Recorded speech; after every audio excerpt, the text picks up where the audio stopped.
His name is Li Yuanxin. In his past life he was a psychologist. In his current life he was reborn as a painter who could bring grotesque things to life with his brush. Though human, his actions were no different from those of a bloodthirsty archdemon. His past as a psychologist made him adept at seeing through the minds of others. Humans, monsters, demons, or even immortals, they were all mere pawns in his hands. Readers, I invite you to witness how he ensnares people in his schemes to rise to the pinnacle of this world. Our story begins on a dark night with thunder, lightning, and a torrential downpour. As a farmer gathering herbs in the mountains is unable to make it home, he decided to enter an abandoned shrine to wait for the rain to stop before heading down the mountain. But the moment he stepped inside, he was horrified by the scene before him. The Buddha statue in the center of the shrine was covered in bloodstains, and several corpses were strewn across the floor. Seeing the gruesome state of the bodies on the ground, the farmer screamed in terror. "There are dead people," he shouted as he ran down the mountain through the rain. A man-eating monster has appeared. A short while later, he returned, leading a group of officers from the local constabulary. "Sirs, I was gathering herbs on the mountain and stopped here to rest for a bit. Heavens, I never dreamed I would encounter such a horrific sight." The constable in the lead pointed into the shrine and ordered his subordinates to go in and investigate. The farmer asked worriedly, "Sir, are you sure we don't need to call a Taoist master to take a look?" The constable glanced at the desolate scenery outside the shrine and replied calmly, "There's no need." A moment later, an officer ran out holding a sword. "Sir, I found this in a corner of the shrine." The constable immediately turned and headed down the mountain.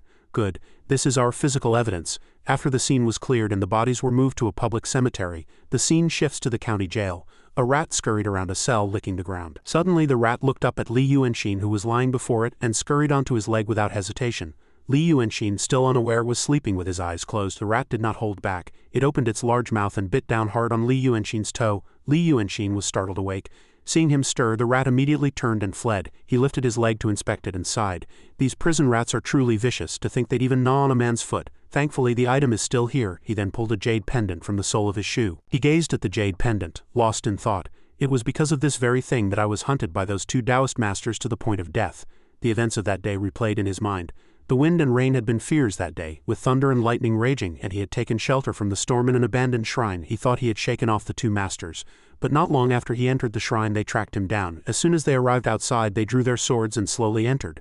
Li Yuanxin hid behind the Buddha statue, trembling with anxiety. Just then, a strange sound from outside drew their attention. A pair of giant red eyes was staring intently into the shrine. Before the two masters could even react, they turned their heads and were instantly ensnared by the monster's tongue. Their horrific screams immediately caught Li Yuanxin's attention. When he turned to look outside, his face twisted in utter terror.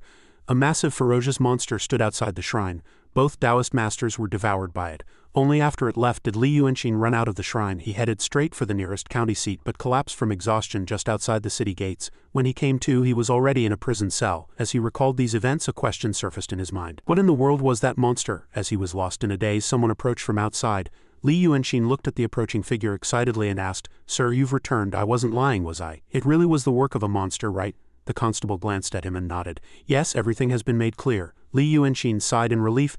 "That's a relief. I told you I was innocent, but life is not like a dream."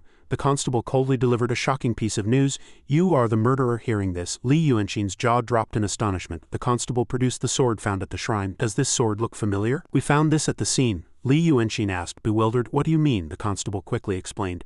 "You have sword wounds on your body, and you were carrying a similar blade. It's clear that you killed the men, stole this sword, and then mutilated the bodies and destroyed the evidence to hide your crime." Li Yuanxin shot up, gripping the prison bars, and yelled, "How could an ordinary person create a scene like that?" Hearing this, the constable frowned. "An ordinary person?" He pointed at the desk. "See for yourself what we found on you. Looking at these, it's not hard to guess. You must be a painter from some heretical cult that practices sorcery. Didn't you use these very items to create an illusion of a demon killing people?" Li Yuanxin was left speechless, with no words to refute the accusation. Not wanting to argue further, the constable quickly turned and walked out. "This deduction is perfectly logical. Your sentence will be passed down soon. Stop your useless struggles." Li Yuanxin thought to himself helplessly. "Pinning the crime on me so hastily. Are they trying to close the case early by finding a scapegoat? The two Taoist masters died horribly and the shrine was destroyed, yet they're blaming me after just one day. Even if I'm the prime suspect, they can't just close the case like this. Could there be something else going on behind the scenes of this case? I can't just sit here and wait to die." A moment later, in Li Yuanxin's dream, a drunken middle-aged man was hitting, cursing, and lecturing him. "It is your fate to follow me, and it is your fate to be beaten by me. How much of the craft I teach you managed to learn, that is also your fate." A few days later, the middle-aged man was hit by a truck and died. Li Yuanxin sighed before his funeral portrait. Fate, is this also fate? A few days after that, he was kidnapped and tied up in an abandoned building. As he was lost in the nightmare, a voice reached his ears. "Time to eat." Lucky you, the head constable gave special orders to feed you something good. Li Yuanqing sat up and sighed inwardly. In my past life I struggled since I was a child. If that old man hadn't taken me in, I might have frozen to death on the streets. Later I studied psychology and barely scraped by until graduation. But then the old geezer died in a hit and run. It took me 10 years to get my revenge, but I could no longer live like a normal person. I thought I could live a stable life this time around, but I've ended up in another mess. Seeing him sitting there in a daze, the guard snapped angrily. What are you staring at? Eat up, who knows when you'll get your next meal. With that he slid the food tray inside. Li Yuanqing looked at the dumplings and bowl of soup before him and sighed. Sir, if this is my last meal, does it really have to be this pathetic? The guard shouted angrily. You're in prison and you're going to be picky. Be grateful you have anything to eat at all. After speaking, he closed the cell door. Li Yuanqing was surprised when he saw the lock and thought to himself, was this door specially prepared for me? Are they planning to let me escape? It seems there won't be a verdict after all. After a moment of thought, he began to eat. He began to eat noisily, shouting, they could have at least given me a full meal. Still, these dumplings are better than this sour soup. Is there no broth at all? The two guards outside were bewildered when they heard him yelling. Hey, can you make out what he's muttering about? No idea. You don't think he missed the cell door, do you? I even went to the trouble of pretending to slam it shut. HMPH, all that effort for nothing. Is this guy pretending to be an idiot, or did he really not see it? Should we go and give him a hint? No, don't make him suspicious. It seems they're determined to get me out of this jail. Rather than let them come up with a more cunning trick, it's better to play along with their scheme. But the script won't unfold the way they want it to. After thinking for a long while, he closed his eyes and pretended to sleep. When the two guards outside saw no movement from him, they turned to peer inside. Seeing that he was asleep, one of the guards couldn't help but roll up his sleeves. Damn it, he just went to sleep, that idiot. The other guard stopped him, placating him. Don't be so hasty, I'll buy you a drink. Soon it was the fourth watch of the night, 1 to 3 a.m., and a cold wind blew outside as snow began to fall. Inside the jail, two officers were dozing off, slumped over a desk. Just then, Li Yuanqing rose from his cell, walked over to the desk and collected his belongings. Then he approached the two guards. He leaned in and whispered in one of their ears, Sir, wake up, I'm breaking out. The guard opened his eyes slightly to look at him and sighed inwardly. Damn it, how am I supposed to pretend I didn't see that? The scene shifts to outside the jail. A group of constables was lying in ambush outside the woods. One of them asked impatiently, why isn't he out yet? Did something happen inside? A scar-faced young man reassured him. Don't be impatient. When he comes out, we take him down with the quickest blade possible. We must avoid making a big scene that would arouse suspicion. At last, a figure crept out from the jail. The group lying in wait outside saw him and immediately drew their swords, rushing forward. The person cried out in fear, Chief, it's me. The scar-faced young man angrily grabbed him by the collar and snarled, Look me in the eye. What are you doing out here? The man glanced back inside and replied, He told me to come out. Li Yuanqing then walked out from inside. Sir, your handling of this case is rather clumsy. You were planning to use me as a scapegoat, weren't you? But if that strange monster appears and kills again, it will only prove your incompetence. It would be better to solve the problem at its root, the chief asked, perplexed. Solve it at its root? Do you have a way? Li Yuanqing spread his arms. I do have a few methods, but I'm worried that you'll be too terrified of the monster to even try. You've seen it too, haven't you? The chief asked, surprised. Who are you? Li Yuanqing smiled and said, Who am I? As you can see, sir, I am but a humble painter. And a psychologist, if you count my past life. The chief furrowed his brow and looked at him suspiciously. Li Yuanqing quickly changed the subject. It's nothing. Why don't you continue telling me about the monster, sir? The chief looked at him with a serious expression. You really are a psychologist from a past life? Can you truly help me deal with that monster? Li Yuanqing took out a scroll painting and walked past him. You can kill me if you don't believe me, but if you let this opportunity pass, you won't get another. If that monster appears again, hearing this, the chief hesitated no longer and immediately waved his hand, ordering his men. All of you spread out and keep watch. He then began to tell the whole story. 3 months ago, the county magistrate's son went out hunting and disappeared. The only one who returned alive, an old man, said there was a man-eating monster. I suspect it's the same one. I first encountered it last year. It was a stormy day, with fierce winds, thunder, and lightning. I had just had my first son. He was afraid of the thunder and was crying loudly, and nothing I did could soothe him. Suddenly, a giant mouth appeared outside, followed by red eyes that broke through the roof to peer inside. My son was snatched away by it. My wife tried to grab our son's hand but was caught by it as well. Right before my very eyes, the monster opened its mouth and chewed my wife and son alive. Hearing this, Li Yuanqing sighed inwardly. So it enjoys eating people in front of others just as it did in front of me. This monster has a truly twisted psyche. But it can't read minds. A moment later, Li Yuanqing had sketched the monster's likeness. After finishing the drawing, he asked the constable, Take a look. Is this it? The chief's jaw dropped as he exclaimed, Yes, that's it. Now how do we make it appear? Li Yuanqing smiled and said, I'm not sure myself. This creature is hard to predict, but a family ought to be all together, wouldn't you agree? Hearing this, the chief looked at him with suspicion. HMPH, what's that supposed to mean? Li Yuanqing stood up, blew onto the drawing, and declared, I mean that you should be reunited with your family soon. As he finished speaking, he threw the painting. The figure of the monster immediately leaped out of the scroll and lunged at the constable. The constable was horrified at the sight and instantly drew his sword. The officers in the distance were also stunned. The group quickly rushed to help kill that thing. But when the constable's sword struck the monster, it was like slashing through empty air. The moment the blade touched it, the monster dissipated into smoke. When the smoke cleared, all that remained before them was the scroll painting, torn in two.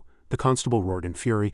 That bastard dared to trick us. After him. As he ran, Li Yuanqin sighed. In this life I'm really just a painter. A memory from his childhood surfaced in his mind. His father had told him then, all things are formless, but heaven and earth have a soul. A practitioner can give form to the formless through books or paintings. He had drawn rice on a piece of paper, and real grains of rice appeared on the drawing. Li Yuanqin's eyes had lit up with fascination. Wow, father, how did you do that? The middle-aged man had smiled and said, capturing the essence of all things in a painting as if they were people, from the vast mountains and rivers down to the smallest objects. This is something only a painter can do. Do you want to learn? I'll teach you when you're older. Every time he recalled this, his heart filled with regret. Unfortunately, when I grew up, it seemed my father had forgotten. He never mentioned it again. If I hadn't been reincarnated here and learned in secret from my master, where would I be now? And it's all because of those two damn Taoist masters. If they hadn't sealed my sea of qi, I wouldn't have needed to use such tricks on this bunch. As he was running, an officer suddenly appeared beside him. The moment the man saw him, he shouted back to the others, "Found him, chief, he's over here." Li Yuanqin's face tightened with tension. It's over. In an instant he was surrounded. The scar-faced constable approached, pointed a finger at him and said through gritted teeth, "Keep running. Let's see how far you get." Li Yuanqin smiled. "You seem to be quite angry, sir." The constable pointed his sword at Li Yuanqin's face and yelled, "You bastard, did you really think you could trick me and get away?" Li Yuanqin stared intently at the space behind the constable. "When did I ever trick you, sir? Hasn't he arrived?" Enraged, the constable swung his sword. "Do you think I'll fall for that again?" Just then the birds in the forest suddenly took flight with a great clamor, and the men behind him fell to the ground one after another. The constable's sword failed to strike Li Yuanqin. It was as if an unseen force had deflected it, causing it to hit a tree trunk instead. In an instant the surroundings fell silent, with only the hoot of an owl breaking the quiet. The scar-faced constable was so terrified that he broke into a cold sweat, not daring to turn around. Behind him, all his comrades lay with their throats slit, and a figure was approaching the two of them. Li Yuanqin spoke reassuringly, "Do not be afraid. Turn your head and see if it's him." The constable hesitated for a moment, then steeled himself and turned, shouting, "Did you have a companion with you?" Seeing no one behind him, he yelled again, "Come out, stop playing ghost." As he finished speaking, the young man walked out from behind a tree. He grinned at Li Yuanqin and the constable. "Heh, we meet again." The constable's eyes widened as he recalled the past. "It's that monster. Does it still remember me?" Li Yuanqin looked at him with a troubled expression. "I couldn't possibly trouble you twice, but this time I truly have no other choice but to summon you again. Please save my life this time as well." Hearing this, the constable looked at the two of them in shock. "You two know each other?" The monster standing in the distance couldn't help but laugh out loud. "Haha, I was right not to eat you last time. You're a truly amusing fellow." The corners of Li Yuanqin's mouth also turned up. It was merely a fateful encounter with young Master Ju that day. The constable, sweating profusely, glared at the monster. "So you two really were in it together. My eyes didn't deceive me." Li Yuanqin smiled coldly and sighed in relief inwardly. This gamble paid off. The scene shifts back to the abandoned shrine on that night. After the monster had devoured the two Taoist masters, it transformed into a human form and asked Li Yuanqin, "Fellow, are you not afraid?" Li Yuanqin replied calmly, "I am not afraid. If it weren't for you, I would have already been killed by those two Taoist masters. If you would tell me your esteemed name, I will return and set up a statue of you and pay my respects every day." Hearing this, the monster frowned and fell into thought. Then a moment later, laughed with extreme ferocity again. "Haha, you are a truly amusing fellow. Fine, call me young Master Ju." As Li Yuanqin recalled this, the corners of his mouth naturally curled up slightly. "I don't know why he spared me then, but since I know his name, I can borrow a bit of his spiritual power when I paint him. A demon with such vast supernatural abilities would surely notice. It's like walking right into the tiger's den, but as long as he's here and has no intention of eating me yet, I should be fine." After a moment of silence, the monster suddenly asked, "Didn't you say you would set up a statue of me and burn incense? Where is the statue and where is the incense?" Li Yuanqin gave a troubled smile. "Before I could even find a place to stay, I was thrown into prison. For the past few days I haven't been able to eat or sleep, thinking only of you, young master. It was only today that I finally had a chance to paint your likeness. In the end, it was young master who saved my life again." The constable angrily pressed his sword tighter against his throat. "Shut up. You monster, don't come any closer or I'll kill this man." Young Master Ju chuckled and said, "That fellow is using you to threaten me. He wants to kill you." Li Yuanqin laughed. "Ha, this man is too weak. I thought he'd have some backbone after seeing you. The enemy of his wife and child is right before his eyes, yet he only dares to point his sword at me, thinking only of escape." The constable shouted in fury. "Shut up, say one more word and I'll kill you." Li Yuanqin, not the least bit afraid, continued, If I don't speak, do you think your heart will be at ease? When your wife and child died, you could only watch like a cowardly dog, but if you continue to be a coward today, you won't survive either. If you kill me, I die, and you die with me. You're very afraid right now, aren't you? You want to run, you want to live, don't you? The constable, sweating profusely, stammered. No, I'm not, Li Yuanqing sneered. Haha, you're not? A man like you can't even hold a sword properly, let alone kill him. Stop thinking and just kill him. Rush over and kill him right now. Psychologically manipulated by Li Yuanqing, the constable's fear suddenly vanished. His eyes turned red and he immediately charged mindlessly toward young Master Zhu. I'll kill you. Seeing him rush over, young Master Zhu remained completely unfazed. He folded the fan in his hand and swung it once. The constable was instantly split in two, and with a clap of thunder, blood splattered. After dealing with everything, young Master Zhu looked at Li Yuanqing and asked, Interesting. How did you do that? Li Yuanqing sighed. It's just a minor trick. From the moment I left the prison, I was subtly swaying his thoughts, disrupting his plans, and through my conversation with him, following his memories, that painting, the atmosphere of the night, the smell of blood until you appeared, I shattered his plans one by one, step by step, making him uneasy, worried, angry, and trembling with fear, until he was gasping for breath and at a loss. In the end, every word I said constricted his breathing, giving him no chance to calm his mind. Finally, when I offered him a faint path, he unconsciously followed it and was killed by your hand, young master. It's a good thing he's dead. He can be reunited with his family as he wished. You are truly a good person. After hearing this, young Master Zhu wore a look of disbelief. A good person? A moment later, he laughed loudly again. Haha, interesting. What a truly interesting fellow. You're the first person to say such a thing. For such an interesting fellow, I'd like to have a taste. Li Yuanqing replied calmly. If you want a taste, then have a taste. But there aren't many people like me, so you'd better savor it. This time I just got out of prison, so it's inconvenient. Next time you want to eat me, I'll add some more seasoning for you. Young Master Zhu grinned, baring his ferocious fangs. You are a truly interesting fellow. You owe me a life, so I'll come find you again later. If you bore me, then I'll eat you. Watching him leave, Li Yuanqing finally let out a sigh of relief. He looked up at the sky and recalled the past. Last spring, his parents died in an unfortunate accident during a torrential downpour. He had originally planned to mourn at home for 3 years according to the customs of this world, but 9 days ago, 2 Taoist masters came asking for a place to stay. They often told him stories about cultivation. Everyone has a divine soul, either strong or weak. We cultivators must control the spiritual energy of heaven and earth to use it, so we need a sufficiently strong divine soul. As for how to cultivate the divine soul, to put it simply, it's about overcoming tribulations. The two were the dancing Taoists, Jingchangzi and Qichangzi. Hearing the 2 words, overcoming tribulations, Li Yuanqing became even more curious. Jingchangzi explained, it sounds very simple, but when overcoming a tribulation, if one's divine soul is not strong enough, or if one's mind is disturbed by external influences, one will suffer a backlash. But if one obtains a fortunate encounter in harmony and acquires the Mingchen of an ancient master, it becomes much simpler. On the 3rd day of their stay, they finally revealed their true colors. They had heard from somewhere that Li Yuanqing's father possessed the 10,000 li of mountains and rivers painting left behind by a dancing Taoist 1,000 years ago. They had no idea that what they left behind was the Tungming jade slip from the legendary secret painting Grand Compendium. After 7 days of continuous flight, he reached the abandoned shrine that night. He should have died then, but thanks to a man-eating demon, he escaped the crisis. After resting for a while, he slowly got up and collected the gold and silver from the bodies of the constables. To be hunted by men on the road and ultimately saved by a demon, how truly bizarre. I wonder if I'll be able to muddle through like this the next time we meet. The next morning, as the sky brightened, a young man who had gone up the mountain to gather herbs stepped on a bloodstain and was startled. He looked at the corpses before him and exclaimed in horror, "They're constables. They're all constables." He immediately turned and ran towards the city, his 3 steps turning into 4. What's going on? Why did I get caught up in this? Taoist master, this time I must invite a Taoist master. Soon the sun was high in the sky. On a main road in the forest, a convoy of carriages moved slowly. At the head were an old man and a young woman. Li Yuanqing stood by the roadside waving to call them over and then smiled brightly. Could you give me a ride? They were all people of the martial world, so Li Yuanqing soon joined them. This old man was the escort chief Zhao Dansheng. His daughter soon approached Li Yuanqing and struck up a conversation. Why are you all alone in such a desolate place? My father normally doesn't let living people on the carriage for fear they might be spies for bandits. Li Yuanqing looked at her and smiled. Do I look like a bandit? The woman met his gaze and her face immediately turned red. She shyly looked away. No, how could there be such a handsome bandit? Li Yuanqing chuckled. That's right. I'm actually a demon from this mountain. The woman snorted coldly. So what if you're a demon? We have Taoist masters with us. They will take care of you. The old man next to Li Yuanqing spoke up at this moment. Don't tease an old Taoist. My job isn't to catch demons. Li Yuanqing turned to look at him and asked, seeing the painting tools you carry, senior, could you be a dancing Taoist? The old man crossed his arms and replied smugly, this lad has a keen eye. Have you heard of the Dongxuan sect? This humble Taoist is the sect leader of the Dongxuan sect. Li Yuanqing was surprised to hear this.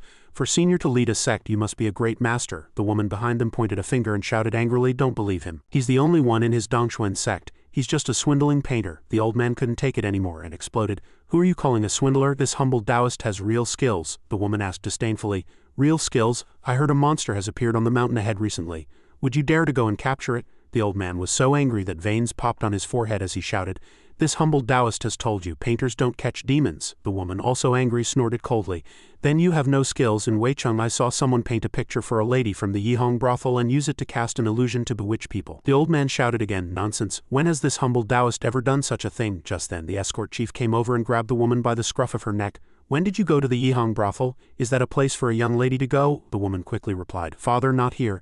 I'm 15 years old, the escort chief shot back. 15 is not allowed either. Let's go, the woman shouted angrily. Father, please listen to my explanation. Li Yuanxin and the old man, hearing the father and daughter arguing, both couldn't help but burst out laughing. A moment later, Li Yuanxin asked the old man again, Senior, please tell me about painters. The old man stroked his beard, pleased. Listen well, this humble Taoist has been painting for 36 years and is quite famous in Weicheng. Since you and I seem to have a connection, I'll tell you a little. For cultivators, there are 5 realms: Zon profound, Zhen true, Hua transformation, Shu void, and Yi intent. For a painter, reaching the Yi realm allows one to stir spiritual energy and merge it into a painting, affecting another person's 5 senses and energy. Reaching the Shu realm allows one to gather qi to form shapes to delude others, and reaching the Hua realm allows one to summon objects. Li Yuanxin asked again. Then what about the Zhen and Zon realms? The old man sighed. The art of painting is in decline now. You can only meet a Shu realm painter in the capital, and I don't know if there are any Hua realm masters, let alone the Zon and Zhen realms. In all of Weicheng there are no more than 5 Yi realm painters. I am one of them. Li Yuanxin's eyes lit up. Senior is truly a great master. The old man stroked his beard and thought to himself, I'm the only one in the temple. Since he trusts me so much, should I take him as a disciple? Such an upright young man could be helpful and run errands. How great would that be? Across from him, Li Yuanxin was thinking something similar. This old Taoist is very weak, but thankfully he is a painter. Later, wherever I go, I can borrow his identity for cover, and I'll have a place to stay. Just as he thought this, the old man looked at him and spoke. Young man, I see that you and I have a deep connection, and you also seek the Tao. Hearing this, Li Yuanxin didn't hesitate for a moment, knelt down and kowtowed. Master, please accept this disciple's bow. The woman, after arguing with her father for a bit, returned and was stunned. Why did you become master and disciple while I was gone for a moment? Brother Shao has become a Taoist? The fat man next to the woman turned his head and said with contempt, He looks decent, but it turns out he's an ignorant fellow. The woman turned her head angrily and shouted, You're the ignorant one. The group traveled a little further before the escort chief ordered them to make camp and rest. Li Yuanxin took the opportunity to go to the stream to fetch water, and the woman took this chance to approach him. Brother Shao, Li Yuanxin turned to look at her and asked curiously, What is it? Did you come to fetch water too? The woman raised her hand. No, I came to tell you, brother, not to be deceived by that old Taoist Lu. That old man is a very bad person and likes to act to seduce young ladies. I'm not one to speak ill of others, but although you're not a young lady, brother, I'm worried about you. Having said this, her face suddenly turned red and she fell silent. Li Yuanxin looked at her and sighed inwardly. Did she come to find me in secret because she was worried about my reputation? He nodded. I understand, thank you, but since I've already acknowledged him as my master, I can't go back on my word. Let's go, it's time to head back. As he took a few steps, the woman gathered her courage again and pulled on his sleeve. So what if you go back on your word? If you're reluctant, brother, I can speak for you. Come to our escort agency. Hearing this, Li Yuanxin was at a loss and stood stunned. Just then he sensed something and immediately grabbed the woman and ran just as they hid behind a tree. A large man with a sword appeared from behind. He glanced at where the two were hiding and chuckled. Ho, so there are still 2 who slipped through the cracks? The woman quickly pulled a weapon from her sleeve, stood in front of Li Yuanxin and said, Who are you? The one-eyed giant laughed. You'd better be obedient. Do you want to learn the hard way instead of listening to reason? Li Yuanxin saw the sword in the opponent's hand and was secretly alarmed. This sword is identical to those of the 2 Taoist masters. Could they be from the same sect? While he was lost in thought, the woman spoke again. I'll hold him off. Quickly go back and call my father. Li Yuanxin stopped her and said, Don't be rash. His level is not simple. While the two were discussing, the large man swung his sword and attacked. Stop whispering. Should I chop off one of your legs first so you don't bother trying to find a way to escape? Seeing this, Li Yuanxin immediately stood in front of the woman and shouted, Wait a moment. The large man's long sword stopped right in front of Li Yuanxin's forehead. Ho, what is it? Shielding your little lover from the blade? Tears were already welling up in the woman's eyes. Why are you stepping forward? Li Yuanxin raised his hand, pushed the sword away from his face and smiled. Great hero, you've misunderstood. Your skills are superb, so we surrender. The large man was puzzled by his words. Surrender? Li Yuanxin quickly took the sword from the woman's hand and offered it to the large man. This is for you, please show us mercy. The large man snorted coldly and turned around. You know your place, hurry up and follow. The woman's eyes were wide with confusion as she asked, Brother, why are you doing this? Li Yuanxin looked into the distance and replied, Look at that mountainside, he has companions. We can't escape. As he said, the escort group below had already been surrounded. The woman kept her head down in silence the whole time. Right, since we can't escape, it's better not to resist? A moment later they returned, following the large man. One of the men saw Li Yuanxin and shot him a furious glare. HMPH, just a pretty face. With a man beside her, I thought he'd at least protect the young lady and run. Li Yuanxin scratched his head and gave a helpless smile. I'm not as capable as you. The man immediately grew angry and pulled the woman aside. Come over here, don't follow that guy, he's completely useless, good for nothing but his looks. Li Yuanxin paid him no mind, instead scanning the surrounding group, lost in thought. These swordsmen are not as skilled as those two Taoist masters, but they're much stronger than the escorts, although my parents didn't pass down the painter's techniques to me when I was young. I never neglected my foundational training. If my Sea of Qi hadn't been sealed by those two damn Taoist masters, I might have stood a chance. But while he stood there thinking, those men pointed at the pile of goods and shouted, Burn all this cargo. Then you'll come with us. Seeing this, the escort chief stepped forward, cupped his hands and said, I am Zhao Dansheng of the Hongfu Escort Agency from Luocheng. Friends in the martial world, show me respect by calling me Pishui Dao. If you wish to show your grace by burning these goods, then so be it, but please state clearly what you want, what you are looking for. If there is anything I can do to help. The man cut him off with a furious shout, Shut your mouth, one more word and you're dead. Hearing this, Zhao Dansheng could only swallow his anger and fall silent. A short while later, all the cargo was set ablaze, the soaring flames illuminating one side of the forest. The escort group led by Zhao Dansheng was then taken away by the swordsmen. Li Yuanxin followed them, analyzing the situation inwardly. It seems they're not after the cargo but the people from the escort agency. They intend to carry out a slaughter tribulation. After walking a bit further, the one-eyed giant waved his hand, halting the group. Zhao Dansheng ordered his subordinates to start a fire and rest on the spot. As the group was lighting the fire, Li Yuanxin also approached. But as soon as he got close, he was blocked by a man with a scarred face. What are you doing? This is no place for you. Get lost. Li Yuanxin nodded and walked to another spot with a sad expression. The woman watched his retreating back with sorrowful eyes. Seeing this, the scarred-faced man shouted at her, What are you looking at him for? Besides being handsome, what good is he? I think that fellow has ulterior motives. The road was perfectly fine, but after we met him we ran into these practitioners of sorcery, and he's still loitering around. Who knows what he's trying to overhear. The chief said these swordsmen are extremely vicious. If things go south, we'll have no choice but to resist to the death. We can't let an outsider drag us down. Li Yuanxin walked around by himself, pretending to gather firewood while drawing something on the ground. His master, the old Taoist, approached him then and sighed, This time we're really finished. We've run into powerful foes. I really shouldn't have gotten on this carriage. This old life of mine is going to end here. Li Yuanxin replied calmly, We don't know that yet. Hearing this, the old Taoist was surprised. You have a way? Li Yuanxin didn't answer, instead asking, Have you heard of the painting of a knight journey in brocade robes? The old Taoist's jaw dropped in shock. No, how do you know of it? I've heard that the painting of a knight journey in brocade robes is the work of the old painting Taoist. It depicts the hegemon King Shang Yu clad in a brocade and gold dragon robe riding 300 li through the night to Hexia to offer sacrifices to his deceased wife.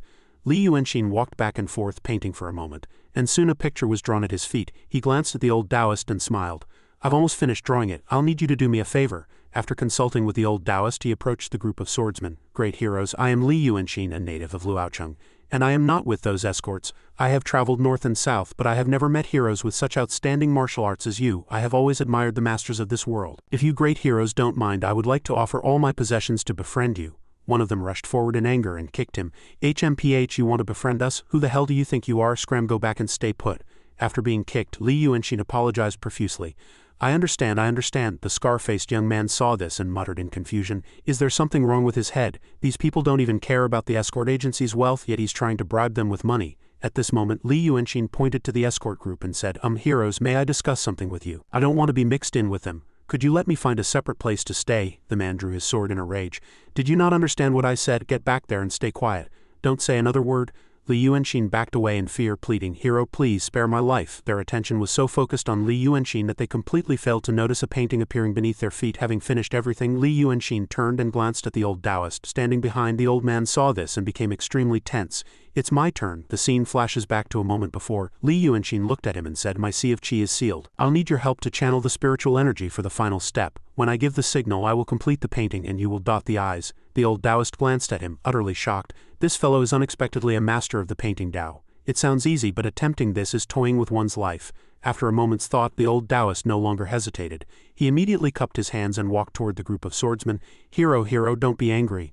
I am Hunyuanzi of the Dongchuan sect. Please give my sect some face. Before he could finish, a man with pink hair pressed a sword against his neck. Is the Dongchuan sect an orthodox Taoist lineage? Scared, the old Taoist raised his hands. Almost this humble Taoist cultivates the orthodox Xuanmen arts passed down by the Wusheng heavenly man. All Taoist sects under heaven are one family, so we are all one big family. We shouldn't fight and kill, should we? As he spoke, he continuously moved the tip of his foot, dotting the eyes of the painting. A moment later, it was finally done. He let out a breath and returned to pat Li Yuanshin's shoulder. Great heroes, rest well. I will take this foolish boy back. As soon as he finished speaking, a sword flew and embedded itself in the ground before him. The old Taoist fell backward in fright. A swordsman in blue clothes threatened coldly. Say one more word and my blade will know no mercy. Li Yuanshin immediately pulled the old Taoist away, waving his hand.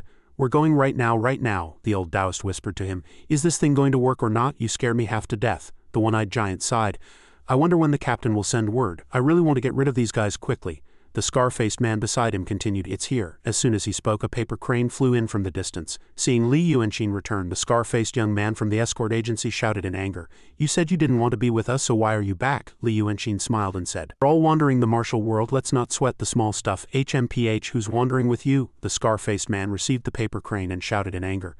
Everyone shut up, stop arguing. He quickly unfolded the paper crane. Everyone fell silent and turned their gazes toward him. After reading it, his face contorted. These people are useless. Kill them all. Upon hearing this, the several swordsmen beside him drew their blades one after another. What a hassle, so many villains. After half a day of trouble, they say they're not needed anymore. Seeing this, Zhao Danchong warned his group. It looks like they're really going to make a move in a moment. I'll hold them off. The younger one should escape first. The swordsman quickly approached the group. At this moment, Li Yuanshin suddenly stepped out to block their path.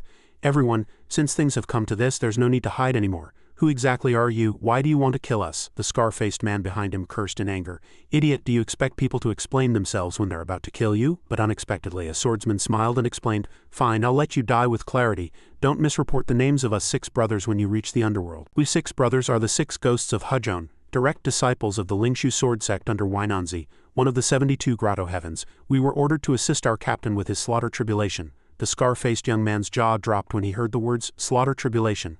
Li Yuanshin nodded. So that's how it is, to rely on a major sect. You heroes have certainly made a name for yourselves. But for a slaughter tribulation, I imagine you'll need quite a few lives. The swordsman laughed and said, There's no need for you to feel sorry for yourselves today. Even if you have no connection to the captain, we will give you a swift and painless death. Later, when the captain has killed a sufficient number, you will have the merit of assisting in his tribulation. When the 6 of us are bestowed spirit pills by the captain, we will remember you. Hee hee.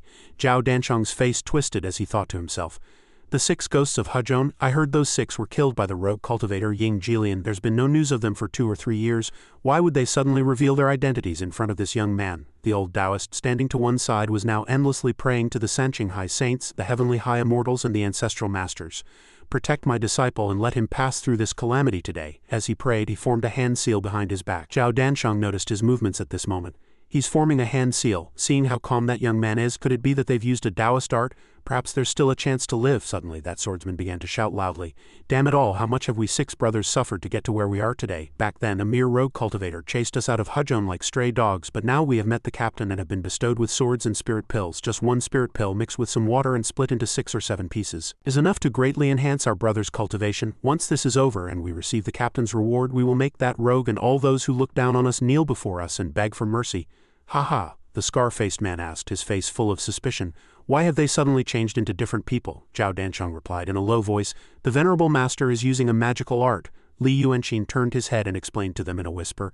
The formation my master just set up can only confuse them. Do not act rashly or they will snap out of it immediately. Scar-faced man was shocked to hear this. That fellow and the old Taoist actually have real skills. Zhao Danchong moved behind the old Taoist and cupped his hands. Venerable master, I failed to recognize Mount Tai. I have been disrespectful to you on our journey, but thanks to your great fortune we have found a way to survive. From now on we will follow your command. Why don't we take this opportunity to finish them off? Hearing this, the old Taoist immediately became excited and advised, This is not something to be rushed. My disciple is leading them deeper into the formation, so do not act hastily. He then went to Li Yuanshin's side and asked, What should we do next? Li Yuanshin frowned, looking at the group of swordsmen, lost in thought. The captain these 6 speak of is likely a fellow disciple of the 2 Taoist masters who were chasing me. If I fall into their hands, my chances of survival are slim to none. I can't let these 6 live, but I can't do it myself. This painting of a knight journey in brocade robes is inherently incomplete. It can only make those in the formation indulge in vain glories, not to the point of completely bewitching them and making them lose themselves. It seems I'll have to take a gamble." Behind them, Zhao Danchong was already giving orders to the rest of the group. "That old Taoist seems to be a master. The younger ones should slip away first. Only a few with good skills should stay behind to help." The scar-faced man clenched his fists and stepped forward. "I'll stay." Zhao Danchong waved his hand. "You'll only be in the way." At this moment, Li Yuanqing suddenly asked the swordsman, "Hero, is the captain's pill really so miraculous? Just 1/6 of it can make you so valiant. If you were to take all 6 portions, couldn't you become a captain yourself?" Hearing this, the swordsman's face went blank. What do you mean by that?" Li Yuanqing continued his psychological manipulation. "I've been observing this group the whole time, and you are the one I respect the most. I'm sure the captain also values you the most, correct? To be able to follow the captain and learn the arts of immortality, that is truly a realm beyond mortals. How admirable!" The swordsman laughed with extreme excitement. "Haha, that's a matter of course." Li Yuanqing continued to provoke him. "But why have I heard that you are the second among them? I truly cannot understand. It's clear that they all rely on you, and only the weak band together for support, but they don't even realize they're relying on you. You carry the title of the 6 ghosts of Hujon, but who are you? No one in the world knows your name, so how can you earn the respect of others? This won't do. This simply will not do. You have an opportunity to truly elevate your name and make it known throughout the world." "That's right. What is your name?" the swordsman unconsciously replied. "Jin Yan. My name is Jin Yan." Li Yuanqing slowly turned his body around. "Go Jin Yan.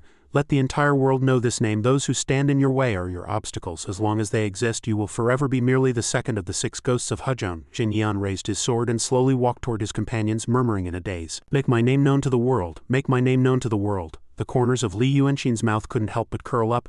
"As long as there's a good start," but just then a commotion arose from the scar-faced young man's direction. Seeing something new appear, he couldn't help but scream in terror, "It's a ghost!" This scream immediately shook the entire forest, and the group of swordsmen were startled back to their senses. The one-eyed man saw Jin Yan and shouted, "Second brother, what are you trying to do?" Jin Yan snapped out of his trance, turned his head, and shouted back, "Something's wrong. A master has set up a formation. Kill those guys first." Seeing that the situation had turned bad, Li Yuanqing immediately grabbed the old Taoist by the collar and fled. The swordsmen all shouted loudly, "After them, kill them all, don't leave a single one behind them." A headless ghost walked out from the woods. "I died so miserably." After the swordsman had run a few steps, a head suddenly appeared in front of them. While they were bewildered, the head suddenly looked up and spoke. "I died so miserably. Quick, give me back my head." As the head in front finished speaking, the body from behind also crawled over. Seeing this, chills ran down the spines of all the swordsmen. Li Yuanqing marveled as he ran. Tisk, what a familiar style of ghost. He recalled the words the woman had spoken during the day. "To think there really is a ghost here. There are probably other strange things in this forest. It's a pity that while this ghost inadvertently helped me escape, the formation was also broken. I still need to think of a way to deal with those 6. As for the swordsmen, they quickly regained their composure. Jin Yan took the lead and swung his sword at the ghostly creature. "You cowards, it's just a mere ghost that can't face people. Chase after them. I won't let you off if you let a single one get away." In the bushes, the scar-faced young man was now hiding, trembling all over. Terrified, he still tried his best to comfort the person beside him. "Joshing, don't be afraid. Once no one is around, we'll leave," the woman asked worriedly. "Senior brother, are you all right?" The young man gritted his teeth and replied, "I'm fine, let's go." Just then, the glint of a sword flashed past the woman's face again as the pink-haired swordsman slashed from behind in an instant. Joshing screamed in terror, "Senior brother, look out!" The swordsman showed no mercy as he brought his sword down. Before Joshing's horrified eyes, the scar-faced man's wretched scream echoed. He had no time to react before he was struck down by the opponent's blade. The swordsman laughed with extreme excitement. "Let's see where you can run." Joshing's eyes were wide as she stood frozen on the spot. Li Yuanqing, hiding in a nearby tree, sighed, "Of all things, why did they have to be discovered by me? Since I've seen it, I can't just not save them, otherwise my mind will be in turmoil." With this thought, he immediately unfurled a scroll and began to paint. In an instant, he threw the scroll down. Joshing had already been grabbed by the hair and lifted up by the swordsman. It was a true pity that such a vibrant young lady had to die here. Joshing, terrified, pleaded ceaselessly, "No, no, please let me go." Just as the swordsman was about to bring his sword down, a voice suddenly came from behind. "Stop!" He turned his head in anger and shouted, "Stop what?" When he turned and saw it was Jin Yan, his expression softened. "Second brother, what brings you here? Did the captain have other orders?" Jin Yan stood there blankly and said something in a very low voice. The swordsman pointed at Joshing and roared, "What did you say? Speak louder. Are you saying this wench is still of use?" Jin Yan still stood there blankly, not answering. At this very moment, Li Yuanqing attacked from behind again. The pink-haired swordsman was no pushover. He had been on guard the entire time. The moment Li Yuanqing lunged, he pulled Joshing over to use as a shield. Li Yuanqing's strike plunged straight into Joshing's body, but as soon as the long sword pierced her abdomen, she instantly transformed into an illusion and vanished. The swordsman tossed her aside and laughed heartily. "Ha, what a paltry trick, you truly don't know your place." But as soon as he finished speaking, Li Yuanqing's form turned into smoke again. Li Yuanxin reappeared above his head, this time holding a wooden stake. The swordsman had no time to react and was impaled by the stake. Li Yuanxin then quickly went over and picked up the opponent's sword, not forgetting to remind Jiaxin, "Go quickly, this place is not safe." Jiaxin, who had fainted on the ground, came to her senses upon hearing his words. She looked down at her stomach and was surprised to find herself completely unharmed. "Am I still alive?" The two then fled in a hurry. Not long after, Jin Yan rushed to the scene. Seeing the corpse of his comrade on the ground, a suspicion sprouted in his heart. Was it that guy? The scene shifts to Li Yuanxin. After running for a while, he suddenly stopped. "Something's not right," Jiaxin asked, puzzled. "What's not right?" Li Yuanxin pointed to a sword mark carved on a tree. "This is a mark one made. I had planned to set up another formation while escaping to make those guys wander deeper into the forest, but this is the second time I've seen this mark. Something else is trying to trap us." He looked at the nearby bushes, lost in deep thought. "Or perhaps it only wants to trap me?" Jiaxin asked worriedly. "Are you all right? What should we do next?" Li Yuanxin turned to look at her, lost in thought. "This young girl is only in her teens. In the modern era she'd still be in school. It's truly remarkable that she's made it this far." After a moment's thought, he reached out and patted her head. "Although we killed one swordsman, the others are still chasing us. I know this is hard, but from here on you must go on your own." Jiaxin looked up in surprise. "On my own? Then what about you, brother?" Li Yuanxin said confidently. "I have a way to deal with them. Thankfully, they're acting separately. If I can take care of one more, your father's group will have a better chance of survival." Jiaxin sadly lowered her head and thought for a moment, then looked up at Li Yuanxin. "Yes, I understand. You be careful too, brother." As Li Yuanxin turned, she reminded him again. "Good girl, go on now." At this moment, a talisman he had placed was on her back. He then put his hands together and chanted an incantation. "Peach branch, break the barrier. Go, go." As he chanted, he reminded Jiaxin, "Do not look back no matter what." He then took out a piece of paper from his robes. "Although he has already left, I really don't want to get involved with him anymore. But right now there's no other way, I just need to wait a little longer." The paper in his hand was the portrait of young Master Ju. Just then, the sound of a sword being drawn came from the forest again. Jiaxin, who was walking behind, was startled by the sound and stopped. Without a second thought, she immediately turned and shouted to Li Yuanxin, "Be careful. There's someone here." But behind her, there was no one in sight. As she stood there bewildered, a flash of a sword flew through the air from within the forest. Before Jiaxin could understand what was happening, her head was pierced by the sword's glint, and she died. Li Yuanxin watched her body fall to the ground and sighed.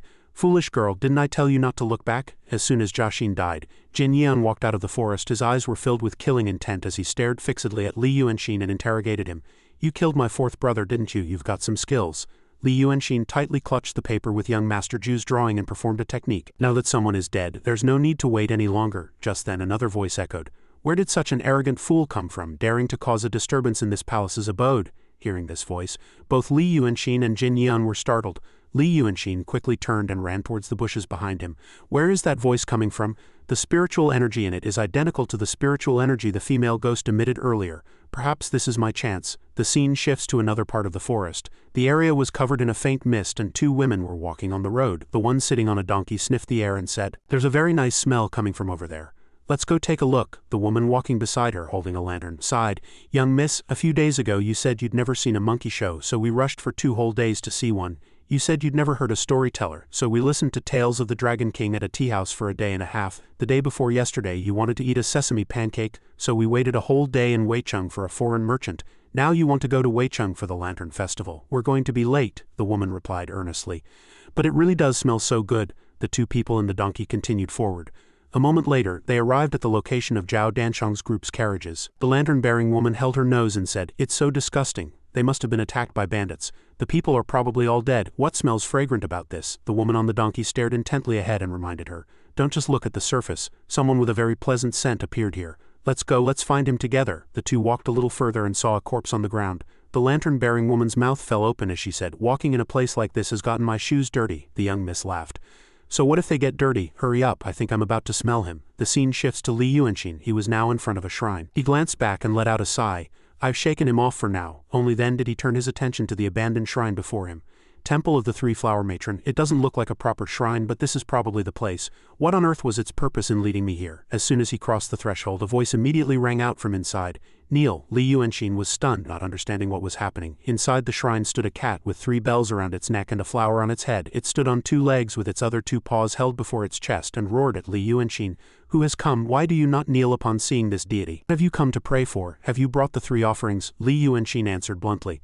"I have not. I'll be leaving then." The white cat grew angry and raised its claws. "Do you think my temple is a place you can come and go as you please? A mere dancing Taoist, how dare you be so irreverent to this deity?" Li Yuanxin reached out to grab it. How would I dare? The white cat saw this, its face scrunched up, and it immediately shouted, how audacious! As soon as it shouted, it was caught by Li Yuanxin, and its body instantly shrank to the size of a normal cat. Li Yuanxin held it and laughed. For a little cat demon, you've got quite the nerve. Although the cat demon was terrified, it still spoke toughly. Cat demon? Where is there a cat demon? I am the three-flower matron. Li Yuanxin looked at it and laughed. Stop struggling. Isn't your title of three-flower matron because you're a calico cat? You can't transform yet, can you? That's why you have to possess a clay statue. Little kitten, if you help me deal with the guys outside, I'll give you whatever you want, be it meat or incense. The white cat struggled and roared, this palace does not need it.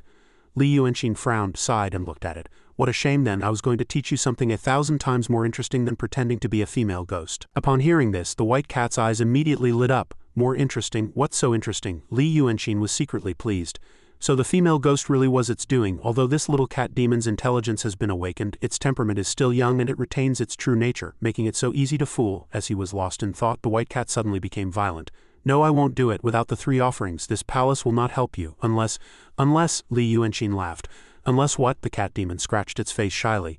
Unless you give your body to this palace first. Hearing this, Li Yuanxin understood. So that's what it was.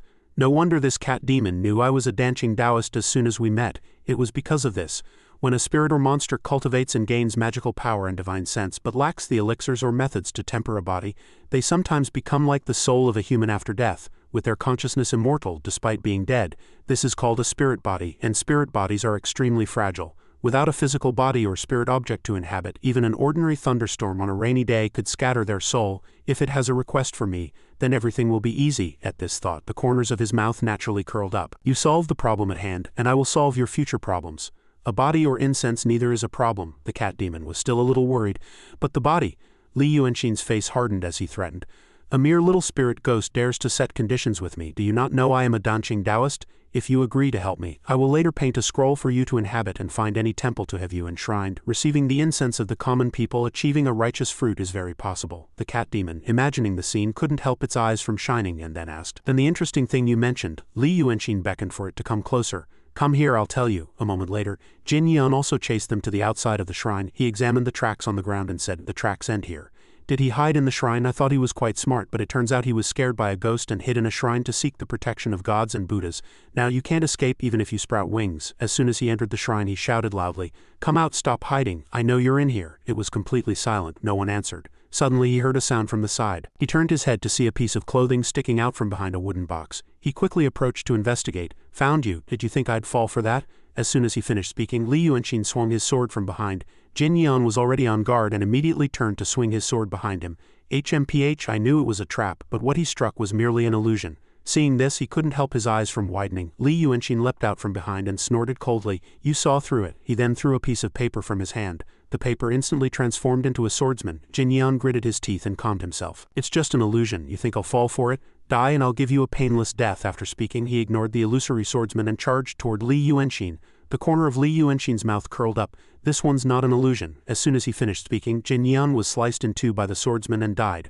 Until the moment of his death, Jin Yan couldn't understand how this was possible. Li Yuanxin looked at the opponent's corpse and laughed coldly. The real trap only appears after the opponent's guard is down. You thought you saw through all the ambushes, but that was just the prelude to the trap. Seeing Li Yuanxin looking at it, the swordsman raised its sword and said, my sword is your sword. After speaking, it transformed into blue smoke and disappeared. Li Yuanxin laughed. The advantage of being a reincarnator is being able to draw powerful figures who have yet to appear in this world. The white cat came out of his body at this time and said excitedly, what was that? Why did it suddenly disappear? Being in your body is quite fun too. Li Yuanxin sighed inwardly. Although my sea of qi is sealed, I was fortunately able to achieve the effect of turning illusion into reality by letting this fellow borrow my spiritual power. The white cat stared at him and roared, I want a human body. Li Yuanxin sighed, my body is inconvenient. When I recover my sea of qi, I will definitely paint a spirit vessel for you. The white cat turned its head in anger and flew outside. You're a liar. You clearly have one. In that case, I'll go get it myself. Li Yuanxin watched it go, puzzled, and said, this cat demon, where am I supposed to find a body for it? In any case, I can't let it mess around in my body. Suddenly he thought of Jashin's corpse. At this thought, he quickly chased after the cat demon. No, you little demon, don't do anything rash. Li Yuanxin didn't notice at all. A talisman was stuck to Jin Yan's corpse, and as soon as he left, the talisman instantly disappeared. At the same time, in the jail of Qing County, a young man was taking out several talismans from within the corpses of some prisoners. This person was Weinanzi, the captain that Jin Yan's group spoke of. He looked at the talismans in his hand and sighed. The puppet talismans heading to Weicheng have all been destroyed. They ate my pill embryo, so an ordinary martial artist shouldn't be able to do anything to them. Unless they met an old acquaintance. At this thought, he took out a painting of a woman. Could it be him? What a real pain. Because of this accident, it looks like I'll have to kill more people. As soon as he came out, the entire jail was engulfed in fierce flames. The scene shifts to Li Yuanxin. He stood in one spot, covering his face and sighing helplessly. I was too late after all. The cat demon had entered Joshing's body, jumped up, hugged him, and laughed happily. Hee, I have a body. Take me out to play. Li Yuanxin pushed it away and admonished, a normal woman doesn't cling to others like this. His mind was in a turmoil of thoughts. I don't know where her living soul is, and I can't forcibly remove the three-flower matron. It can't be helped. This could be considered their fate. If left like this young lady's corpse would be left to rot in the wilderness. After a moment of thought, he spoke. Since you couldn't wait for me to paint you a picture and entered a human body on your own, you must follow human etiquette. Listen well, let's make 3 promises right now. First, you must not harm human life. Second, you must not marry a human. Third, he paused, and the three-flower matron asked, what's the third? Li Yuanxin hadn't thought of it yet and answered calmly, the third will be added later when needed. Since you've used this escort agency's daughter's body, you have also accepted the karma of that body. For now, follow me and let's kill the remaining swordsmen before we talk. Hearing this, the three-flower matron placed her hands on her hips and became angry. Are you trying to make this body work again? Just then, a mocking laugh came from the woods. The three-flower matron turned her head and shouted angrily, what? Who dares to laugh at this body? As soon as she turned her head, several streams of sword energy flew at her from behind. Horrified, the three-flower matron had no time to think and immediately bent backward to dodge. But she could only dodge one stream of sword energy. The remaining 2 grazed both of her arms. Terrified, the three-flower matron immediately left Joshing's body and ran behind Li Yuanxin to hide, crying. Li Yuanxin's face was also filled with astonishment at this moment. What incredibly fast swordplay. The person sat on a branch behind them and sneered, a sightless demon yet quite fast at dodging. Li Yuanxin cupped his hands toward the opponent. It's a young cat demon who doesn't know the ways of the world. Please, honored senior, forgive her. May I ask for the honored senior's name and what business brings you here? The person replied calmly. My Taoist name is Weinanzi and I'm here to kill people. After speaking, he mercilessly unleashed several more streams of sword energy. Li Yuanxin was not slow to react. As soon as the opponent made his move, he leaped backward to dodge. Oh, so you're the cultivator trying to overcome a slaughter tribulation. To slaughter innocent people just to break through a heart demon, Weinanzi replied without a shred of sympathy. People are born with sin and everyone has a reason to die, especially you who have accumulated the karma of slaughter by killing the 6 ghosts of Hujon. And since the deaths of my 2 martial brothers are also related to you, you deserve to die even more. Li Yuanxin was shocked to hear this and his jaw dropped. What? The 6 ghosts of Hujon are all dead? He couldn't help but worry inwardly. Is there another guy or something else in this forest? Weinanzi didn't seem to care much and attacked again. Enough with the useless chatter, just die. Li Yuanxin dodged the opponent's strike and shouted in anger. What crime did I commit to get entangled with you crazy bastards from the Lingshu sword sect? It seems tonight is fated for me to summon young Master Ju. After speaking, he took out the paper with young Master Ju's drawing. But before he could even perform the technique, his arm was pierced by sword energy. Weinanzi frowned. What are you trying to do? Struck by the sword energy, Li Yuanxin dropped the paper in his hand. Weinanzi reached out, caught the paper, examined the drawing inside and interrogated him sharply. This is a demon. What is your relationship with this demon? Li Yuanxin smiled and said, haha, are you that concerned? He's my friend. Weinanzi snorted coldly. Colluding with a different race to harm righteous cultivators. Your crime cannot be redeemed even by death. Just then, something else was about to emerge from the forest. Weinanzi sensed it and immediately turned to look. And both Li Yuanxin and the cat demon stared with wide eyes. The cat demon couldn't hold back and immediately turned to flee. Something scary is coming, let's run. Then a woman's curious voice reached everyone's ears. Are you 2 really friends? The speaker was the young lady who had been riding the donkey. She had appeared out of nowhere, sitting between the 2, looking at the drawing in Weinanzi's hand. Seeing her sudden appearance, Weinanzi was so scared his jaw dropped. Who are you? Li Yuanxin across from him couldn't help but let the corner of his mouth lift slightly. Weinanzi observed the opponent for a moment and spoke again. Fairy, this humble one is Weinanzi of the Lingshu sword sect. May I ask what brings you here? The woman ignored him, approached Li Yuanxin and sniffed. I smelled a fragrant scent from afar. Unexpectedly, there's a truly surprising discovery. Being ignored, Weinanzi couldn't hold back and drew his sword, shouting loudly, this scoundrel killed my 2 junior martial brothers and befriended a demon. I implore you, Fairy, not to interfere in this matter. Hearing this, the woman immediately dropped her mocking expression and glared at him with a fierce gaze. What's wrong with being a demon? As she spoke, a powerful demonic aura instantly erupted from her body. Terrified, Weinanzi jumped back. He stared at her in shock, thinking to himself, this woman is a great demon. Though extremely frightened, he still set his jaw and shouted, Demon, leave this place at once. This matter does not concern you. It would be best if you don't interfere. As soon as he finished speaking, a mocking laugh came from behind him. The maidservant and the donkey had somehow appeared behind Weinanzi. The maidservant pointed at Weinanzi and laughed. "Young miss, that scoundrel is telling you not to interfere." Weinanzi turned his head in shock, and as soon as he turned, the donkey opened its giant mouth and bit down. Weinanzi was thus bitten to death, and the maidservant, seeing this, reminded it, "You have to spit out the corpse, don't ruin it." Only then did the young lady glance at Li Yuanxin again. "I've taken care of the troublesome fellow, so let's continue our conversation." Li Yuanxin's eyes were wide, and he was filled with astonishment. Such a powerful cultivator became food for a donkey in the blink of an eye. These two are no ordinary beings. The woman didn't seem to care about his surprise. She held up the drawing of young Master Zhu and asked, "Do you know the person in this painting? Is he your friend?"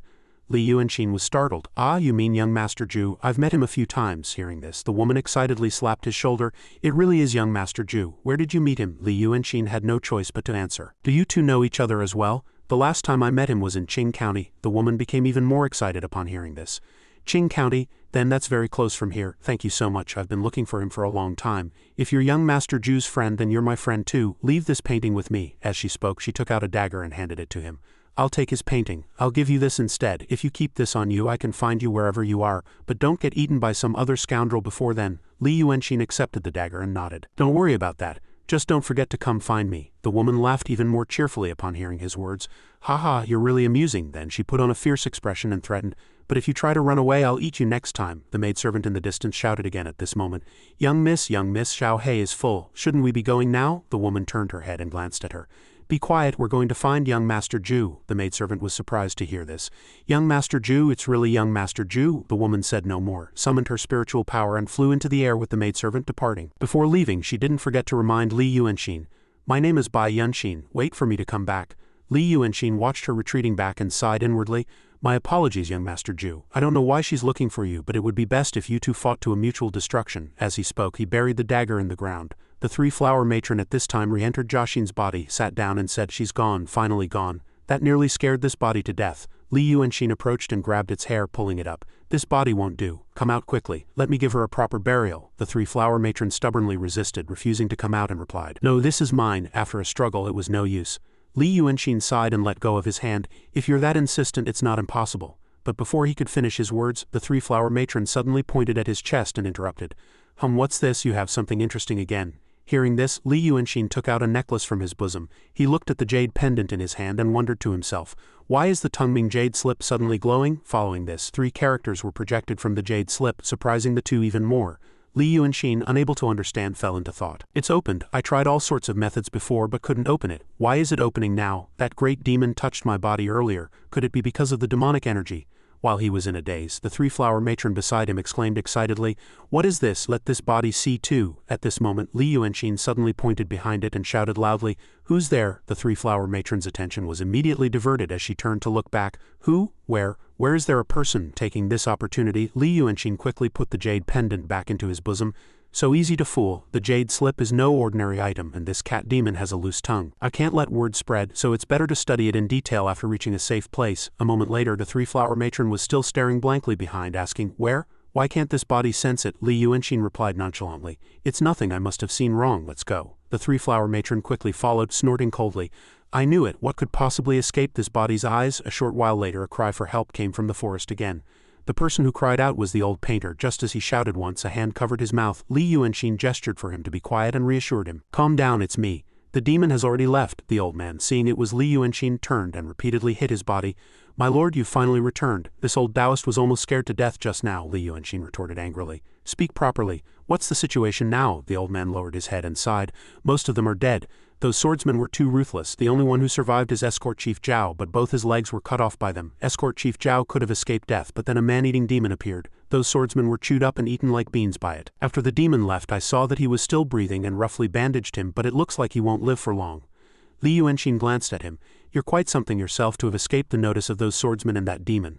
The old man smiled and said, "My lord jests. Fortunately, this old Taoist still had an invisibility talisman on me, so I was able to save my life at the critical moment.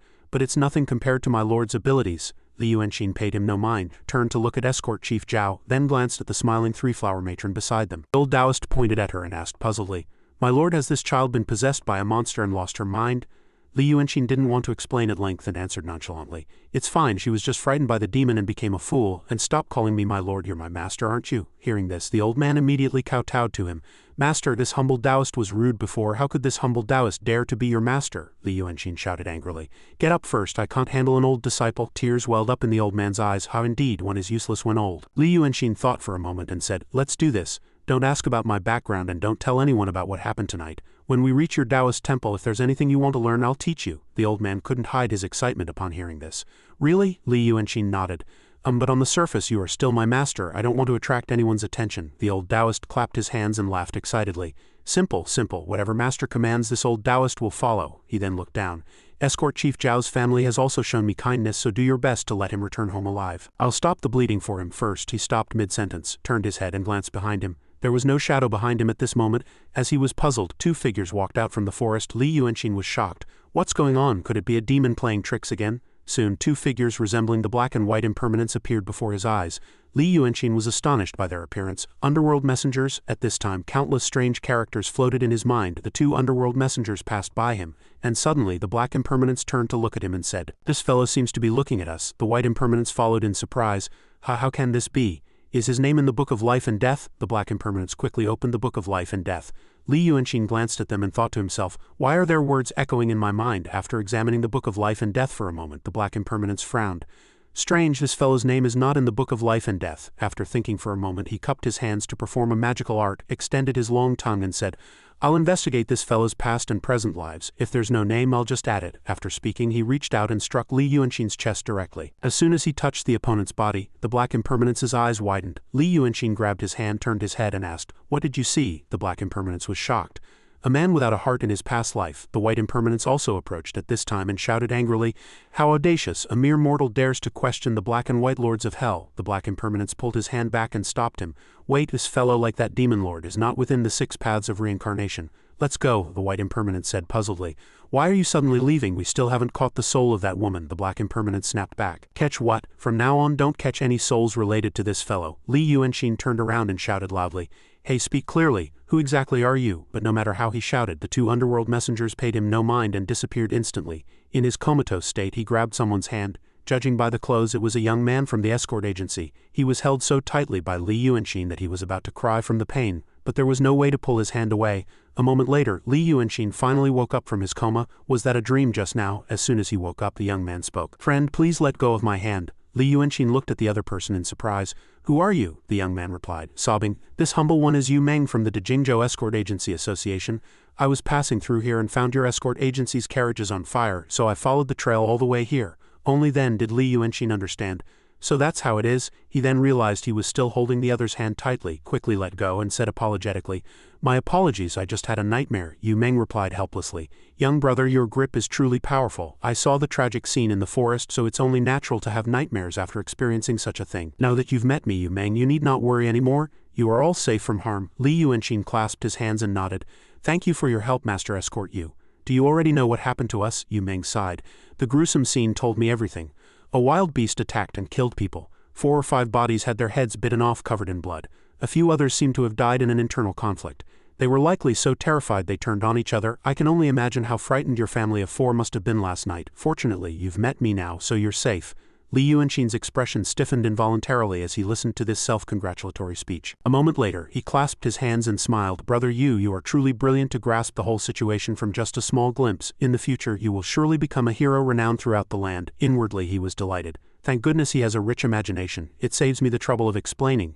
Yu Meng then led Li Yuanxin to his carriage. Haha, let's go. Your family is all in the carriage. Where are you from? I'll take you home. Li Yuanxin replied. We are heading to Weicheng. He couldn't help but sigh inwardly. He thinks we're a family. His powers of observation aren't very sharp, it seems. Meng laughed and said, What a coincidence. We were also on our way to Weicheng. Let's go together. Li Yuanxin glanced at him, sizing him up. He's a righteous and kind person but doesn't seem very bright. Only then did he notice the several carriages. Tisk tisk, it seems he's also a wealthy man. Yu Meng led him to the front of a carriage and said, Young man, don't be shy. Think of this as your own carriage. Li Yuanxin politely clasped his hands in thanks, then opened the curtain and boarded. Inside, 3 old Taoists were already seated and waiting. Upon seeing Li Yuanxin, one of them immediately asked, Esteemed one, are you awake? Li Yuanxin replied weakly, What do you mean? Stop calling me esteemed one. From now on, just call me Brother Shin. By the way, is this Yu Meng fellow rich? The old Taoist nodded.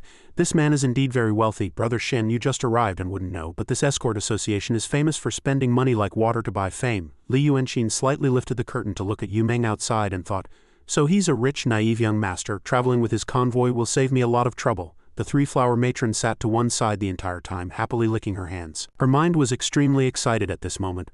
We'll soon be in a place with a lot of people. Heh heh. The group thus headed towards Weicheng, completely unaware that at the bottom of a carriage a malicious ghost was clinging on, following them. The scene shifts to Weicheng. In a mansion within the city, an old man was sweeping fallen leaves in the courtyard. Behind a tree behind him, a middle-aged man was engaging in amorous acts with a woman. The woman complained coquettishly, "What are you doing? Wasn't one night enough? Hurry up, I have to go." The man laughed and said, "What are you afraid of?" How would that deaf old man notice? After speaking, he buried his face in the woman's chest. "I really love you, my dear aunt." The woman did not resist and moaned with pleasure. Ah, mingling. The two continued their lovemaking behind the old man's back. Just then he turned his head and looked at them. He couldn't help but sigh inwardly. The escort chief is returning today. The scene shifts to outside on the street. Li Yuanxin's group had just entered the city. He sat in the carriage, lifted the curtain to look at the street and thought to himself, we've finally arrived. The most important thing now is to find a quiet place to study how to break the seal on the snow mountain sea of Qi. Yu Meng approached and asked, "Young man, have you been to Weicheng before?" Li Yuanxin shook his head. "I have not. I owe this journey to Brother Yu's kindness." Yu Meng smiled and introduced the city. Although Weicheng can't compare to the capital or provincial cities, it is very prosperous because the Waishui River converges here and many merchants use it as a transit point. The group soon arrived at the Zhao residence. As soon as they arrived, Yu Meng shouted loudly, "Yu Meng, head of the escort association, has returned, escorting Chief Zhao Danshong of the Hongfu escort agency." A woman's voice immediately came from inside the house. "My husband is back, my husband is back." These two were Zhao Wangxi and Zhao Lushi, Zhao Danshong's wife and concubine. The woman in red clothes stepped forward and said, "This humble one, Zhao Wangxi, pays her respects to the head. We are deeply grateful for the trouble you've taken to bring my husband back. Please come inside. I will have a servant prepare tea and refreshments." Yu Meng shook his head. "There's no need for such trouble. Chief Zhao was injured on the road. You should take care of him first." Zhao Wangxi looked at Zhao Danshong and said in disbelief, "Husband, how did you end up like this? Now that you're in this state, what are we to do?" The people on the street also gathered around, murmuring and watching. The young man who had been having an affair with Zhao Lushi in the residence suddenly rushed over. "Make way, everyone, make way. What happened? Where is my uncle? Where are the other escorts?" Yu Meng pointed to Li Yuanxin's group and explained, "While transporting goods they encountered a wild beast. Everyone died except for Chief Zhao and the young lady. These are the elderly Taoist Lu and his disciple. They came along so you can ask them for the details." The young man heard this, sighed and clasped his hands. "So that's what happened. I sincerely thank you, head." His heart was bursting with joy at this moment. Heh, what a great opportunity. Now only my aunt and cousin are left in the house. Sooner or later they will fall into my hands. He then went over to support Zhao Lushi.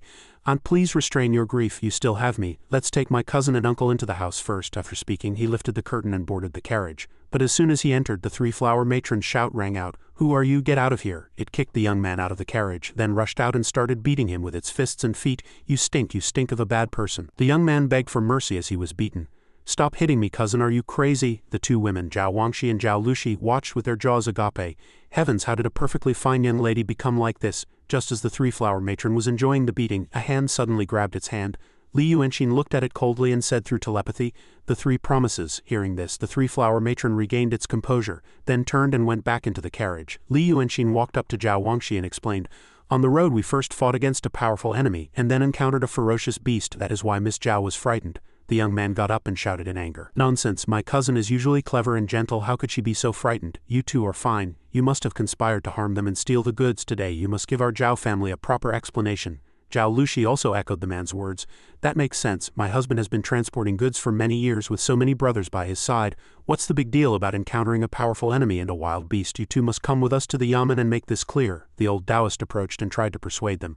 "Madam Zhao, please listen to this old man. It's not the first time for this old one." Just then Yu Meng took out a gold ingot and placed it on the carriage. The group looked at it, all puzzled. "Head, what is this?" Yu Meng glared at him, got angry, and shouted loudly, "Shut up. I saw the scene with my own eyes. If these two hadn't taken care of them, the chief and his daughter would already be dead. As for the lost goods, the association will compensate for them with this money. Do you have any other opinions?" The young man immediately became as docile as a puppy, accepted the gold and smiled. "Did the head not find this matter noisy? Since the head vouches for them, what opinions could we have?" Li Yuanxin thought helplessly to himself, as expected of a wicked association that solves everything with money. The group then quickly moved Zhao Danshong into the residence. The old man who had been sweeping the leaves mingled in the crowd, thinking in disbelief, "Is that the escort chief?" As night fell in the Hongfu escort agency, the young man went to find Zhao Wangxi and Zhao Lushi to discuss the matter. Aunts, we can't just let the matter of my uncle's injury go. Zhao Wangxi sighed. If we don't let it go, what can we do? Didn't the head say it was the work of a wild beast? Besides, we've already taken the money. Zhao Lushi supported her son. Sister, let's hear what my nephew has in mind. The old man is about to die, so the Zhao family will have to rely on Jiaming from now on. Zhao Jiaming continued with a cold expression. Aunt, don't worry. How can that Mr. Yu watch us every day? We'll sue that foreigner. He harmed someone, so he should go to jail. Besides, I heard that the land of the Dragon King Temple is quite valuable. Zhao Wangxi was still a little worried. Will this really work? Zhao Jiaming continued his psychological manipulation. I recently heard a rumor that a while ago the Lord Prefect, Zhao Wangxi, was shocked after hearing it. Something like that actually happened. The scene shifts to another courtyard in the residence. The old man who had been sweeping the courtyard was now slowly walking this way. Inside, a few maids were sighing and whispering. Why did only he come back? Looking like that, he's better off dead. He took so many people with him and they all died, but he's the only one who came back alive. The old man paid them no mind and went deeper inside. Soon he arrived at Zhao Dansheng's room. He walked to the bedside and sighed. Young chief, it seems no one in this family wants you to live, and the young lady has become like that. This old Hu is just a cripple, so you must hold on. For the young lady, for the industry that the old chief spent his whole life building, you must at least wait until old Yang's people arrive. It won't be too late to leave then. The next morning at the Dragon King Temple, the common people gathered around, murmuring and shouting. Old Taoist Lu, are you crazy? Why are you suddenly smashing the temple? If you smash the temple, where are we supposed to offer our sacrifices? Old Taoist Lu ordered people to smash the statue inside the temple and shouted loudly. Fellow villagers, do not be alarmed. Today this Hunyuanzi is not doing this to disrespect the Dragon King. The day before yesterday, my divine soul roamed the great void and happened to set foot in a celestial abode where I met the Dragon King. He personally told me to enshrine 2 deities in the mortal world for people to worship. The common people wore expressions of disbelief. Is that true? You're quite good at making up stories. Are you mad for money? The old Taoist took out 2 scroll paintings and snorted coldly. These 2 scroll paintings were bestowed by the deity himself. Whether they're real or not, you will know when you see them for yourselves. This is the true likeness of the 2 heavenly venerables. After speaking, he unfurled the paintings and showed them to the crowd. The first is the great sage, supreme saint, mysterious and miraculous treasure, the emperor's crown prince. He is the crown prince in the 9 heavens of the divine kingdom. His magical arts are unparalleled. He brings prosperity to businesses, bestows wealth and fortune, and grants many descendants. The second is the handmaiden of the great sage, the dragon maiden. The supreme saint, mysterious and miraculous treasure, the emperor's crown prince, the sworn sister of the weak sea dragon king family. She controls the wind and rain, ensuring the prosperity of the region. Now, fellow villagers, pay your respects to the portraits of the 2 celestial venerables. This matter cannot be delayed. Sincerity will bring miracles, but without sincerity, even if the Jade Emperor Heavenly Venerable himself descended, he would not pay you any heed. The common people were immediately bewitched as if their souls had been swapped, and they murmured and knelt down. We understand, to think old Taoist Lu would have such a fortunate encounter. Do you all feel it? As soon as the portraits were unfurled, my whole body felt very comfortable. My mind feels much clearer too. When night fell, the old Taoist returned to Li Yuanxin to report. How was it, Brother Shin? Did I handle this matter well? Li Yuanxin lay on the bed looking at the Tungming jade slip and nodded. Your storytelling skills aren't bad. The old man was excited and flattered him. It's all thanks to Brother Shin's painting skills. It's been a long time since the Dragon King Temple was this lively, but this deity is truly special. Brother Shin, which deity did you paint? Li Yuanxin shook his head. I cannot say, he sighed inwardly. Surely I can't say it's myself? The old Taoist didn't ask further and waved his hand. I understand. There's a reason for everything Brother Shin does, rest assured. This old Taoist will handle the incense offerings well. After he left, Li Yuanxin finally sat up and stared at the jade slip, lost in thought. This jade slip is like a memo that the painting sage always carried with him, and its contents are vast, but with my current abilities I can't see much of it. It took me a whole day to find just one method to break the seal on my Sea of Qi. With the current conditions being limited, I can only give it a try for now. The jade slip said that to break the seal one must use a different kind of power to counter it. My own power is far from enough, so I can only try to borrow the power of the common people's vows to break it. Soon the sun set and the old Taoist returned with a jug of wine and a bundle of snacks. Brother Shin, aren't you eating? I bought some wine to celebrate. As soon as he entered the house, he saw spiritual energy continuously flowing out of Li Yuanxin's room. Curious, he approached the door and peeked through the crack. Seeing Li Yuanxin still sitting cross-legged on the bed, he couldn't help but admire him. Brother Shin is still cultivating, he truly is an esteemed one. Just then, a human head popped out from above the door. The old Taoist was so frightened he screamed, a ghost, a ghost! Li Yuanxin was at a critical moment and was shocked in his heart, unable to move. The snow mountain sea of Qi felt like it was about to explode. After scaring the old Taoist, the female ghost turned her gaze towards Li Yuanxin. She approached him, but he still showed no reaction. He was still focused on breaking the seal. This is bad. The power of vows and spiritual energy are completely different. Without enough spiritual energy to suppress it, this thing is running rampant in my body. If this continues, my divine soul will be shattered before the seal is even broken. I must first fix the scattered power, then concentrate on attacking the seal. A moment later, Li Yuanxin finally came to his senses. Phew, thankfully I succeeded. The vow power I gathered this morning is all used up and the seal only has a small crack in it. Only then did he notice the female ghost beside him. He was immediately frightened, backed away and shouted, "A ghost has entered the temple," but soon he noticed something strange. That red dot on her forehead. He composed himself, approached the female ghost and asked, "Are you Zhao Jiaxin? Are you Zhao Jiaxin?" Hearing his question, the female ghost immediately turned her head and fled out the window. Li Yuanxin got up to chase her, but as soon as he stood up, a wave of weakness washed over him. "This is bad, I used too much power just now." North. That's the direction of the Hongfu escort agency. If this soul is really Zhao Jiaxin, then my encounter with the black and white lords of hell was not a dream. The scene shifts to the Hongfu escort agency. The cheerful laughter of Zhao Jiaming's group echoed continuously. "Mingling, drink up. From now on you are the pillar of our family. Haha, my dear aunt. I truly love you. It's a pity my cousin went mad. If she were sitting here too, it would be even more enjoyable." Zhao Lushi snorted coldly. "What is that damned fool thinking now?" Zhao Jiaming chuckled. "Just a passing thought, and would you like a drink too?" Zhao Wangxi shook her head. "No thank you, it won't be too late to drink after this matter is settled smoothly." The scene shifts to Zhao Danchong, the old man sweeping the courtyard side. "It seems the young chief won't hold on much longer. I couldn't send the letter and the prefect is of no use. Even if you look at me like that, there's nothing I can do." Zhao Danchong was staring intently at him. Was there something he wanted to say? The group outside also heard murmuring. "That old man with the severed legs is groaning. What is he saying? Is he dead? After holding on for so long, he's finally dead. Hurry and report to the mistress." Just then a blade flew from within the room. One of the guards who was about to report was instantly cut down. The other froze on the spot in fear, and the old man pointed the sword at his face, threatening him. "Don't move if you don't want to die. In my youth I was known as Meng Yi, the murderous devil." After speaking, he slowly closed Zhao Danchong's door. "Young chief, this old body is all I have left." Zhao Danchong stared intently at the old man's retreating back until he closed his eyes. A moment later, horrific screams echoed endlessly from within the residence. "Murder, murder, old man Meng, are you mad? You crippled bastard, you traitor, how dare you kill someone?" Meng Yi, filled with killing intent, shouted. "The young master is gone, so you all shall follow him." After speaking, he swung his sword and fresh blood and horrific screams immediately mingled. The next morning the common people had another story to gossip about. At the Dragon King Temple, a group of officers broke down the door and rushed in, shouting, "Arrest all the suspects." The old Taoist in the room heard the noise and shot up. "What's that noise?" He quickly ran outside and shouted, "What are you trying to do? Everything in my shrine is a sacred treasure." This person was Yin Pingzi, the constable of Weicheng's subordinate yamen. He looked at the old Taoist and shouted loudly, "Zhao Lushi, the widow from the Hongfu escort agency, has filed a complaint. She accuses you of colluding with bandits to murder and rob and then bribing a family servant to kill the master and seize the Zhao family's property. Men, arrest them all, take them to the county jail, and await interrogation." The old Taoist was immediately seized and tied up by several officers. He tried to explain, "Sir, please investigate this matter thoroughly. If I had intended to harm him, why would I have brought him back? Besides, there is also the head of the association who can testify for us." Yin Pingzi paid him no mind and snapped, "Who knows if you weren't just pretending to be kind to gain the Zhao family's trust, making it easier for you to proceed with your plan to seize their property." Hearing this, the old Taoist's jaw dropped at a loss for words. Yin Pingzi continued to press him. "Do you know Meng Yi of the Hongfu escort agency?" The old Taoist nodded. "We are all neighbors, how could I not know him? But I truly don't know what happened." Yin Pingzi turned and waved his hand, "And there's no doubt. If you truly have a grievance, you can state it clearly in court. The Lord Prefect will judge for himself. Men, take him away." The old Taoist shouted towards the inside of the shrine. "Xinjia." As soon as he shouted, an officer came out from inside. "Chief, there's no one here. The complaint mentioned a young accomplice, but my men have searched everywhere and found no one." The old Taoist was shocked to hear this. "Did he escape?" Yin Pingzi snorted coldly. "Seal the shrine. The monk can run, but the temple can't. Just draw a wanted poster and put it on the notice board." The old Taoist was soon dragged away by them.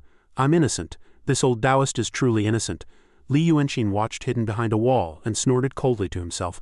"I knew those people from the Zhao family were no good, but I thought they'd at most cause trouble over property disputes. If they insist on scheming against me, they'd better be prepared." The next morning the common people came to offer their sacrifices, but the shrine door was sealed. "Is old Lu involved in the Zhao family's affair? It hasn't been long since the new deity was enshrined, and already misfortune has befallen him. Is this deity not efficacious? HMPH, I told you so.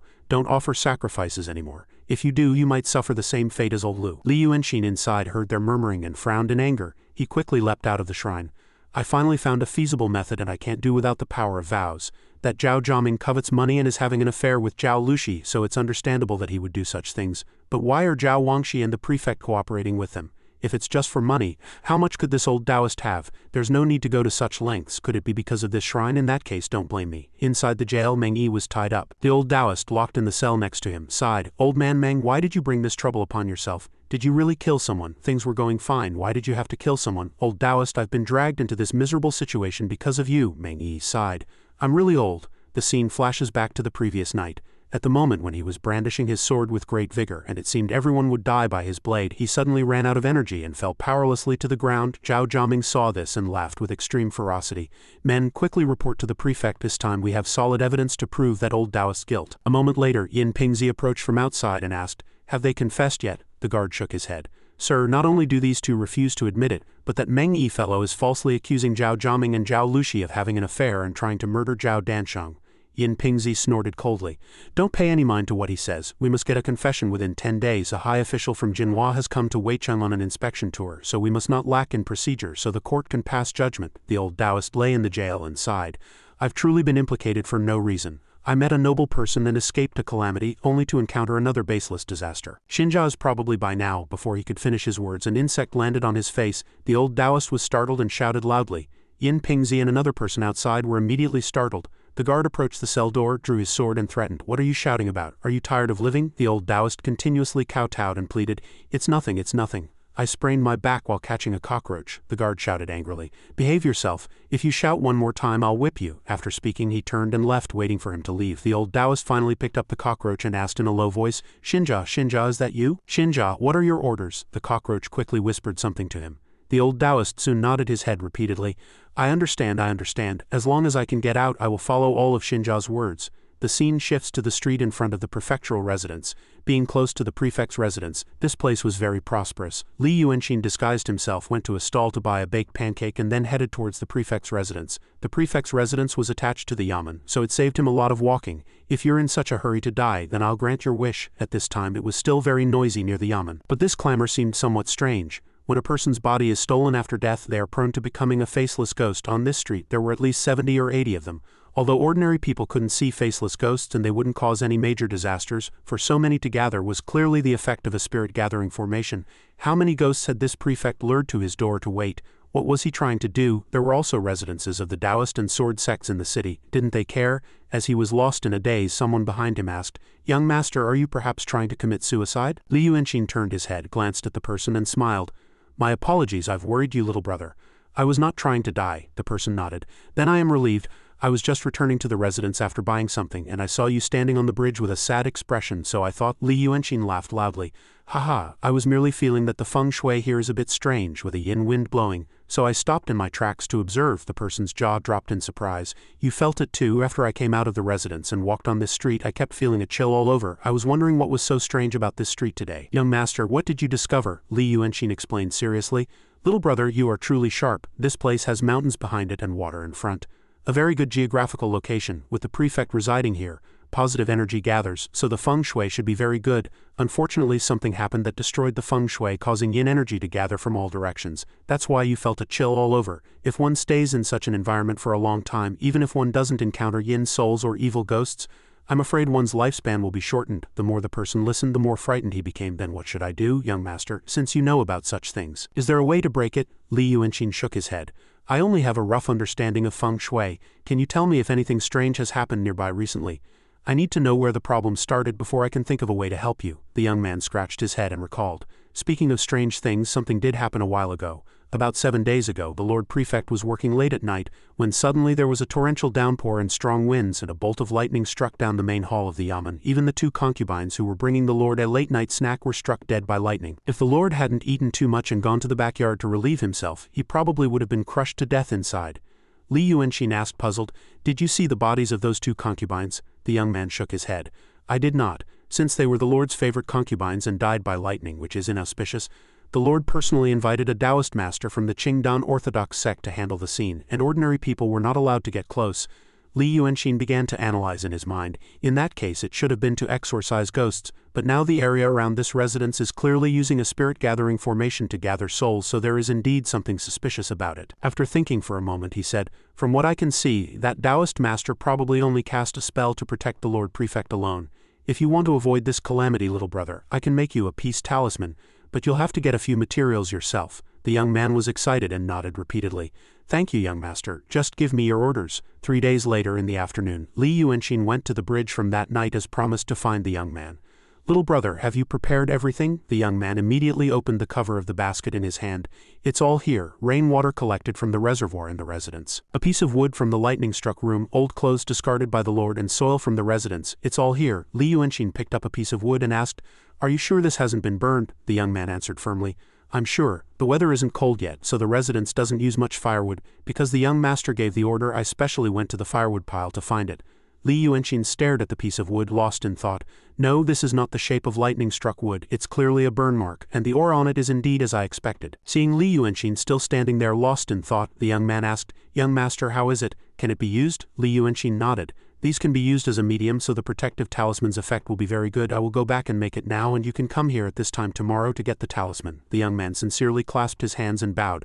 "Then thank you, young master." Li Yuanxin waved his hand. "There's no need for formalities. Our meeting can be considered fate. From now on we are friends, and it is only right that I help you stay safe." The young man smiled as he watched his retreating back. "A servant like me, be able to befriend such a benevolent young master?" The more he thought, the happier he became. As night fell, Li Yuanxin returned to the Dragon King Temple, marveling to himself, "This servant is more useful than I thought. The cinnabar the prefect used, the old clothes, I have them all." I didn't expect him to be someone who could meet the prefect so often. Just then, a woman's voice came from the opposite wall.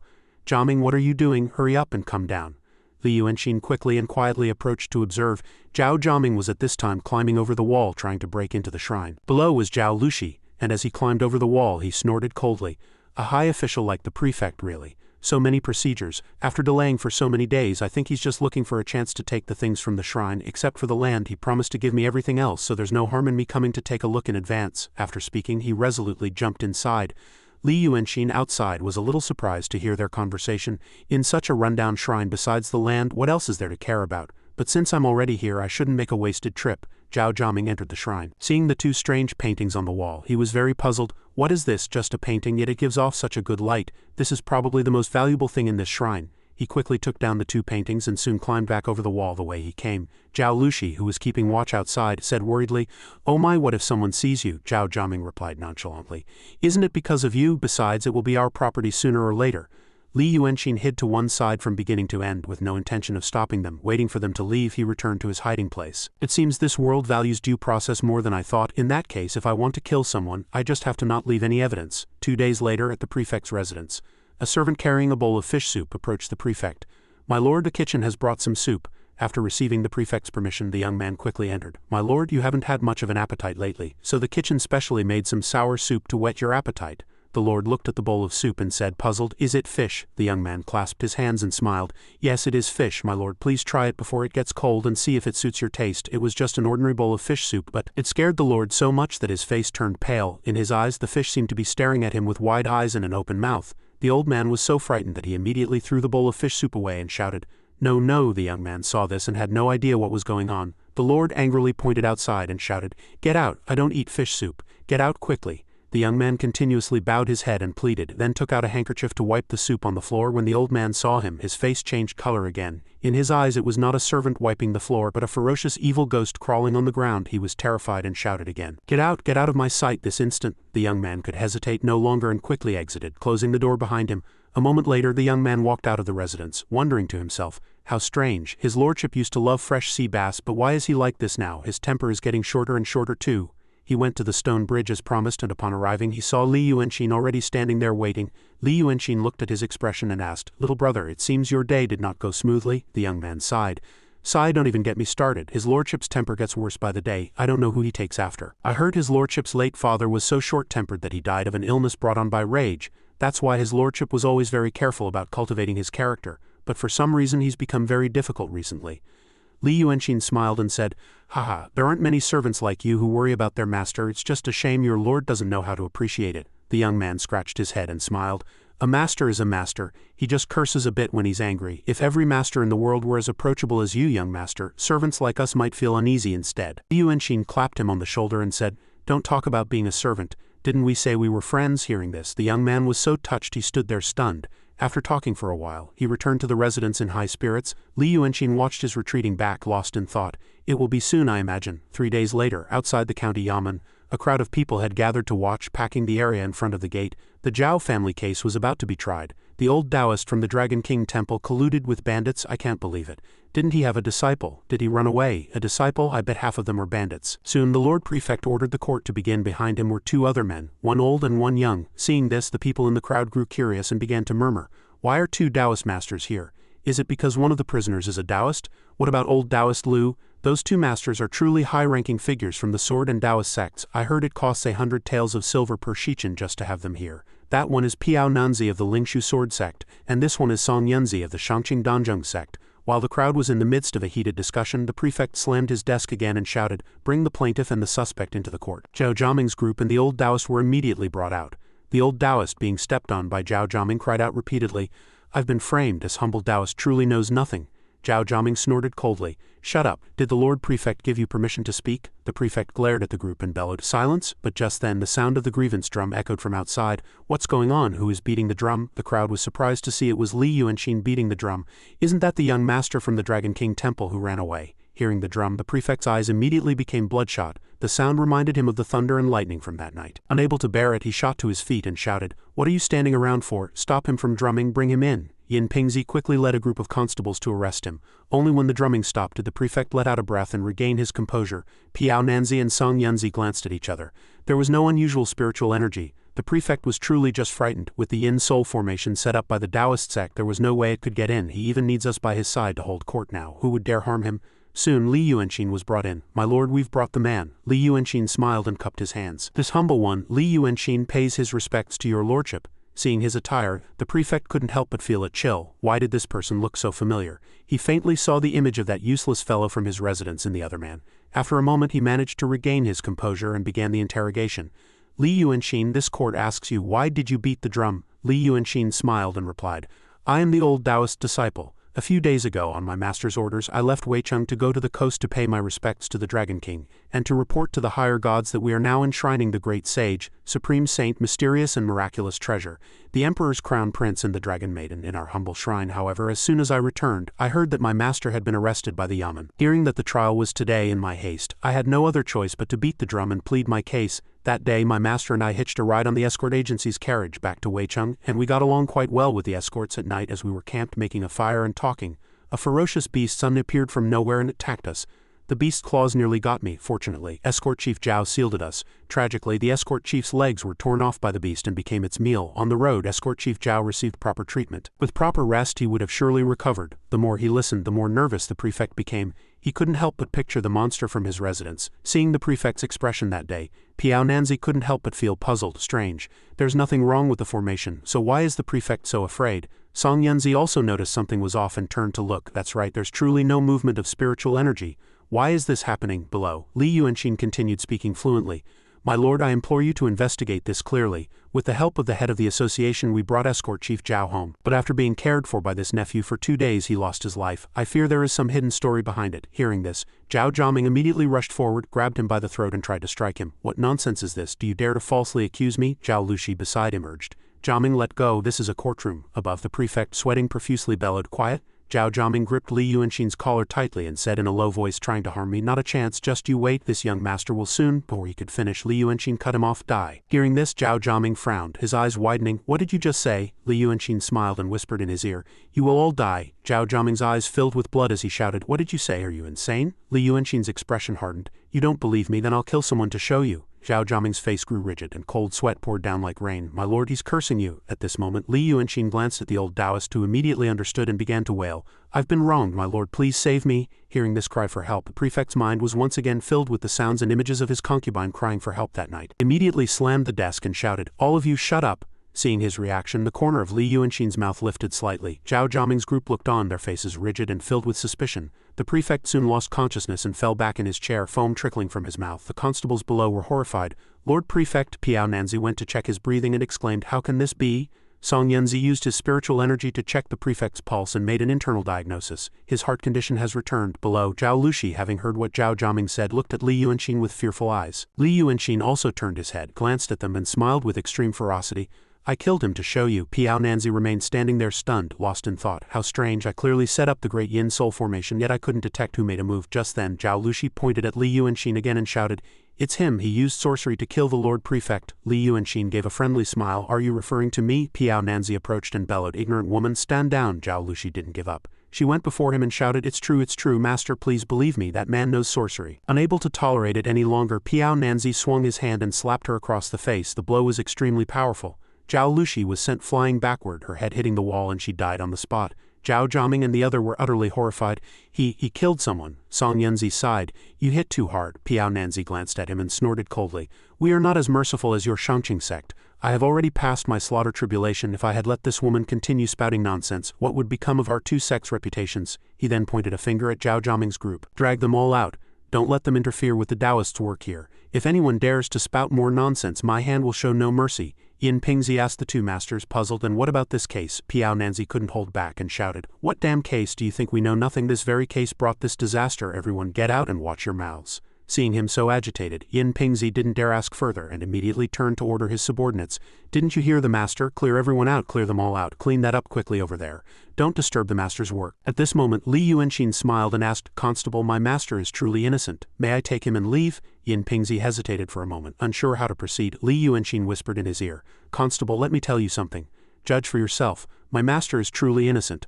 I killed the prefect. Neither of these two statements is false. Terrified, Yin Pingzi turned his head and stared intently at him. What kind of joke is this? How could he kill the prefect in front of two masters? By what means could he have done such a thing? Li Yuanxin continued. Oh right, even if you tell the two masters, they probably won't believe you. One look at Zhao Lushi proves that. Yin Pingzi looked at the woman's corpse with a horrified expression. Then after a moment he stepped back to clear a path. You two, please. Li Yuanxin cupped his hands and smiled. Thank you for your clear judgment, Constable. Master, let's go. Behind them, Zhao Jiaming watched Li Yuanxin's retreating back, trembling in fear, and thought to himself, a demon, that man is a demon. The two of them soon left the yamen. The old Taoist couldn't hold back any longer and finally asked, Xinjia, did the prefect really buy you? Before he could finish, Li Yuanxin nodded. I did. Hearing this, the old Taoist looked as if he had been struck by lightning. Li Yuanxin turned to look at him and smiled. Do you want to know how I did it? I can teach you. The old Taoist hesitated for a moment, not knowing how to respond. A while later, at Munanggyo on Yangnu Street, the old Taoist was drinking with Li Yuanxin on the second floor and asked, puzzled, Xinjia, aren't we going back to our shrine? This Munanggyo isn't cheap. Li Yuanxin smiled. There's no rush. We just got out after a few days in jail. We should eat something good to wash away the bad luck. Here, drink up and calm your startled heart, although this meal is a bit expensive. It's worth the price. The old Taoist raised his cup and asked again, puzzled, let me ask you, Xinjia, did you really kill that prefect? Li Yuanxin nodded nonchalantly. I did, the old Taoist asked again. But how on earth did you do it? Li Yuanxin smiled and looked at him.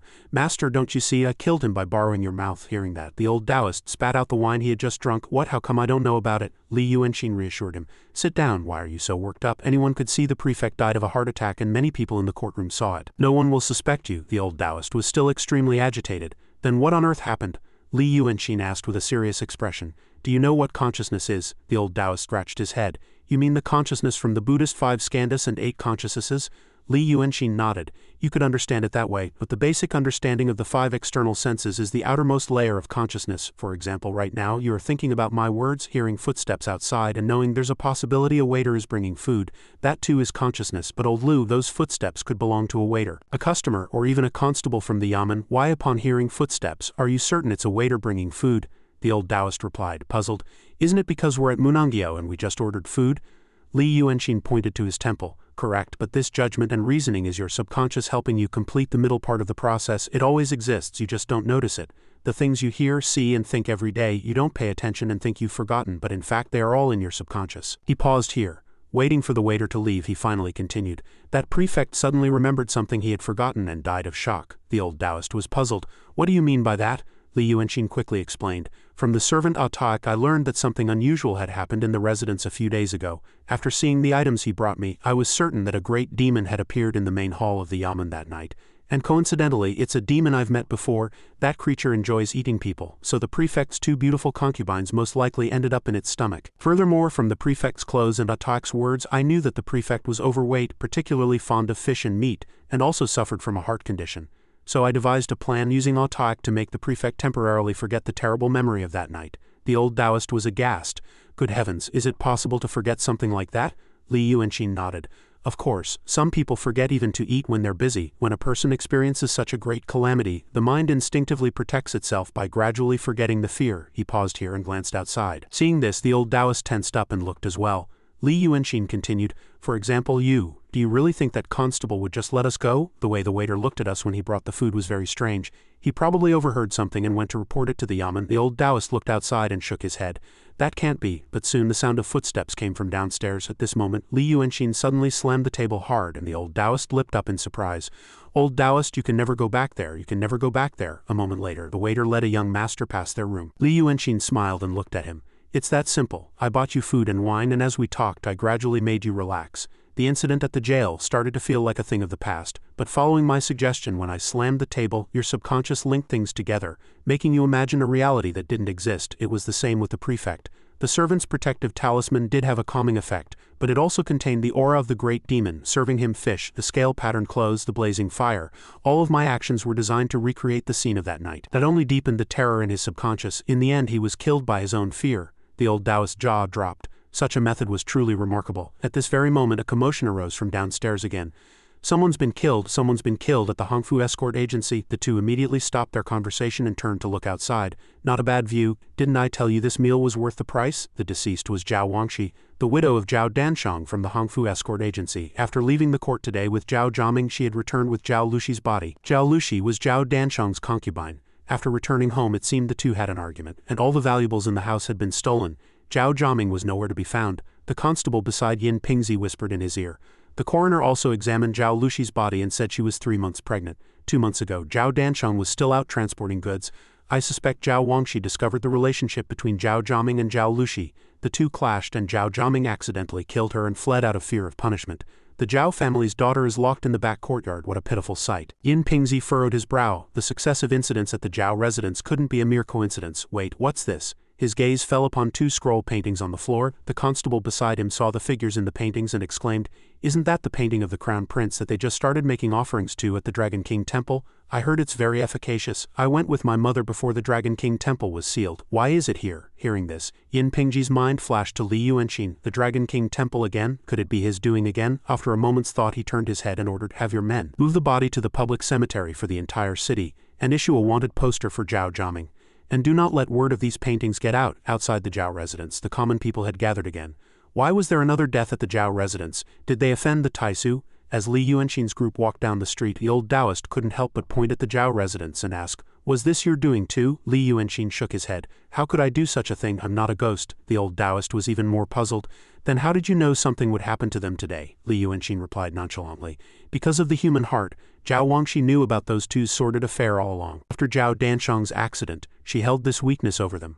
She originally had a chance to drive those two out immediately, but she wanted Zhao Danshang to die a bit sooner so she could swallow the entire family fortune. Yet she didn't want to be the villain who harmed her husband, so she entrusted the affairs of the residence to Zhao Jiaming, pretending on the surface to be weak and without opinion.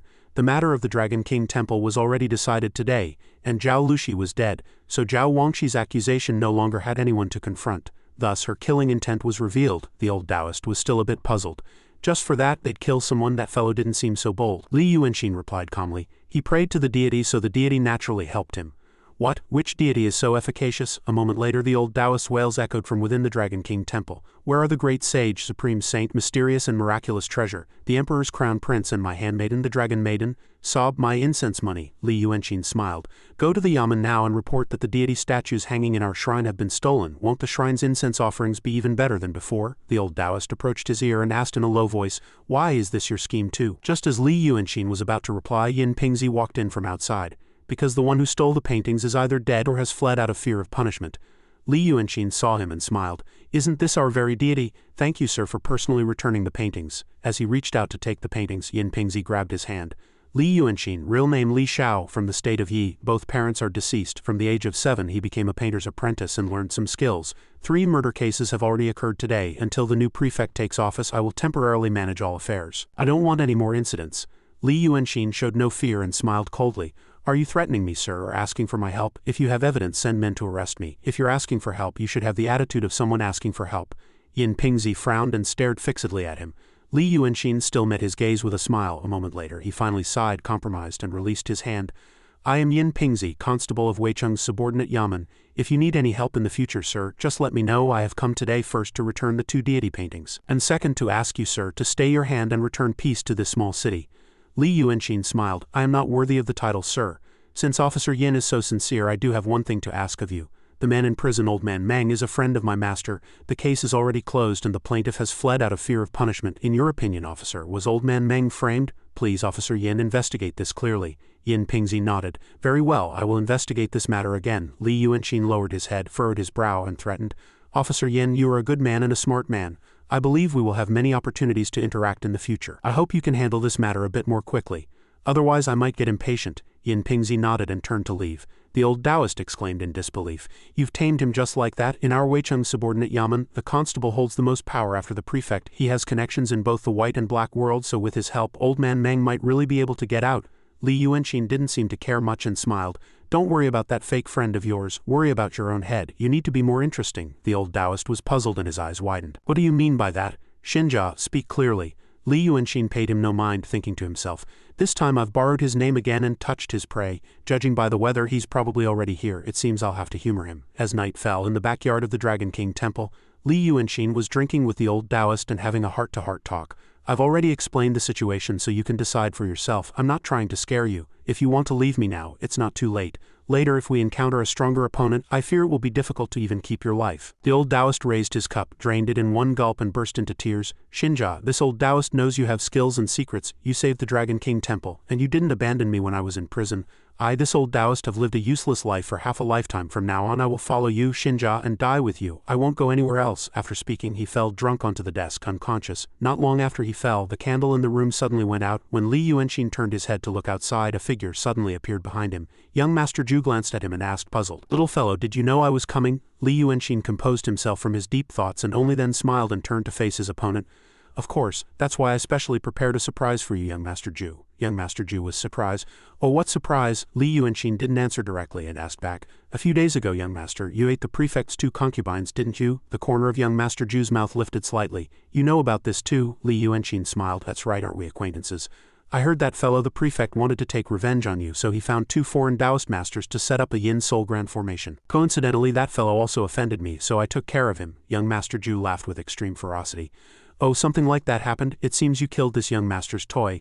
Li Yuanqing stood up. Yes, I killed him. That's why I thought if you hadn't gone far, young master, you might come looking for me. It's a pity that I only have this old man by my side, so I don't have anything good to offer. Young Master Zhu smiled and shook his head. It's fine, I'm nearby, so there will be chances later. But since I'm already here, I can't disappoint your intentions. As he spoke, he grabbed the old Taoist, preparing to chew and eat him alive. Before he could eat, Li Yuanqing once again shouted loudly to stop him. Wait a moment, young master. It is not my way of hospitality to treat a friend with such old and tough meat. How about I? As he spoke to this point, a tongue-ming jade slip in his bosom shone again. Young Master Zhu was also drawn to it. You have something good on you? Li Yuanqing took out the jade pendant. You mean this? It's just a jade slip. If you like it, young master, you can have it. His mind at this time finally made a quiet judgment. As expected, a tongue-ming jade slip only reacts when it encounters demonic power. Young Master Zhu took the tongue-ming jade slip, examined it, and exclaimed in surprise. This thing can be opened. Li Yuanqing smiled. Who knows, it's made of jade anyway, so I just carry it on my person. Though he spoke calmly, he was inwardly glad that the other didn't know how to open it. Young Master Zhu sighed with contempt. I thought it was some treasure. Li Yuanqing reached out to take back the jade pendant. It's an heirloom jade pendant. It has no other function, just for remembrance, but unexpectedly, young Master Zhu didn't return it to him. Li Yuanqing asked, puzzled, why is that? Young Master Zhu smiled warmly. If it's of no use to you, why don't you gift it to me? Later, when I want to eat you, seeing this and remembering that you gave it to me, I won't eat you alive. Li Yuanqing could only laugh. Then I truly thank you, young master. Young Master Zhu reached into his bosom to find something. HMPH, I don't want to take advantage of you either, so I'll exchange something else for it. Soon a golden soft armor was taken out by him. Li Yuanqing was inwardly puzzled. Where did he take it out from? Young Master Zhu quickly held the soft armor before him. Li Yuanqing had no choice but to feign excitement and exclaim, what a beautiful soft armor. Young Master Zhu handed it to him and smiled. If you like it, take it. You can wear it normally. Li Yuanqing nodded. Then I won't be polite. His mind was analyzing. This soft armor can't be scratched even by his claws. It's probably a great treasure, but I still have to find a chance to get back the tongue-ming jade slip. After a moment's thought, he smiled and asked, right, you just said you live nearby, young master. Perhaps we? Before he could finish his words, a claw immediately came to his face. Are you trying to find out where I live? Li Yuanqing's eyes widened, and he was horrified in his heart. This crazy fellow. He put on an innocent expression and said, I was just worried about you. Young Master Zhu heard this and withdrew his claw. Worried? Li Yuanqing nodded. You are my only friend in this Weicheng. Is it so strange for me to be a little worried about you? Young Master Zhu heard the word friend. His eyes widened and he couldn't help but step back. He stood there blankly staring fixedly at Li Yuanxin. Seeing his opponent standing there in a daze, Li Yuanxin opened his mouth. Young Master, it seems, before he could finish, a demonic aura suddenly erupted violently from the opponent's body, and then he broke through the roof and left. Li Yuanxin was surprised and looked up. Did he run away? I've finally placated this great demon and sent him away. But the Tungming jade slip is also gone, but if his abode is in Weicheng he must have left a trail. The next morning the old Taoist was sleeping soundly on the ground when suddenly he felt the sunlight shining directly on his face. He exclaimed excitedly in a daze, "The sunlight is really nice," but as soon as he woke up his eyes widened. "Damn it, where did my roof go?" Soon he ran to Li Yuanxin's room. "Xinjia, did that fellow come?" Li Yuanxin glanced at him and smiled. "Your reaction is quite fast. Don't worry, it's fine. Your meat is too tough. He didn't eat you." The old Taoist was terrified, waved his hands and feet, signaling to run away quickly. Li Yuanxin approached, patted his shoulder and reassured him, "It's no use running. Besides that great demon there are also people from the Taoist sects in the city watching us. The most important thing now is to quickly break the seal on the Snow Mountain Sea of Qi. Alright, let's do this. In a moment you go out and spread a rumor. Say that the Dragon King Temple showed its efficacy today, and imparted the Tao to you, making you stay up all night and at the same time ordered us to repair the shrine and add another golden statue." The old Taoist's jaw dropped. "You even want a golden statue? But we don't have any money." Li Yuanxin smiled. "It's just an excuse. We'll earn some incense money to repair the house first. It won't be a problem to make the statue in 10 or 8 years. The old Taoist nodded and turned to leave. "As expected, Xinjia is smart. Then I'll go open the shrine door, but it's strange. Why does my body ache so much today?" Li Yuanxin smiled coldly to himself.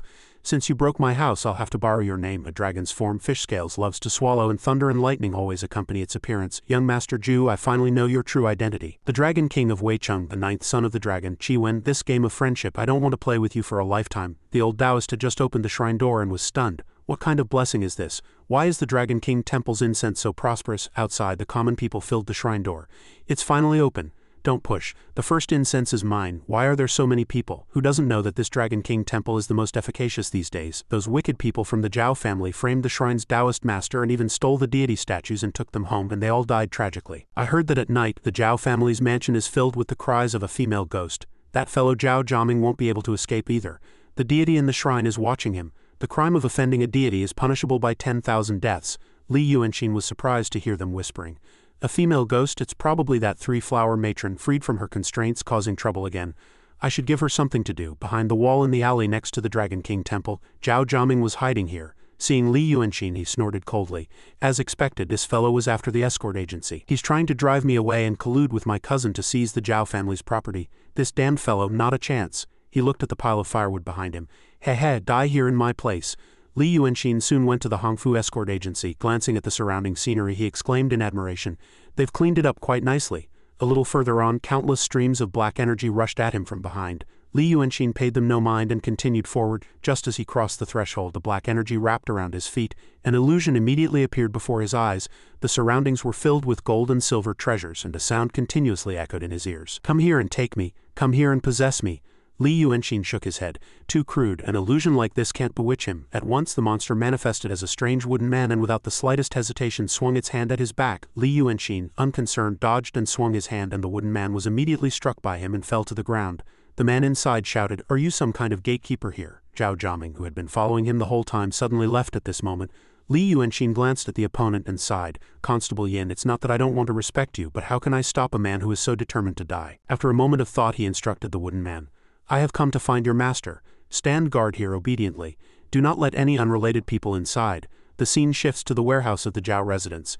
Zhao Jiaming quietly pushed open the door and entered with a laugh. With just a bit of kerosene, not even a great golden immortal could save him. At the same time, the wooden man also appeared behind him. Zhao Jiaming turned to look, and the moment he turned, he was bewitched by the wooden man's sorcery. In his eyes, the wooden man was now a peerless beauty, constantly calling out and seducing him. "Come and possess me." The young man, bewitched and dazed, threw everything aside and rushed forward. The scene shifts to the three-flower matron. It was sitting in a room preaching the Tao to the young monsters. What are the three views of life? They are the view of life and the view of values. The young monsters sitting below listened with great focus, but they couldn't understand a single word. A rabbit monster couldn't hold back and asked puzzled, "What is a view of values?" As soon as it opened its mouth, the three-flower matron immediately flew into a rage and shouted, "Shut up and sit still. Is what this matron says right, or is what you say right? The dharma of the three views is—" Before it could finish speaking, Li Yuanxin suddenly pushed open the door and entered. The three-flower matron and the young monsters were all horrified, breaking out in a cold sweat. Li Yuanxin looked at them with a ferocious expression. Since when did I permit you to preach the Tao? The young monsters, sensing the situation was bad, did not hesitate for a moment and immediately ran outside to flee. Li Yuanxin did not stop them and approached the three-flower matron, which trembled in fear and pleaded ceaselessly. My lord, please spare my life. It was not my intention to preach your dharma. Those fellows came on their own. Li Yuanxin thought of Zhao Jiaxin's soul. So she was here. Thinking back, the night she left was exactly when the trouble at the Zhao residence had started. The three-flower matron continued to point and shout. She's been here for a few days. She likes to listen to the three views too. Li Yuanxin pointed to Zhao Jiaming outside and asked, I won't blame you for preaching the Tao, but you must remember that now is not a good time. Setting aside those young monsters, where did that mummy outside come from? Outside, Zhao Jiaming, bewitched by the mummy, was completely naked, gleefully and madly thrusting into a young tree in the courtyard. The three-flower matron quickly explained. The mummy is a maidservant. She was transformed from a maidservant. She tried to steal something, but I didn't touch her. A piece of a cloud passed by and poof, she turned into a mummy. I thought she looked cute, all shriveled up, so I let her stay here. After hearing this, Li Yuanxin thought to himself. Mist, you say? Whose doing could this be but young Master Ju's? But for this three-flower matron to be able to enlighten these monsters, it has some skill after all. It might be useful later if I keep it around. After thinking for a moment, he sighed and said, All right, call your little ones back. The three-flower matron nodded and was about to go call them when its expression suddenly hardened once more. A bad one has come. Outside the residence, a figure descended from the air. With sharp eyes, she looked into the residence with interest. As soon as she entered, the young monsters inside began to murmur among themselves. She's here, she's here. I'll do it, let me do it, the woman, her face still as cold as ice, spoke. How noisy! She turned her head to the side, looking slightly surprised. A chicken monster had transformed into a human figure and approached, making a welcoming gesture. Not stopping there, it winked and made a pass at her. The woman, unconcerned, extended her hand and placed it on its own. The chicken monster smiled and under the adoring gazes of the remaining young monsters led the woman inside. Success, I'm so jealous. I wonder what reward the matron will give us. Just then, the dog monster shouted again. Be careful. As soon as it shouted, a gale blew in from the front. A miasma covered the entire garden before quickly receding. Zhao Jiaming also came to his senses. After his fierce battle with the young tree, his member was now bent like a hook, and the chicken monster, struck by the gale, reverted to its original form. Li Yuanxin and the other appeared before the woman's eyes. His expression hardened as he sized up the opponent. Such a powerful aura. Is she from a Taoist sect? After thinking for a moment, he asked, Miss, for what reason have you trespassed into my humble temple? The woman did not answer but asked in return, Why do you harm people? Li Yuanxin glanced at Zhao Jiaming and laughed coldly. Is your question not rather strange, miss? When did I ever harm a person? As I see it, he is clearly the one harming a monster. All he lost was a bit of his senses, but this great tree of mine has lost its innocence forever. You are a cultivator yourself, miss, so how can you have eyes only for humans and not for all living beings? Isn't your perspective too narrow? The woman was taken aback. What you say seems to have some merit. Li Yuanxin sighed in relief inwardly. She seems to be someone who can be reasoned with, so this will be easy to handle. He quickly began his psychological manipulation, explaining, When a beast's spiritual intelligence first awakens, it is no different from a newborn baby. Heaven possesses no malicious nature, there is only desire and primal instinct. We Taoists only know how to exterminate monsters, not how to teach them. We only know how to seize resources, not how to share them. Monsters and spirits are enraged, but lacking will, they only slaughter madly. But for me, if one has a heart for the Tao, I teach without discrimination. We cultivate the heavenly heart, true Dharma passed down from celestial beings, so we also bear the responsibility of enlightening all the myriad living souls. The woman stared at him intently. Is this your Tao? Zhao Jiaming, who was off to one side, suddenly shouted loudly. Save me, monsters, they are all monsters. The woman, annoyed, swung her hand and sent him flying. Incredibly noisy. Struck by this one palm, Zhao Jiaming was shattered into pieces. The atmosphere instantly fell silent. Only then did the woman continue to ask, Li Yuanxin, is what you just said the Tao that you pursue? Li Yuanxin analyzed the situation inwardly. Although this woman listens to me, she is a cold-blooded person without a shred of compassion, so I must be careful. After careful thought, he replied, Yes, my Tao is to wish for the coexistence of humans and monsters. All living beings under heaven are equal. The woman smiled with interest. All living beings under heaven are equal? Your Tao is truly interesting. Li Yuanxin also smiled. You jest, miss. I wonder why you are wandering about. Is it to seek the Tao? The woman replied nonchalantly. I am merely searching for my Tao heart. Hearing this, Li Yuanxin's eyes widened. Tao heart, only a master at the peak of the transformation realm needs to temper their Tao heart when they must overcome the true emptiness tribulation to enter the true realm.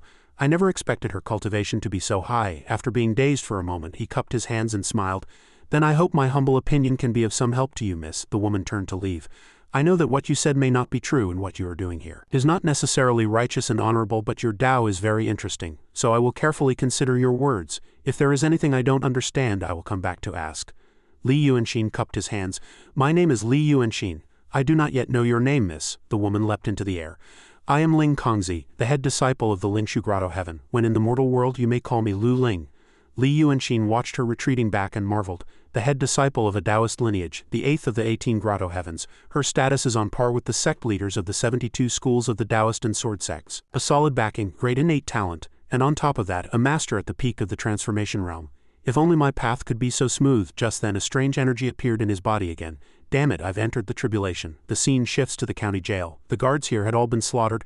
Help, someone has attacked the jail. Outside on the street, old man Meng Yi was sitting on a horse being led by a giant man with a scarred face. He looked at the other man and sighed. Great hero Ying, you really didn't need to save me. I am already old and my master is no longer here. To live is merely to prolong my existence. This person was Ying Jilian of the Black Path. He shouted angrily, shut up, if you no longer have any fighting spirit, how can you learn my 7 kills saber technique? I heard you were framed. I will help you find that man and kill him to sharpen your blade. Meng Yi stammered in reply, this is just a family matter, how could I trouble you, great hero? What if someone from the county Yamen comes looking? Ying Jilian snorted coldly. Who I kill has nothing to do with you. The 7 kills saber is part of my 7 kills art. I cannot tolerate the 7 kills saber being shackled like this in the world. The two soon arrived outside the Zhao residence. Is this the place? Meng Yi looked at the residence and sighed. That fellow Zhao Jiaming is probably no longer here. Ying Jilian shook his head. No, there's the smell of blood in the air, and it's still very fresh. Something must have just happened here, so let's go inside and take a look. The scene shifts to the Dragon King Temple. Li Yuanxin stood outside the courtyard, lost in deep thought. The escort agency's affairs are probably over now. The scene flashes back to a moment before. After settling everything, he began to give names to the young monsters.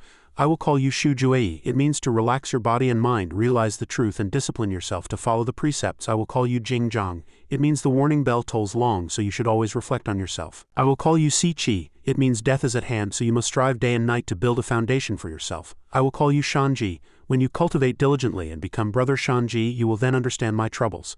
The few young monsters who received names were extremely excited and kowtowed one by one. Thank you for bestowing these names upon us. Li Yuanxin corrected them. Call me Great King, he instructed the 3 flower matron to take care of Zhao Jiaxin. The 3 flower matron will manage the young monsters so they won't cause any trouble. Next I must focus wholeheartedly on overcoming the heart demon tribulation. My heart demon is due to the crisis brought by the great demon young Master Ju, which has made me yearn for a higher realm. To overcome the tribulation there are only 2 paths. Either touch the threshold of the true realm and find my Tao heart, or eliminate the threat. Let's give up on eliminating the threat. Am I supposed to go find young Master Ju and become his toothpick? Just then a knock came from the door outside again. Li Yuanxin went and opened the door. The visitor was Yin Pingzi. He held his head and sighed. I had just finished handling things and was about to lie low for a bit. In a few more days I could have released the man. Was there really a need to break him out with such a commotion? Li Yuanxin was filled with suspicion upon hearing this. What, Meng Yi has already been rescued? Yin Pingzi continued nervously. I didn't know before that you had connections with people from the martial world. I was a bit slow in handling this matter this time, so I will cover it up however in the future. I hope you can give me a heads up, sir, so that I can figure out how to respond. Li Yuanxin frowned and thought to himself, it seems he's already convinced it was my doing. Is there someone else who helped Meng Yi? After thinking for a moment he smiled. See the guest out. I understand. Constable Yin, you may leave. After seeing the guest out he lowered his head, lost in thought. Who could it be? Just then something attacked from behind again. Fortunately his reaction was quick and he dodged to the side. Who is it? Is there some grudge between us? The giant man standing on the roof pointed his saber at him. I am Ying Jilian of the Black Path. You killed the man I was going to kill, obstructing my path. If I don't kill you, my saber will grow dull. Li Yuanxin's jaw dropped. This fellow's thought process is too bizarre. Meng Yi came up from below at this time. Lord Ying, please stop. He is a good person. Seeing him, Li Yuanxin realized, so he was the one who attacked the jail? Ying Jilian paid him no mind and continued to look down with eyes full of killing intent. After I kill him, my saber will be able to save even more good people. Die with peace of mind. Later all the people I save will thank you. After speaking, he leapt down. Li Yuanxin gritted his teeth and shouted, damn it, what kind of bullshit reasoning is all this? True to his reputation on the Black Path, as Ying Jilian slashed, an aura of death immediately appeared around him. Li Yuanxin narrowed his eyes and stared intently at his opponent. Ying Jilian had used nearly all his strength in this strike, but Li Yuanxin blocked it simply by raising 2 fingers. The black saber was repelled the moment it struck his fingers. The recoil injured Ying Jilian's palm and his face was filled with shock and disbelief. Li Yuanxin then gathered spiritual energy in his left hand and mercilessly struck his opponent's body with his palm. Ying Jilian was sent flying by this palm strike, smashing straight through the wall behind him. Only after the dust settled was his wretched figure revealed. Li Yuanxin looked at him and asked in a cold voice, do you intend to continue? Meng Yi approached his side and spoke with fear. Great hero Ying, this matter. Ying Jilian ignored him, staring intently at Li Yuanxin and asking, who exactly are you, your excellency? Li Yuanxin waved his hand. I won't kill you, now go. Hearing this, Ying Jilian frowned. After a moment he decisively stood up and cupped his hands. My apologies, I'll take my leave. Meng Yi, seeing him leave so decisively, asked loudly. Great hero Ying, what should we do next? Ying Jilian glanced at him. The saber strike I just made was at its peak in both momentum and intent. The light of the blade pierced him, so the goal has already been achieved. Next I will go kill more villains to save more innocent people. Li Yuanxin folded his arms, looked at him, and smiled. What an interesting person. The next morning at dawn, the old Taoist came out of the house yawning. As soon as he opened the door, he was wide awake, his eyes wide. What is this? What happened again yesterday? This is all going to cost a fortune. Yin Pingzi, who was passing by, asked with a puzzled expression. What happened to this courtyard? Should I help you find someone to repair it? The old Taoist, seeing him enter, sat up. Constable Yin, what brings you here? The courtyard is fine. Please come in. Are you here to see Xinjia? Yin Pingzi nodded. Yes, I've come to give you two an invitation. The old Taoist asked, puzzled. What invitation? Yin Pingzi quickly took an invitation from his bosom. Since you are both painters, you have probably heard of the painting of the old fisherman. The old Taoist nodded. It's the final work of the great master Daomizi. Li Yuanxin looked at the invitation and smiled. Why has that painting come to Weicheng? Yin Pingzi nodded. Yes. His grandson, the great master Bei Wuzi, is currently traveling the world with the painting of the old fisherman, and arrived in Weicheng a few days ago. Master Bei Wuzi, knowing there are 5 Yi realm painters in Weicheng, has decided to stay here for a few days to appreciate the painting with his fellow practitioners. I have come this time to give you two the invitation. Li Yuanxin lowered his head, lost in deep thought. The painting of the old fisherman was created by Daomizi, a painter of the transformation realm. He was originally an imperial painter for the royal court.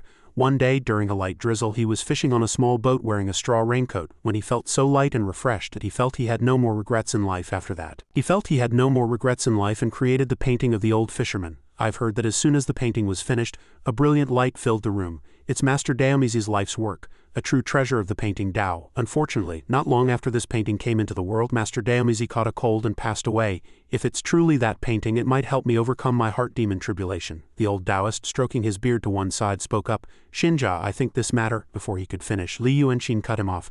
Constable Yin, this invitation wasn't easy to get, was it? Yin Pingzi waved his hand. How could you say such a thing? Your skills, sir, are brilliant and your connections are vast. And seeing this young master's heir, he must be the scion of an extraordinary family. I have been very rude in the past and I wish to take this opportunity to apologize. Li Yuanxin smiled. You've been very thoughtful, Constable Yin. After a few more words, Yin Pingzi cupped his hands and left.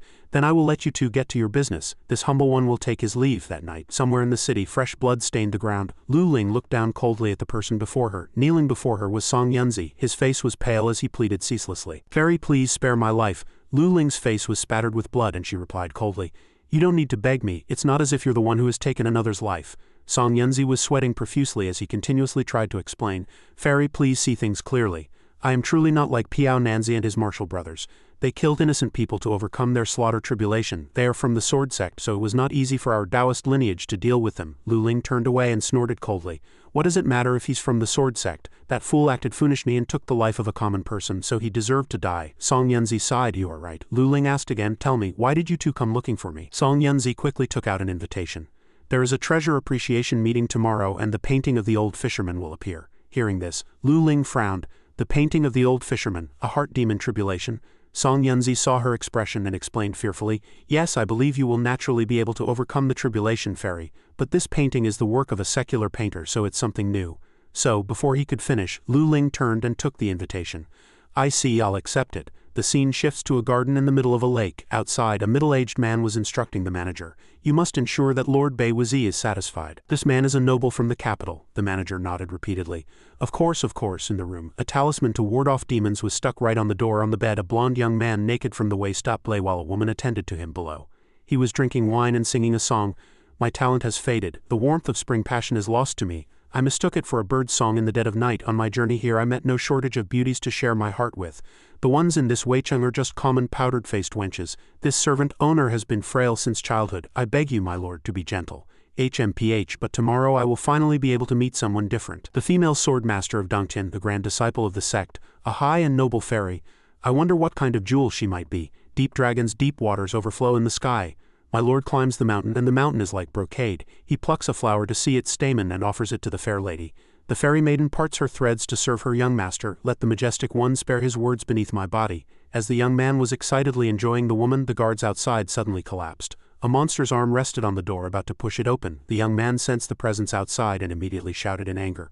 What blind fool dares to interrupt this young master's pleasure? As soon as he finished speaking, the talisman on the door burst into flames. Outside, a voice called out incessantly.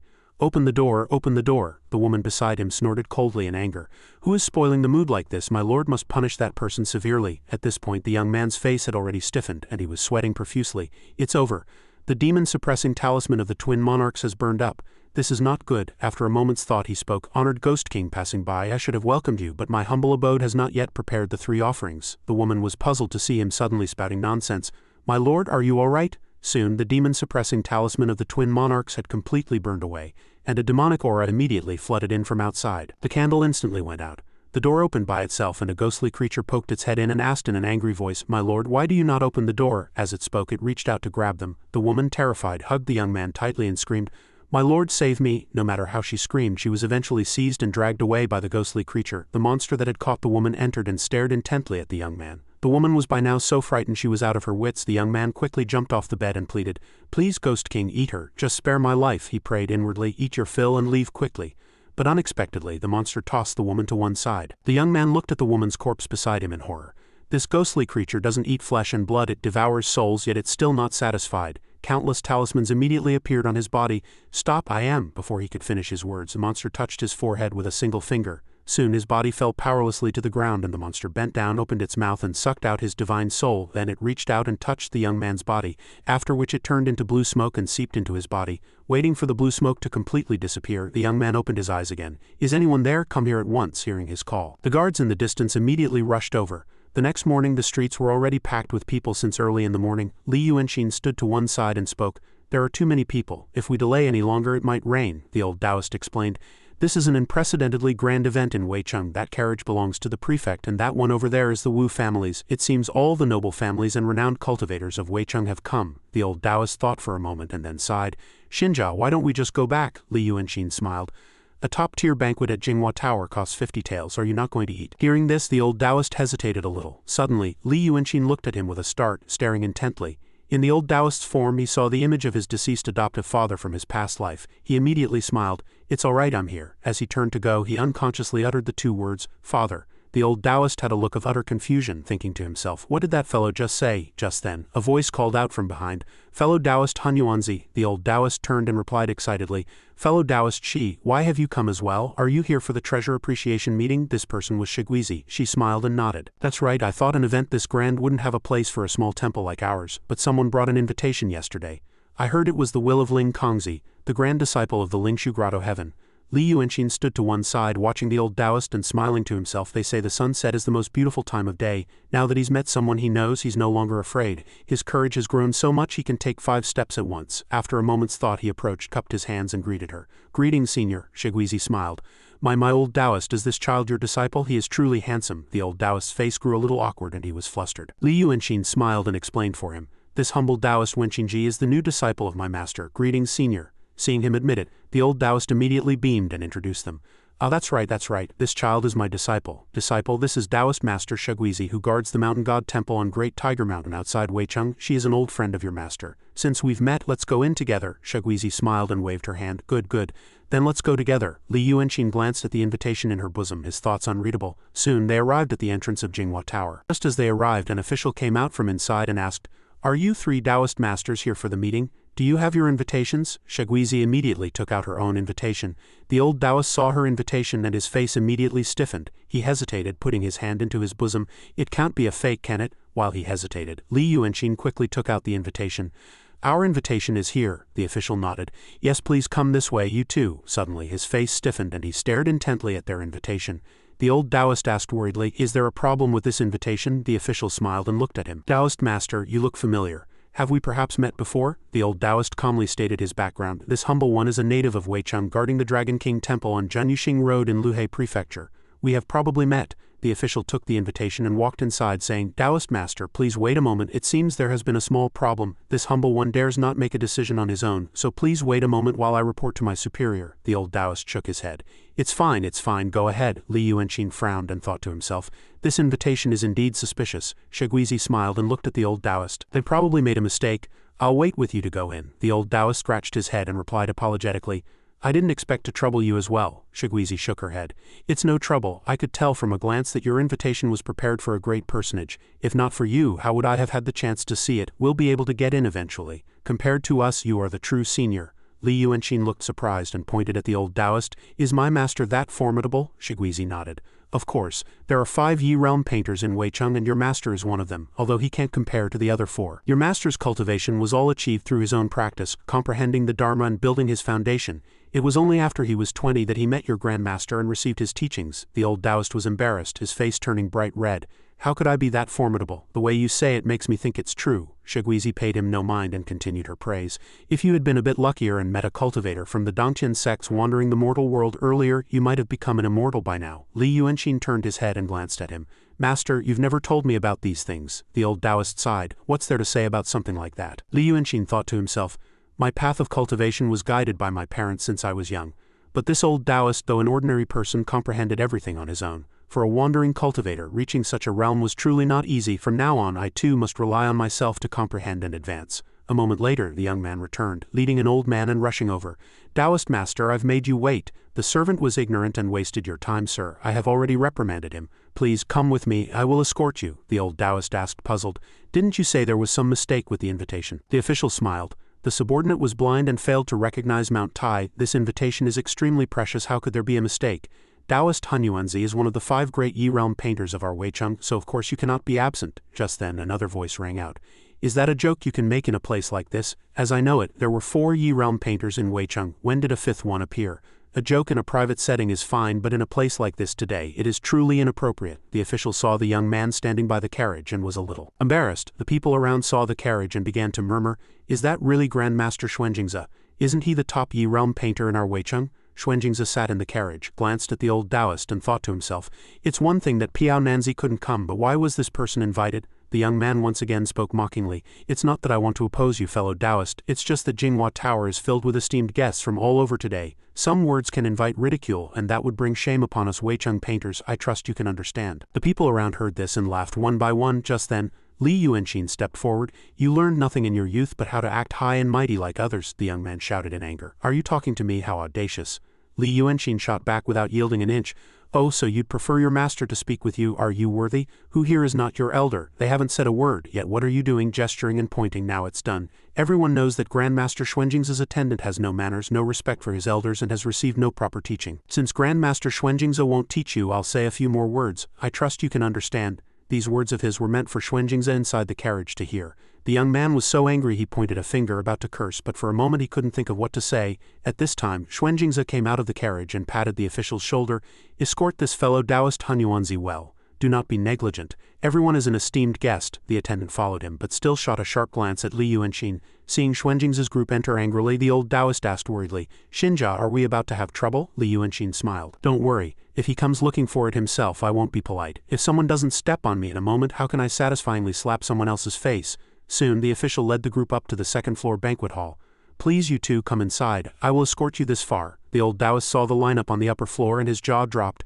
Heavens, the prefect, 3 vice-prefects, and the Yi realm painters, to think this old Taoist would one day attend a banquet with them. Li Yuanxin patted his shoulder and reassured him. "What's the big deal about this? In the future, a day will come when they will beg to attend a banquet with you." The old Taoist replied nervously, "Xinjia, don't make fun of this old Taoist." Li Yuanxin began to analyze in his mind. If it were an ordinary invitation it would be one thing, but to send a gilded invitation to me and the old Taoist, Constable Yin, doesn't have that kind of ability. Who could it be? In the backyard, Lu Ling was going upstairs with Song Yunzi. "Fairy, please wait a moment. According to the plan, there is a small ceremony upstairs to welcome you." Lu Ling moved without her feet touching the ground and shook her head. "There's no need to follow any further. You don't need to go up today either." Song Yunzi had a look of utter confusion. "Fairy, what do you mean by that?" Lu Ling impatiently snorted coldly. "You're noisy. Don't delay my business. Exterminate the demon." After speaking, she went up to the upper floor alone. Song Yunzi stood there stunned, unable to understand. "Exterminate the demon, what does that mean?" Soon night fell and the moon also rose overhead.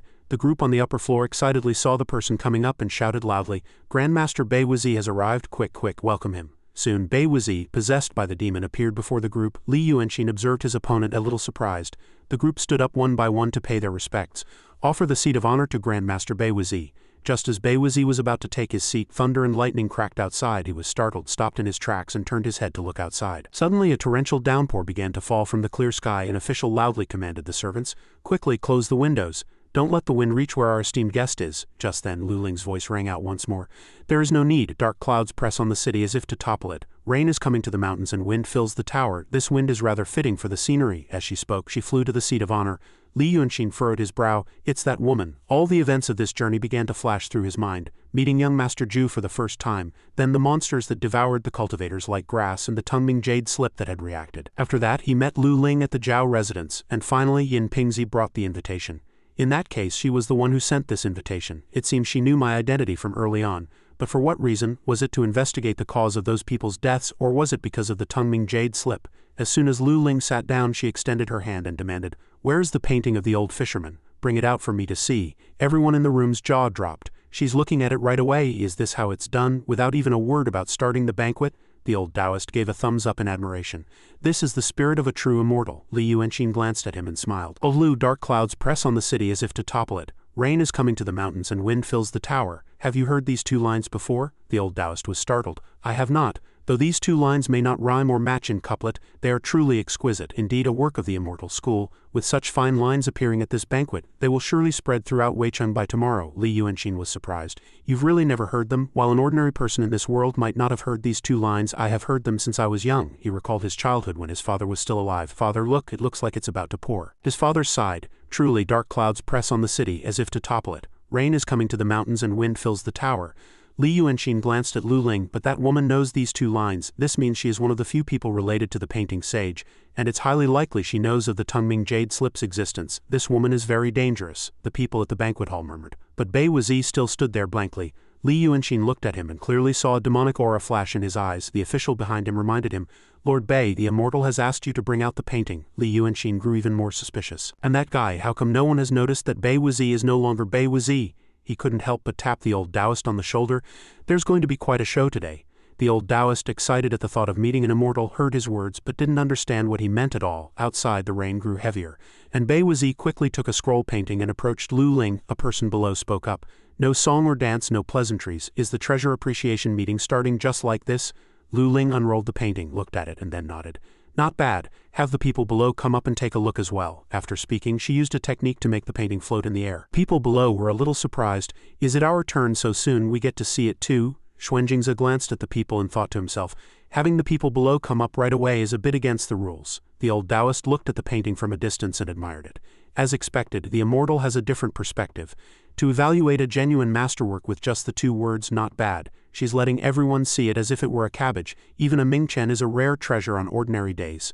Li Yuanxin smiled. "If you want to see it, go see it. You're one of the 12 invited, aren't you?" The old Taoist did not hesitate for a moment and went forward. I'll go right now, but aren't you going to look?" Li Yuanxin shook his head. "I'm fine watching from here." His mind was filled with suspicion. At such a close distance, Ling Kongzi is a cultivator at the peak of the transformation realm, so how could she not recognize a ghostly creature in human form? He quickly closed his eyes and focused his senses. "I can't feel any yin spirits from that fellow's body. If it's not because he's afraid of Ling Kongzi, then what is he avoiding?" Just then, someone approached his side again. "You still have the mood to sit here. Your master is about to get into big trouble." Li Yuanxin was a little surprised to see it was Xuanjing's attendant. "Oh, what do you mean?" The attendant leaned in close to his ear. "Do you want to know what's going to happen in a moment?" Li Yuanxin shook his head firmly. "I don't want to know." The attendant had only asked as a formality. He didn't care whether he knew or not and said, "Heh, all talk and no action, let me tell you. In a moment my master will tell your master to offer a painting to that immortal. If your master doesn't paint well, it will be an act of disrespect towards the immortal. You know what your master's skills are like, don't you? At that time, whether that immortal gets angry or not, the Lord Prefect and the Vice Prefect sitting with her will be angry. At that time you will just—" Before he could finish his words, Li Yuanxin stood up and punched him. The young man was sent flying into a corner of the room by this one blow, and he rolled on the ground in pain, unable to even curse for a moment. Xuanjingze turned his head and glanced over. "What's going on?" The young man didn't dare to answer and spat out resentfully. "The wind was too strong, I just fell over." Xuanjingze didn't pay it much mind and reminded him, "Be a little more careful." Shiguizi approached Li Yuanxin's side and reminded him, "You boy, why are you so aggressive?" Fortunately, Grandmaster Xuanjingze isn't making a fuss about it. Li Yuanxin laughed coldly. "Not making a fuss? He's probably already thought of how to kill us. People like them don't even think of lecturing people of a lower class than themselves. Since killing people like us is like killing an ant, there's no need to waste time." Shiguizi sighed. "If you already understand that, is there any need to quarrel with them?" Li Yuanxin smiled with extreme ferocity.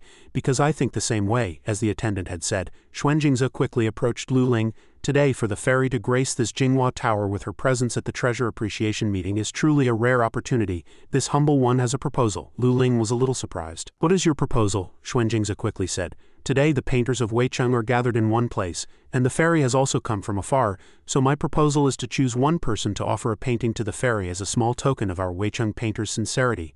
Lu Ling smiled.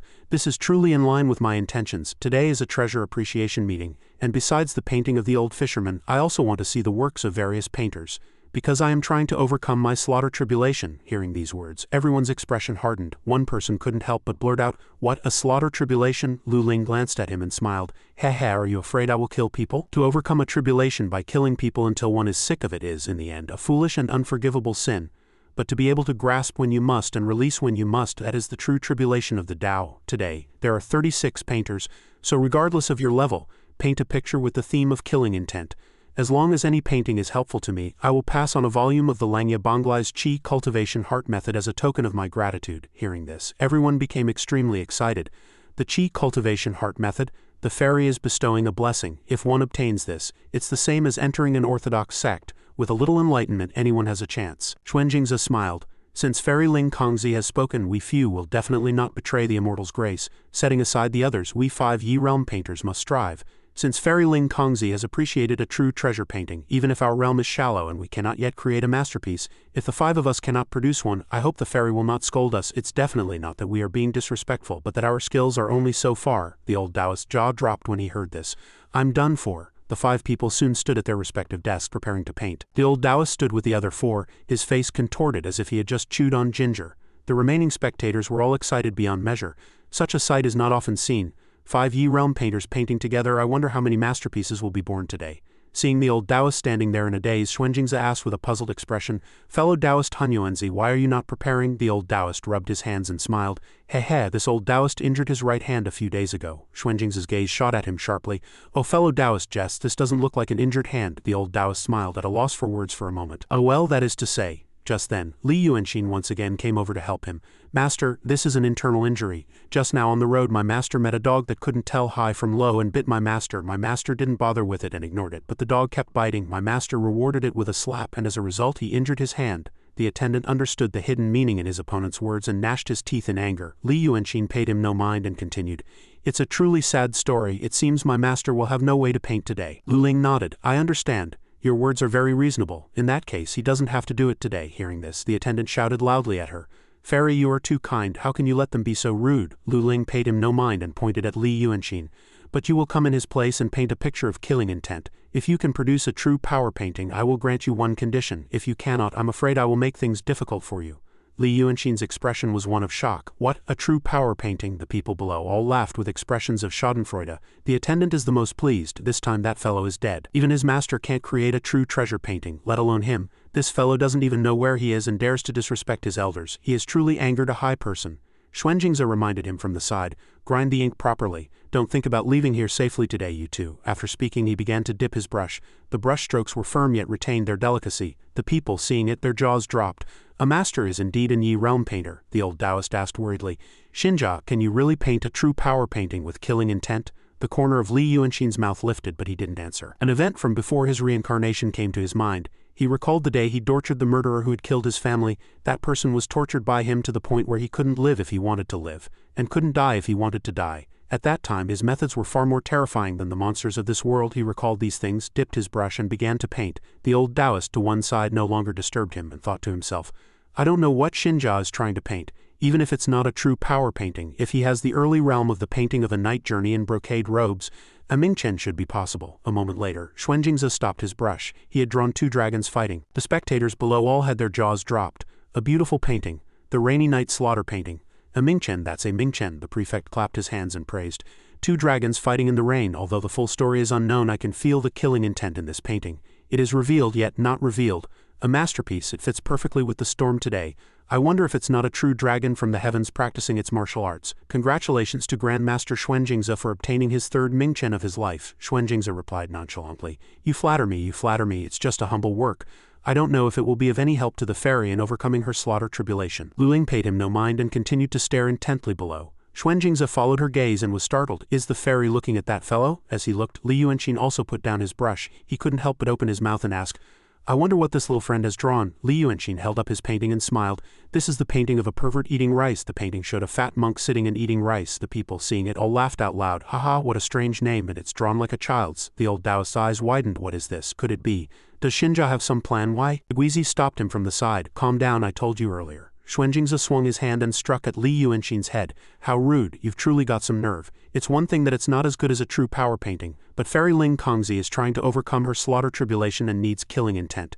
Is there even a hint of killing intent in your painting? Don't disgrace us Weicheng painters. But before his hand could touch Li Yuanqing's body, it was repelled by a stream of Taoist art. He withdrew his hand in pain and shouted madly. The one who had acted was Lu Ling. Remove your hand, this painting is clearly a treasure power painting. The people in the banquet hall were all shocked to hear this. What a treasure power painting! Xuanjingze endured the pain and retorted, gritting his teeth. Impossible, this painting clearly has no hint of killing intent, fairy. Lu Ling replied nonchalantly. With your realm it is natural that you cannot feel it. As she finished speaking, an overwhelming killing aura erupted from the painting. Xuanjingze was immediately so frightened by the killing aura that his face turned pale. A terrifying killing intent. How could he, a mere boy? How could he paint such a treasure power painting filled with killing intent? The figure in the painting then appeared as an illusion. Don't eat me. I don't want to die. Save me. Is anyone there? Save me. An overwhelming killing aura erupted in all directions.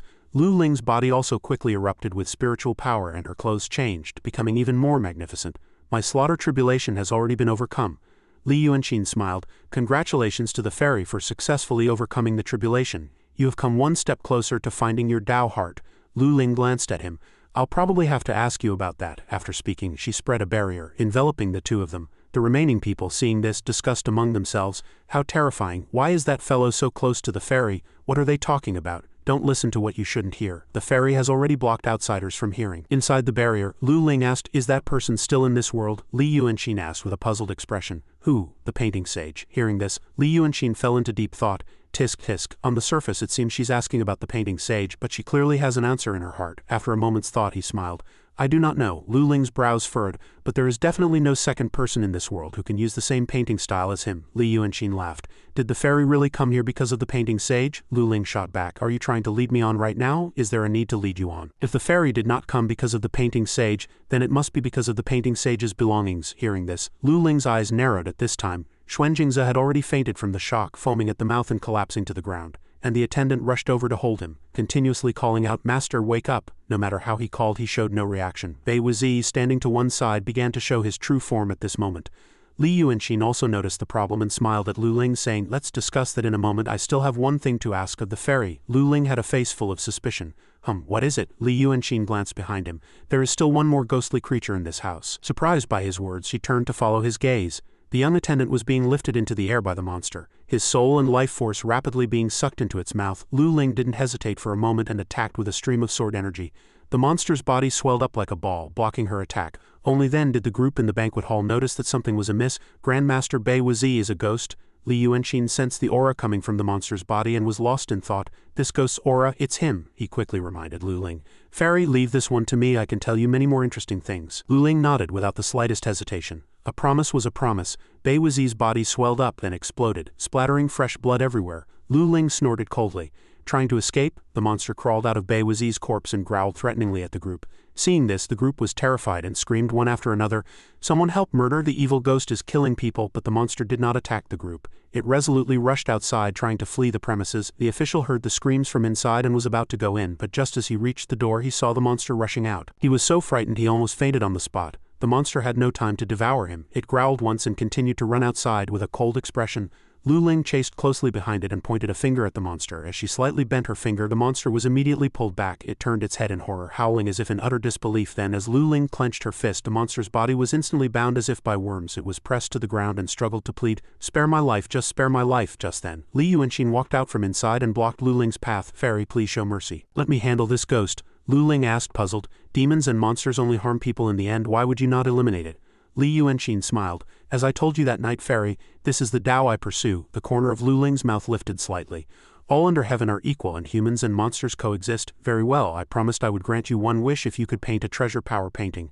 Let this matter be the fulfillment of that promise. Li Yuanqing cupped his hands. Thank you, fairy. Lu Ling once again spread a barrier enveloping the two of them. The prefect then rushed out from inside and shouted in fear. Quickly clean this place up. Catch everyone who fled and bring them back. The treasure appreciation meeting is not over yet. He looked toward Lu Ling and Li Yuanqin, his heart filled with suspicion. Who on earth is that young Taoist for the fairy to listen to him and have private discussions with him several times already? Inside the barrier, Lu Ling asked, "Do you know why I came to Weicheng?" Li Yuanqin didn't beat around the bush and asked back, "Did you come because of the Tungming jade slip fairy?" Lu Ling's expression hardened and she then swung her hand and tightly choked Li Yuanqin. "That's right, 3 cultivators have already died because of that jade slip. I followed the trail all the way here and finally found you. Is that treasure in your possession?" Li Yuanqin sighed. "Yes and no," Lu Ling said, bewildered. "What do you mean by that?" Li Yuanqin quickly explained, "A friend forcibly borrowed the jade slip from me a while ago." Lu Ling furrowed her brows. "A friend?" Her gaze then fell on the scale armor underneath Li Yuanqin's clothes and she slowly released her hand. Li Yuanqin sighed. "I want to help you, fairy, but that friend is very powerful and his temper is unpredictable. When he forcibly took the jade slip, I had no power to resist. If he returns it to me, I will definitely give it to you, fairy," Lu Ling threatened. "You should know that you never should have touched that treasure. That friend of yours is a demon, isn't he?" Li Yuanqin lowered his head. "Fairy, please see the truth of it. I had intended to use him to achieve my goals. If even a great demon like him could be enlightened, then we could surely look forward to a day when humans and monsters coexist. But unexpectedly, not only is he exceptionally ferocious, he also slaughters innocent people without reason, and the Tungming jade slip was taken by him. To be frank with you, fairy, those 3 Taoist masters were also harmed by him. The only reason I insisted on calling him a friend was probably because I didn't want to accept that the Tao I have pursued for over a decade is merely a reflection of the moon in the water, a flower in the mirror." Lu Ling turned and sighed. "Your Tao, while it has merit, does not suit the times. Accepting demons and monsters might lead to a world where all are equal, as you say, but it is more likely that the world will be seized by them. Once that happens, all under heaven will be in peril, do you know? The second reason I came here," Li Yuanqin's face was filled with suspicion. "A second reason, please speak clearly, fairy." Lu Ling replied nonchalantly, "To eliminate the remnants of the painting sage." What did she mean, remnants of the painting sage? The people of the world know that there are the twin sages in the world, the calligraphy sage and the sword sage. Below the twin sages are the 18 grotto heavens of the sword sect and the 18 grotto heavens of the Taoist sect for a total of 36 grotto heavens. Below them are the 36 schools of the sword sect and the 36 schools of the Taoist sect for a total of 72 schools. The disciples of the twin sages are renowned throughout the world and known to all, but the people of the world only know of the twin sages, and not that 2,000 years ago there were the calligraphy sage, the sword sage, and they have no idea that a third sage, the painting sage, existed alongside them. Flowers bloomed beneath his brush and all of creation existed within his paintings. Li Yuanqin was lost in thought. In the world today, no one remembers the name of the painting sage anymore. I've even heard that the work known as the 8 Treasures Ancient Scroll has been attributed to some ancient master of heaven-shaking talent who hid his name from the world. Because later painters failed to achieve anything significant, they had no choice but to revere the Taoist and sword sects as orthodox. Why did the lineage of the painting sage vanish? It probably has something to do with the twin sages. After thinking for a moment, he put on a look of incomprehension and asked, "Fairy, surely you don't consider me a remnant of the painting sage just because of one Tungming jade slip, do you?" Lu Ling smiled. "The Taoist sects are not unreasonable, it's just that the jade slip is of great importance. Once things here are resolved, you must return with me to the mountain. As long as you have not committed evil deeds, I have no reason to kill you." Though she spoke thus, she had already decided Li Yuanqin's fate in her heart. Anyone who has touched the Tungming jade slip must be brought back. It is all for the most important matter of opening the jade slip. If it doesn't work out, it will be a pity for one with such a strong Tao heart and interesting character. Li Yuanqin snorted coldly to himself. "Not unreasonable. If I follow that woman up the mountain, there will likely be no coming back down." As he was lost in thought, Lu Ling approached his side. "I intend to eliminate a remnant of the painting sage, and that is none other than your friend, the dragon's son. Can you bear to do it?" Li Yuanqin was surprised to hear this.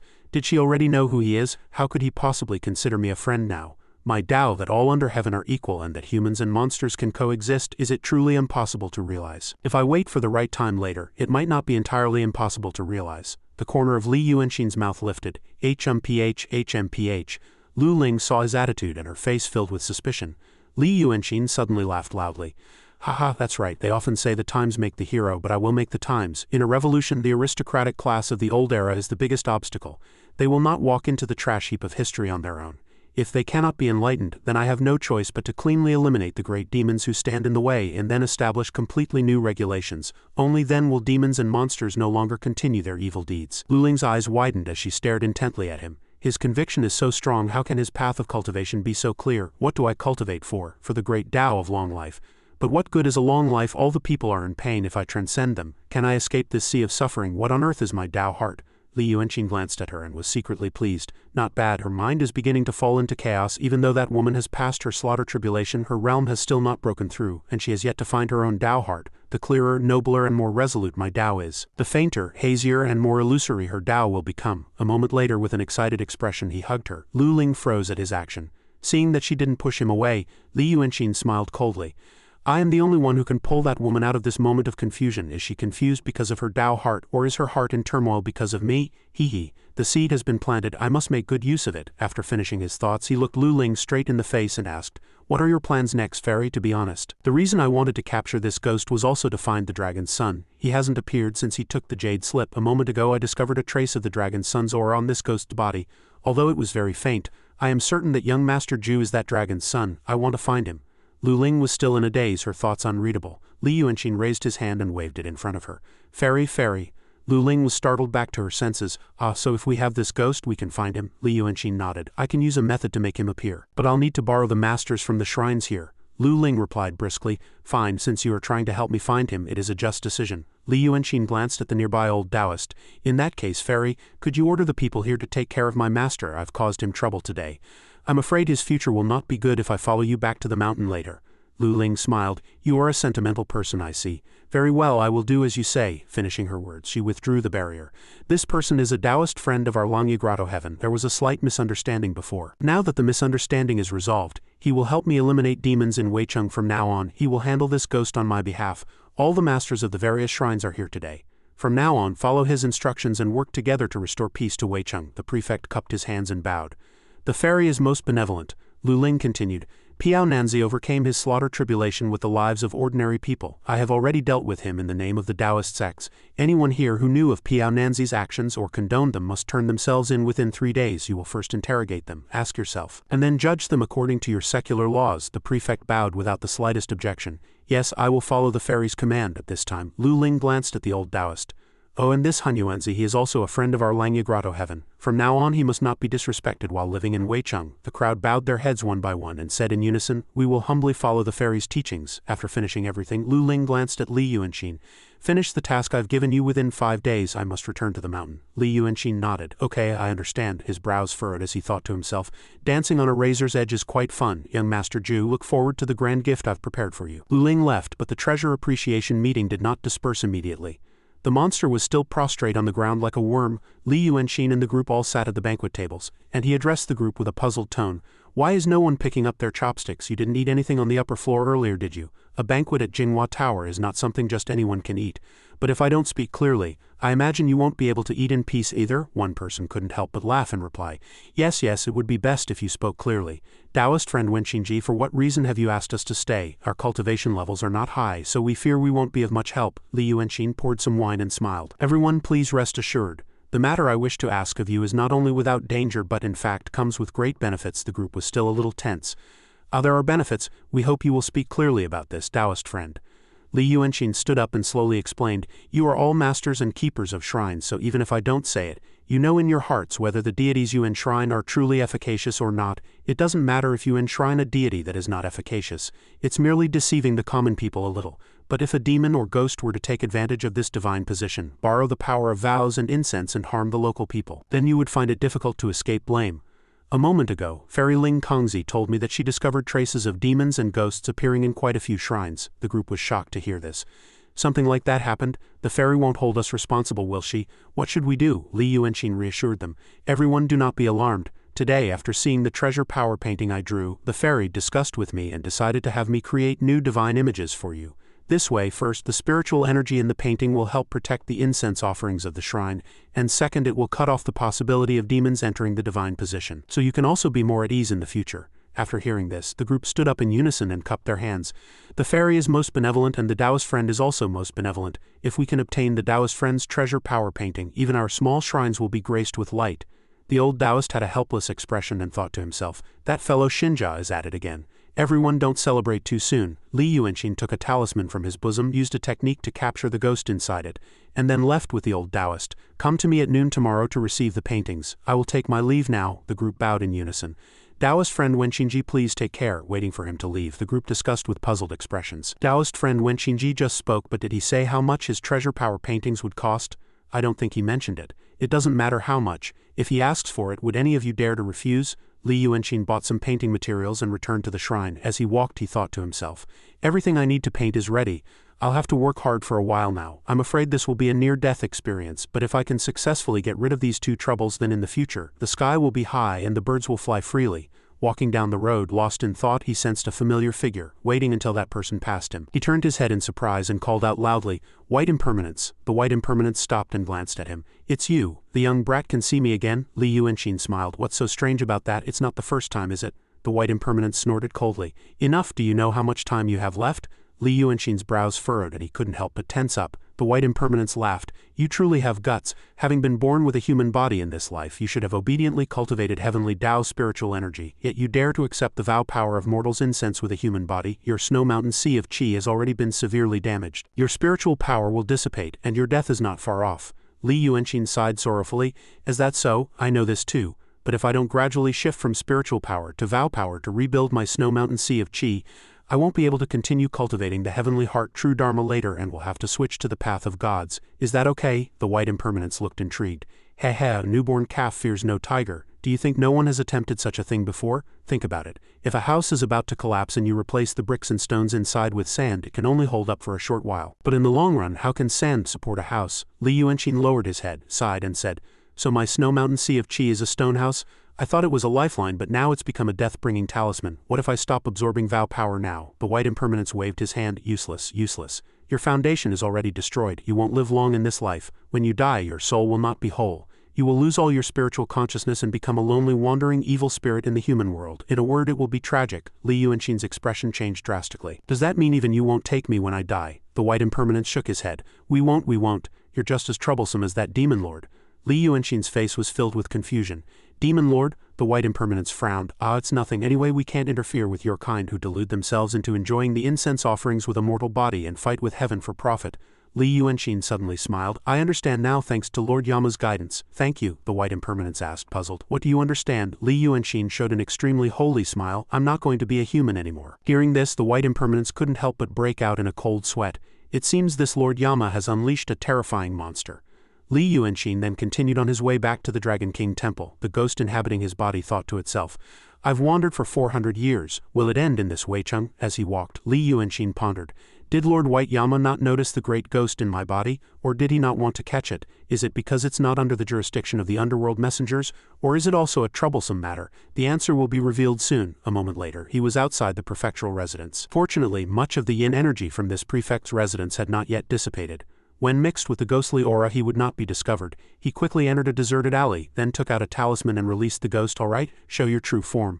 Let's have a proper talk." He reached out, infused spiritual energy into the ghost's forehead and then began to communicate with it through his thoughts. "Have you met the dragon's son? When did you meet him? Oh, it's been that long? I see. I won't let your body be destroyed. Perhaps we can make a deal. Later when the moon is high in the sky." Li Yuanxin was lying unconscious under a tree when he was suddenly awakened by a woman's call. Did I fall asleep? I must have used too much energy putting a spell on that great ghost. I only meant to rest my eyes for a moment." Before him stood an extremely lovely young lady. Seeing him awake, she smiled with excitement. "You scared me. You were leaning against the road, not moving at all, so I thought you were dead. It's so late. Why are you lying here instead of going home?" Li Yuanxin was surprised and looked down. A thin blanket was covering his body. "Miss, thank you for your concern. I will go back now." "Why are you still out on the streets so late?" As he spoke, he finally noticed her feet. One of her feet was bare. Seeing him looking at her foot, the woman immediately blushed. She quickly tucked her foot away. "I just couldn't sleep, so I came out for a walk." "I'm glad you're all right, sir. I'll go home now, and this is for you." After speaking, she placed a pastry in Li Yuanxin's hand. "Eat this and go home quickly so your family won't worry." Li Yuanxin laughed. "Do I look like a runaway child? Haha, what a foolish girl. Not only do I have no family, I'm also about to die." After a moment of admiration, he got up and went back. When he reached the front and saw the character's Yin residence outside, he couldn't help but be surprised. Unexpectedly, it's Yin Pingji's residence. Could she be Constable Yin's maidservant? He's a cunning person, yet he has such a maidservant. It must be a blessing from his past life. Now that I've had a late-night snack, it's time to get to business. The next morning, the Dragon King Temple was already bustling with shrine keepers at dawn. As soon as the old Taoist opened the door, he was startled by the commotion. Slowly, I'll give it to all of you." "What money?" "This is all for the greater good of the Weicheng shrines. What money is there to speak of? Everyone just take it. The paintings are completely free." The group, receiving the paintings without paying, all beamed with joy. "Noble indeed. Fellow Taoist Wenxinji is truly noble. Fellow Taoist Han Yuanzi has a good disciple. Heh, my shrine enshrines the old man under the moon, please don't give me the wrong one. The old Taoist shook his head. I didn't give you the wrong one, you can rest assured. Hearing this, the group unfurled their paintings one by one. Why are they all the same? Which deity is this? Just as everyone was confused when Shinji walked out from inside the shrine. This is the divine image of the great sage, supreme saint, mysterious and miraculous treasure, the emperor's crown prince. I've brought it today to replace the old ones. Hearing this, the group was shocked. Replace the divine images? That's a bit inappropriate. Ever since my grandfather's time our shrine has enshrined the image of Laozi. How can we just change it? That's right, the Dragon King in our shrine was also invited with great difficulty. Li Yuanxin cleared his throat. Are there no other shrine keepers with different opinions? Hearing this, the group fell silent, not knowing how to reply for a moment. Li Yuanxin smiled. Why is no one speaking? What did Fairy Ling Kongzi say to you at the treasure appreciation meeting before? Only after being threatened with who had ordered them to do this, he took the scroll painting from the old Taoist's hand. I worked hard all night to draw these for you. You're not going to say no, are you, right? That person was forced to accept the painting, had no choice but to lower his head and take it. Thank you, fellow Taoist Wenxinji, for bestowing this painting. Li Yuanxin laughed with satisfaction. That's more like it. Everyone pull yourselves together and replace them with these paintings. From now on, if everyone worships the same deity, the spiritual power will be stronger and your incense offerings will be more prosperous. If you don't believe me, ask fellow Taoist Han Yuanzi how much his income was last month. Hearing this, the group turned to look at the old Taoist. Did the incense offerings really become more prosperous? The old Taoist had no choice but to say, from the day we changed to this divine image we've been earning 3 taels of silver a month from incense money. Hearing this, the group became excited, their eyes shining. What, 3 taels? That's my income for 2 months. Thank you, fellow Taoist Wenxinji, for bestowing this painting. Thank you, fellow Taoist Wenxinji, for bestowing this painting. After that, no one had any objections and they all rushed to claim the paintings. Li Yuanxin had nothing more to do and walked towards the river. On the road the people's sighs could be heard continuously. The rain last night was really not small. My hut almost collapsed. The north of the city is bone dry, and in the same city the south is so rainy the ground is rotting, while the other half is dry without a drop of water. The weather is getting stranger and stranger. Li Yuanxin soon arrived at the riverbank. Looking at the endless waves before him, he exclaimed in admiration, "This Waishui River is not an estuary, yet why is the mist so thick and the waves so fierce? Ruling such a large body of water, young Master Ju, do you have the leisure to eat people, beat up ghosts and make friends?" As he spoke, he took a painting from his bosom. "It's time to meet my friend." The painting he threw was the portrait of young Master Ju. As soon as the painting appeared, young Master Ju's image appeared in the sky, but after a long time there was no movement on the water's surface. Li Yuanxin lowered his head and sighed. Not home? He then took out another stack of papers from his bosom. Good thing I'm well prepared. He sat under a tree and continuously threw paintings into the river, and soon the sun was about to set. Just then a gust of wind blew past. The wind is really strong today. Young Master Ju appeared behind him and asked, puzzled, "What's the matter, summoning this young master so urgently? Are you looking to die?" Li Yuanxin put on a friendly and worried expression and exclaimed, "Why did you only just arrive? I've been looking for you all day. Something terrible has happened." Young Master Ju laughed. "Terrible? Tell me what's so terrible," Li Yuanxin said seriously. "Run quickly, someone is trying to take your life. That person knows you and I are friends and wants me to kill you." Young Master Ju was surprised. "Oh, there's such a thing. Who on earth wants to harm this young master?" Li Yuanxin sighed. "It's someone from the Taoist sects. The difference in our strengths is too great, so I could only pretend to agree with her. I don't know if it will be effective. I've had people change all of your divine images nearby. She'll probably find out soon." Young Master Ju's face hardened with anger. "You damn fellow, you're the one who changed those divine images. How dare you?" Li Yuanxin waved his hand and explained, "I know your identity. I was afraid she would find clues from the divine images and discover your whereabouts, so I tricked her into thinking you usually borrow the divine positions of shrines to enjoy the vow power of incense. If those shrines are destroyed you will lose the faith of the believers, and your power will be greatly reduced. Well, she hasn't found your whereabouts yet. Run quickly." Young Master Ju's face was still extremely angry. "Did she believe you?" Li Yuanxin smiled self-deprecatingly. "Why wouldn't she believe the words of a dying man? She knows you and I are friends. To gain her trust I told her I would atone for your sins with you. I will replace your divine images with my own paintings and receive the vow power of incense with a human body. Sooner or later my spiritual power will dissipate and I will die." After hearing this, young Master Ju was shocked, his face turning pale with anger, and he fiercely punched the tree beside Li Yuanxin. "You foolish fellow, who told you to meddle? This young master thought you were interesting for nothing. This young master is a flood dragon king. Who can take my life?" Li Yuanxin looked at the giant illusion of the dragon before him and snorted coldly to himself. "So what if he's the Waishui Dragon King? Last night that great ghost told me himself. He's been wandering the world for 400 years to avoid young Master Ju. And he told me everything about young Master Ju's body. The true dragon's divine beast subdued all the demon races of the world and ruled the demon world. After the world was at peace the true dragon went into seclusion, and his 9 sons were enfeoffed to rule the 7 water systems of the world. Suan Ni Yazi Chaofeng Palau Bixi Bun Fuxi Chiwen. The world is so vast and the rivers are dense, but of these 7 water domains, only this Waishui belongs to the 9th sun Chi-Wen to be precise. The territory of the guest kingdom only has a small part of the Waishui.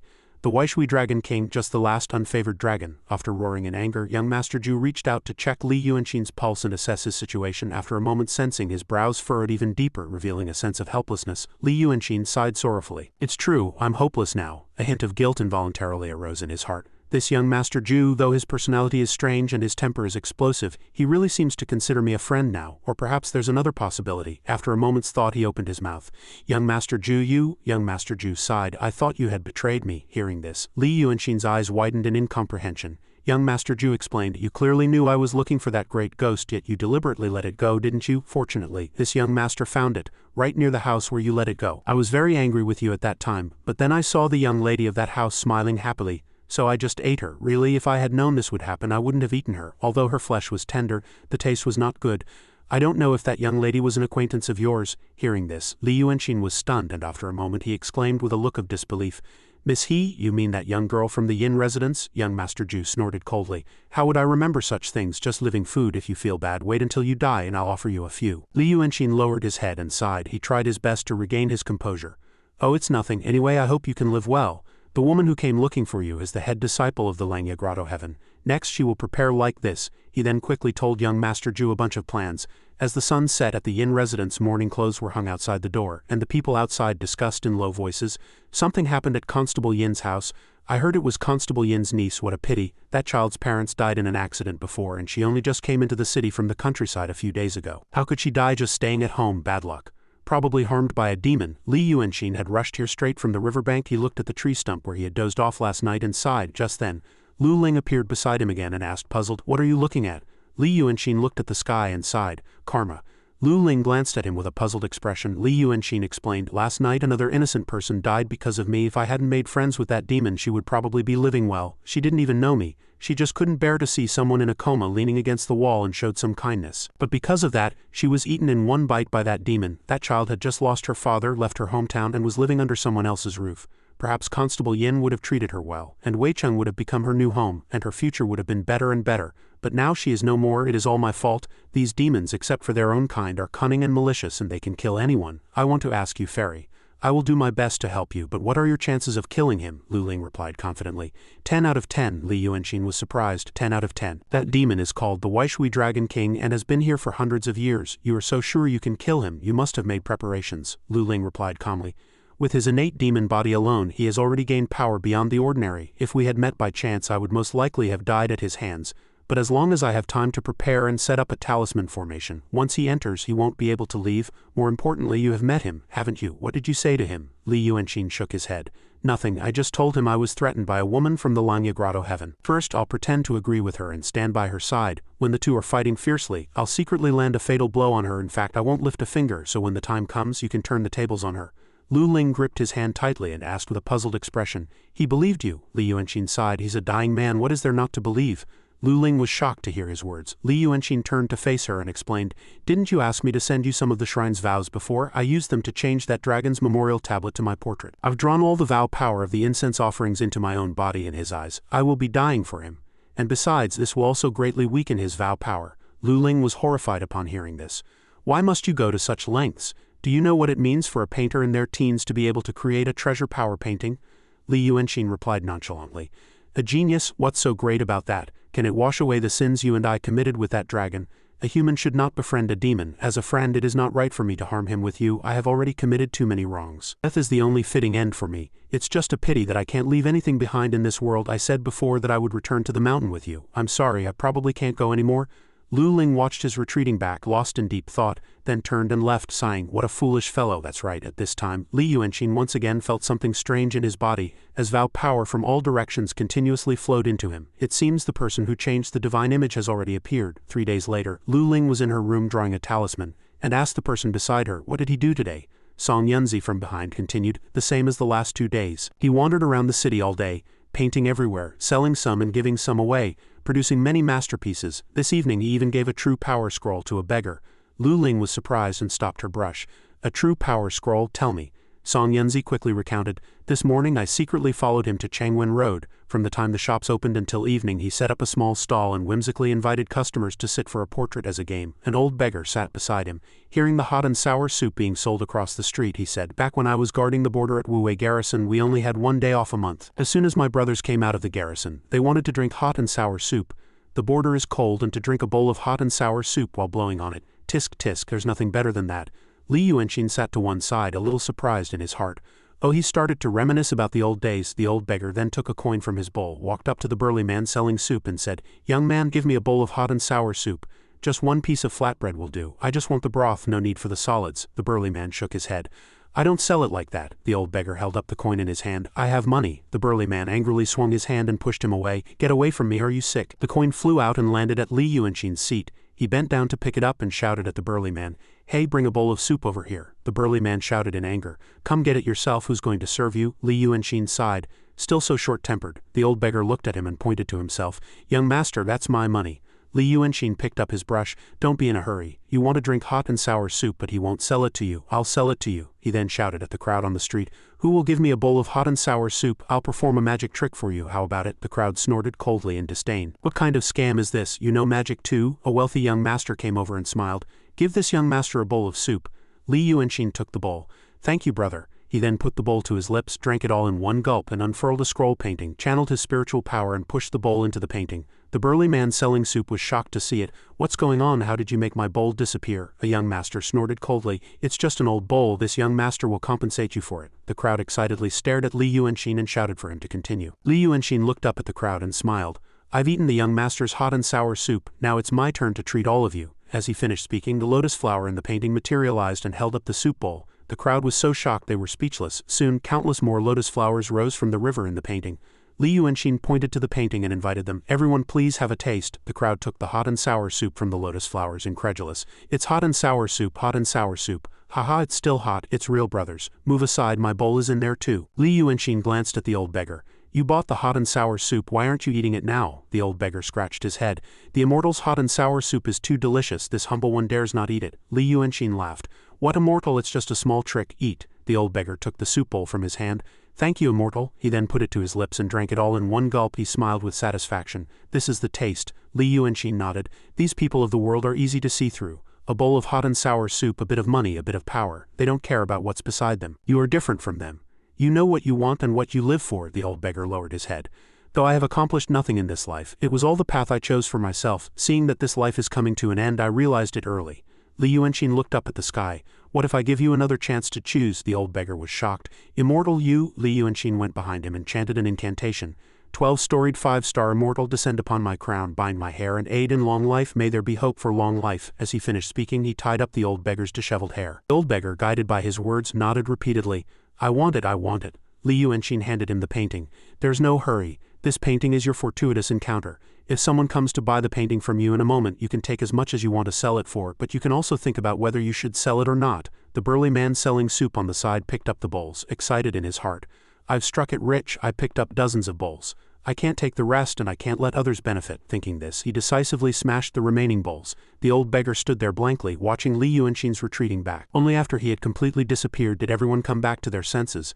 My God, it was river water. Was that really an immortal just now? The burly man selling soup looked at his empty soup pot and his jaw dropped. Damn Taoist, all the soup you just ate was mine and those bowls were mine too. Damn it, I just smashed a dozen of my own bowls. No, don't go. If you've eaten, you have to pay. The old beggar slowly leaned on his staff and walked into an alley, muttering continuously, long life, long life. Just then, Yin Pingzi passed by him again. Li Yuanxin, who had not gone far, smiled. The painting is only missing the last stroke. The old beggar soon came out of the alley and went down another road. As soon as he reached the main street, he stopped and looked at the person opposite him with a puzzled expression. Yin Pingzi was already standing there with his sword drawn waiting for him. The old beggar raised his staff in fear and the scroll painting immediately fell to the ground, splashing fresh blood. After finishing the job, Yin Pingzi slowly walked towards the painting. The old man was not completely dead yet, still breathing, and his mouth was continuously spouting nonsense. The immortal gave me long life. Yin Pingzi paid him no mind and quickly put the scroll painting into his bosom. Then he slowly disappeared into the rain. After walking for a while, he met a young man. Without the slightest hesitation, he ran over and grabbed the young man's hand. The young man looked at him with a face full of suspicion. What are you doing? Yin Pingzi glanced at him and ordered. Go at once and call for people from the prefectural yamen. Tell them there's been a murder here." The young man was surprised. "Are you a constable from the prefectural yamen?" "You," Yin Pingzi shouted impatiently. "Cut the crap, it's a murder case. Hurry up and go to the prefectural yamen and call for people." The young man didn't dare to ask further and quickly turned and ran. Behind them, the old beggar's soul was at this time leaving his body. It quickly rushed towards Yin Pingzi. "Give me back my painting, the immortal gave me long life." Yin Pingzi was still shouting at the people opposite him.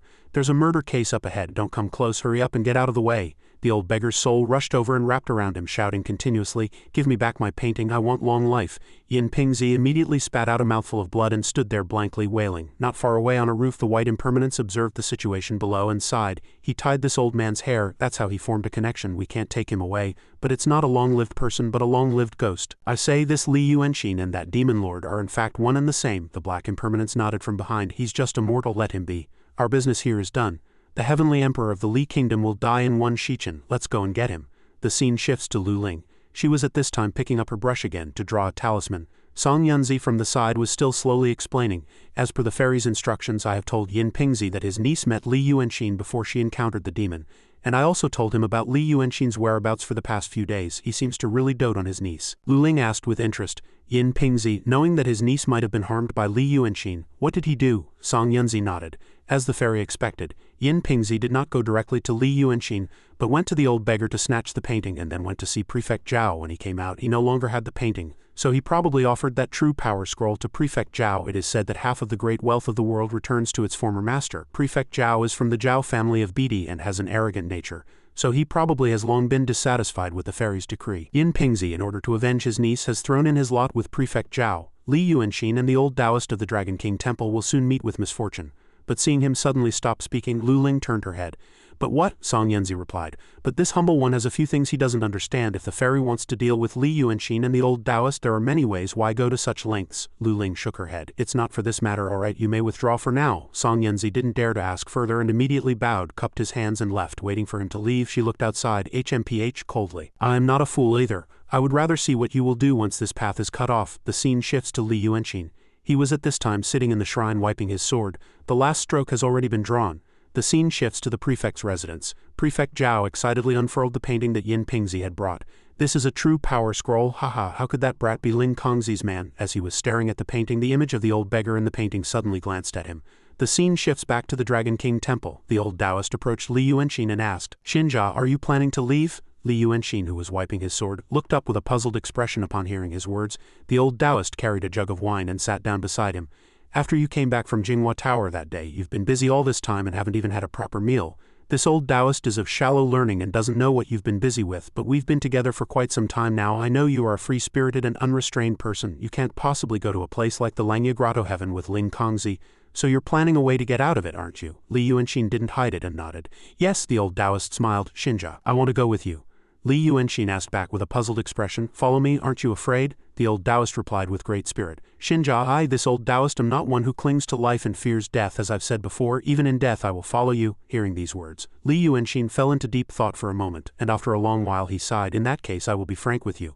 I am not trying to escape. I will seize an opportunity in their fight, and you are one of the pawns in my plan." The old Taoist was not the least bit surprised and asked, "Then what should this old Taoist do next?" "Ling Kongzi only gave you 5 days, and tomorrow is the deadline. Are they going to fight soon?" Outside, the storm and lightning were still raging. Li Yuanxin stood up. "No need to wait until tomorrow, just follow the flow." The old Taoist was still puzzled when the door was suddenly blown open by a fierce wind. Li Yuanxin, carrying his longsword, walked out majestically. He looked up and said, "They're here." In the sky, young Master Zhu had already appeared in the form of a true dragon.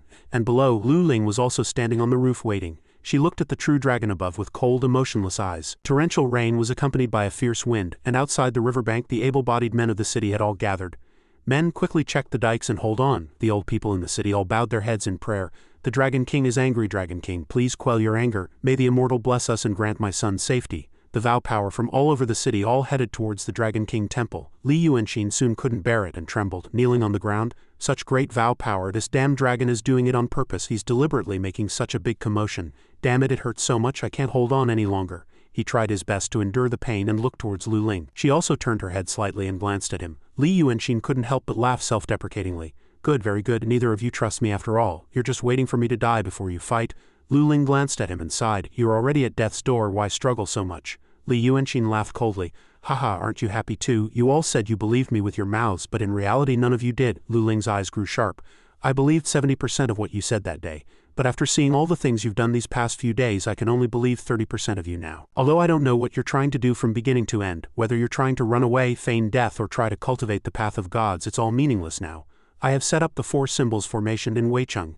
As soon as I chant the incantation, no one can escape. Finally, I will show you the power of our Lanya Grotto, heaven's supreme treasure. As she spoke, she took out a brush and a scroll painting. Li Yuanxin was still trembling and kneeling on the ground, and the vow power from all over was still continuously pouring in. Lu Ling unfurled the scroll. Its name is the Luoshu Treasure Scroll. The young Master Ju in the sky at this time opened his mouth and roared loudly. It then flew towards Lu Ling. A powerful explosion immediately occurred, and the praying commoners fell into disarray and began to flee. When the thick dust settled, only young Master Ju's dragon head was visible. Lu Ling was nowhere to be seen, and Li Yuanxin was still kneeling there. Looking up a moment later, Lu Ling appeared before young Master Ju's forehead. You demon, don't even think about struggling. As the Luoshu Treasure Scroll was activated, a golden radiance shot out from within. It all flew straight towards the true dragon. Young Master Ju roared loudly. Get lost! He then raised his claw to block. But he had underestimated the power of this move. His claw was repelled the moment it made contact. As the golden radiance washed over his body like a wave, his dragon scales and armor were immediately scattered in all directions. This move was extremely terrifying in its power, sending young Master Ju flying far away, completely shattering a mountain behind him. In the dust he reverted to his human form. You dare to damage my Dharma body? You truly have a death wish. After speaking, he once again rushed forward madly. Before he had gone far, countless golden chains once again shot up from the ground. They surrounded him directly from all directions. Young Master Ju had no time to react and was bound by the chains. Lu Ling approached him and snorted coldly. The outcome is already decided. You cannot escape. Hand over the jade slip or become the mountain-guarding divine beast of our Lanya Grotto heaven. Young Master Ju laughed coldly. I am Chi Wen. My father is a divine dragon. You want to make me a gatekeeper dog? You dare. Lu Ling shook her head. Truly stubborn, she paid him no more mind and glanced down slightly. What about you? Are you just going to die over something like this? Li Yuanxin below already had blood trickling from the corner of his mouth at this point. What else can I do? Lu Ling didn't press further. In that case, die as you said you would. After speaking, she pulled out the hairpin from her hair. As soon as she pulled out the hairpin, countless cracks appeared on her body. Then another form of Lu Ling walked out from within. The righteous path of heaven and earth commands its soldiers to patrol the human world and sever karma. This was her true form. After finishing the spell, she looked coldly at young Master Ju. Your time is up. Young Master Ju was not the least bit afraid and roared. I am the Waishui Dragon King. Killing me is an act against heaven and earth. Can you handle the backlash of the heavenly Tao? Lu Ling raised her hand and pulled the illusion behind her, then threw it straight at young Master Ju. Who said I would kill you myself? Young Master Ju's jaw dropped as he looked at the illusion before him. A feathered garment. Lu Ling raised her brush and the feathered garment mirrored the same movement. The feathered garment Dharma treasure eliminates evil demons, conceals one's appearance, and can cultivate a body like Immortals with human essence and spiritual power. She will bear the karma that goes against the heavenly Tao. After speaking, she dipped her brush and activated a divine art. A moment later, 4 divine generals appeared on all 4 sides of young Master Ju. The wild tour gods are in the 4 directions. Uphold the true Dharma of the Celestial Master and slay the evil demon. Li Yuanxin knelt on the ground, gripping his sword tightly. Young Master Ju, don't disappoint me. The 4 divine generals then swung their swords in unison. Young Master Ju immediately fell from the sky to the ground, and the 4 divine generals then swung their swords again in pursuit. Not far away, a young child sleeping in his mother's arms was startled awake by the noise and began to cry loudly. The woman held her son and knelt to one side, frightened. Don't cry, don't cry. The Immortals are fighting, it's okay now. Lu Ling turned her head and looked at Li Yuanxin. The dragon has already paid for his crimes. What about you? I'll give you one last chance. If I completely seal your snow mountain sea of Qi, I can spare your life. You have the inheritance of an orthodox Taoist lineage, so perhaps there will be another opportunity for you in the future. Li Yuanxin glanced at her and sneered. Just then, young Master Ju's voice echoed from behind again. It's not over yet. Lu Ling was startled to hear her opponent's voice and then, paying no more mind to Li Yuanxin, she turned her head to look behind her. The woman sitting in the corner holding her son shouted in fear. It's a demon. Lu Ling's feathered garment was immediately seized by a dragon's claw. I am the Waishui Dragon King. I am not among the 5 elements, so who dares to sever my karma? Lu Ling was horrified, waved her hand and shouted loudly. Feathered garment, return at once. A demon like you dares to call yourself a dragon king. Young Master Ju's eyes were filled with blood as he rushed forward in anger. Then you can try and see if this king is worthy or not. Lu Ling quickly took out a mirror from her sleeve and then pulled out the hairpin from her hair. She struck the 2 Dharma treasures together, and 4 more feathered garments immediately appeared around her, attacking young Master Ju. Young Master Ju laughed coldly. Foolish, do you think you can stop me like this? Lu Ling took out another scroll painting and once again used her divine art, intending to seal young Master Ju. Young Master Ju smiled contemptuously and coldly. Foolish Taoist, since I am already outside the 5 elements and have no karma, why would I fear the Dharma teachings refined from the great Tao of heaven and earth? What has been used once is useless. A moment later he broke through the seal and rushed before Lu Ling. She had no time to react. and the Dharma treasure in her hand was snatched away by him. This treasure, this king will take it. A mouthful of blood spewed from the corner of Lu Ling's mouth, and she sighed. Damn, I was careless. Young Master Zhu swung his fist and struck towards her face. You must die. Lu Ling had no choice but to grit her teeth and open her protective armor. When the two collided, the power was heaven-shaking and the situation changed color. Li Yuanxin below sighed. Every single accessory on Ling Kongzi's body is a Dharma treasure. No wonder she uses the face of the feathered garment to hide her true form. She's hiding her true form. Truly formidable. The old Taoist crawled out from a pile of rubble and said, Xinjia, what do we do now? Li Yuanxin glanced at him. Run, the farther you run the better. Ling Kongzi's formation is about to close. The old Taoist was about to say something, but Li Yuanxin grabbed his collar. He didn't hesitate for a moment and threw him far away. The old Taoist screamed as he flew. Suddenly he felt as if he had passed through some kind of restriction. As soon as he was thrown, the formation was activated. The area around the Dragon King Temple was immediately enveloped in a golden radiance. Lu Ling stood in the air and looked at young Master Zhu. This formation is called the square-inch formation.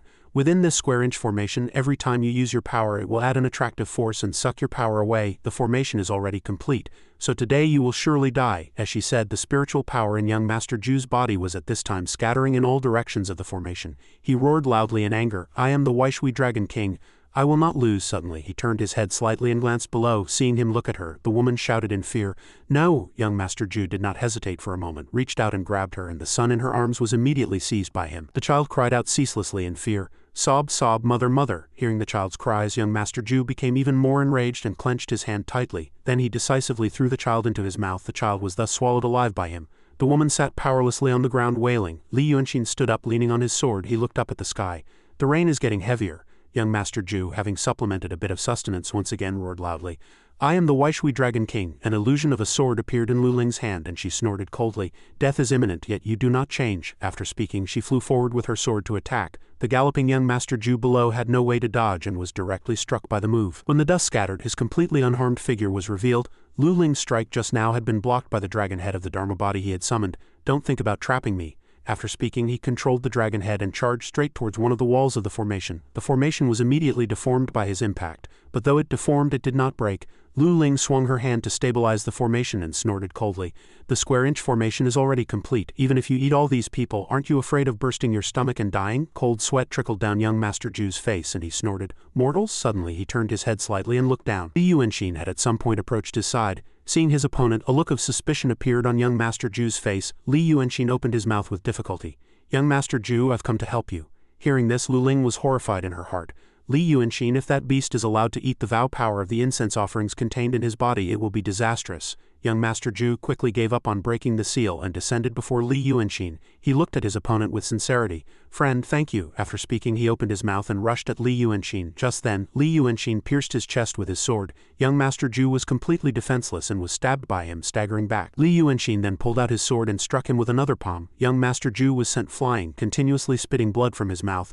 You betrayed me. He was thus stabbed by his friend and collapsed to the ground. Li Yuanxin looked at him coldly. If we can meet again, just eat me right away. Don't believe a single word I say. Young Master Zhu struggled to raise his head and activated his spiritual power. I am the Waishui Dragon King. Li Yuanxin, standing before him, was immediately pierced by several streams of water energy. I am the Waishui Dragon King. No one can deceive me. This was his last ounce of strength. After speaking, he took his last breath. Lu Ling approached Li Yuanxin and said, It seems he's not as bad as you thought, but a beast is a beast. Even in death he wants someone to be buried with him. Li Yuanxin laughed self-deprecatingly. Haha, he was good to me. He even gave me armor made from his own scales. He's a vicious person, but at least you can tell at a glance. But some people look kind, but are actually very scary. Lu Ling's brows furrowed. What do you mean by that? Li Yuanxin laughed. Are you afraid of me? After speaking, he offered the hilt of his sword to her. I don't have long to live now, help me. Lu Ling didn't take the sword for a long time. Li Yuanxin was also out of strength and could no longer hold the sword firmly. The long sword fell and he himself collapsed onto young Master Zhu's body. He took out the dagger from his waist. Since I've already come to this, what are you still afraid of? Saying this, he raised the sword to take his own life. Lu Ling frowned, observing in deep thought. Her face was calm, but the two hands behind her back were already clenched tightly, trying her best to suppress her excitement. Li Yuanxin looked at her with pleading eyes. It really hurts. Lu Ling couldn't bear it and sighed and reached out and placed her hand on the hilt. In your next life, stay a little farther away from demons. After speaking, she used her strength to end his life. Suddenly, a young girl's shout came from behind. Stop! Lu Ling was so startled that her body trembled and the dagger in her hand fell to the ground. She turned her head in fear and shouted, Who is it? The person who had come was Bai Yuanxin and her donkey. She stared at Lu Ling with wide eyes. Did you kill them? The spiritual power on the dagger in Lu Ling's hand quickly dissipated. and then it turned into a single feather and flew away. Seeing this scene, Lu Ling couldn't help but be horrified in her heart. A feather, did this thing call her here? Bai Yuanxin accepted the feather and said in anger, Li Yuanxin and young Master Zhu are both my people. My treasures have all been ruined by you. Lu Ling's expression changed drastically. A demon, she's a great demon, and she's much stronger than that dragon. The more she thought, the more frightened she became. She clenched the Dharma treasure in her hand and was about to make a move when suddenly Bai Yuanxin's voice echoed in her ear. Hey, don't just stand there. Lu Ling looked ahead in horror. At this time, only the donkey was standing there blankly. Bai Yuanxin was already gone. Just as she was shocked and couldn't understand what was happening, Bai Yuanxin suddenly appeared beside her. Tell me, why did you kill them? Lu Ling answered nervously. Li Yuanxin committed suicide and that dragon harmed the common people. Everything he did was a crime that heaven could not tolerate. And he came to snatch my Dharma treasures. The supreme treasure Luoshu, the feathered garment, and our Langya Grotto heaven's Tungming jade slip. Bai Yuanxin laughed fiercely. Ha, feathered garment, Dharma treasure, I'll beat you to death. After speaking, she swung her palm and struck. Lu Ling had no time to react and was sent flying by one palm, smashing through a house, and thick dust immediately billowed up. Lu Ling took this opportunity and without the slightest hesitation turned and fled. Bai Yuanxin was surprised. He ran away, truly rude. 2 wings quickly grew from her back and then she flew up to chase after her. Give me back the feathered garment, give me back young Master Zhu. Give me back the soul food. One chased and one fled, and the 2 of them soon went outside the city. At this time, only the donkey and the 2 bodies of Li Yuanxin were left at the Dragon King Temple.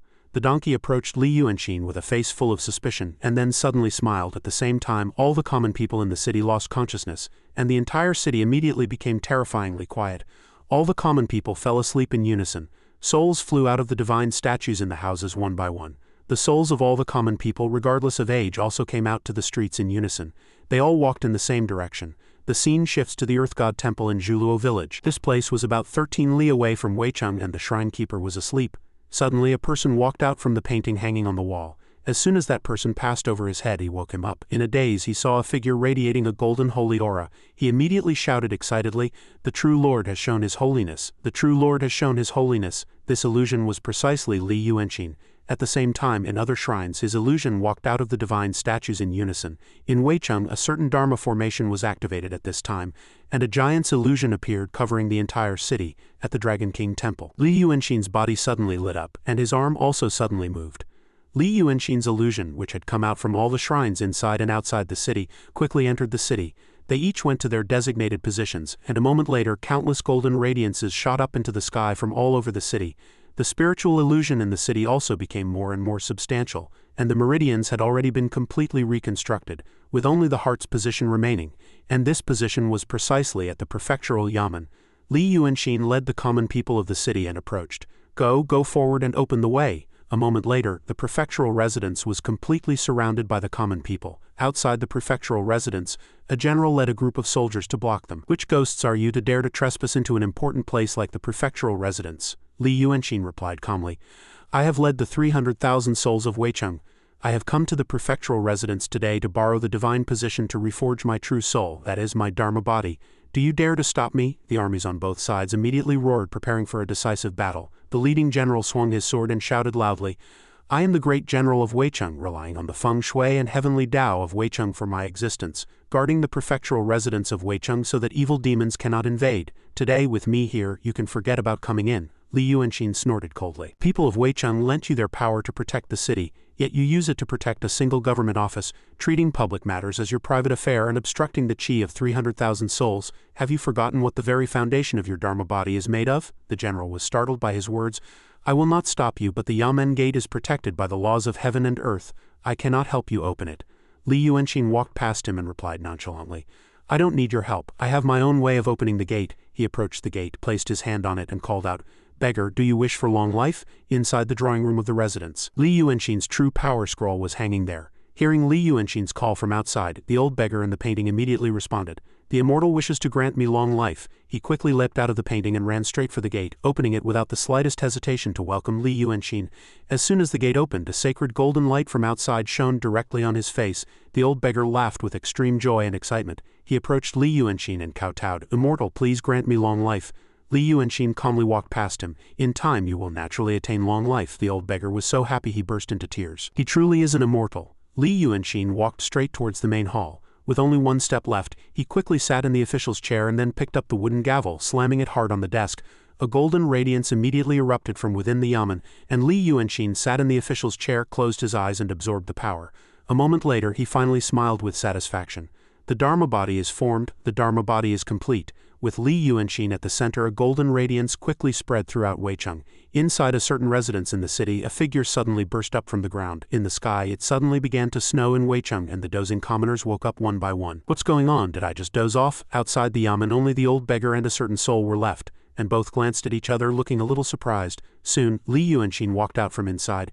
Taking advantage of the calamity of your Dharma body's formation, I have solved your problem and opened your divine position. Don't forget to thank me later. The soul replied, I am a supreme being, how could I go back on my word? Li Yuanxin glanced at the old beggar beside him.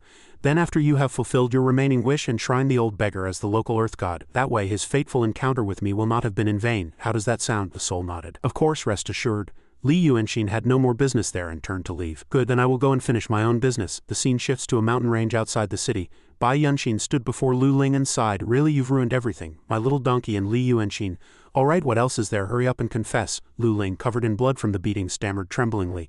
How, what do you mean? What on earth are you? Bai Yuanxin didn't answer and quickly closed in on her, then shouted loudly in her ear, where's my feathered garment? Lu Ling's eardrums burst from the shout. Her body lost consciousness and collapsed, and a bell fell from her body. Fairy Ling Kongzi thus fell to the ground, her eyes unable to close. Bai Yuanxin sighed, is she dead? How troublesome. With her business finished, she calmly left. The scene returns to Weicheng. Li Yuanxin stood before his own corpse and marveled.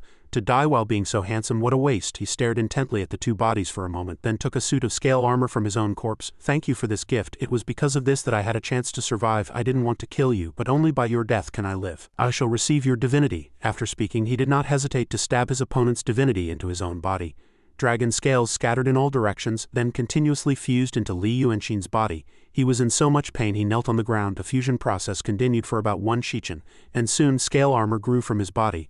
A moment later he stopped wailing and grew quiet. I am the Waishui Dragon King. The scene shifts to the heavenly mandate pagoda of the Langya Grotto Heaven. Ling Kong's jade tablet suddenly shattered at this time. The guards who saw it were horrified. The head disciple and sect leader of the Langya Grotto Heaven, Kun Wuzi, was startled from his meditation. Something has happened to Linger. The disciples guarding the heavenly mandate pagoda quickly ran to him. Sect leader, it's terrible. Ling Kongzi's jade tablet has shattered. She is the head disciple of our lineage. This has never happened before. It must be investigated thoroughly. Kun Wuzi regained his composure and summoned Yu Zian. This person was Yu Zian, the head of the heavenly mirror court of the Langya Grotto Heaven. Kun Wuzi glanced at him and ordered, you were active in the mortal world before you entered the Tao, so you shall make a trip. Bring Linger back, and while you're at it, investigate who harmed her. Kill them on the spot. No need for too many questions. Yu Zian clasped his hands. Yes. The scene returns to the Dragon King Temple. Waiting for the waves to subside, the old Taoist finally returned to this place. Xinjia, how did you suffer so? This old Taoist will collect your body. Just then, Yin Pingzi approached again and stomped on Li Yuanxin's face with his foot. This bringer of calamity deserved to die. The old Taoist was horrified and waved his hands. Constable, Xinjia is already dead. How can you do this to the deceased? Yin Pingzi drew his sword, stabbed Li Yuanxin once more and laughed loudly. Just dying is too easy for him. Not only did he deserve to die, an old fellow like you deserves to die too. The old Taoist was so frightened he trembled and fell backward. Constable, you're going to kill me. As he spoke, he slyly reached his hand back and grabbed a stone. Yin Pingzi glared at him. Anyone associated with him will not meet a good end. He harmed my niece and so many people. I will kill you to rid this world of a menace. The old Taoist's expression hardened, and he sat up. Constable, you're afraid of Xinjia, aren't you? You're afraid Xinjia isn't dead yet, aren't you? You're afraid he'll come back to question you and spread your ugly deeds, aren't you? Enraged, Yin Pingzi's eyes filled with blood as he swung his blade. I'll cut you down, you old bastard. Just then, the old Taoist threw the stone in his hand at him. Yin Pingzi hadn't expected him to fight back and was immediately struck in the head by the stone, stumbling back in a daze. Damn old man, are you tired of living? The old Taoist grabbed another stone and rushed forward. Do you know why I'm acquainted with Meng Yi? In my day, this old Taoist also killed people like swatting flies. You little brat, who do you think you are? After speaking, he continuously smashed Yin Pingzi's head with the stone.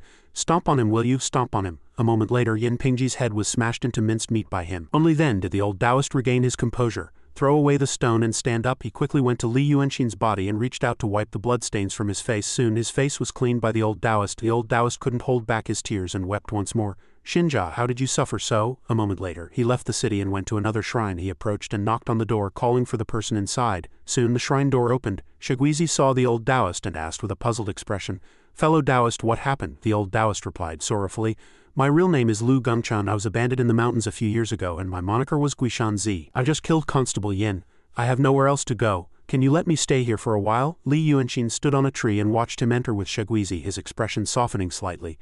Then he leapt away. The Dragon King Temple was quite close to the Waishui River, and the area bordering Weicheng was Bailon Prefecture. In a tea house on the outskirts at the Three Rivers confluence Dragon King Temple, a group of young men were gathered drinking tea and eating peanut brittle. Have you heard the news? The Dragon King of Weicheng has shown his holiness.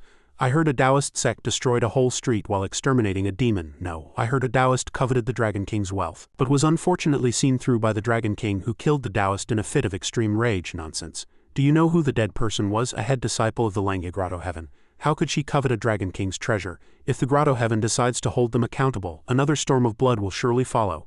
Li Yuanxin, sitting at a tea table behind them, opened his mouth and asked, "Old sir, is the incense at this shrine really good? Is it truly efficacious?" The owner replied, "Efficacious, of course. Very efficacious. I heard from my grandfather that this land is where three rivers converge, so it was bound to flood on days of heavy rain. But after this shrine was rebuilt, the Waishui River was blocked, and this place was able to have such a peaceful scenery. If you are just passing by, sir, you must go inside to offer incense and pray." Li Yuanxin nodded. "Thank you for letting me know, old sir." He then turned his head and glanced at the shrine behind him. "But why does this shrine reek of fish? Young Master Zhu has just died, and I have taken his divinity.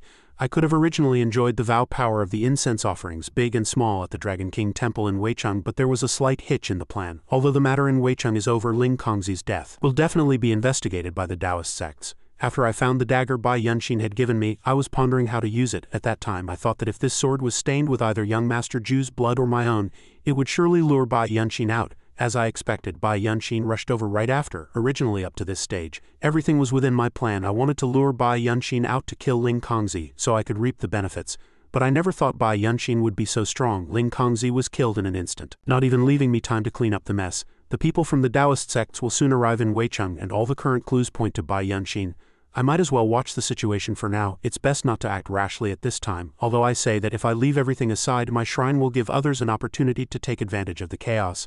After a moment's thought, he placed a few coins on the table, stood up, and left. The owner smiled and watched his retreating back. "Safe travels, sir. I haven't seen such a handsome person in years." Suddenly he was startled. What did that guest just look like? No matter how hard he tried, he couldn't recall Li Yuanxin's appearance. Although they had just met, only a blurry face with indistinct features came to his mind. Am I really getting old? Li Yuanxin left the tea house and walked into the Dragon King Temple. Inside, the common people were at this time lining up, waiting for their turn to offer incense. Li Yuanxin stared intently at the divine statue inside, lost in thought. I was wondering what kind of demon it was. Turns out it's from the water tribe. If you want my position so badly, it wouldn't be a bad idea for you to bear my disaster for me. Hee. I just don't know where this gluttonous fellow Taoist is currently staying. Few people beside him were arguing. Grandmaster Kunyangza, where are the 3 taels you took before? Hurry up and return them. Li Yuanxin turned his head and saw demonic qi emanating from one of them. These two were the Taoist Kunyangza and the young man Du Zui. What do you mean? The rite has already been performed for you. The altar was already set up. Where is the logic in asking for the silver back, you swindler? The divine maiden is perfectly fine, yet you saw her as a demon. Fortunately, your Taoist arts are not orthodox, otherwise I would have truly been deceived by you. Hurry up and return the silver. Li Yuanxin was startled to hear them arguing. He immediately approached the young man and asked, "Young man, you just mentioned a divine maiden. Could you tell me more about it?" Du Zui politely cupped his hands and replied, "Since you ask so courteously, sir, I am willing to answer. It just so happens that I would like to ask everyone here to judge. My name is Du Zui and I have just turned 20 this year. I am a scholar preparing to take the provincial examination next year. For the convenience of my studies, I have rented a small house in the west of the city. I am not well off, so I have had to live day by day, saving every penny. On the winter solstice last year, I bought a salted fish from the market. I thought that by just licking it a few times at every meal, I could use the salty taste as a side dish for my rice, so I hung it from the ceiling. I lived like this day by day, and in the blink of an eye, half a year had passed." The crowd, hearing his story, all had expressions of helplessness. "This fellow is truly the god of frugality." Du Zui didn't mind the crowd's attitude and continued his story. "But last month a very strange thing happened. When I woke up that day, the fish was gone. I had clearly bolted the door before going to bed, and there were no cats or rats making a disturbance in the house, and there wasn't even a slight scratch on the rope. I just thought I had slept too soundly and someone had come in and stolen it, but that night I heard someone calling me. 'Scholar Du, save me, quickly save me.' I thought it was a dream, but when I woke up I found that the voice was real. After that, I went to find this person, but he just said I was possessed by an evil ghost, and after taking 3 taels of silver from me, he said he would perform a rite for me. After that, he mumbled a few vague words and considered it done." Kunyangza explained from the side. "Whether it was effective or not, I performed the rite. This was the price we agreed on before. You can't bully an old man. Besides, didn't I tell you beforehand that the ghost in your house has a very deep resentment, and I couldn't guarantee I could defeat it?" Du Zui sneered and said, Haha, it's a good thing it wasn't effective the day you left. I had that dream again that night. It was a middle-aged man dressed as a scholar. He said he was Lord Donjing and that the salted fish was originally his daughter, but she had offended a dragon's son and was forced back into her original form, then abandoned in Donjing Lake. Unexpectedly, she was caught by a fisherman and turned into a salted fish, and I happened to buy her. That salted fish had died a very tragic death, and her body was not properly buried. So a resentful energy was born, and her soul was trapped in the salted fish's body, but because I licked her every day while eating, I was breathing human chi into her every day, which allowed her to recover her magical power. He told me to dig under my bed, and if I dug up a salted fish I should raise it in clean water for 3 days, and within 1 day and night take the salted fish to Donjing Lake and bow 3 times. And after the matter was settled, he would surely thank me. Sure enough, I found the salted fish under the bed. I immediately did as Lord Donjing said. Last night it really turned into a large carp with red scales and swam vigorously in Donjing Lake that night. Lord Donjing appeared in my dream again, saying I was his benefactor and that he would come to thank me tomorrow. So as soon as I woke up this morning, I came to find this old Taoist to demand an explanation. You almost ruined my business and you still demand my money. What is this? Give me back my money. I have to make some preparations to entertain Lord Donjing, Kunyangza retorted in anger. How can you be so unreasonable? Are you insane? What nonsense is this? Where is this Lord Donjing you speak of? The one enshrined in this great shrine is the Water Dragon King. This Donjing stream is the Water Dragon King's dragon palace. What demon would dare to call itself Lord Donjing? You have been blinded by a demon's trickery. Li Yuanqing glanced at them, smiled, and thought to himself, this shrine keeper is rather interesting. He doesn't even know the deity he worships has been swapped for a mere lampwick. So how could Lord Donjing possibly be you? If the dragon palace is truly in Donjing Lake, then I must pay a visit. After a moment's thought he approached and stopped the 2 men. You two please stop. To argue like this before the Dragon King is disrespectful. Are you not afraid of the Dragon King's reprimand? As I see it, you both have your own reasoning. So how about we do this? I have wandered far and wide, but I have yet to see an immortal. If you, young master, would give me a chance to broaden my horizons, I will cover all the silver for this offering. What do you say? Hearing this, Du Zeui was a little surprised. Kunyangza snorted coldly and glanced at Li Yuanqing. Why would you make offerings to a demon? Li Yuanqing paid him no mind and asked with a persistent smile, would that be all right? Seeing his holy smile, both men blushed. They both turned away in unison, abashed. Du Zeui scratched his head. Then I shall impose on you, sir. Li Yuanqing placed a gold ingot in his hand and smiled. Then I will see you tomorrow. The next day, a table laden with a lavish feast he had prepared stood before Du Ziyu's house. A pig's head, an ox's head, a plucked chicken, a bunch of green bananas, nothing was missing. He knelt before it, offering incense with extreme piety. A few children behind him murmured with suspicion, did Du Zeui get rich? Rich? I heard someone from out of town wanted to watch and that kind person paid for everything. Tisk tisk, what a fortunate turn of events. Kunyangza leaned against a tree and snorted coldly. Just you wait, this silver will be wasted. Li Yuanqing stood to one side and smiled. It's fine, I believe this money is well spent. Kunyangza turned his head in surprise and looked at him. Haha, young man, you probably don't know. In a place like ours that worships the Dragon King, such things are impossible. Before he could finish speaking, a fierce wind suddenly blew. The source of the gale was the lake right before them. Seeing this, Li Yuanqing's mouth curved into an interested smile. He turned his head and glanced at the common folk behind him who were waiting to watch. In my opinion, if you all have nothing better to do, it would be best to disperse at once, Kunyangza asked with a puzzled expression. What do you mean by that? A burly man turned to the woman beside him and said, Wife, let's go back. The woman rebuked him, a little angry. What's the hurry? We haven't even seen it all yet. A demonic aura soon rose from below the river. Li Yuanqing frowned and looked at the crowd. If you do not leave now, I fear you will die. As soon as he finished speaking, an even fiercer gale blew from below the lake. The crowd cried out in alarm.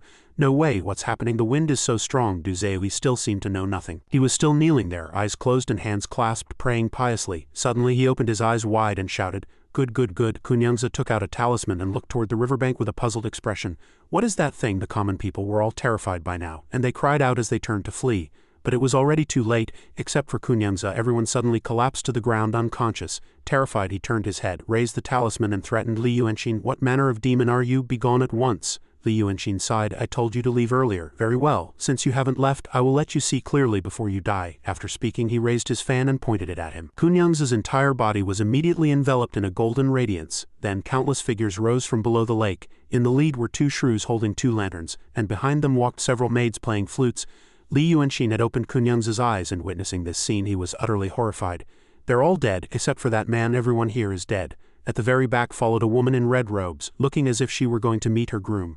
The souls of the common people who had just died also stood to one side, watched over by the water monsters. Du Zeui was completely unaware of what was happening behind him. He was still looking excitedly at the person opposite him, where a judge in white robes had appeared. He approached and raised his hand to touch his forehead. The woman in the red skirt, supported by a maid, slowly approached Li Yuanqing.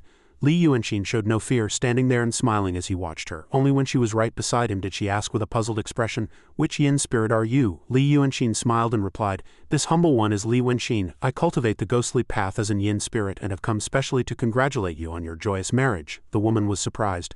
"Li Wenxin, you say, if you are no longer human, why did you try to warn them to flee? Or is it that you still have lingering attachments to the mortal world?" Li Yuanxin stroked his chin and thought, That's not it. It's just that if there are no living people, from where would we receive our offerings?" Kunyangza, who was behind, took this opportunity to bend down and quietly try to crawl away. "Dragon King, protect me. Dragon King, protect me. Please let me escape this calamity." The woman glanced at him and said to Li Yuanxin, "But it seems he does not appreciate your good intentions." Li Yuanxin sighed. "Sometimes people do not wish for clarity even at death's door." After speaking, he reached out and grabbed in Kunyangza's direction. Kunyangza, who was in the middle of crawling away with all his might, was suddenly struck as if by lightning. His body froze on the spot, and his soul was pulled out directly by Li Yuanxin. He gripped the other's soul tightly and smiled at the woman. "Today I chanced upon your joyous occasion and came in such a hurry that I did not have time to prepare a gift. I have enlightened this person before, so his soul is more intelligent than those of ordinary mortals. If you do not dislike it, I will give him to you to serve as your attendant." The woman stared at him with interest. "When you were alive you were probably human too, weren't you? I didn't expect you to be so decisive." Li Yuanxin laughed loudly.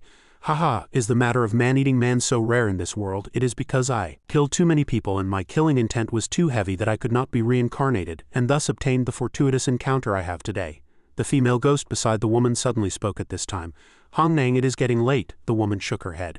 "There's no hurry." Du Zui was at this time being led out by the judge in white. He was now a dazed ghostly soul, continuously muttering as he walked. "Has my fortuitous encounter arrived? My lady, where is my lady?" The woman glanced at him for a moment, then turned back to Li Yuanxin and asked, "What did you mean just now by man-eating man? Can a person eat another person?" The female ghost beside her spoke again.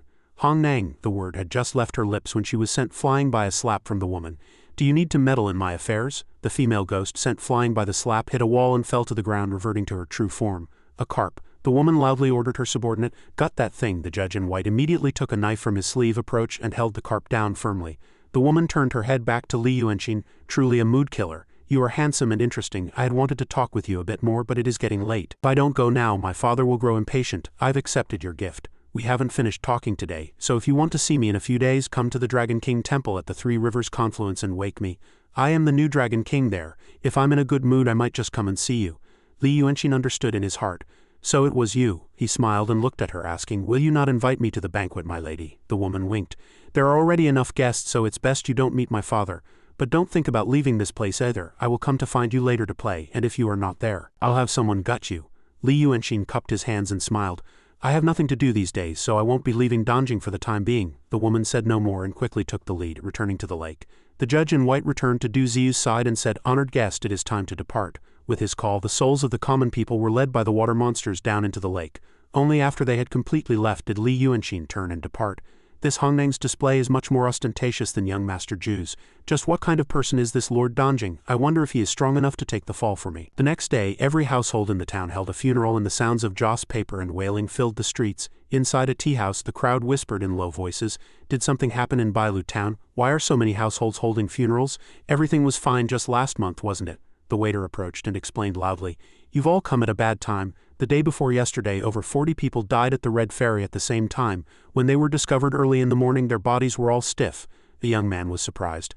"How something so big happened? Why haven't I heard about it?" The waiter poured him some tea and explained, "The higher-ups aren't paying it much mind. The people here have already reported it, but I heard the prefect is about to resign and return to the capital. So a few days later, they just sent 3 constables to wrap up the case perfunctorily. In my opinion, what good would it do even if the constables came?" The young man slammed the table, stood up and said, "Why do you say that?" The waiter's face stiffened. "Because this wasn't the work of a human." Hearing this, the crowd's expressions changed drastically, and fear appeared on each of their faces. Just then, the owner came over and grabbed the waiter by the ear. "My apologies, guests. This boy has a loose tongue and spoke carelessly, frightening you all. Please take your time." The waiter cried out in pain. "I haven't even mentioned Lord Donjing yet." A few young men, though afraid, wanted to keep listening. "Let him continue. What on earth is Lord Donjing?" Li Yuanxin strolled the streets as usual. "The Taoists of Weicheng are all gathered, guarding Ling Kongzi's remains so they won't act rashly, which gives me an opportunity to exploit. I must spread the story of Lord Donjing, a great demon who has operated around Donjing Lake for years, couldn't have left no traces. There must be people who have had contact with him, so perhaps I can find some clues." All the information he had gathered over the past few days began to surface in his mind. Lord Donjing, you say, do you remember my third maternal uncle's second aunt's husband's grandson? The one who drowned was taken to be Lord Donjing's concubine. Strange things have been happening in the lake for a long time. Didn't Grandma say so? Recalling these absurd stories, he couldn't help but sigh. But then again, the information spread by these common folk is truly worthless. Just then his gaze shifted to the side. The direction he was looking was the tea house next to him. Inside, two middle-aged men were sitting and drinking tea. And one of them said in a small voice, something has happened. Should we still go to Taoist Master Yi's banquet? After all, so many people just died at the ferry. To go up Junshan now. What if something happens? Although they spoke very softly, they could not escape Li Yuanxin's ears. Mountain Lord? The two men, unaware that someone was eavesdropping, continued their discussion. If I go, I've recently encountered a very rare and strange event, so perhaps I might gain something. It's a pity Meiyong couldn't come this time. Otherwise, even if I couldn't tell an interesting story, Taoist Master Yi would have been a bit more lenient. The other person was surprised to hear this. Really? Then I'll go with you. Li Yuanxin heard their conversation and smiled. Storytelling, you say? That's my specialty. Half a shichen later, the two men had just finished their discussion and were about to leave the tea house. At this time, the waiter led an old Taoist in from outside. This way, sir. Just as the old Taoist passed by, the two men asked the waiter, Waiter, do you know the way to Junshan? One of the two men was startled to hear this. Wait, look at that person. That person is so handsome. Why is he so old? You're not planning to take him with us, are you? Is that okay? The waiter led the old Taoist to a seat and explained, Are you trying to go to Junshan, sir? That mountain is in the center of Donjing. You can only get there by boat, and it's often foggy there. So unless it's a skilled boatman, no one dares to pass through rashly. Accidents happen easily. The old Taoist was surprised. Is that so? What a pity. It seems I won't be able to go today. Just then the other two men came back again. I heard you say you are going to Junshan. Seeing as your face is unfamiliar, for what reason are you going to Junshan? The old Taoist cupped his hands in reply. I enjoy roaming the mountains and rivers, collecting strange tales. I've heard that the scenery of the Thousand Li Donjing is the most beautiful in the southeast, so since I've come here I must naturally take a look at the beautiful scenery of Donjing. If I can't find a boat today, then it's fine to go again tomorrow. The man couldn't help but get excited upon hearing his words. Do you really know many strange tales, sir? The old Taoist nodded. Of course, the strange tales in this world are very, very many. If you want to hear them, I can talk for 3 days and 3 nights. The man excitedly grabbed his hand. Good, good, what a coincidence. We are also going up Junshan today, and we have already found a boatman. It just so happens that you can go with us, sir, but if you wish to go to Junshan, brother, there is a notable person on that mountain whom you must visit. The old Taoist was surprised. A notable person? Who might that be? The middle-aged man quickly explained. A man of culture like yourself, sir, who is extremely interested in the strange tales of the world. If you wish to see him, brother, I can introduce you. The old Taoist stood up and cupped his hands. Really? Then this humble one must broaden his horizons, but isn't it too presumptuous of me to follow you to see this notable person, or perhaps... Before he could finish his words, the other person pulled him along. It's fine, it's fine. He is very hospitable. As long as you can tell a few interesting stories, he will be even more pleased. The old Taoist had no choice but to nod. In that case, it would be more polite to accept than to decline. The two men led the old Taoist away, and they couldn't help but glance at each other and smile. This old Taoist was none other than Li Yuanxin in disguise. At this time, he couldn't help but raise the corner of his mouth. Soon, the group arrived at the riverbank. A boat was already waiting there. Come, brother, please get on the boat. Li Yuanxin saw that the boatman was a ghost and nodded to himself. I've found the right place, Lord Donjing. The mist on the river does not move and the azure hue is not as deep as jade. The magnificent scenery of Junshan truly lives up to its reputation. This was the exclamation of admiration that Li Yuanxin uttered. The middle-aged man replied while eating a pastry, This is nothing. In a moment, I will take you to Taoist Master Yi's Zaimei Palace to broaden your horizons. That is the true Immortals' paradise. Li Yuanxin glanced at him with interest. Hearing you say that, brother, makes this humble one look forward to it even more. Right, speaking of which, do you two know why the small island in the heart of the lake is called Junshan? The middle-aged man in the purple robe, who had been silent the whole way, spoke at this time. On the contrary, the old man in my family once mentioned this. About 3,000 years ago, when this place was still the Nantai Bek kingdom, there were no dragon kings in either this Waishui River or Donjing, but there was a divine being here. Li Yuanxin's eyes widened. A divine being, the man nodded. Yes, a divine being. This divine being helped the king of Wei pacify the southern marshes and establish the current borders. Later generations called him Lord Donjing. The mountain where he stayed thus came to be called Junshan. Li Yuanxin feigned surprise. Lord Donjing, you say? Do you mean the figure from the recent legends? The man sighed. This is all just a 3,000-year-old myth. Since the Dragon King appeared in the Waishui River, Lord Donjing has vanished, you see. Not even a single shrine remains now. The middle-aged man in the brown robe spoke with a puzzled expression. But didn't they say in the streets that the Dragon King of Waishui showed his holiness a few days ago? Surely the Dragon King wouldn't go elsewhere and leave this place to Lord Donjing? The middle-aged man in the purple robes immediately raised a hand to cover his mouth. HMPH, do not speak of the Dragon King in this Donjing. The middle-aged man in the brown robes immediately coughed and pleaded. Ahem, grandfather Dragon King, please quell your anger, please quell your anger. Li Yuanxin smiled from the side. Rest assured, I'm sure the Dragon King isn't so small-minded. The boat soon reached the pier. As the group had just stepped ashore, they saw someone shouting boisterously at the foot of the mountain. Do you know who I am? How dare you try to eat me? Do you believe I could kill you all? Li Yuanxin saw the person and was a little surprised in his heart.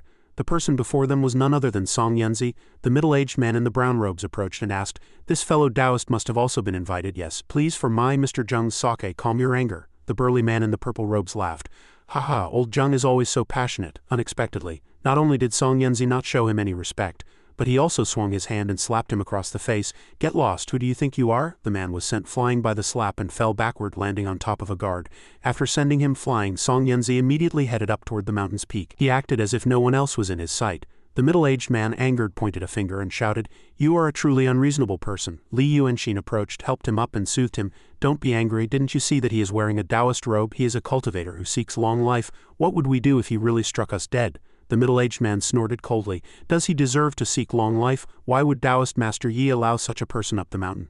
Li Yuanxin glanced at Song Yanzi on the mountain and thought to himself, wasn't Song Yanzi guarding Ling Kongzi's remains? Why has he come here? After a moment's thought, he opened his mouth. "Let's go up the mountain as well. There might be a show to watch, you know." The middle-aged man in the brown robes looked up at the group ascending ahead and nodded. "Then let's go together." Li Yuanxin helped up the guard who had been crushed by the middle-aged man earlier. Seeing the other foaming at the mouth and looking ferocious, he couldn't help but feel a flicker of suspicion in his heart. He doesn't seem human. If this place is truly the abode of Lord Danjing, why did young Master Zhu not know? As soon as Song Yanzi arrived, he shouted loudly, "Brother Yi, something terrible has happened." The old Taoist smiled and looked at him. "Little brother, why are you in such a panic? What on earth is the matter?" Just as Song Yanzi had come up, the group following him also arrived. He glanced briefly at the group outside and hesitated. "Brother Yi, it's..." The old Taoist laughed. "It's fine, you can speak," Song Yanzi said with a serious face. "Brother Yi, Ling Kongzi's remains have vanished. The people from the Grotto Heaven will arrive in 3 days. Brother Yi, you must save me." Li Yuanxin, who had just come up, couldn't help but be amazed upon hearing this news. HMPH, to think there'd be such a spectacle. This trip was truly worthwhile. The old Taoist smiled upon hearing his words. "Don't be hasty, don't be hasty. All who have come are guests. Friends, please take a seat first." Song Yanzi shouted anxiously. "Brother Yi." The old Taoist's smile faded slightly. "Since you've come, sit down with them." The group outside was excited and cupped their hands one by one.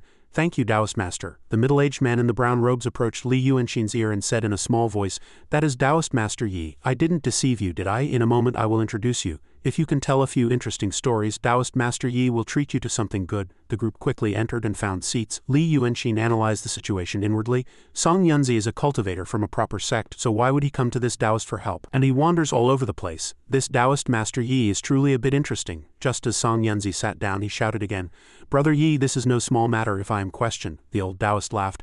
"There is always a way to solve any problem. Let's handle the important things first. For now, sit quietly." After speaking, he glanced toward Li Yuanxin. "HMPH, we have a new guest today." The middle-aged man in the brown robes immediately stepped forward to explain. "As you know, Taoist Master, we met this Brother Yi in Bailu Prefecture. This brother roams the world collecting the most bizarre and interesting tales, hearing that the Taoist Master also enjoys such things. He came here with us." Li Yuanxin also stood up and bowed. "Greetings, Taoist Master." The old Taoist's face was filled with interest. "Oh, a friend who shares my hobby. This friend has come at a very good time. If your story can move my heart, you will receive a blessing tonight." Li Yuanxin smiled. "To be able to see this Zaime palace as beautiful as an immortal's paradise is already a great honor for this humble one. I had not thought there would be any other fortuitous blessings." The old Taoist laughed loudly. "Ha, I have prepared delicious food, wine, and beauties in the main hall. If the story you tell pleases me, fellow Taoist, then everyone can go up the mountain together to enjoy themselves." The middle-aged man in the brown robes looked at Li Yuanxin and smiled. "Brother, it's up to you." Li Yuanxin folded his fan, smiled, and stepped forward. "Then it would be more polite for this humble one to accept than to decline. The story I wish to tell today is a baby snake searches for its mother." As soon as Song Yanzi heard the title, he shouted in agitation, "What kind of damn title is that? In my opinion, you might as well just give up." The old Taoist, in complete contrast, had a look of interest and said, "Fellow Taoist, please continue." Li Yuanxin nodded. "Yes, the story is as follows. In a large lake lived a baby snake. It had a large head, a pitch-black body, and a long tail. The baby snake swam very happily in the lake. As the baby snake was swimming and enjoying the scenery, it suddenly saw a mother frog leading a group of tadpoles past and approached out of curiosity. The baby snake raised its head and asked the mother frog, 'Are you my mommy?' The mother frog pointed to a distant place and replied, 'I am not your mommy. Your mommy lives in the water. Go over there and look for her.' The baby snake then swam into the water. It swam, and in the blink of an eye a few days had passed, and claws and dragon horns began to sprout from the baby snake's body. The baby snake saw a small turtle swimming in the water, wagging its legs, and hurriedly chased after it. Upon reaching it, it excitedly called out 'Mommy' to the small turtle. The small turtle said angrily, 'I am not your mommy. Your mommy is yellow and has scales, go over there and look for her. The baby snake swam for a few more days and the pair of horns on its head grew very long and beautiful. Its appearance became more and more bizarre. The baby snake swam all over the lake but could not find its mother. In its sadness it leapt out of the lake. The baby snake saw a large carp, its whole body flaunting golden scales flopping under the sun. The carp approached and looked at the baby snake gently. Good child, were you looking for me? The baby snake asked, puzzled. Are you really my mommy? But we don't look alike. The carp replied, what a foolish child. Not all children look exactly like their mothers. Look at these golden scales, don't they resemble the scales on your body? The middle-aged man in the gray robes beside them put a hand to his forehead and sighed.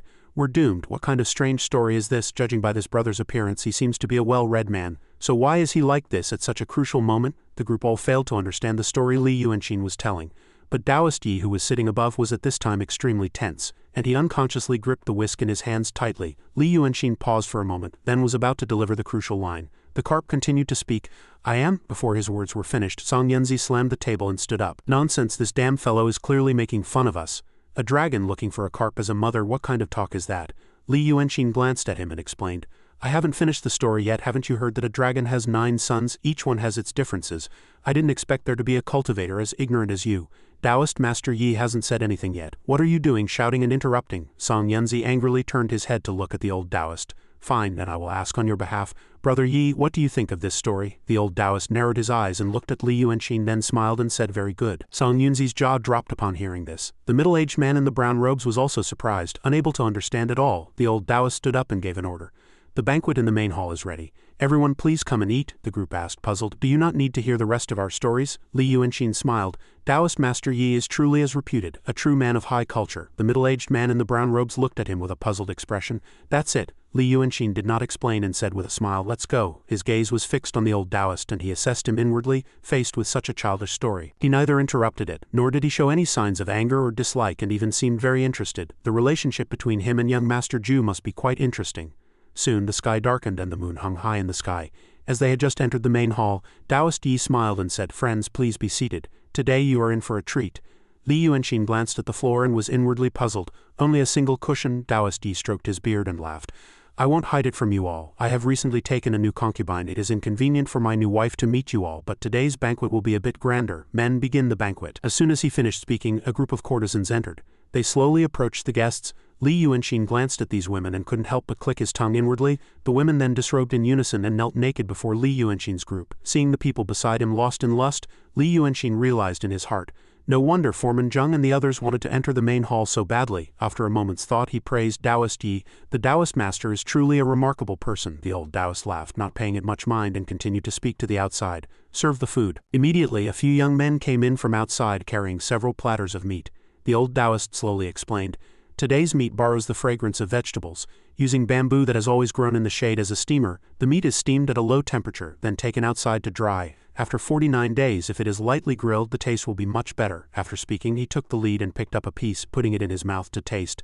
Li Yuanqin lowered his head to look at the platter of meat, and he couldn't help but frown. The scene of young Master Ju eating human flesh immediately came to his mind. This young master doesn't like to eat those with big guts. That fellow's flesh is a bit more fatty. After being steamed at a low temperature, it is thinly sliced and dried.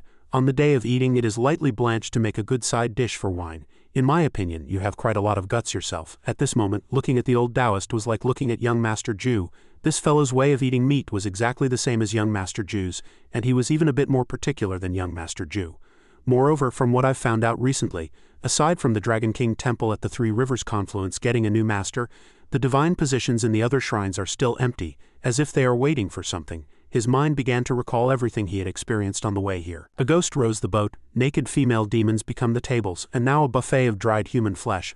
I originally thought this Lord Danjing was just a small snake, but unexpectedly I've jumped into a snake's den. Foreman Zheng, who was beside him, saw Li Yuanqin sitting there in a daze and reminded him, this is a rare opportunity. Why are you not eating? This meat is not something you can eat on an ordinary day. Taoist Yi, who was above, also narrowed his eyes and looked down. Fellow Taoist, why do you hesitate and not eat? Is it not to your taste? Li Yuanqin put down his chopsticks, tapped the platter of meat with a dark face, and then cupped his hands with a smile.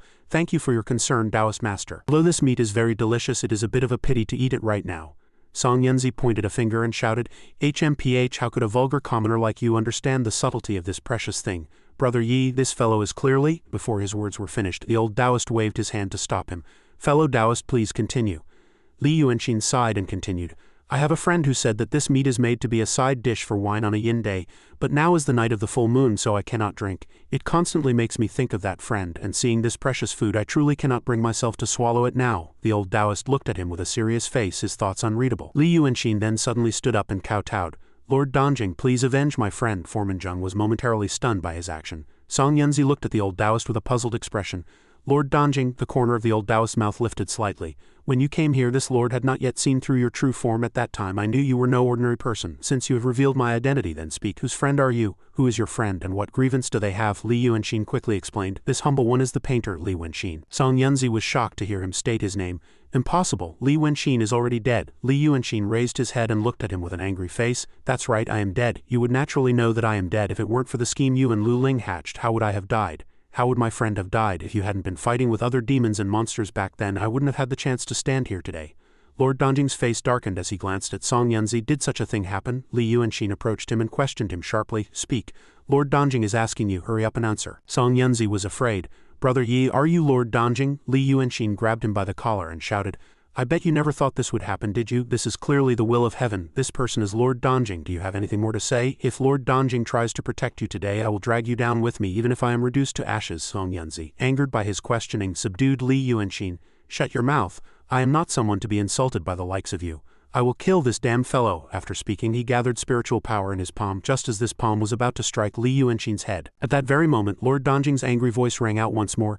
"How audacious!" Then a stream of palm energy flew out and blocked Song Yunzi. He had no way to resist and was sent flying by this one palm. Li Yuanxin turned his head in surprise to look, and Song Yunzi also looked at the dais in fear. Centered on Lord Dongjing, an overwhelming pressure continuously spread out. He had at this point returned to his demonic form and roared with an angry voice. "Is what this fellow said true?" Song Yunzi exclaimed in shock. "A demon, you are a demon." Li Yuanxin approached him and growled. "Look closely and see if I am Li Wenxin or not." Song Yunzi gritted his teeth and shouted, "Fine, very fine. Li Wenxin, how dare you still be alive?" Li Yuanxin glanced at Lord Dongjing and said, "My lord, please apprehend this villain. I will explain everything to you, my lord, and confront him." Hearing his words, Lord Dongjing waved his hand. Song Yunzi was immediately trapped in a barrier of light, his eyes covered by water, his hands and feet bound by water, and even his tongue was bound, rendering him speechless. Only then did Lord Dongjing look at Li Yuanxin and reassure him. "Do not be alarmed, fellow Taoist. Tell me everything in detail." Li Yuanxin immediately knelt down and with a sad expression recounted his story. "My lord, that friend of mine is none other than the Water Dragon King. The one who revealed himself in Weicheng a few days ago. The way you eat meat, my lord, was also something he told me." He then told Lord Dongjing the story he had fabricated. "And so I was killed by Lu Ling. It was only as I was breathing my last that I realized a great demon had appeared and was fighting with her. The two seemed to be fighting over something very important." Lord Dongjing spoke up. "The feathered garment, it was because of the feathered garment." Li Yuanxin asked with a puzzled expression. "What is the feathered garment?" Lord Dongjing did not hide it and explained it to him step by step. "The great demon who fought with Lu Ling is named Bai Yunxin. She is no ordinary mortal demon. Her adoptive father is a golden-winged roc who lives in another realm. To enter that world, one needs that very feathered garment. I've heard that 4,000 years ago, this feathered garment was stolen by a Taoist with the surname Yu. Bai Yunxin has always wanted to get it back." Li Yuanxin understood. "So that's how it is. To think this matter had such deep origins," he resolved in his heart. "Unexpectedly, this feathered garment Dharma treasure is so important. If I can find it later, it could become my trump card to subdue Bai Yunxin." Lord Dongjing then looked at him with cold eyes. "What you said seems to make sense, but if you are already dead, how could you cultivate this yin spirit's body? And how did you know to come looking for me?"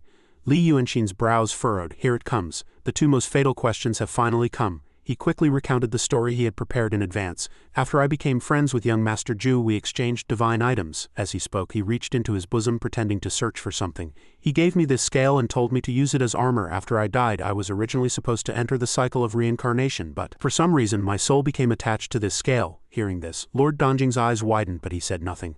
Li Yuanxin continued, "Even after he died, he tried his best to protect me." The more Lord Dongjing listened, the more agitated he became. Li Yuanxin observed his attitude and analyzed it inwardly. From Lord Dongjing's attitude, the relationship between him and young Master Zhu is certainly not ordinary. But young Master Zhu never mentioned Lord Dongjing, so I must be more careful with my next words. After a moment's thought, he opened his mouth.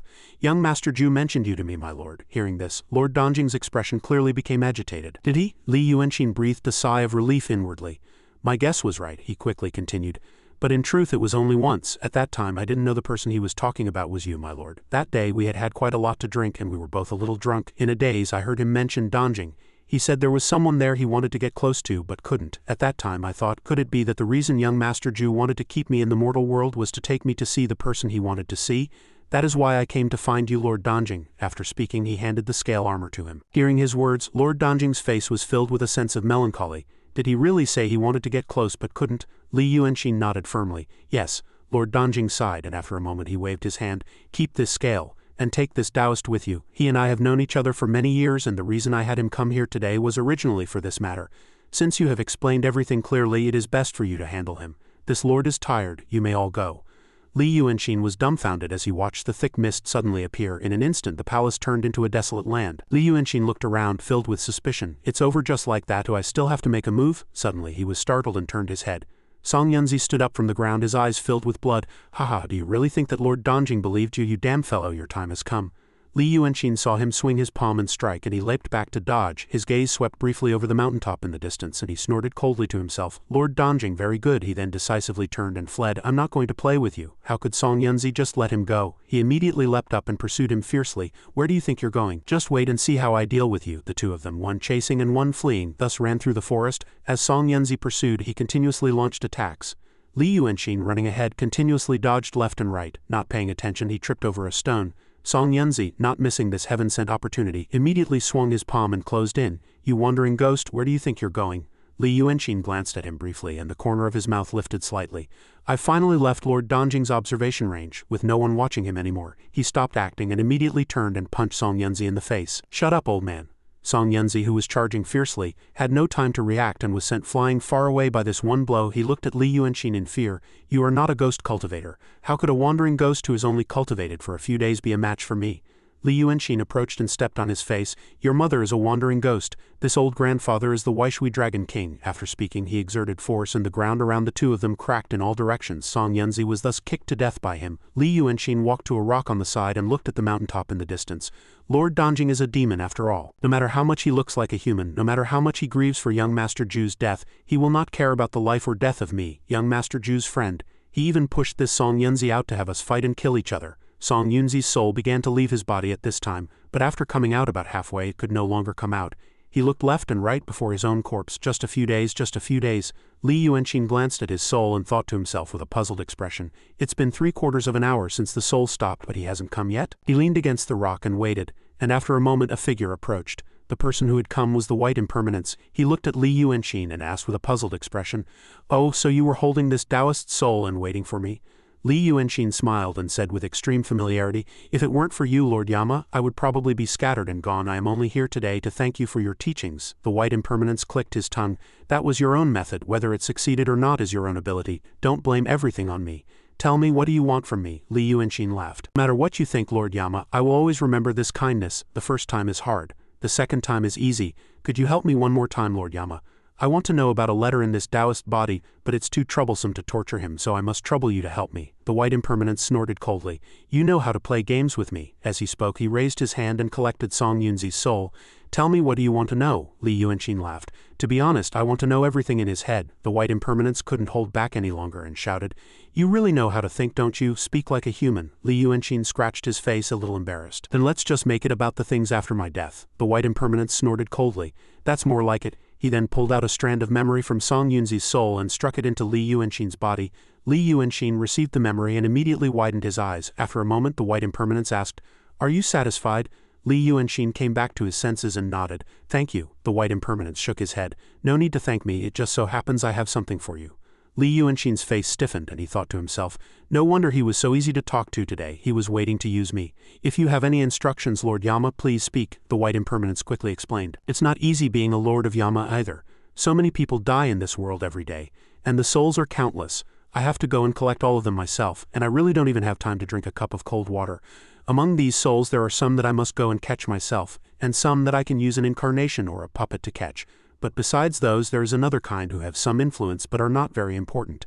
It's not worth my original body's energy to go, but using a puppet can easily lead to problems, so this kind of work needs someone to catch them for me." Li Yuanxin's brows furrowed. "Do you mean Lord Yama?" The White Impermanence slowly approached him. "Now that you have become a great demon, you have a divine position, understand the ways of the world, and have the ability to hide your form. Are you willing to be a judge of the two worlds for me?"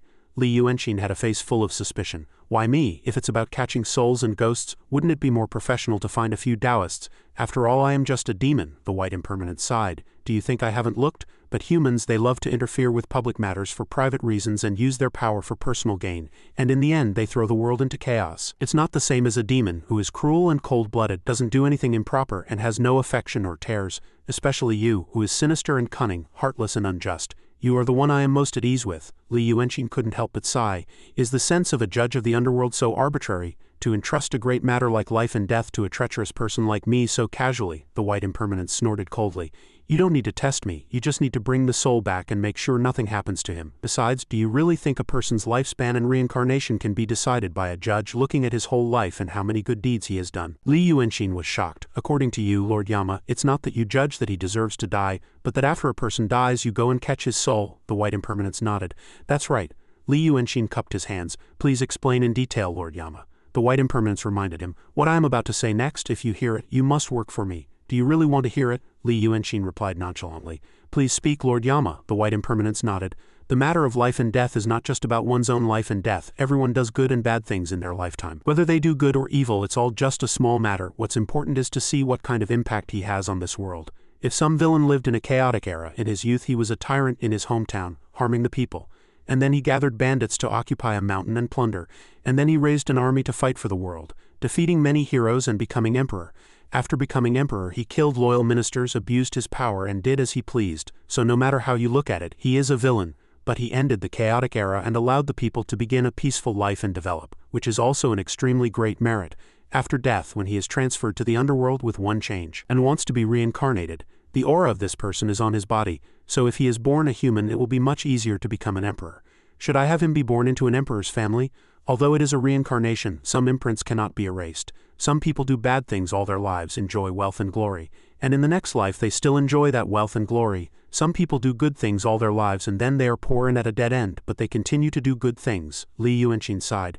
To be reincarnated with such an imprint would make it easier to do similar things, so the reincarnation of a soul can be judged this way. The white impermanence also sighed. There are many things in this world, and just looking at the direction of the fortunes already uses up all of my divine power. Where would I have the time to care whether he is a good person or a villain? Li Yuanxin was puzzled. Then is there really no justice for good and evil in this world? The white impermanence, hearing his question, furrowed his brows and then laughed out loud. Haha, a person like you cares about such things? I really didn't see that. Li Yuanxin reached out and grabbed his long tongue. The white impermanence shouted angrily. How audacious to dare to grab my tongue. Li Yuanxin was not the least bit afraid and replied, My friend, you and I and all of you, perhaps you have some misunderstandings about me. I have long known what this world is really like. There is no such thing as benevolence, righteousness and morality in this world. The so-called morality and justice are all built on power and plunder. Before, I felt there was no retribution in this world, but I thought there might be after death. But now there is none even after death. This world is too rotten. I must make one thing clear to you. If I become a judge if someone dies, I will be willing to go to a little trouble to find a person who deserves to die, to make this world a little better, and only if the world is a little better can I live better. I am not the heartless and unjust demon you speak of. Even if I am a demon, I, Li Yuanxin, am a human demon, Lord Yama. Do you still want me to be a judge? The white impermanence stared intently at the young man before him. It seems I have underestimated you as a person. He then reached into his bosom, took out a book and without the slightest hesitation threw it to Li Yuanxin. Li Yuanxin reached out and caught the book, blinked, and when he looked up the white impermanence was already gone. This fellow, he leaves quite quickly. He quickly opened the book. Seems there's a lot of work to be done. He put it away first. The most worrying matter at hand is still the whereabouts of that great demon and the Langya Grotto heaven after that day. From Song Yunzi's memory, Lu Ling's snow mountain sea of qi is already broken, and her soul is missing, so she can't be saved. He could only protect the remains and wait for the people from the Langya Grotto heaven to arrive.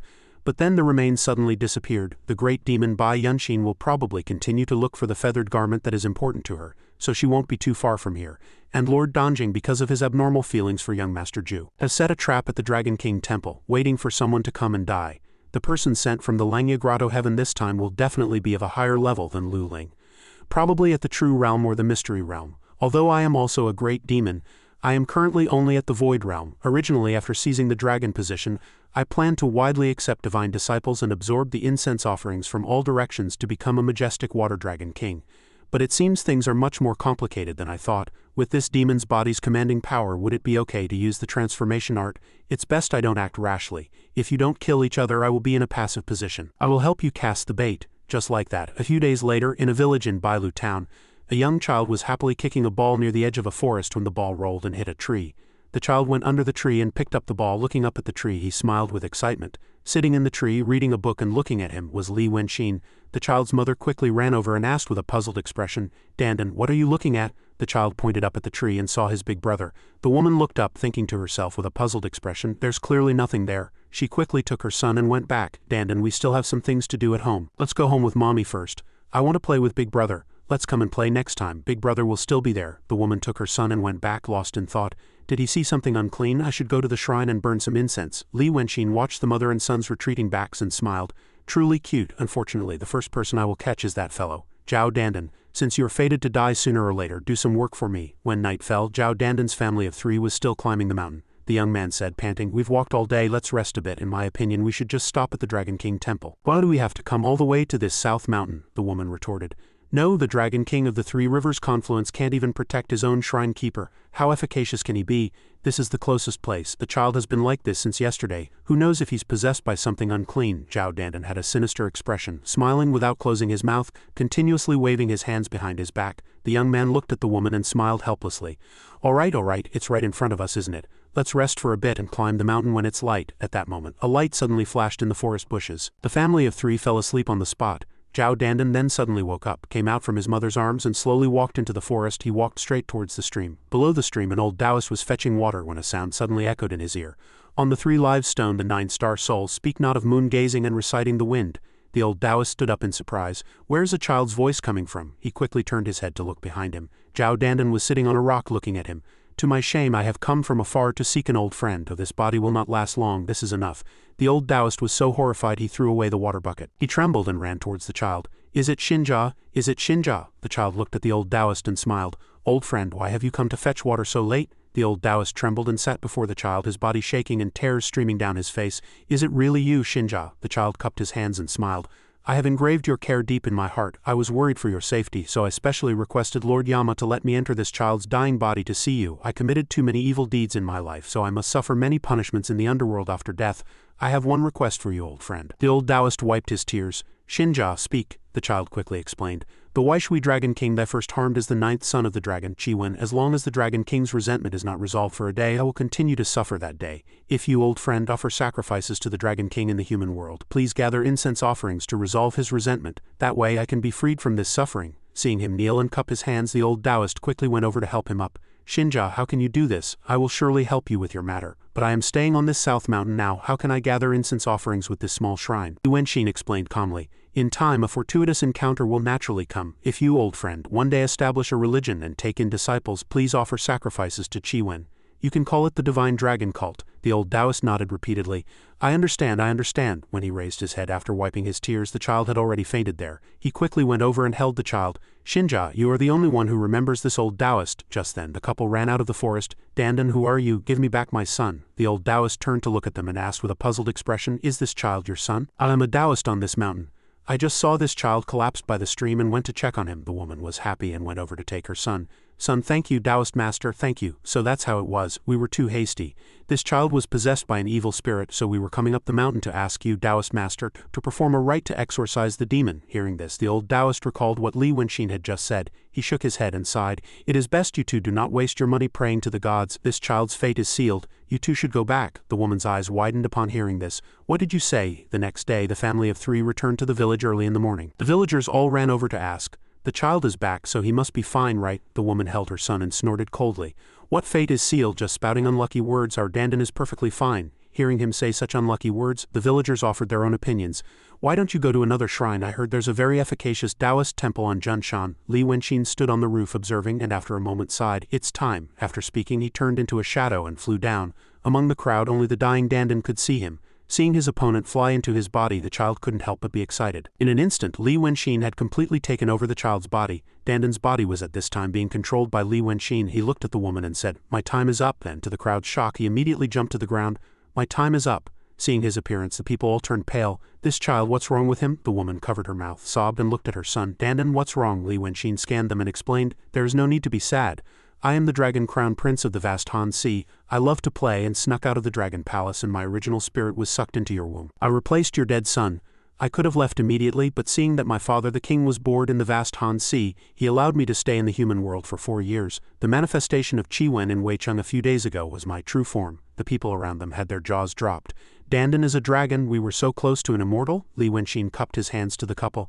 Thank you for the grace of raising me for 4 years. To repay this kindness I have left a golden statue at home. If you offer sacrifices to it often, if you are lucky, I will protect you. A person beside them asked with a puzzled expression. Can we offer sacrifices too? Li Wenxin glanced at her.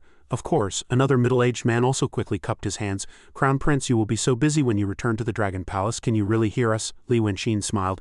In a few days a dragon envoy will surely manifest and walk the human world on my behalf. Hearing this, the people shouted with excitement. Long live the dragon, Crown Prince. Li Wenxin then looked at the woman. I must go. The woman's face was already covered in tears, and hearing her son's words she stood there stunned as if struck by lightning. She quickly ran towards her son. Dandan, my son. She held her son in her arms, checked his breath, and then said in pain, He's really dead. The man went to her side and comforted her.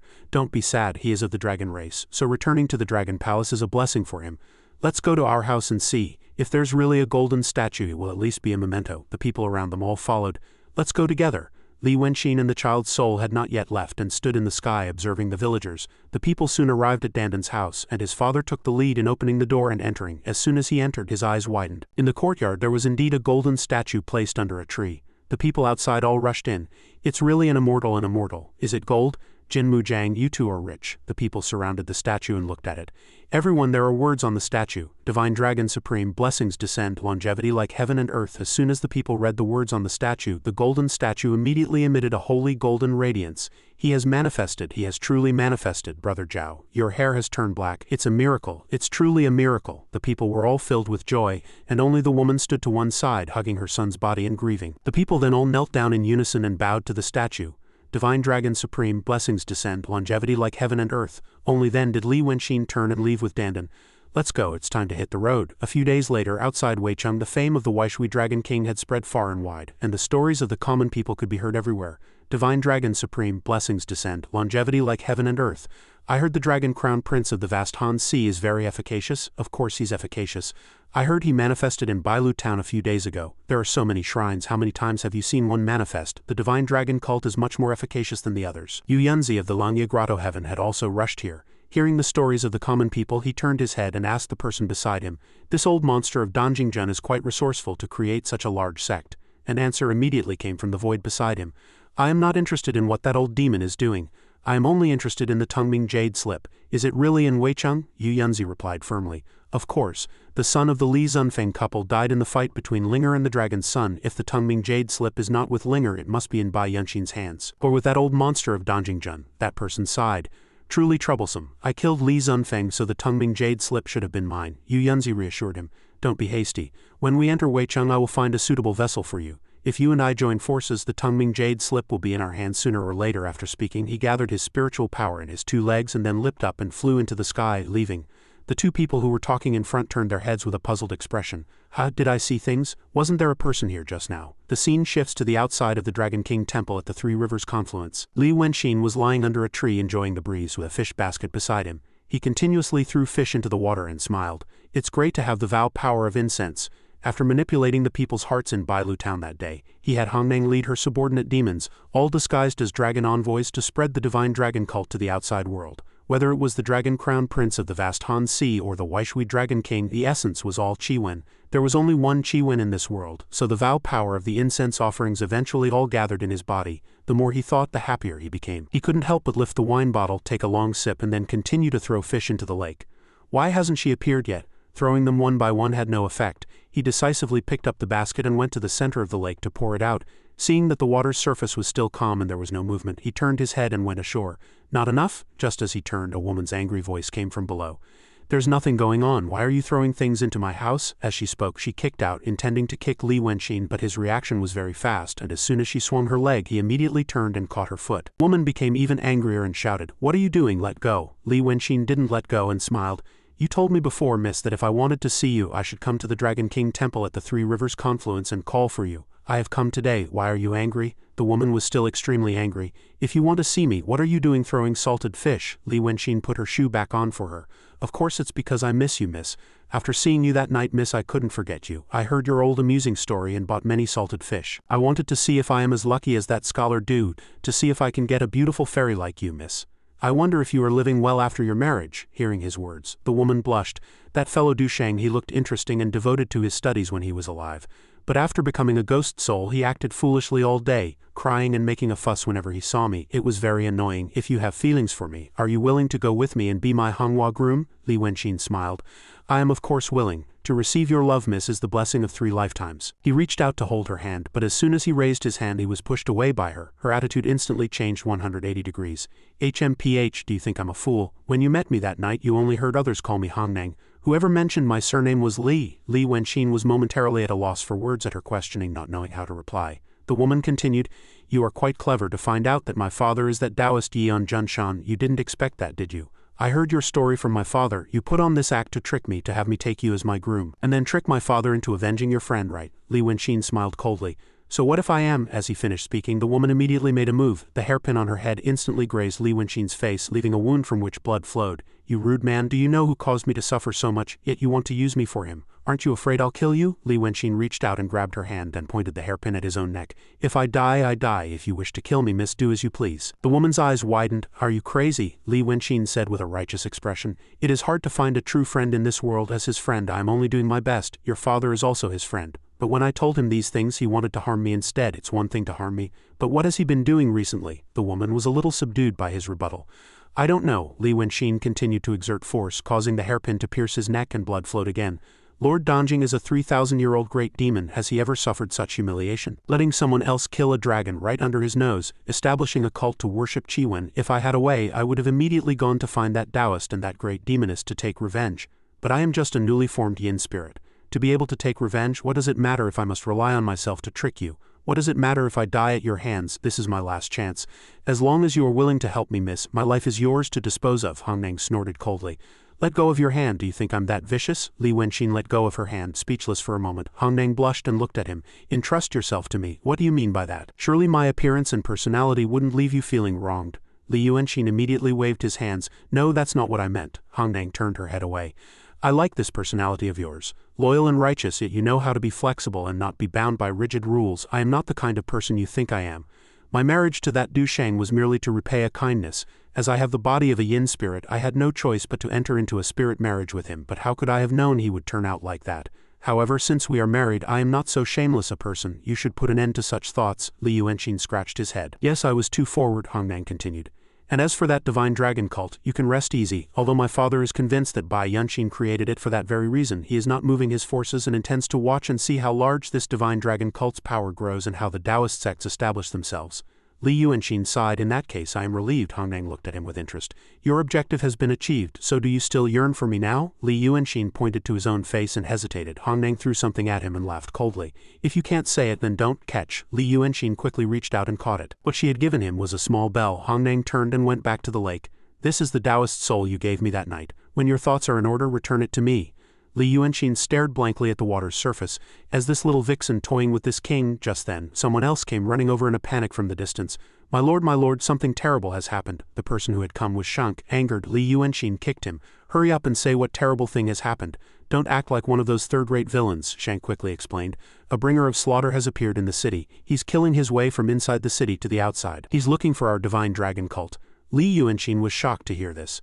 The people from the Taoist sects have arrived so quickly, Shank continued.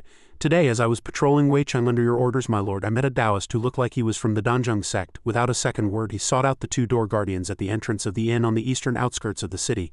As soon as the Taoist rushed at them, the door guardians shouted twice loudly and came out. Immediately, 2 great demons emerged from inside. He sometimes used a sword, sometimes a talisman, and in just a few moves he annihilated those 2 great demons. Li Yunshin stroked his chin and fell into thought. Using talismans means he is from the Taoist sect, and using a sword means he is from the sword sect. So who on earth is this Taoist who uses both? After thinking for a moment with no result, he continued to ask, and after that, Shank replied. After slaying those 2 great demons, he also committed suicide. Li Yunshin's jaw dropped. Suicide? Shank nodded. My lord, in my opinion, this matter is not so simple. Li Yunshin smacked him on the head. Enough, you have done very well in this matter. This king has his own plans. You go and patrol the shrine. Waiting for Shank to leave, he finally let out a cold laugh. It seems the Taoist sects have sent more than just one perfected person. Since they've come of their own accord, I'll just have to gift them a member of the divine dragon cult. I just hope they are smart people. The scene shifts to the Hongfu Inn. The owner was wiping the floor, cursing in anger. This damn Taoist is such a meddler. Isn't this just harming people? It won't even wipe off. Someone died at the door again. Why is my luck so bad? Just then a voice echoed from behind him again. Old man, get out of the way. Let me handle this thing. The owner's face stiffened. This familiar line, could it be? Frightened, he immediately turned his head, stood up and waved his hands. It's all right, it's all right. Li Yuanxin reached out, grabbed his collar and shouted loudly. You insolent mortal, the owner, frightened, begged repeatedly. My lord, spare my life, my lord, spare my life. Li Yuanxin shouted with a crazed expression. If you prattle on any more, this master will kill you. You dare to refuse? Watch closely. After speaking, he used his Dharma power to blow away the bloodstains in the courtyard. Did you see? I helped you get rid of it. The owner nodded repeatedly. Yes, yes, your majesty is most majestic. Thank you, your majesty. Please forgive this lowly one. Li Yuanxin pushed him against the wall. This is not what I want to hear. Why aren't you asking for my name? So you can repay my kindness. Didn't you say your son knows etiquette and human decency best? If you don't ask quickly, I will eat you. The owner, his face ashen, asked, May I ask for your majesty's esteemed name? In the future, this lowly one will surely prepare the 3 sacrifices to show my filial piety. Li Yuanxin's attitude immediately softened, and he let him go. A good question. Listen well, all of you. I am a disciple of the divine dragon cult. Today our dragon god cult will eliminate this disaster for you. Do you understand? If you speak wrongly on another day, I will eat you all, and my YouTube channel is Hugo Reviews. Don't forget to watch the video and subscribe to the channel. The owner, terrified, foamed at the mouth and collapsed to the ground. A demon, it's really a demon. The remaining people all fled. Hurry and run. A member of the dragon god cult is a demon. In an alley, a beggar slowly walked out. Hearing the common people's shouts, he was puzzled. A demon? That Taoist body wasn't a good fit, and this one isn't a good fit either. Would a demon's body be a good fit? On the other side, Yu Yunzi was at this time drinking tea in his room. He had heard the news from the streets today, and as he drank his tea he cursed, what a foolish demon. Just then someone pushed open the door from outside and came in. Yu Yunzi, I'm back. The fellow at the door has no sense at all. He dared to stop me. Yu Yunzi saw the person, furrowed his brows and asked, Your body died again? That person sat at the desk, picked up a piece of pastry and replied as he ate, That Taoist was a very poor match. I had just said 2 sentences when my throat tore, so I had no choice but to find another to temporarily reside in, but I've taken a liking to that demon's body. You must help me. Yu Yunzi stood up. You mean the one who caused a disturbance at the inn door today and called himself a demon disciple of the dragon god cult? That person was a little surprised. You knew all along. We've been here for several days. Why haven't we dealt with the dragon god cult yet? Yu Yunzi picked up a pastry and smiled. Haha, just because you say he is from the dragon god cult, does that make it so? It's like this pastry, truly foolish. If I say this is a flour cake, does that make it a flour cake? If you open it up, you will see that though the outside looks similar, the inside is different. That person swatted the pastry from his hand. What a pain. Why do you like to speak in riddles so much? Do you mean he is acting? If he is not an enemy of the divine dragon cult, so he is deliberately showing a vicious appearance to borrow our hands to eliminate the divine dragon cult? Yu Yunzi replied. An ordinary person would see this much and think they are clear on the matter, not wanting to study it further. Unfortunately, some things you must see for yourself to know what they are. After speaking, he put the pastry in the other's mouth. That person ate it and was surprised. This osmanthus and mung bean cake tastes quite good. It's rather similar to a flour cake. Yu Yunzi nodded. That's right, real and fake. This demon's mind is actually very deep. That person, dizzy, slammed the desk and shouted loudly. Speak clearly. What on earth is going on? Yu Yunzi explained. I've heard that Bai Yuanxin is always followed by a young maid who usually does not show her face but has some skill. The demon you saw is probably her. Bai Yuanxin put on this play to make us feel that she and the divine dragon cult are enemies, and to incite a fight between Danjingjun and us. Since it has come to this, let's play along with her. Since she wants to test us, you will pretend to be deceived and tell her, HMPH, to dare to play such tricks on me. She truly does not know how to write the word death. That person nodded. Good, this is a bit interesting. But after this matter is successful, Yu Yunzi replied, the demon is yours to play with as you please. That person immediately got excited and ran outside. Haha, then I'll go find her right now. 2 days later, at Munam Street in the north of the city, Li Yuanxin was at this time sitting here alone, drinking. Just as the waiter had served the food, he suddenly said, Since you're here, come in. As soon as he finished speaking, that beggar poked his head in through the window. You were waiting for me? Li Yuanxin reached out and pointed to the chair opposite him. That's right, please sit. The beggar did not stand on ceremony, sat down and began to eat. Little devil, you are rather interesting. Knowing I was looking for you, you revealed yourself on your own and even set out a table of wine and food. Since I am here, if you have something to say it quickly. Li Yuanxin put down his wine cup and asked, Since your excellency was looking for me, isn't it your excellency who has something to say to me? The beggar did not answer and just sat there continuing to eat. After a moment, Li Yuanxin couldn't bear it and stood up. If you have nothing to say, then I will take my leave first. Only then did the beggar open his mouth. If you leave just like that, how will you explain it to Miss Bai when you go back? Li Yuanxin stopped in his tracks, turned his head and glanced at him. What do you mean? The beggar also turned his body to look at him. You put on a play for us on the road. Did you think we couldn't see through it? You say you are a disciple of the dragon god cult, but in my opinion, you are an enemy of the dragon god cult. Am I right? Li Yuanxin laughed coldly. Oh dear, you've seen through me. The beggar calmly told him to sit back down. Li Yuanxin turned around and came back, smiling. Since it has come to this, I have no need to hide it anymore.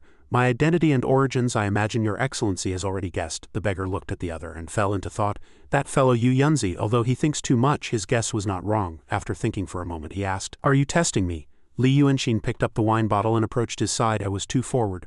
I just wanted to test whether your excellency is a smart person worthy of cooperation." The beggar was puzzled. "What cooperation?" Li Yuanxin moved close to his ear and said in a small voice, "Our master has a treasure that must be retrieved and it is in your hands. And you also know about that treasure. Our master wants to retrieve the treasure and return quickly, and I believe you know this point well." The beggar looked at him coldly. "So what?" Li Yuanxin smiled. "So in this matter we can be friends." The beggar was surprised. "Become friends? Your master killed the Lanya Grotto Heaven's Fairy Ling Kong. How can we be friends?" Li Yuanxin smiled with extreme sinisterly. "Is Fairy Ling Kong really dead? I heard that a while ago. She took a bride on Donjing Lake. Isn't the timing a bit coincidental?" The beggar was shocked to hear this. Li Yuanxin paid him no mind and continued, "The treasure we need to retrieve, whether it's the Fairy Ling Kong you have or the Tungming Jade slip, our master is not interested. If we join forces to kill Donjingjun and get what we want from there, wouldn't this be a very good thing?" The beggar, agitated, leapt onto the desk. "You know about the Tungming Jade slip?" Li Yuanxin laughed coldly. "Not only do I know, but I also know that the Taoist sects killed quite a few people to find this jade slip, but I was the one who let him escape." The beggar was so angry he couldn't even curse for a moment. Li Yuanxin smiled. "Does the captain not know? This appearance of mine is modeled after the dragon's son's closest friend, Li Yuanxin." The beggar was surprised. "Is Li Yuanxin this handsome? It's a pity I didn't get to meet him then." Hearing these words, Li Yuanxin's eyes widened in puzzlement. Suddenly the scene from that night flashed through his mind. The person who had killed his parents was him. Seeing him lost in thought, the beggar asked again, "Why don't you say something? Why did you disguise yourself with his appearance?" Li Yuanxin replied calmly, "Because our master likes it. She likes his taste." This Li Yuanxin is also a pitiful person, you could say. His parents were harmed by others and he himself died a miserable death outside. The beggar, angered, slammed the desk hard. "Harmed is what nonsense. Let me tell you one thing. Li Yuanxin's parents were killed by me. I, Qingliangzi, dueled them fair and square from 1,000 li away. How was that harming them?" Li Yuanxin's brows furrowed and he stared intently at him. The atmosphere fell silent for a long time, and only after that did Li Yuanxin take the lead in cupping his hands and speaking. My apologies, your excellency's Taoist arts are so astonishing. You must be an elder of the Lanya Grotto Heaven." The beggar picked his teeth and snorted coldly. "What's so great about that damn worn-out Grotto Heaven?" "No," Yuanxin was surprised. Then is your excellency from the sword sect?" Qingliangzi shot back. "What's so great about the dog-fart sword sect?"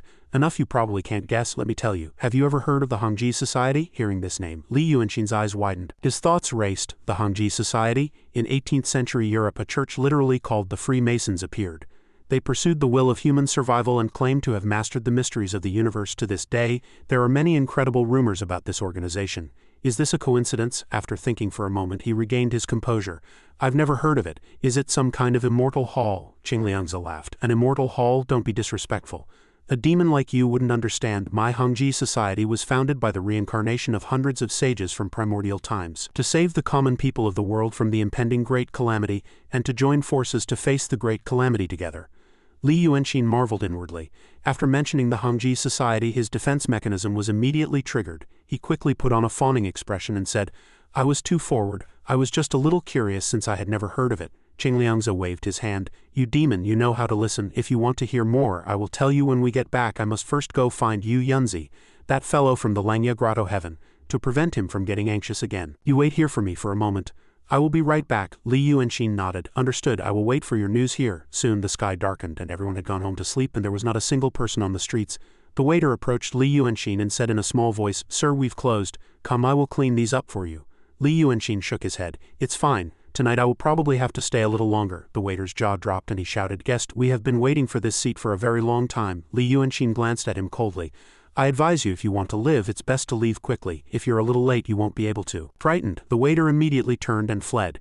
"Yes, this lowly one will leave right now." Down the street, Qingliangzi was at this time returning to the tavern. The two of them, as if they had a telepathic connection, both wanted to kill the other tonight. As Qingliangzi walked, he stuck a talisman on the wall. As soon as the talisman was on the wall, it was immediately activated, and a blue gate of light immediately shone brilliantly. The area around Li Yuanxin's tavern was immediately enveloped in a yin-yang formation. He still paid it no mind and sat there drinking. "Don't make me wait too long." The scene shifts to the Danzheng sect, the garrison of Weicheng. In the room, Yu Yunzi held his head and sighed. "Do we really have to kill her? She's a rather important figure." Qingliangzi snorted coldly. "Who asked her to needlessly inquire about that matter? I couldn't hold back and told her." Yu Yunzi's expression hardened. You told her your background, Qingliangzi nodded. Yes, keeping a secret for too long is suffocating. Now that she's heard it, she must die. Old friend, I truly quite like you, which is why I haven't told you. You will have to change your plans as well. Yu Yunzi sighed. I understand, don't cause too much of a commotion. Qingliangzi circled the alley near the tavern. Just as he had finished sticking the last talisman, Li Yuanxin's voice suddenly echoed in his ear. Taoist friend Qingliangzi, you're too late. Li Yuanxin was sitting on a nearby roof holding a wine jug, smiling as he watched him and drank under the moonlight. Care for a drink? Qingliangzi stared at him in astonishment. You demon, knowing you can't escape, you've actually become composed? Li Yuanxin asked back. How do you know I can't escape? I was waiting for you to walk right into my trap, Qingliangzi snorted coldly. All talk. Inside my formation not only can you not escape, but not even the slightest sound or light will leak out. If you obediently confess what those great demons are up to, I might leave your corpse intact. Li Yuanxin laughed. Haha, did you speak such useless words when you killed the Li Shengfeng couple as well? Qingliangzi's eyes narrowed. You demon, why do you care so much about that couple? Li Yuanxin leaped down from the roof. Haha, did you know that our master is in a great hurry to get the Tungming jade slip? Qingliangzi's eyes widened. You people really? Before he could finish, Li Yuanxin cut him off. You and I are not the same kind of people. Some secrets, if you hold them in for too long, you can't help but tell someone else. Qingliangzi heard his words but had no idea what he meant. Li Yuanxin smiled. Since you told me a secret, it's only right that I return the favor and tell you one of my own. But first, this jug of wine is for my father, Li Shengfeng, and my mother, Shangguan Yu. Qingliangzi was shocked. Aren't you Bai Yuanxin's maid? Who on earth are you? I am Li Yuanxin. As he finished speaking, he threw the wine jug in his hand, and his aura surged violently with it. A golden radiance shot into the sky which even the formation could not block. Tonight I will grind you to dust fair and square. Countless cracks instantly appeared in Qingliangzi's formation. He stared intently at Li Yuanxin and snorted coldly.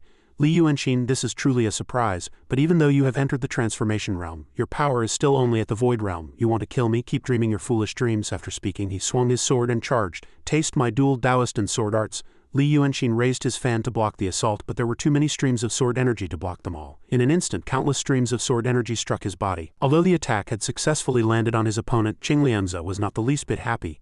Instead, a look of utter shock appeared on his face. When his attack hit Li Yuanxin's body, it was like striking steel. It could not injure him in the slightest. Li Yuanxin laughed madly. Fast enough but not strong enough. All of Qingliangzi's attacks were instantly sucked into Li Yuanxin's body. He looked at him with contempt. You can't even destroy a true power scroll I drew myself, so with what right do you claim to have killed my parents fair and square?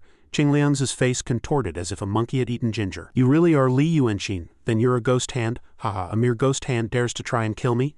Li Yuanxin tore the true power scroll in his hand with a cold and resolute expression. Not only will I kill you, but I can also give you a handicap. I will never use a method I have used before. Even so, can you kill me? I will show you one by one the methods my parents taught me. I will let you know just how ridiculous your so-called fair and square is. Qingliangzi couldn't help but laugh out loud. Haha, you brat, you think you're so great just because you have one true power scroll? Just a ghost hand, haha. Today I will capture you and ensure you are never reincarnated. As he spoke, his aura exploded once more and he leapt into the air. Countless chains immediately appeared around Li Yuanxin. Li Yuanxin let the chains surround him, still standing there without any reaction. Qingliangzi in the air threw countless talismans and shouted loudly, to the Taoist sect soul-locking platforms all yin god, I add the sword sect's mysterious leaf golden light art. Let's see if you can block this. Li Yuanxin looked at the rain of golden light and smiled coldly. Block it? How ridiculous. The golden light poured down before him. He was able to dodge it just by slightly twisting his body. He continued to reach into his bosom and took out another true power scroll. This time it's strong enough but not fast enough. How much longer can your golden light last? Qingliangzi in the air was already beginning to feel a little afraid at this point. I was tricked by this brat. I actually gave that fellow time to prepare. When I first fought the Li Shengfeng couple, I used a divine wedding incarnation to chase and fight them for 1,000 li. And I didn't use the methods of a painting Taoist. The mysterious leaf golden light art indeed won't last long. I shouldn't face him head-on with paintings and Taoist arts. Fighting with the sect sword arts is the most logical choice. After blocking his attack once more, Li Yuanxin shouted loudly, I have already given you a 2-move handicap. Next, it's my turn. As he spoke, he flew forward to attack. Countless talismans appeared around Qingliangzi, and he shouted loudly, just what I wanted. Let's see what skills you have to be so arrogant. He couldn't help but laugh inwardly. I've added a restriction talisman inside the protective talisman barrier. If this little brat charges in full of himself, he will surely die. Li Yuanxin paid it no mind and swung his fist to strike. This fist is what you call fair and square. Qingliangzi also showed no fear and swung his fist to meet him. The two of them each landed a punch squarely on the other's face. Qingliangzi was sent flying to the ground by this one punch. Only after the dust settled was his miserable figure, embedded in the ground, revealed. How can this be? I clearly hit him. How can a ghost hand with the power of the void realm injure me to this extent? Li Yuanxin descended from the air. I am no ghost hand. You didn't use your Taoist arts and dared to compete in strength with me. Is there something wrong with your head, Shazi Dao Yu? Seeing his face, Qingliangzi couldn't help but be horrified. How can this be? How can a mortal like you transform into a demon? Li Yuanxin laughed. Want to know? How about we play a game? We'll each ask the other 3 questions. If you solve my confusion, I will let you die with clarity. How about it? Qingliangzi laughed coldly to himself. Truly foolish. Haha, you just want to boast to me about how you tricked me, right? It's a pity I was captured by you, so I also want to know clearly. Speak, what do you want to ask? Li Yuanxin quickly asked the first question. Did you personally kill Li Shengfeng and Shangguan Yu? Qingliangzi replied firmly. Oh, but cough cough, could you move your foot first? Hearing this, Li Yuanxin removed his foot. Alright, since you've asked, it's my turn. If you didn't kill them personally, then who did? Qingliangzi gritted his teeth in anger. When did I ask? Li Yuanxin laughed. That just now can also be counted as a question. Qingliangzi snorted coldly to himself. Once I figure out his plan, I must kill him. Li Yuanxin shouted impatiently. If you want to answer, answer quickly. If you don't, then get lost. Qingliangzi gritted his teeth and replied, it's true that I injured the Li Shengfeng couple, but the one who killed them was Shenjun. Although Li Yuanxin had never heard of this name, his expression still hardened and he became tense. Qingliangzi stood up, trembling. Alright, I've answered your question. Now it's my turn to ask.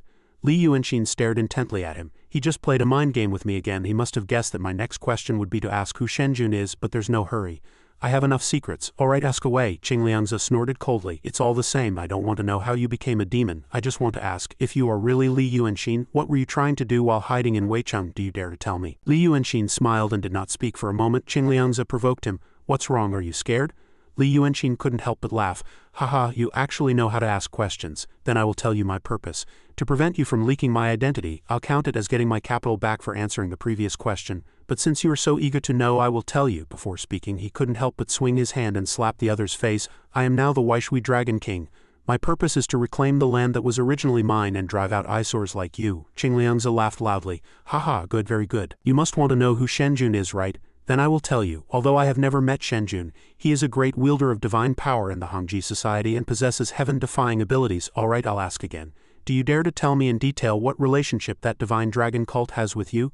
Li Yuanxin laughed coldly. What's the hurry? Who said I was going to ask who Shenjun is? I want to ask how the members of the Hongji society contact each other. Qingliangzi trembled with anger. You don't dare to say it. You are indeed related to the Divine Dragon Cult. Yes, according to my guess. The Divine Dragon Cult was probably created by Bai Yuanxin or Danjingjun. They deliberately let it develop, and once the time is reaped they will provoke it, and then they can eliminate the 2 great demons without any effort. You disguised yourself as Bai Yuanxin's maid and came to find us, probably to make the old demon of Junshan think that the Divine Dragon Cult was created by Bai Yuanxin and Dao Tong. Danjingjun probably also had the intention of sowing discord, but in reality, all the incense vow power of the Divine Dragon Cult is in your hands. Haha, truly amazing. It's a pity your plan was seen through by me. Li Yuanxin laughed coldly and praised him. You're not a fool after all, but it's a pity you didn't answer my question, so die. As he spoke, he swung his palm and turned his opponent into minced meat. No wonder Lu Ling loved killing people so much. This feeling is truly exhilarating. Qingliangzi's soul appeared and laughed coldly. Haha, your avoidance of my question has revealed your guilty conscience. Your plan has been completely seen through by me. Do you think it's over just by killing my physical body? How could I just let you have your way? Li Yuanxin laughed contemptuously. You want to run? Qingliangzi was still immersed in his glee. Your plan is very good, but it's not without flaws. If you take one wrong step, it will be too late for regrets. Li Yuanxin did not hesitate in the slightest and swung his fist at him again. Qingliangzi's head was struck, but it immediately healed. Your fist can scatter souls and shatter ghost hands, but it cannot scatter me. Do you know who I am? Li Yuanxin calmly stated his identity. An underworld emissary. An unofficial member of the Hall of the Three Realms, so ordinary Taoist attacks cannot harm your soul, Qingliangzi shouted in horror. How do you know this? Li Yuanxin shouted with a ferocious face. I told you I would grind you to dust fair and square. Have you forgotten? You think you see through everything, that everything is in your hands, so you're very pleased, aren't you? You think you have a special identity, that no one can destroy you, so you're very arrogant, aren't you? You just came up with a very good plan. You wanted to leave this place and report the news to make me regret it. But have you ever thought, are the things you thought of really all that you came up with on your own? When a person has laid out a very meticulous plan right at that moment to shatter his fantasy, isn't that very interesting? Frightened, Qingliangzi immediately turned his head and fled. Damn, I've run into a monster. Li Yuanxin snorted coldly and swung his hand, sending out a chain. The fleeing Qingliangzi was immediately bound by the soul-locking chain and dragged back. Damn it, since when could he touch me? Li Yuanxin approached again and stepped on his chest. What a delightful timing and coincidence. Taoist friend, you are an underworld emissary. But I am a judge of the 2 worlds. Qingliangzi couldn't believe it and shouted, impossible. How many judges of the 2 worlds are there? How could you be a judge? Li Yuanxin laughed madly. Then I will show you the final step. Qingliangzi wailed in fear. Lord Yama will never let you do this. Li Yuanxin raised his hand and pointed to the sky, laughing coldly.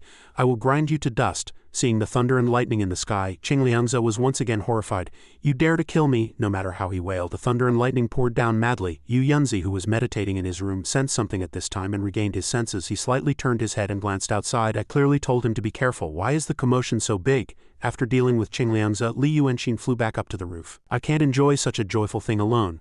I originally thought I had already lost my emotions, but unexpectedly, the moment Qingliangzi told the truth, it made me so angry. Using Qingliangzi's bones as a side dish for wine doesn't sound too bad. The white impermanence appeared behind him and angrily rebuked him. "You dare to kill my underworld emissary? Truly audacious." Li Yuanxin took a sip of wine and laughed.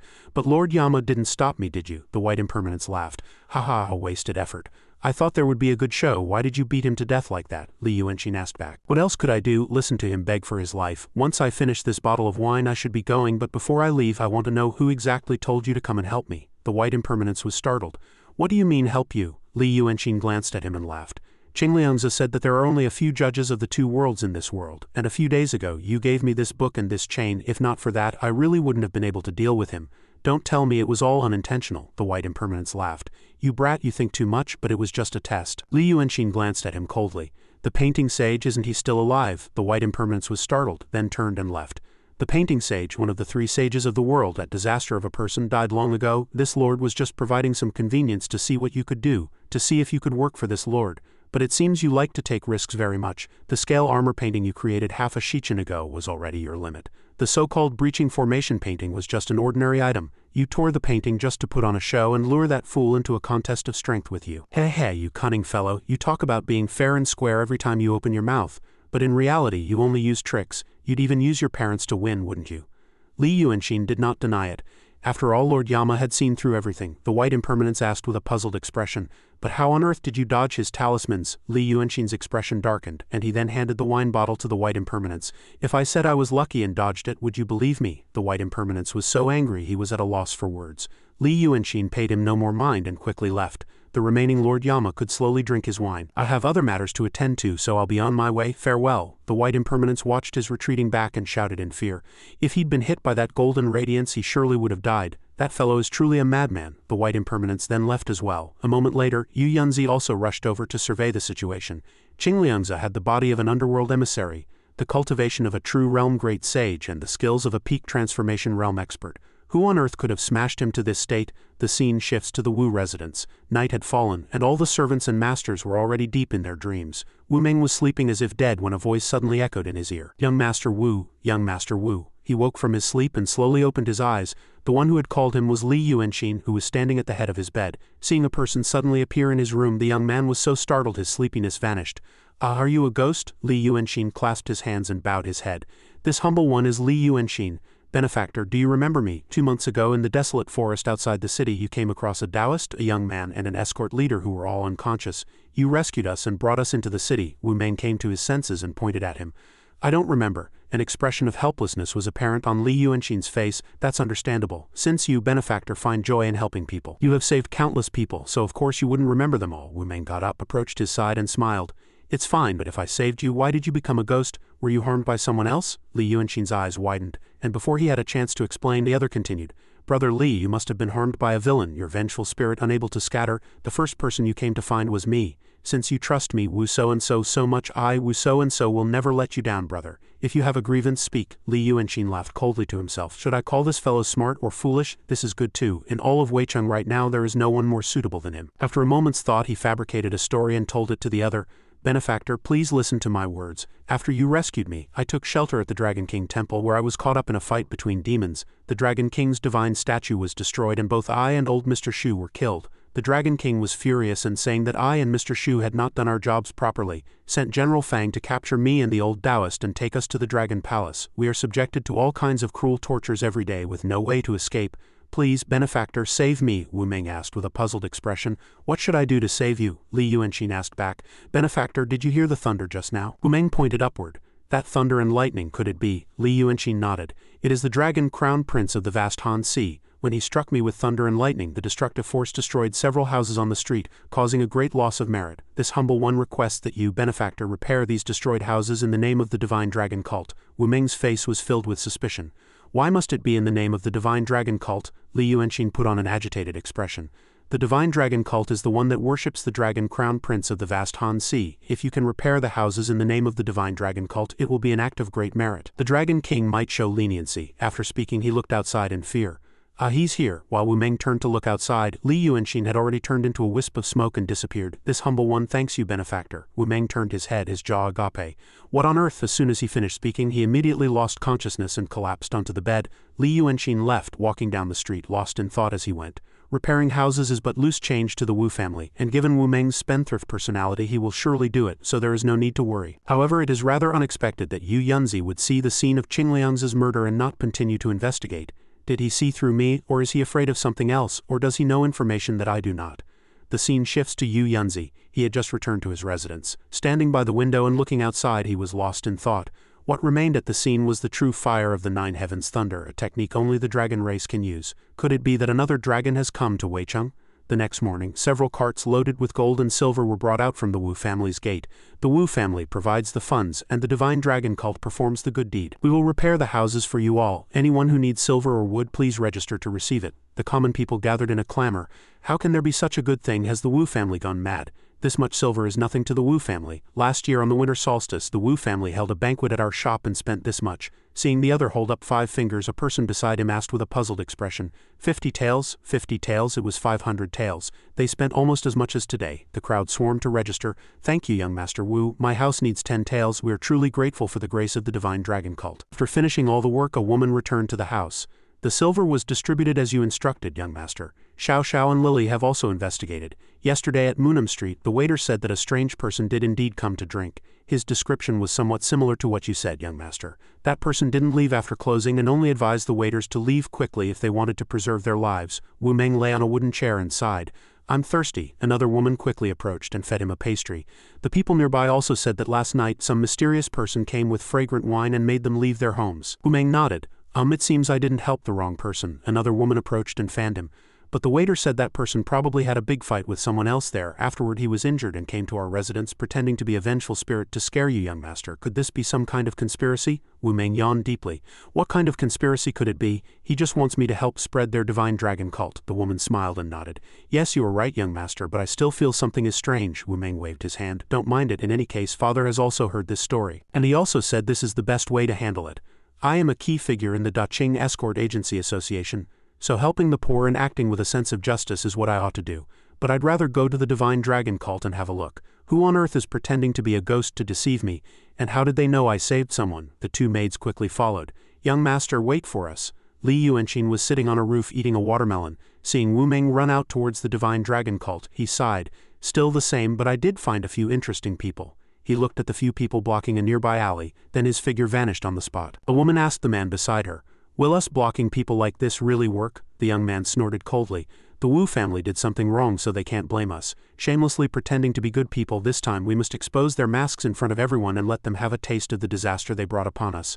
As soon as he finished speaking, Li Yuanxin, who was sitting on the adjacent wall, asked, what disaster are you talking about? The group was shocked and prepared to draw their swords in a clamor. Who are you? Li Yuanxin laughed. This humble one is just a passerby, an ordinary onlooker, but I am quite interested in the disaster you speak of. What on earth happened? As he spoke, he leapt down from the wall, just in time to block the group and let Wu Meng's party pass safely. The woman stared at him with a cold expression. Your Excellency had best reveal your identity first. If you are the young master of some family, let us not have a misunderstanding and harm our harmony. Li Yuanxin waved his hand. Everyone, just a moment. He then opened the demon's mouth and stuffed a watermelon rind into it. The woman's expression immediately changed.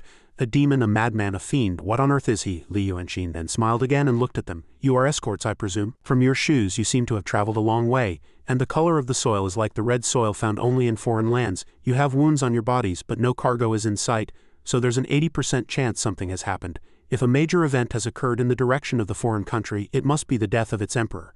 The Wu family stopped their escort missions in that direction early on, but hearing your tone just now, I imagine even the Wu family did not expect that a disaster was imminent. Could it be that great chaos has erupted in the foreign country? The woman frowned and stared at him. To deduce so much from just a few words, I don't recall there being such a clever young master in the city. Li Yuanxin waved his hand, smiled, and reassured them. Don't be nervous, I am just an ordinary member of the Divine Dragon Cult. The woman heard his words and shouted in anger. The Divine Dragon Cult, he is indeed in league with the Wu family. Let's capture him first. Li Yuanxin, surrounded by blades, remained extremely calm. Don't look at things with such a shallow view. A young man, paying him no mind, raised his sword and charged forward menacingly, but after just a few steps his jaw dropped. Li Yuanxin had at some point appeared behind the woman. "Lady, what do you have to say?" The group turned around in fear and clamored. "The third miss, quickly release the third miss," the woman asked nervously. "If I speak the truth, will your excellency spare our lives? We will act as if we have never met your excellency today." Li Yuanxin laughed coldly to himself. As expected, among this group the real leader is the woman. He nodded without the slightest hesitation. "Fine, speak quickly." The woman quickly spoke. "This young lady's husband is Man Tongda, the escort leader of the Mansun escort agency. The agency's convoy was still on the road when they unfortunately encountered the emperor's recent passing. After being on edge in the city for a while, my husband rushed back, but while still at the border, both the men and the cargo were detained." Li Yuanxin impatiently shot back. "Don't beat around the bush. I am asking about the disaster, not your family matters," the woman explained. "Your excellency, please calm your anger. If it were not for my family matters I would not know the reason for this disaster. My husband has a loyal servant by his side who is skilled in the art of carrier pigeons. He risked his life to send back news about the foreign country. According to the carrier pigeon's message, before they were captured at the border they saw a battle between strange beasts." Li Yuanxin was surprised. "Strange beasts?" The woman nodded. "To be precise, they are probably demons. At the border the battle between demons successively destroyed 3 villages. Afterward it is said that the demon continued south, infiltrated the Yi Kingdom, and destroyed another village in the Yi Kingdom. Next it will probably continue to head south." She stopped as she spoke. Li Yuanxin frowned and said for her, "Until it comes here, right?" He couldn't help but sigh inwardly. "Another disaster." He then resolutely turned and left. The woman frowned, watched his retreating back and clenched her fists, and as if by agreement they all attacked at once. Li Yuanxin thought to himself, "Before my identity is exposed, should I just kill them all?" As the throwing stars and hidden weapons closed in he opened his mouth. "Thank you, my apologies. You can continue what you were doing." After speaking his body vanished on the spot, and all the hidden weapons cut through the air and fell to the ground. When he reappeared he was already in the air behind the group. The group looked ahead and all their jaws dropped. "Damn it, he's gone. We should leave this place first. After years of living in seclusion we can't let it all go to waste." Li Yuanxin looked into the distance, lost in thought. "It seems things are getting more and more complicated. A demon from a foreign country. I should find someone and ask around." The scene shifts to the Danzhong sect. Yu Yunzi looked at the newly arrived news, his face turning pale as he shouted, "How can this be? 2 sect leaders of the Mystery Grotto Heaven, 3 sect patriarchs of the True Realm, 4 dead and 1 crippled. The Heavenly Emperor of the Yi Kingdom has proclaimed himself the Ghost Emperor." The scene shifts to another part of the city. A middle-aged night watchman was carrying out his duties. He struck the gong and shouted loudly, "The weather is dry, be careful of fire. If you want to watch interesting movies, come to the Hugo Reviews channel." Suddenly, the soul of a soldier in armor rode past him on a horse. Though he couldn't see it, he suddenly felt a chill run down his spine. When he turned his head, his eyes immediately widened. At the end of the street he vaguely saw the figure of Li Yuanxin. It's so late. Could I have run into a ghost?" Li Yuanxin stood there, looked at the sky and sighed. 1 emperor, 1 court of officials. Who would have known that this prefect's residence was the burnt-down imperial palace of the previous dynasty? Beneath the prosperity all is desolation. The armored soldier rode his horse to Li Yuanxin, dismounted and knelt.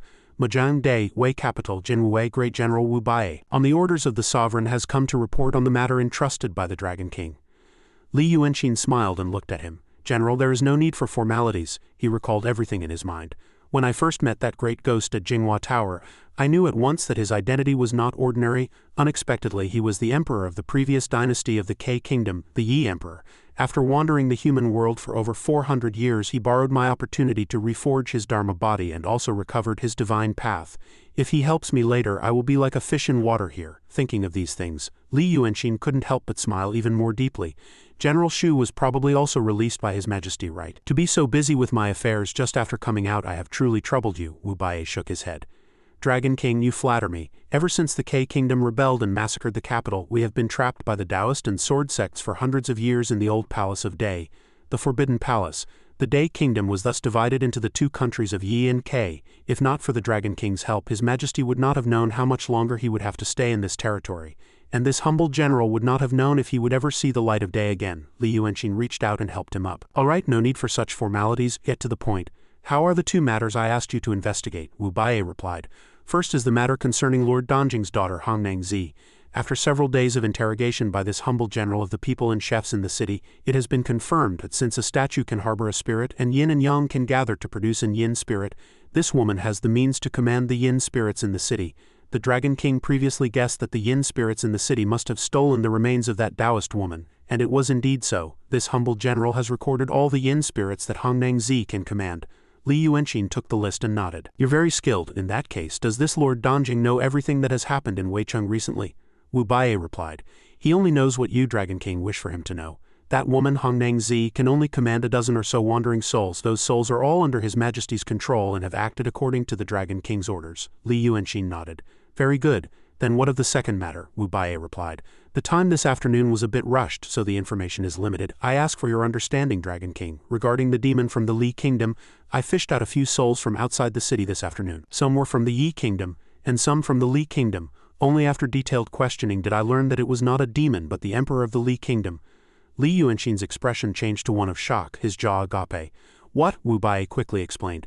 The Emperor of the Li Kingdom died 19 days ago. The Li Palace did not announce the death to the outside world for a time, but unexpectedly, a palace rebellion occurred that very night. Coincidentally, the Black and White Impermanents did not manage to collect the Emperor's soul in time. With the vow power of the Li Kingdom's hundreds of millions of people added to his body, in just 3 Shichen, the Emperor's soul became the body of a ghost emperor. His cultivation broke through to the peak of the mystery realm, directly making him forget the supreme path. Because the Li Kingdom concealed the news of his death, the cultivators sent by the Taoist and sword sects were unable to handle the situation. Many died in the fight against the Ghost Emperor.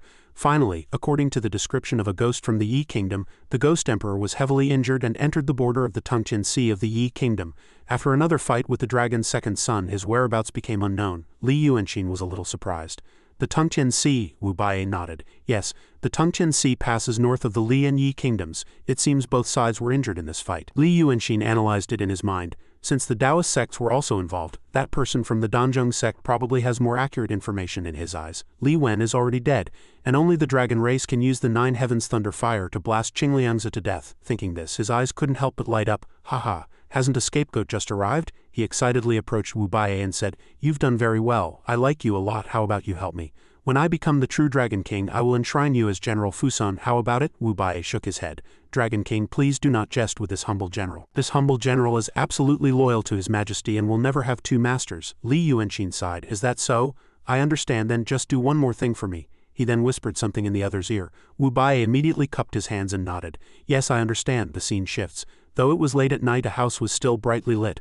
A young man was dozing at his desk. Gunpowder, if I can just create gunpowder, I will definitely show you all my skills. Suddenly, a wisp of black chi from behind his head wrapped around him. He immediately lost consciousness and slumped onto the desk, then woke up with a start. 15 parts saltpeter, 2 parts sulfur, 2 parts charcoal. Is this the formula? Haha, an immortal has manifested. An immortal has manifested. Li Yuanxin walked the streets alone. The layout in Weicheng is already complete. Next I should check Lord Donjing's reaction. Just then, a woman hugged his arm. Your Majesty, Xiao Miao has finished the task you ordered, but what is the purpose of giving that formula to the scholar? Li Yuanxin explained. It is called gunpowder. It is something that does not exist in this world, and it is also bait. Xiao Miao sighed. Xiao Miao doesn't understand any of it. Li Yuanxin replied nonchalantly. You don't need to understand. How far has your cultivation progressed now? Xiao Miao smiled proudly. The 4 of us can all transform into human form, and Taoist Master Lu has also broken through to the comprehension realm. Hearing this, Li Yuanxin was a little surprised. Old man Lu broke through to the comprehension realm. That's rather surprising. It seems his claims of being talented in his youth were not a lie after all. Xiao Miao continued. Your Majesty, we have performed quite a few divine arts in the city. Many of the common people near Bailu Prefecture have become followers of the divine dragon cult. Should we bring these people to Weicheng? Li Yuanxin shook his head. There's no need to rush for now, just wait for my news. If any strange people have been mingling in Bailu Prefecture lately trying to get information, don't be alarmed. I will handle them when I return after finishing my business. Xiao Miao nodded. Yes, Your Majesty. The scene shifts to the Dragon King Temple at the 3 Rivers confluence. After parting with Xiao Miao, Li Yuanxin immediately rushed to this place. He faced the lake in front of the shrine and called for Hongnang Zi. I have something to say. Soon Hongnang Zi appeared by his side. A few days ago they had just met. So why are you calling me again now? Li Yuanxin smiled. Do you know the important news, Miss Hongnang? The Emperor of the Li Kingdom has already... Before he could finish, Hongnang cut him off with a sigh. I knew you came because of this matter, but do you know that the affairs of Weicheng and this Waishui River are not things you can meddle in? I've heard you've been pretending to be a disciple of the divine dragon cult on the streets of Weicheng, trying to tarnish their reputation. And at night, someone fought in Weicheng, even causing the 9 heavens thunderfire. Are you not afraid? Li Yuanxin was shocked. No, this woman's mood is strange. Did something happen on Lord Donjing's side? After a moment's thought he smiled and sat down beside her. Miss Hongnang, although this humble one is just an yin spirit with low Taoist power, I still understand the general situation. The Taoist and sword sects have lost 5 cultivators with great divine power, and they were injured at the hands of an yin spirit like myself. They will never let this go. Since Lu Ling died near Lord Dongjing's territory, the Taoist sects will probably use that as a pretext to cause trouble if we don't make the first move, Hongnang questioned. Why do you care so much? Li Yuanxin asked back with a puzzled expression. Miss Hongnang, what is the meaning of this? Hongnang stood up and shot back. If you promise me right now that you will no longer concern yourself with the affairs of Weicheng and this Waishui River and leave this place at once, you will still have a chance to be a carefree ghost. Li Yuanxin frowned. I cannot be unconcerned, did I not say? I must avenge my friend, Hongnang sighed. Since I cannot persuade you, I will take you to someone. Saying this, she approached the riverbank, then reached out her hand and called, Follow me? Li Yuanxin tensed up and pointed downward. Are you going into the water, or is there no other way? Hongnang laughed mockingly. Are you afraid of water? Li Yuanxin had no choice but to nod. Actually, I am a little. So, before he could finish, Hongnang grabbed his arm. What's there to be afraid of? I will take you. The two of them then stood on a small boat and departed. Seeing his nervous expression, Hongnang smiled reassuringly. Don't be afraid, I'm here. Look at this 1,000-li Dongjing lake. To mortals it is vast and majestic like the sea, but if my father were to reveal his true form, even his 300-jong body would find it impossible to swim continuously here. My father was born in Dongjing Lake and attained the Tao in 3,000 years. But he was trapped in this lake for 2,000 of those years. For the sake of the aquatic tribe in the lake, he has not shown his form for 1,000 years. To my father, this Dongjing Lake is nothing but a leather cage. He used to always tell me that if he could swim in the vast sea, he would have no regrets in this life. Li Yuanxin asked with a puzzled expression. Then what about you? Hongnang sighed. Me? Li Yuanxin nodded. Yes, just now you only spoke of your father's dream. Do you not have something you want for yourself? Hongnang asked back. Do you know how I wronged that friend of yours? Li Yuanxin was overjoyed in his heart. Here it comes, he quickly asked. How? Hongnang sadly explained. Actually, my mother is human, and I inherited my father's bloodline from birth. I was born with the body of a demon at the Void Realm, and since my birth no one in this Dongjing Lake has dared to defy my will. But that dragon was close to a great demon of the true realm. I knew his skills early on and also knew I could not defeat him myself, so I originally did not want to provoke him. Li Yuanxin asked with a puzzled expression. Then how did you wrong him? Hongnang smiled and looked at him. Actually, it was what my father wanted. My father wanted to use the dragon's hand to destroy my cultivation. Only by being killed by him and becoming a ghost could I pass through the restriction placed on us by Dongjing Lake. Once I reached Bailu Prefecture, I could also do a few things for my father. Li Yuanxin understood. So that's how it was. Becoming a ghost is not an easy task either. Hongnang sighed. I knew you would understand. How could becoming a ghost not have its trials? When I was in my demon body, I would often hear someone reading by the lakeside. At that time I thought it would be nice if I could go to Bailu town to see it for myself. To see if those people are really like the ones in the stories my father used to tell me. My obsession is with emotion, and that is also my wish. Li Yuanxin was shocked. Miss Hongnang, you? Hongnang stared at him intently. Yilang, do you want to become the Lord of Waishui? Hearing this question, Li Yuanxin fell into deep thought. Is this woman testing me? Following her is a good chance to learn Lord Dongjing's secrets, but I must be careful. I can't let her find a flaw in me. After a moment's thought, he lowered his head and said, I have never thought that far ahead. Right now I only want to avenge my friend. I have not thought about other things for the time being. Hongnang shot back. You only want revenge, but let me tell you, it is impossible for you to go to Weicheng right now and avenge that friend of yours. You can only wait and wait a very long time. If you do get the chance, you might not be able to wait for it. Now that you know these things, are you still not going to leave this place? Li Yuanxin shook his head. I will not go. Hongnang covered her mouth and smiled. Fine, in that case, it's all right to keep you here. She reached out and took his hand, and the two of them held hands and looked ahead. Soon the small boat entered a world shrouded in mist. Li Yuanxin looked at the white clouds and the surrounding spiritual bodies and said in disbelief, What is this? Hongnang explained. Yin Qi and Essence Qi. But I did not bring you here today to see them. Soon the clouds above parted, and what was revealed inside was the figure of Lu Ling. She quickly flew down before Li Yuanxin, her eyes bloodshot as she stared at him intently. You're still not dead? Li Yuanxin saw her directly, and even hearing her question he was shocked. Lu Ling, are you dead or are you still alive? Hongnang explained from behind. What do you think? You could say she is on the border between life and death. Her snow mountain sea of qi has already been destroyed and all her cultivation has been abolished. Her soul has also left her body. So by all rights she should be dead, but she has a soul-suppressing yin bell on her wrist which has collected her soul within it. Right now her soul is being controlled by this yin bell. Li Yuanxin was shocked. When I went to Junshan Island before, they said Lord Dongjing had taken a new concubine. Could it be her? Hongnang nodded. Yes, it is her. My father discovered this treasure and attached it to Lu Ling's body. Before, her personality was arrogant, so my father, wanting to humiliate her, deliberately said he was taking her as a concubine. Now that her temper has been ground down a bit, he has brought her to Moken. Lu Ling continued to speak from in front of them. To think you are still not dead. Li Yuanxin stared at her intently, frowning in thought. I can't let her say more. He immediately shot back and questioned her. Since you are not dead, then I have a debt to settle with you. Do you remember what you said to me at Jinghua Tower that day? Hearing his question, Lu Ling was silent for a moment. Li Yuanxin pressed his advantage. If you remember, you probably know that I am a person who always repays a grudge. I will see it through to the end. After speaking, he took Hong Nang's hand and turned to leave. Let's go, from behind, Lu Ling unconsciously uttered. Shadow of the heavenly Tao, wait for my grotto heaven. Old friend, may you be implicated. Li Yuanxin and the other quickly left the range of Moken, and only then did his heart relax a little. Fortunately, I didn't let her reveal my identity. If she doesn't continue to press the matter, she probably understood what I was trying to imply, that I had no choice and that I would think of a way to help her. Then he turned his head again and glanced at Hong Nang beside him. You brought me to her. What is your plan next? Hong Nang turned her body and looked into the distance. I just wanted to tell you. Even if the Taoist sects come here, my father is not afraid of them. Besides, he has Ling Kongzi in his hands, which can be seen as a bargaining chip to exchange with the Taoist sects, and also as a way of rendering a service to them. My father will also avenge the 9th young master. It's just that he has been trapped here for 2,000 years, so he has developed a personality that is not swayed by temporary impulses. In his eyes, the Taoist sects are like a great mountain that cannot be easily touched, and the Taoist sects will sooner or later hunt down all the yin spirits in the world. At that time there will surely be great chaos, and my father will have a chance to avenge you. So no matter what conspiracies you are plotting now, trying to provoke a conflict between Donjing and the Taoist sects, my father will absolutely not move, Li Yuanxin uttered with a puzzled expression. Hong Nang, what do you mean by this? I have never had such thoughts. Hong Nang looked at him gently. Yilong, even knowing you are constantly deceiving me, I cannot help but admire you. Li Yuanxin was shocked. Deceiving you, he cried out in his heart with anxiety. When did she notice a flaw? Hong Nang still looked at him with gentle eyes. You are truly different from him. You speak softly and your smile is very warm. Even when you are caught, you are very gentle. And you are also very handsome.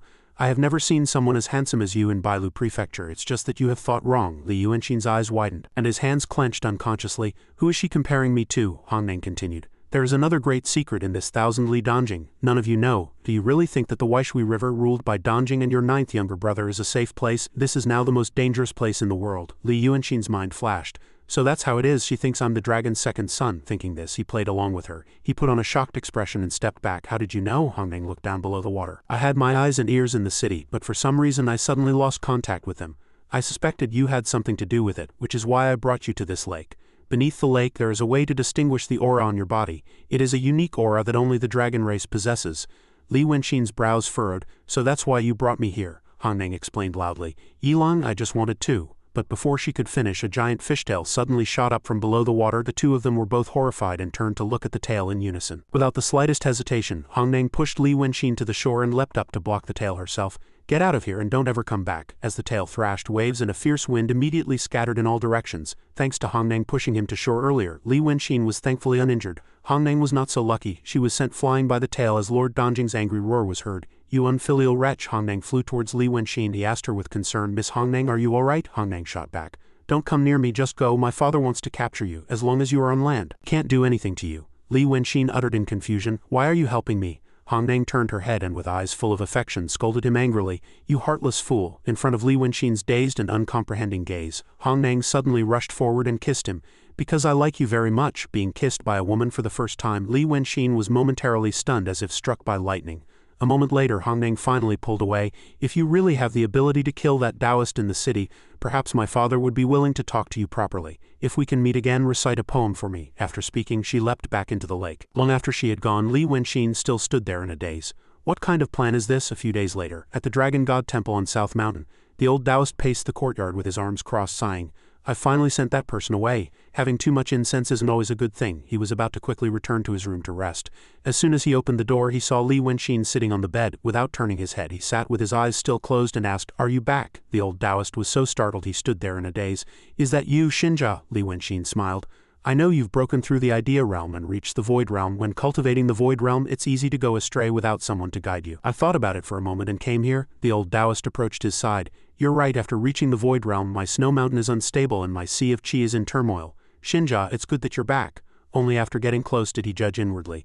It really is Xinjia, and he's a living person. Seeing his attitude, Li Yuanxin was a little surprised. Old man Lu, why are you not the least bit agitated to see me again? The old Taoist sat beside the table. I know you don't like that.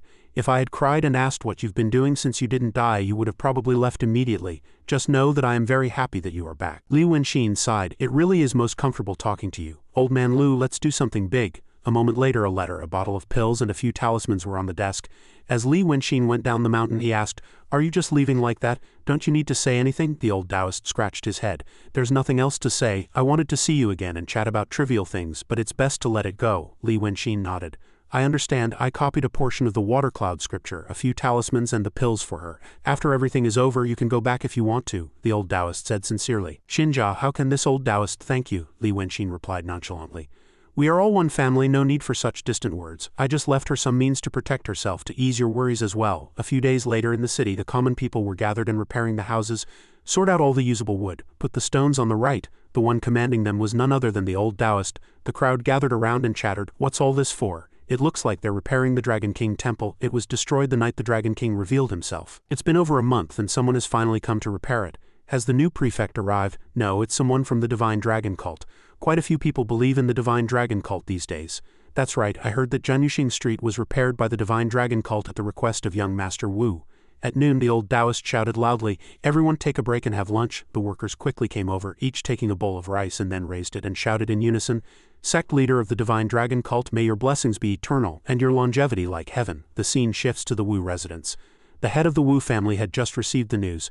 "I hear the Divine Dragon cult has invited Meng Yi into the city." The servant beside him nodded. "Yes, they are already actively carrying out carpentry work on the streets and it seems to be welcomed by the people." The head of the Wu family nodded. "To have developed to this scale in such a short time he certainly has some skill, but to dare to lay a hand on my son he must not be a good person. If it were for money it would be fine. I just don't know if they have other intentions for coming to this Weicheng." Just then another guard ran in from outside. "My lord, someone sent a letter and said it must be delivered directly to you." The head of the Wu family took the letter with a puzzled expression, and upon seeing the signatory was Li Wenxin he couldn't help but be a little surprised. "The Divine Dragon cult wishes to perform good deeds and I hope to meet you, sir, to discuss it." The servant beside him uttered with a puzzled expression, "I've heard this name Li Wenxin a few times before. In the escort agency that the young master rescued a few months ago, there was a young man with this name. He also had a conflict with young master Xian Zhenzi who was cultivating at the Bahua monastery." The head of the Wu family realized. "I remember now, but isn't this young man already dead? He caused quite a stir a few days ago, calling himself the Dragon Crown Prince of the vast Han Sea. Truly a bit interesting." Arranged to meet him in 2 days. A few days later, the old Taoist and Li Wenxin arrived at the Wu residence as scheduled. Seeing them being led through the back door, the old Taoist was filled with suspicion. Li Wenxin smiled. "It seems the Wu family looks down on us." The group was soon led to where the head of the Wu family was. "My lord, I've brought the person." As soon as Li Wenxin entered he clasped his hands and bowed politely. "I am the sect leader of the Divine Dragon cult, the Dragon Crown Prince of the vast Han Sea, Li Wenxin. I greet you, Master Wu." The head of the Wu family sighed. "You people," before he could finish his brows furrowed and he became a little angry. Seeing Li Wenxin and the others sit down on their own, the servant in front immediately shouted angrily, "Did my lord tell you to sit?" The head of the Wu family shook his head. "It's fine, let it be." The old Taoist smiled and cupped his hands. "Master Wu, please forgive us. Our sect leader has just come to the mortal world and does not know the etiquette of the human world. I am Lu Gengchan, the great elder of the Divine Dragon cult, and I am originally from Weicheng." The head of the Wu family replied nonchalantly as he drank his tea, "I know you are from a bandit background." Hearing the other mention his dark past, the old Taoist was momentarily at a loss for words. "How did you know this?" The head of the Wu family smiled coldly. "That's not all I know, although my son helped you a few days ago. It was because he likes to do good deeds. I hope you don't think that our Wu family will fall for the tricks of you Zhonghu sorcerers. To be honest, what is your purpose for coming here?" The old Taoist cupped his hands and praised. "Master Wu is truly a noble person. Since it has come to this, we will not beat around the bush and will be direct. We have come today to discuss the general situation with you, Master Wu." The head of the Wu family showed a little interest. "The general situation of the world? Haha, let's hear it," the old Taoist quickly explained. "As they say, heroes are born in troubled times. Currently in this Weicheng, Prefect Zhao has resigned and the 3 vice prefects are all. Demons are rampant and the people are afraid and do not know where to go. Now, I lead the Divine Dragon cult. Not only do I not take money, but I have also developed repaired roads and opened gold mines. When the next prefect arrives in our Weicheng, if the people have sworn allegiance and we have tens of thousands of followers, in this situation, I ask you, Master Wu, will the newly appointed prefect value us?" The head of the Wu family asked, unmoved in the slightest. "If you have already planned everything, why have you come to find me?" the old Taoist explained. "Although our Divine Dragon cult now has some fame among the people, it is after all a new sect and its foundation is not stable. If you, Master Wu, help our sect, after our sect has accomplished great things, you, Master Wu, will be a friend of our Divine Dragon cult. I would like to ask you, Master Wu, if you have any thoughts of dividing this Weicheng?" The head of the Wu family laughed loudly. Haha, the general situation of the world you speak of is just this, Wei Cheng. In my opinion, you are looking for death. The old Taoist had a face full of suspicion. Master Wu, what do you mean by that? The head of the Wu family snorted coldly in anger. Developing repairs, repairing roads, opening gold mines, is this something you can do? Taking a country fisherman as a sect leader, daring to come into the city and make a fuss, openly trying to win the hearts of the people. In my opinion, you are trying to rebel. The old Taoist was shocked. Master Wu, we did not think so. The head of the Wu family did not give him a good look. Even when Wei Cheng's prefect Zhao Yu comes to see me, he must first send a letter to cooperate with me. What do you have to rely on? The old Taoist immediately knelt down. Master Wu has a discerning eye. I was just trying to profit from the chaos, to find a way to survive in these troubled times. The Divine Dragon cult has over 1,000 members anyway. If you, Master Wu, can help, I am willing to follow your lead. Head of the Wu family's brows furrowed. The crime of rebellion is not a light one. This Divine Dragon cult is just a motley crew. I don't want to think about it anymore.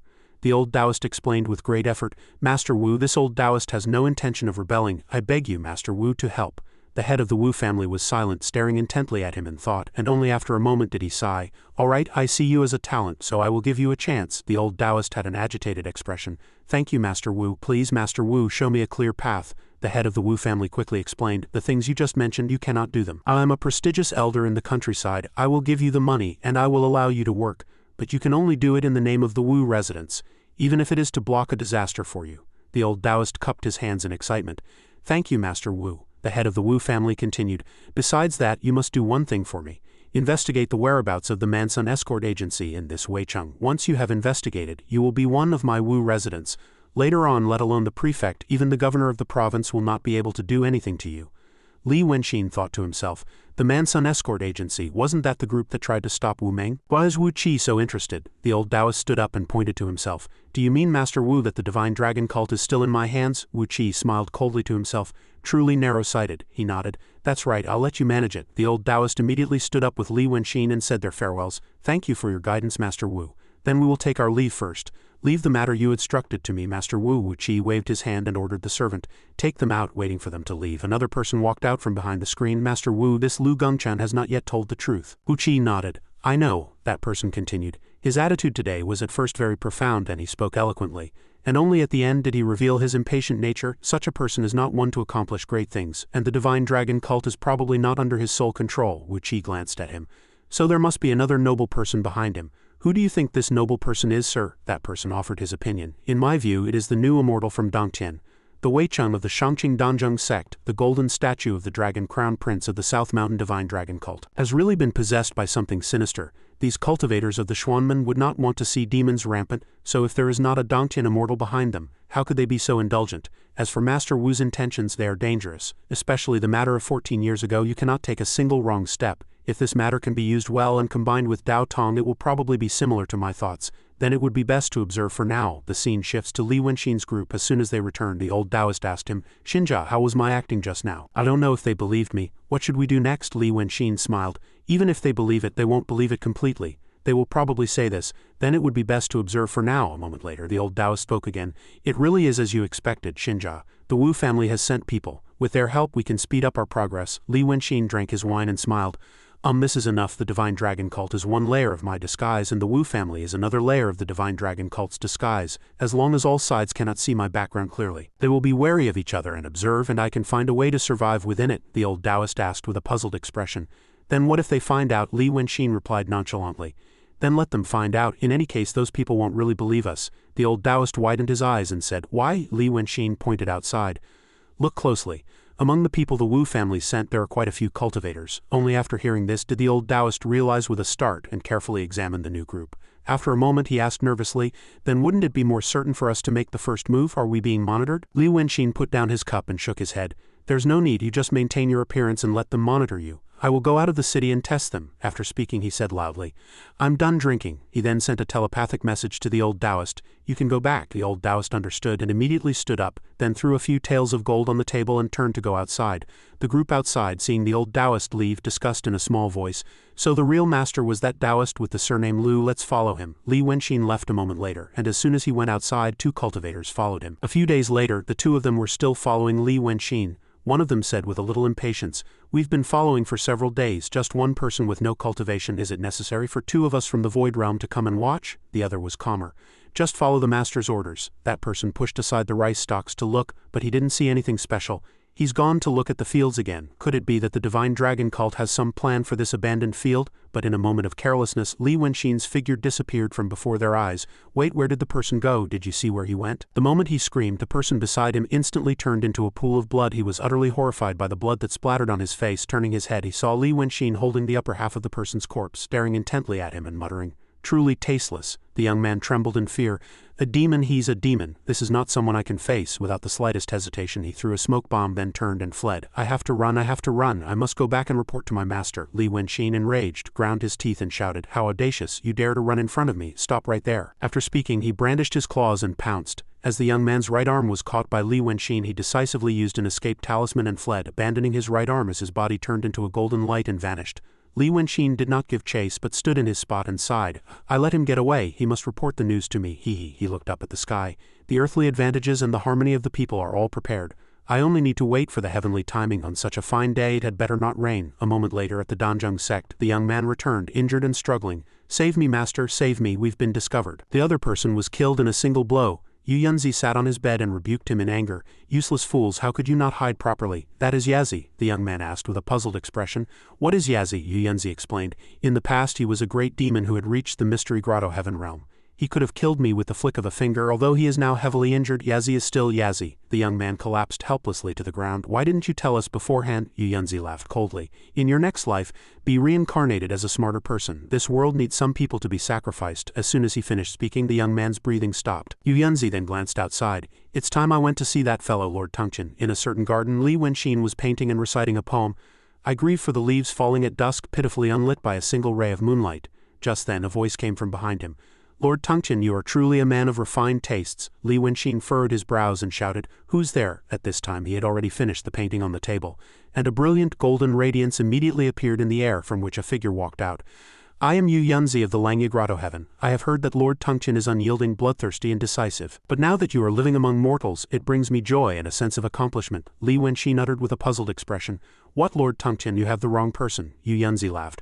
"Lord Tungchen, there is no need to hide anymore. In any case, this is not your Tungchen Sea, so our Taoist sects have some eyes and ears. Legend says that although Lord Tungchen is a dragon, his true form is a leopard's body with a dragon's head, and he detests water. You came to Danjing by boat, did you not?" Li Wenxin's expression darkened. "Even if I am, what business is it of yours?" Yu Yunzi descended into the courtyard. "Lord Tungchen, you were once infamous for your ferocity in the Yi and Li kingdoms, and you cultivated the path of vow power. Now that your divine position is nearly destroyed, you have fled to the Waishui River and founded the divine dragon cult. Is this in an attempt to cultivate the path of vow power once more?" As he spoke, he pointed to the golden radiance above his head. "Perhaps I can be of assistance." Li Wenxin laughed coldly with contempt. "How could I possibly need your help?" Yu Yunzi laughed loudly. "Haha, did Lord Tungchen go out of the city today to look at soybean seeds? The time for planting is near, so the farmers are all waiting for rain. Seeing the great power of the divine dragon cult in the city, and its widespread followers, they will surely pray to you for rain.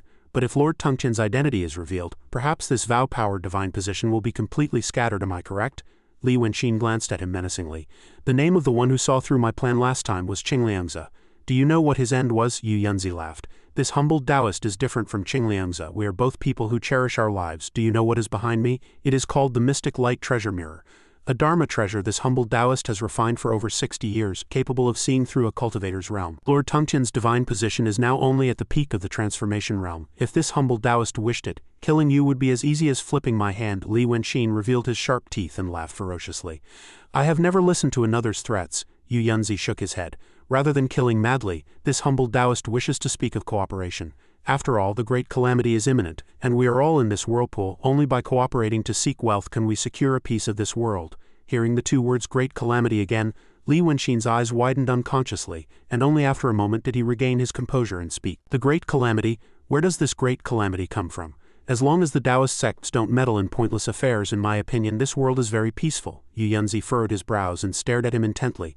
"Lord Tungchen, do not play the fool. Others may not know, but how could you, a son of the dragon, be unaware? The true dragon has secretly established the divine dragon dynasty and has control of the demon path. Although the people of the world have not noticed, the demons are scattered everywhere, secretly borrowing the vow power of the human path to become stronger and stronger. The human path is under the protection of the Taoist and sword sects and grows more prosperous by the day, and you demons rely on vow power for your cultivation, becoming ever stronger. As both sides waste time, the Taoist and sword sects and the demons will eventually have a great battle. but many cultivators still know nothing, thinking from beginning to end that the demons have merely split. Faced with the coming war, the cultivators are not yet prepared, and that is why I wish to prepare them. Hearing his opponent's words, Li Wenqin thought to himself, this fellow is a warmonger. He then shot a sharp glance at his opponent. Taoist, in my opinion you are mad. This is your calamity of the mad heart. Yu Yanzi laughed loudly. Haha, no, this is my heart of the Tao. I will attain the Tao with a mad heart, and with the heart of the Tao I will embrace a mad heart and enter the true realm, and I will kill all the demons in the world. I need an all-out war. First Yaimon attacked the head disciple of my Langya Grotto heaven. Then the Ghost Emperor caused the deaths of 4 of our high-level cultivators, and now the dragon's son Yazi has run rampant and slaughtered 36 of our Taoist sect cultivators. The more he spoke, the more frenzied he became, slamming his hands hard on the desk. Lord Tungchen, do you know what you must do? Li Wenqin furrowed his brows. He intends to harm his own cultivators to find a pretext to incite a war between the Taoist and sword sects and the demons. He quickly put down his brush and then looked at his opponent, snapping. Who are you to order me to do things? Yu Yanzi reached out and picked up the brush. I very much hope for Lord Tungchen to become stronger. Only when Lord Tungchen enters the true realm and finds his own heart of the Tao can he become a great enemy of the Taoist and sword sects. But if Lord Tungchen does not wish to cooperate, Danjingzhan has Lu Ling. So it is not that I have no other way, but Lord Tungchen, you will have only one path, death. Li Wenqin's expression darkened as he shouted, Get out! Yu Yanzi did not get angry, but left a talisman in front of Li Wenqin and left. Before leaving he did not forget to threaten Li Wenqin. I need only offer this one talisman in my hand and within 5 days a mystery realm cultivator will arrive. At that time you will only have death, so think it over. Li Wenqin picked up the talisman in front of him and observed it. The Divine Dragon Dynasty, this is rather an unexpected gain. It should be quite interesting. He then burned the talisman with a flame. The old Taoist Lu at this time walked out from behind. Xinjia, what's wrong? Li Wenqin released his hand, letting the ash scatter. That Yu Yanzi has fallen into my trap. The next day, as the two had just come out, they were surrounded by a group of followers. Sect leader Lu? Sect leader, you've come. The old Taoist, embarrassed, pointed to Li Wenqin beside him. Ahem, everyone, do not call me that. This is the sect leader. The sect leader and a few protectors have something to say, so all of you should step back first. Not far away, on a certain roof, Gil Yin looked at the old Taoist Lu below and said to the person beside her, It seems that friend of yours has entered the path of a heretical cult. Mang Ak, who was beside her, sighed, How could this be? Gil Yin furrowed her brows. Behind the divine dragon cult is the Wu family. 20 years ago, when Ying Wang Baozun wiped out the entire Jian family and tried to dominate the Zhonghu. Do you know that it was the Wu family that supported him from behind? If you don't want to save him, you will have to borrow power. Only after chasing away the followers did the old Taoist carefully enter the house. Li Wenqin sat inside, looked at the demons before him and marveled. It seems you are all living quite well in the city. The cat demon sat to the side, gnawing on a chicken leg and drinking wine as he replied, Your Majesty, this cat has been very tired lately. It is a rare chance to be able to rest like this. Li Wenqin glanced at him. The city is now filled with cultivators, with over 36 at the Void Realm alone. A dozen of them are at the construction site next to you, yet you are not the least bit afraid? Saomyo suddenly popped out from the side. Haha, with your Majesty here, what is there to be afraid of? Your Majesty, did you bring the 3 sacrifices? Where are the 3 sacrifices? The 3 sacrifices refer to the 3 offerings of an ox, a sheep and a pig. Li Wenqin looked at her and smiled. I don't have the 3 sacrifices, but I have something else. Do you want it? Saomyo's 2 eyes lit up. Something good? What is it? Is it a body? Li Wenqin nodded, reached into his bosom and rummaged around. Yes, a body. I promised you at the beginning I would make a body for you, but before I give it to you I must make it clear, although the transformation realm can make the fake real if the original painting is torn, the true body will also disappear. That is why I have not drawn a body for you all this time, but during this period I have thought of a new method which is worth a try. Saomyo saw the painting of the demoness in his hand and her 2 eyes lit up. Okay, give it to me quickly. Li Wenqin did not hesitate in the slightest and used his spiritual power to activate the painting. In an instant the demoness in the painting transformed into a real entity and came out. Saomyo, excited, did not hesitate in the slightest and rushed over. Here I come, your Majesty, am I pretty? Li Wenqin squeezed and crumpled the painting in his hand. Pretty, very pretty indeed, he thought to himself. Using an object from a painting, borrowing vow power to mold a true body. Even if the paper is torn, the body does not scatter. It seems this path of mine was the right one. The soul of Zhao Jiaxin, who was to one side, saw this and came out excitedly. Li Wenqin stroked her head and smiled. Not now. Consuming this vow power has caused my divine position to regress to the mid-transformation realm, so wait a little longer. Saomyo asked excitedly, Your Majesty, now that I have such a good body, can I go out and work? Li Wenqin nodded his head. Yes, as it happens, I have a task for you. Kill a few people for me. Saomyo was surprised. What? Kill people. I can kill people now? Didn't your Majesty tell me not to harm others? Li Wenqin smiled. I misspoke. I want you to kill cultivators and Taoists. They are not people, so it's fine to kill them. Saomyo excitedly clenched her fists. Okay, then I'll kill them. Just then, a bamboo doll approached from the window. The rabbit demon ran over in curiosity. Your Majesty, there's a small bamboo doll. The bamboo doll paid him no mind and immediately flew into the house. As soon as it landed on Li Wenxin's chair, it opened its mouth and asked, "My master sent me to ask Lord Tungchen what are your thoughts on last night's matter." Li Wenxin glanced at the bamboo doll and laughed coldly. He really thinks highly of himself. Even if he hadn't said anything, I would have carried out a massacre. After speaking, he stood up, sent the bamboo doll flying with a swing of his fan, and then ordered the rat demon, "You can play with it." A moment later, two cultivators were watching from the wall outside the Dragon King temple. "Senior brother, what are we doing standing guard here? Didn't the captain order us to stop some of the divine dragon cult's tricks? Now that dozens of Void Realm and Idea Realm cultivators have been sent to do this, it doesn't matter if the two of us are gone, and since we want to stand out, we naturally need another way." These two were Chiyuha and Jagokja, sent by Yu Yunzi. In an instant they saw Li Wenxin's group come out. "They're out, let's follow quickly." Just then, Ung Gil Yin appeared behind them again. "You two please wait a moment, this humble one is Ung Gil Yin of the Black Path. I have something to discuss with you two." The two were startled, turned around, and shouted, "Where did this person come from? What's the matter?" Ung Gil Yin replied, "Seeing your appearances, you must have come to attack the heretical cult's followers. Yes, why don't we cooperate?" Chiyuha looked behind him and said urgently, "Senior brother, they're gone." Jagokja snapped, "Hush, mortals are truly annoying. What cooperation? You want to cause trouble for the divine dragon cult as well?" Ung Gil Yin pointed to Mang Ak beside her. "There is nothing to hide. That so-called sect leader was originally my subordinate's brother. He was originally an old man, but he was seduced and let the Dragon King temple be used by a heretical cult." Jagokja's expression darkened. "You know him?" Mang Ak nodded his head.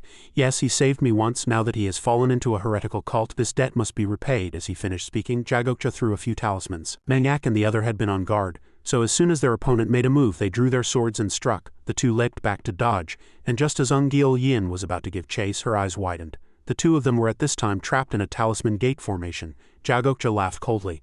"We did not come to do good deeds. Since you already know him, we cannot let you live." As he spoke, the talisman gates all stuck to the two's bodies in unison, even sealing their mouths so they could not speak. Then the talisman gates all began to glow in unison. In a moment of imminent crisis, just as they thought the two would be blasted to death by the talismans. Just at that moment, for some reason, the talisman gates all flew away and scattered in all directions. Jagokja and the other looked around in fear.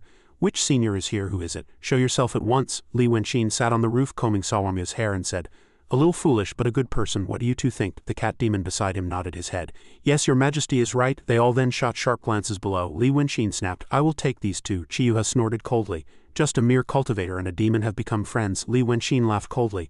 "A demon can be enlightened, but you cultivators kill the innocent wantonly. How are you any different from demons?" He then patted Sawamyo's head and ordered, "Go and test your true body." Sawamyo smiled with excitement. "Yes, your majesty." The two below saw this and were so horrified their jaws dropped. "What is this thing?" Sawamyo's hair burst into flames and billowed as she looked at them coldly.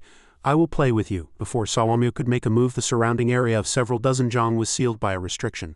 Ung Gil Yan and the other moved to one side, not daring to watch. He instructed Mang Ak, "The rule of the Jonghu is not to watch what you are not supposed to watch. You don't need to know what you don't need to know." Mang Ak nodded. "Yes, I understand." Fresh blood splattered onto the ground in an instant. Chiyuja's chest was pierced by a single punch from Sawamyo, and he was completely unable to react. As Sawamyo withdrew her hand, his body collapsed limply to the ground. Up until the moment of his death, he simply could not understand. Why had the Sambojijong not worked on her? Could she also be of the dragon race? Sawamyo was a little surprised to see that her opponent was still alive, and then she swung her hand down once more. Chiyuha desperately took a talisman from his robes, intending to send a message to Yu Yunzi. With a loud crash, a powerful explosion echoed. This time, Chiyuja's entire body was torn asunder. Sawamyo sighed. Too easy. Soon, the souls of the two men emerged from their corpses. The moment they appeared, their necks were bound by two chains. Li Wenxin pulled them to his side and sighed. "How pitiful, while the names of a few ordinary people can make it into the book of life and death. Cultivators like you don't even have that right." Li Wenxin then sensed something and turned his head to the side. From a nearby alley, a figure in white slowly walked out. He smiled with some interest. "Ho-ho, a puppet incarnation of Lord Yama. The one who has come to collect you has arrived, but you are still useful, so I will collect you on Lord Yama's behalf." After speaking, he collected the souls of the two cultivators into his fan. The white impermanence's puppet stood there, looked at him, and after a moment turned and left. Li Wenxin was a little surprised to see this. He's already gone? So this is the principle by which puppet incarnations operate. After an ordinary person dies, if they can avoid the puppet incarnation through some fortuitous encounter or chance, the puppet cannot capture them and take them to the underworld. That soul then becomes a wandering ghost. Haha, truly interesting. The restriction was then lifted. Yu Yunzi also rushed over and stood before the group. He furrowed his brows and stared intently at Li Wenxin. Did you kill them all? Seeing a master had arrived, the lesser demons immediately swarmed to block Li Wenxin's front. Li Wenxin reassured them. Don't be nervous, he is one of us, he then said to Yu Yunzi. I killed them, so I killed them. What's the point of asking? Yu Yunzi said with a cold voice. I did not personally see you kill them. Why did you set up a restriction just now? Li Wenxin shot back with a sharp voice. Must this lord report to you when I am handling my affairs? Yu Yunzi's expression darkened. Since we are cooperating, there should not be too many secrets. We must avoid unnecessary mistakes, should we not? As he spoke, he looked at Saomyo behind Li Wenxin and fell into thought. For tens of thousands of years there have been only den dragons in this world. The true dragon and the 9 sons. Who on earth is this dragoness behind him? Li Wenxin paid no mind to his attitude and said nonchalantly. This lord set up a restriction precisely because I wished for no mistakes to prevent their souls from escaping. I had to scatter even their souls. If you are so timid, why did you come to me seeking cooperation? Yu Yunzi raised his hand and pointed to Saomyo. To accomplish great things one must inevitably be a little more cautious. Moreover, I have never heard of such a dragoness in the dragon race before, nor have I had the fortune to meet one. May I ask Lord Tungtian which great power has she? Li Wenxin led the lesser demons away, snorting coldly. Taoists are truly cowards, that is why this lord does not wish to deal with you. She is this lord's daughter, the Tungtian princess. Yu Yunzi turned his head, glanced at them and smiled coldly. I have never heard that Lord Tungtian had a cherished daughter. Since Lord Tungtian and I are planning a great enterprise together, and I have now met your esteemed niece, I cannot be rude. This humble Taoist has a water striker in my hands that is very suitable for a woman's use. I shall give it to my niece as a first meeting gift. Niece, please accept it. After speaking, he shot something towards Saomyo. Li Wenxin turned his head and ordered, since another person wishes to give it, just accept it. Saomyo heard him and reached out to catch the object, but seeing it disappear as soon as it touched her hand, she got angry and shouted at the other, There's nothing here, are you teasing me? Yu Yunzi laughed. I forgot, I am currently a divine incarnation, so I can only make it up to you next time. My congratulations, Lord Tungtian. With such a cherished daughter, you will have hope in the future. Li Wenxin gave him no face at all and snorted coldly. Do I need you to say that? If you have no other business, get lost quickly. Yu Yunzi said no more and immediately turned into a wisp of smoke and disappeared. After the divine incarnation returned, his body, which was meditating in the room, awoke. Although I only used a small illusion to test her, this dragoness is only at the void realm. Yet she could block it with her bare hands. This shows that her physical body is very strong. A 10th dragon. If the dragon race can procreate for 3 generations, things will become too serious. After Yu Yunzi left, Li Wenxin finally looked toward Gil Yin and the other. Now that another person knows my secret, do you think I should kill you to silence you? Mang Ak immediately came out with Gil Yin and begged loudly, Venerable sir, please be merciful. To be honest, we thought that old Taoist Lu was deceived and only planned to dissolve the divine dragon cult and then take my old friend back to our fort to serve as a military advisor. Li Wenxin was a little surprised. A fort? Gil Yin stepped forward and explained, the situation in Daqing is currently unstable. 300 li east of Weicheng beyond Cloud Mountain. We have gathered brothers and taken in refugees to carry out the way on behalf of heaven. Li Wenxin gave a thumbs up and praised. A talent indeed. To establish a faction and act as a gangster within Daqing's borders, there is truly no one but you. Gil Yin shook her head. No, we do not intend to rebel. The world is becoming more and more dangerous, so we plan to save the refugees in 3 years. Li Wenxin laughed. When eating and surviving today is a big problem, what salvation are you talking about? Hearing this, Gil Yin's expression darkened and she broke out in a cold sweat. Li Wenxin continued. Go back and organize a bit and follow me later. From now on I call the shots in Weicheng. Mang Ak was so surprised his mouth gaped. Our fort has over 1,000 people, including the old and young. How can we cross this distance of 300 li? Before he could finish, Li Wenxin had already turned and left. Whether you come or not and how you come is up to you. I have opened the way for you, so think it over and tell me. Waiting for him to leave, Mang Ak finally looked at Gil Yin and asked, Grand Heroine what should we do? Gil Yin replied decisively, Let's go back and bring our people. After leaving for a while, Saomyo couldn't help but ask, Your Majesty, what are you going to do with these people? Aren't we enough? Li Wenxin smiled. The more people the better. The war has already begun. The next day at a soybean field outside the city, Li Wenxin and the old Taoist led a group of commoners here. He raised the shovel in his hand high and shouted loudly, The drought has been long and it has not yet rained. The farming season has been ruined. Today I have gathered you here because the great dragon god has ordered our divine dragon cult to help the people build a road with the first shovel. I will set our courage. The followers below shouted clamorously, Thank you, Dragon King. We will help too. Li Wenxin pointed to the old man beside him and explained, Don't be hasty, don't be hasty. Master Yu will make the second dig. When you eat the beans, do not forget the one who planted them. Let the villagers remember your good deeds. The followers were even more surprised to hear this. A noble person is also personally digging a ditch, Li Wenxin then ordered. Everyone repair the ditch with me and pray for favorable winds and rain so the divine dragon will see our sincerity. The people then scattered and dug diligently, waiting for the ditch to be completed. Li Wenxin gathered the people again. This road we have dug is proof of the fish and water relationship between our divine dragon cult and the villagers. I think it would be good to call it the Divine Dragon Canal. I will lead this first bucket of water. May the dragon god bless us with a bountiful harvest, the surrounding followers chanted clamorously. May the dragon god bless us with a bountiful harvest. May the dragon god bless us with a bountiful harvest. Li Wenqin quickly went over and poured a bucket of water into the ditch. Seeing the water fill up, the commoners sat and watched clamorously.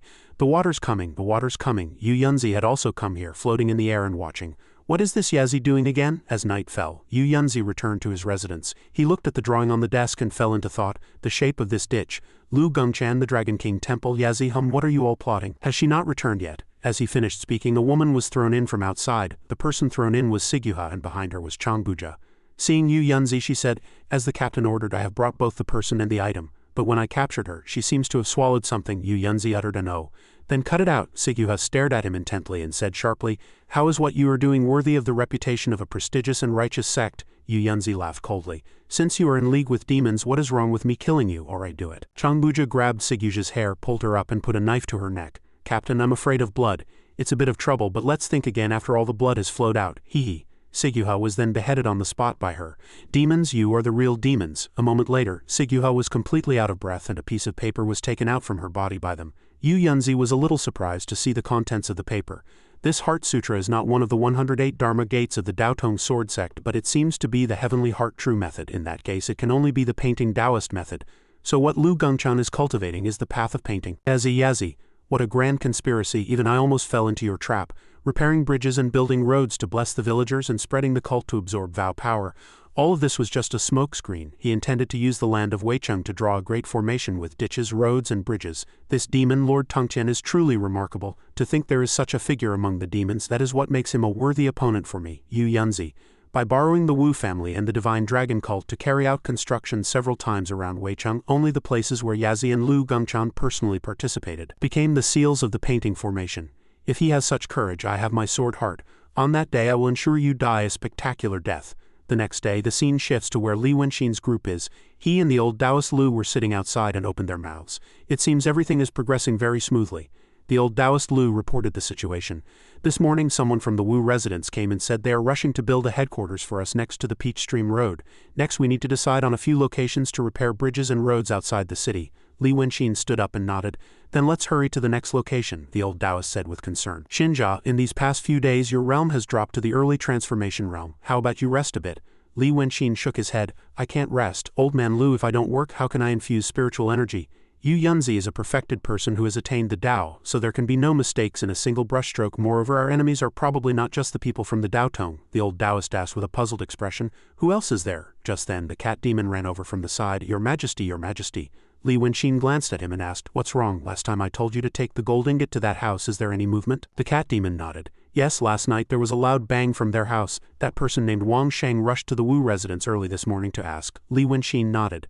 That shop can be considered an industry of the Wu family." And after that, the cat demon quickly continued, "Not long after Wang Sheng came back, his head suddenly disappeared while he was eating lunch." Li Wenqin smiled. "Have they come already?" The scene shifts to Yu Yunzi's side. He was at this time standing in the courtyard drawing something. "Speak, where did Yazi go again this morning?" Changbuja was grinding ink on the side and replied, It's Miangye outside the city." Suddenly, her two eyes widened. Yu Yunzi also noticed her abnormality and turned his head to look with a puzzled expression.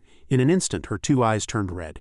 Yu Yunzi calmly asked, "Who are you?" Changbuja replied, "Lin Liangza and Qing Liangza are one person. Kill that dragon quickly. It is best to handle it tonight. After the matter is done, our faction will repay you generously." Yu Yunzi snorted coldly. "Big words. Do you think my Langya Grotto heaven is short a few of your things? I am friends with Qing Liangza, but not with you, Your Excellency. I will decide when and how that dragon dies. If you want to kill him, go and kill him yourself, but if you ruin my good work, I will not let you go." Changbuja did not insist any further. "Since you are so stubborn, I hope you are fully prepared and do not fail." After speaking, 2 streams of blood chi flew out of Changbuja's body. Her 2 eyes immediately became blurry and she collapsed to the ground. The scene shifts to Li Wenqin's side. The old Taoist Lu followed him and asked, "Is there a problem with Wang Sheng's house?" Li Wenqin glanced at him. "There is someone who is preventing this world from progressing. Or perhaps I should say changing. Such a person would not think of letting me live," the cat demon said with concern. "Your Majesty, we can't do without you, Your Majesty." The old Taoist Lu agreed and continued, Xinjia, the path you have taken to get here has really not been easy. Li Wenqin smiled. It wasn't easy, but one must survive. To have eyes, a nose, ears, a mouth, to be able to feel this wind and to be able to talk with friends, only then can you know that being alive is the best. The old Taoist Lu's eyes became a little sore. That's right, if it weren't for you, Xinjia, I would have already become a pile of yellow earth. Li Wenqin looked at the rock in front of them and sighed. Old man Lu, Yu Yunzi's person has passed South Mountain. The old Taoist Lu heard this, lowered his head in sadness and did not reply. He clearly knew that Sigyuha would have more misfortune than luck. Li Wenqin patted his shoulder and comforted him. Don't think too much, we have important things to do now. The old Taoist Lu nodded. I understand, Xinjia. As the group approached the rock, a group of people were arguing in front of them. The sect's blueprint has already been annotated. This road will go straight through there. Look clearly, it's a pile of rocks in front. Why can't we go around the road? Everything must be according to the sect leader's map. The old Taoist Lu approached and said sharply, All right, stop the noise. The sect leader is here. The people clamorously came over and cupped their hands to Li Wenqin. Greetings, sect leader. You've come at a good time. The sect leader should know that if we do it the sect leader's way, we must drill through the rock mountain. I'm afraid the construction time will more than double. Li Wenqin nodded. I know, you all step aside. The brothers working in front, have them come back. Another person opened his mouth again. Drilling a mountain to make a road, isn't this a joke? I don't know what this sect leader wants to do. The old Taoist Lu approached, opened a path and shouted for the people to step aside. Li Wenqin walked before the rocky mountain and with a single palm strike shattered the entire thing. The crowd stared at the sight, their jaws agape and cold sweat pouring down like rain. No way, the sect leader possessed such divine power. What did we just say? After destroying the mountain, Li Wenqin turned and glanced at the group. There, can you build the road in a straight line now? The people clamored in unison. Yes, yes, thank you, sect leader. The scene shifts to Yu Yunzi. He was still standing in the middle of the courtyard holding a brush. It must be a straight line to connect that part of the painting. To reveal his divine power so hastily for this. So this is what you were drawing. It's rare to meet such an interesting demon. Then I shall play a game with you. On June 16th, the headquarters of the Divine Dragon Cult was nearing completion.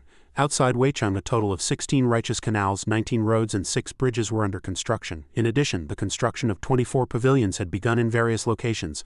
Among them, the 36 Daotong cultivators dispatched to Weicheng had all been killed.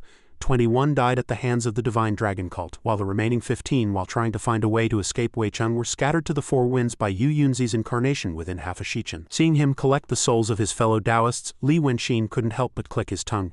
Tisk tisk, Taoist master, you are truly a heartless one. To be so ruthless even to your fellow Taoists. Yu Yunzi turned to glance at him and snorted coldly. Since you did not follow our agreement, I had no choice but to act in your stead, Li Wenqin replied nonchalantly.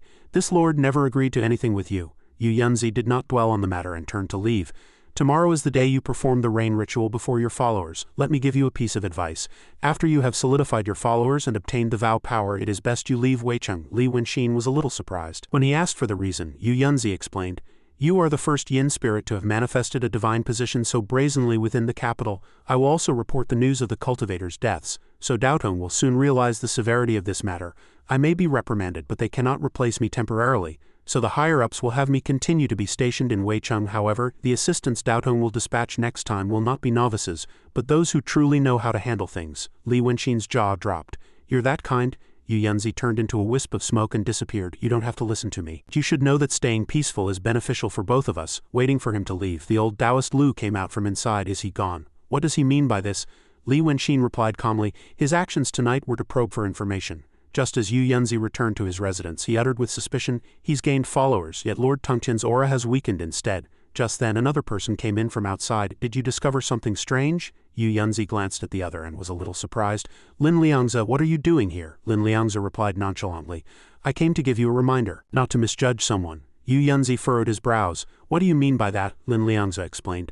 These past few days I've been wandering the city and heard some interesting stories. A small merchant confirmed that he had been tricked by this person. He said he had met this Dragon King before and that the Dragon King had initially drawn the merchant's soup in the lake. After hearing this merchant's story, quite a few others also recalled seeing this Dragon King in Bailu Prefecture. Yu Yunzi furrowed his brows. I know everything you've said. He transformed into Li Wenqin's appearance and calls himself Li Wenqin to the outside world. Lin Liangzi shot back. But the timing doesn't add up. The dragon's son Yazi fought the Ghost Emperor on April 24th and his whereabouts became unknown on April 28th. It wasn't just one person who said this. That Li Wenqin appeared in Bailu Prefecture around April 20th. On the night the 9th dragon's son Li Wen died, Li Wenqin did not die. Qing Liangzi said it himself. You are a smart person but too arrogant. In fact, you already suspected it, did you not? The art of painting is not a method a demon can use. What convinced me the most was a painting similar to one I have encountered, and its style is only known to the Li Shengfeng couple. Yu Yunzi gritted his teeth. I did indeed have my suspicions. The sudden appearance of the dragoness and the receding water level were all suspicious points. I didn't expect Lord Tungchen to use the dragoness's body to hide his tracks. I was actually tricked by a child, but it's fine. The best schemes always leave room for maneuver, responding to 10,000 changes with a single constant. Let him call for rain and summon the wind.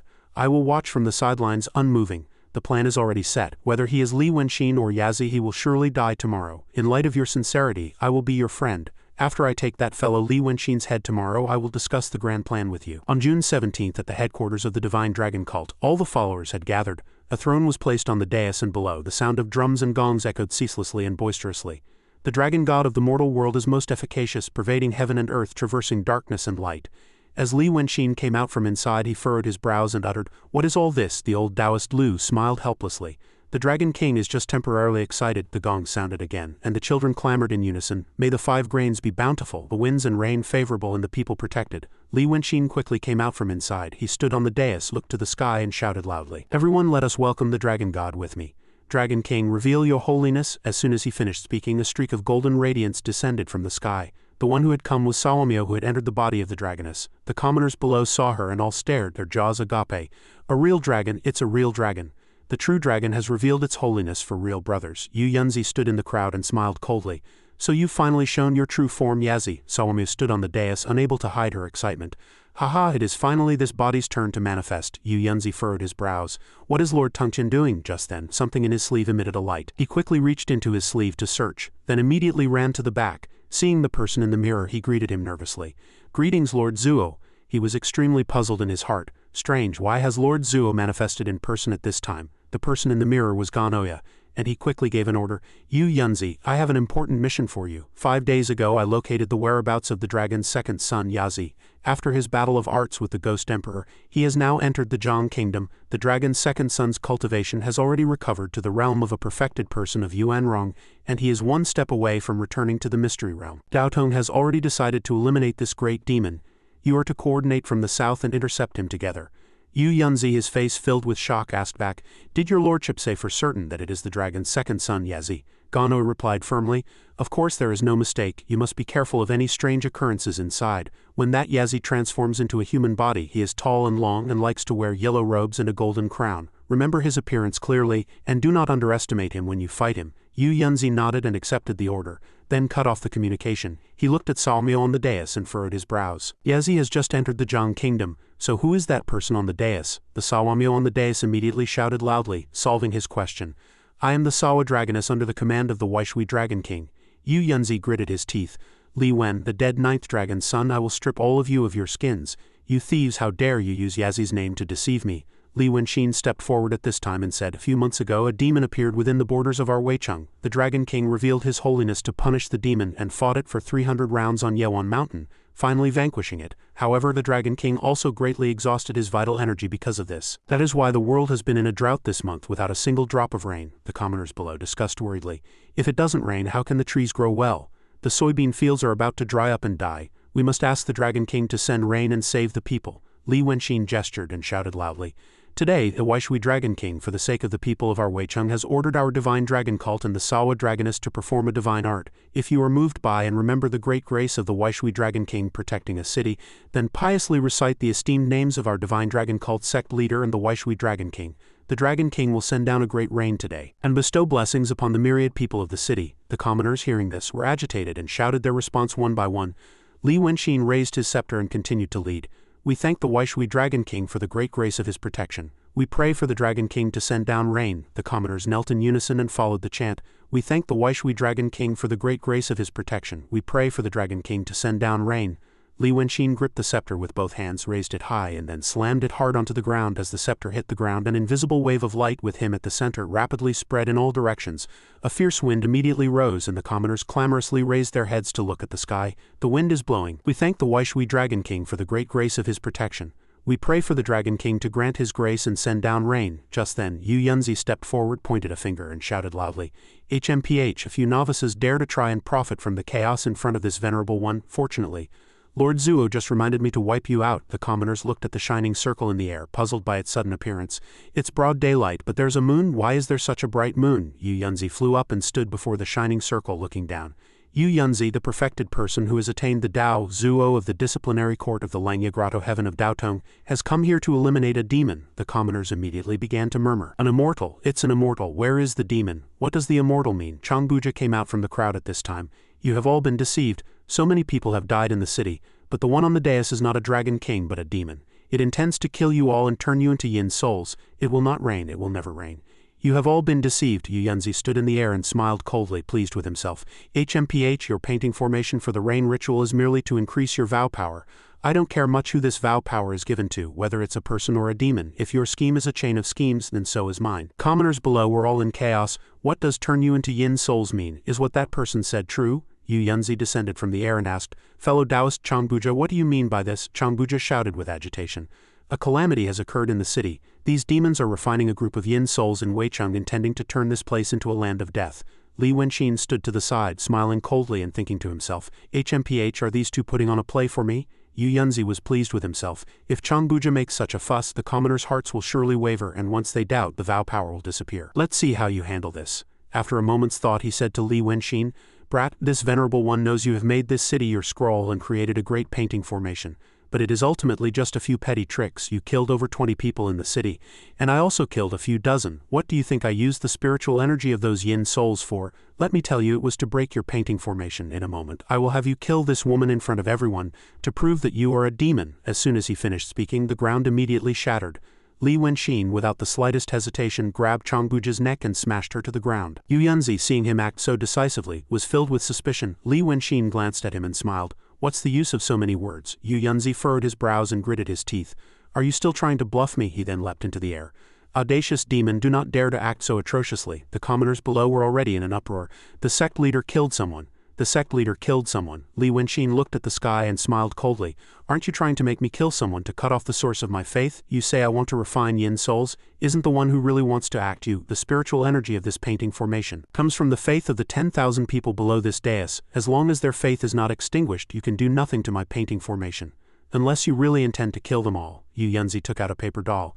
It is not I who killed them but you, the demon. He then put his hands together, performed a spell and shouted loudly, Where is Zhengshan? As he performed the spell, countless blue lights shot up from the ground into the sky, and from the ground clamorous vengeful souls crawled out. Why did you kill me? I died unjustly. I will have my revenge. Yu Yunzi took the opportunity to shout loudly, You evil fiend, do you intend to use the lives of the entire city's people to refine your evil arts? How could this humble Taoist let you be so presumptuous? The commoners below were all blocked by Yu Yunzi's formation.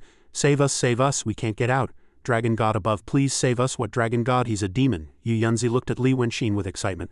I thank you for the vow power you have gathered. When their faith collapses, all the vow power will enter my yin spirits. After you are all killed by me when Daotong comes again. You tell me, besides believing my words, who else can they believe? Li Wenqin sneered. Truly confident, Yu Yunzi laughed. Thousands of years ago, I used this formation to kill the painting sage who had fallen to the demonic path, and now I have recreated this formation to deal with you. The yin spirits refined at that time were 108 mystery realm cultivators. This formation of mine now has only taken the 36 Tiangang to refine the Zhengshan yin spirits. You are probably still hoping that the 4 little demons you placed outside the city will destroy it for you. But let me tell you some sad news. Someone has already gone to kill them. I have never seen you as a true opponent. Li Wenqin smiled. A smart person, but such smart people don't live long. As soon as Li Wenqin finished speaking, it began to rain from the sky. Yu Yunzi looked up in shock. Rain, how can this be? The commoners, seeing the rain, had a 180-degree change in attitude. It's raining. It's coming. It's really raining. The divine dragon cult has come to save us. It's the Dragon King, the Waishui Dragon King. That evil Taoist deceived us. He wants to harm the Dragon King. Li Wenqin raised his head to the sky and smiled. It seems even heaven is on my side. Yu Yunzi snorted coldly. The timing of this heaven was to your benefit, but it's fine. After speaking, he performed a spell and pointed straight at the sky, and a streak of golden radiance shot up. All rain scatter. As he performed the spell to scatter the rain, a bolt of lightning struck down from the sky towards his head. Yu Yunzi was shocked, glanced over, and his reaction was fast as he dodged to the side. If not, he would have been struck by the lightning and gone to see his ancestors. He landed hard on the ground and uttered in disbelief, Why is there lightning? Li Wenqin smiled coldly from behind. It is not the timing of heaven, you idiot. Yu Yunzi glanced at him. Are you really Yazi? No, impossible. You can't be Yazi. Li Wenqin's body revealed scale armor and 2 dragon horns as he shot back. You rotten Taoist, listen closely. I am the Waishui Dragon King, Li Wenqin. Yu Yunzi couldn't believe it. The Waishui Dragon King, Li Wen, how can this be? Li Wenqin corrected him. I am not Li Wen but Li Wenqin. Today I will slay you, you evil Taoist, and save the people of Waishui. Then the entire world will know my name. Yu Yunzi snorted coldly. Slay me, how dare a mere transformation realm demon boast like this? Do not forget you are still within my formation. After speaking, he took out a painting and waved it, and a golden radiance covered his entire body. Today I will refine your soul. Immediately, several souls of cultivators crawled out from within the painting. They all raised their swords in unison and charged toward Li Wenxin with a ferocious expression. Li Wenxin laughed coldly. Refine this, king, are you dreaming? Then he raised his dragon claws, and thunder and lightning immediately surrounded his body. All the charging souls were instantly struck and scattered. Li Wenxin's body also transformed into the true form of a giant dragon. Yu Yunzi took out a giant golden brush and then drew a talisman to attack without the slightest fear. Li Wenxin shouted loudly, I have no karma with this world. The techniques you use to deal with the dragon race are useless against me. The thunder and lightning in the air once again struck down where Yu Yunzi was. The commoners below could not help but be agitated upon seeing the divine dragon manifest. It's true, the sect leader did not deceive us. It's the Dragon King. The Dragon King has come to save us. The Dragon King has revealed his holiness. The dust scattered, revealing Yu Yunzi's figure.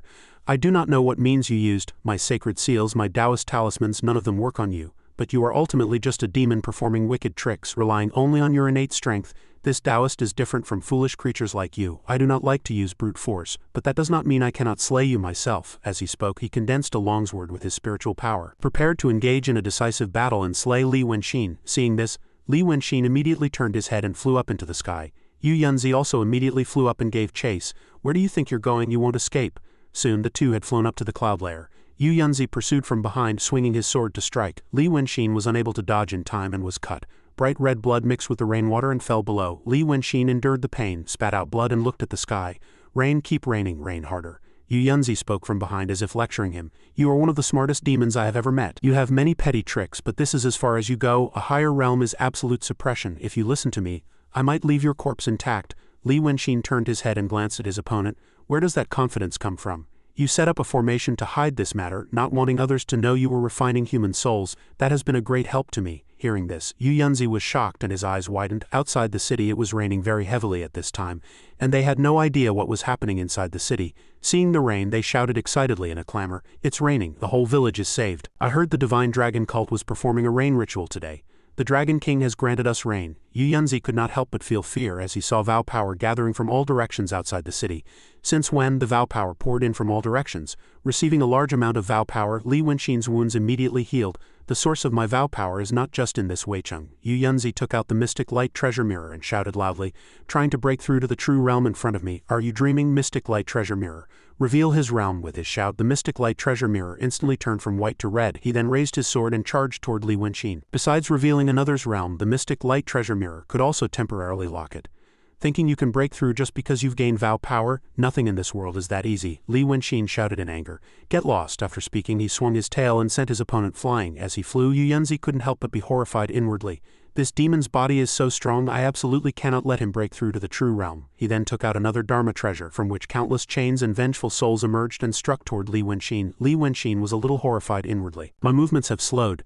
That Taoist Dharma treasure can burn the blood in my body. Li Wenxin was soon bound by several chains, and no matter how much he struggled he could not break free. Yu Yunzi flew above his head and raised his longsword high. Today I will eliminate a disaster like you for the sake of Daotong. After speaking, he flew down, preparing to slay the dragon. Li Wenxin's eyes opened fiercely as he shouted loudly, Where is the Yi Emperor? Where is the Yi Emperor? If you do not help me now, when will you? Immediately countless streams of black chi surged up from the ground below. As Yu Yunzi was about to strike Li Wenxin, he was blocked by the black chi. He didn't dare to charge in recklessly, and stopped, looking around with suspicion. What is this? The Yi Emperor. Li Wenxin looked at him coldly. I never said I was alone. Fearfully, Yu Yunzi looked down. The Yi Emperor. Could it be that the seal from hundreds of years ago has been broken? The black chi was rising from a mansion below. And soon Yin spirits walked out from within. The one in the lead shouted loudly, I am the Emperor Jiaowu of the Day dynasty, Yi Zhengyang.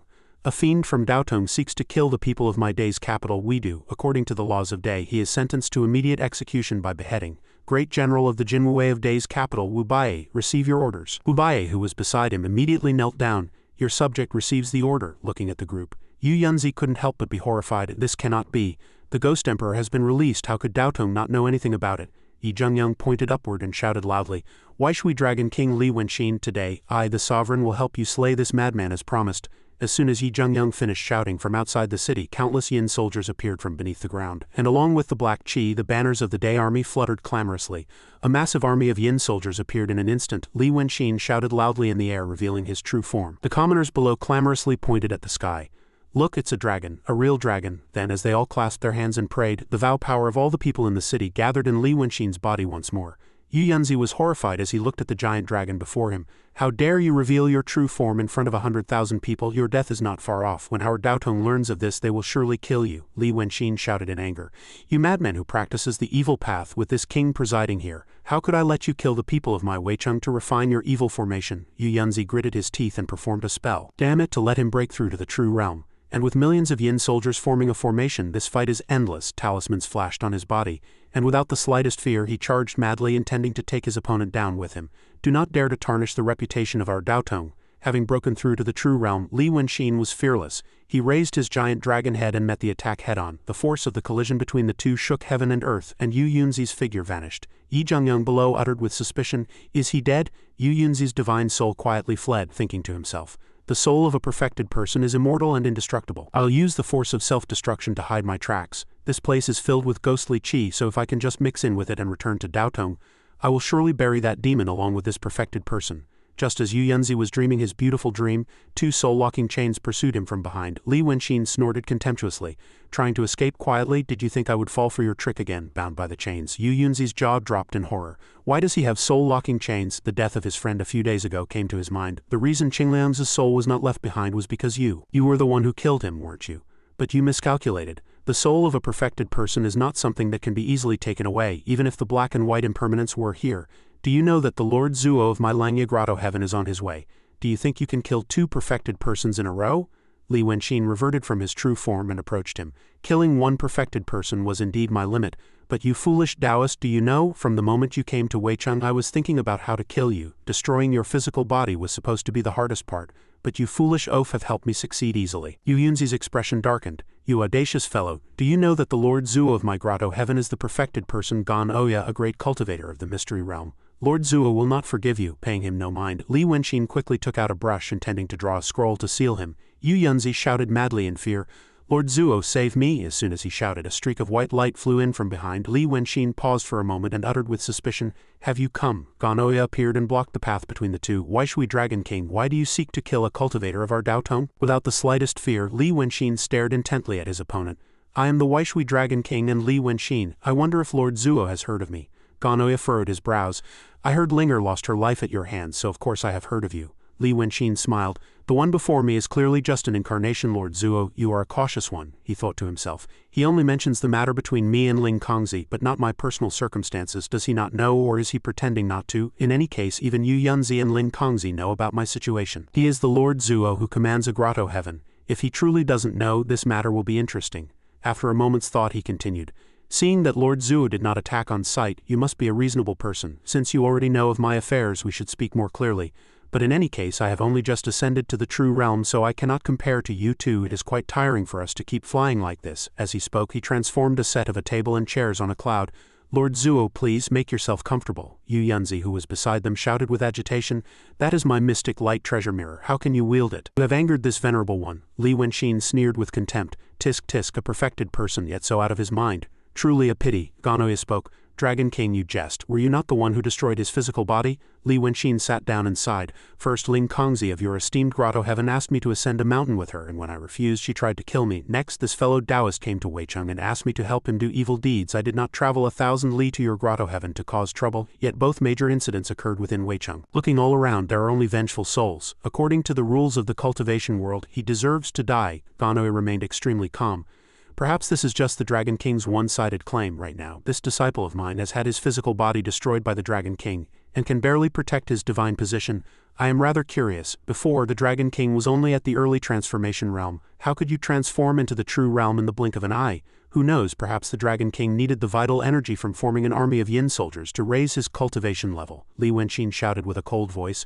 "Are you looking for a fight?" Gan Oya thought to himself. "Just now I felt a vital energy piercing the sky within Weicheng. The ghostly qi was thick and the Yin soldiers passed by, but they only appeared for a short time. This is just an incarnation that has arrived. After the incarnation arrived, that vital energy and the Yin soldiers all vanished without a trace. So I don't know what is so strange. Near Weicheng there is also a secret great formation that has not yet been activated.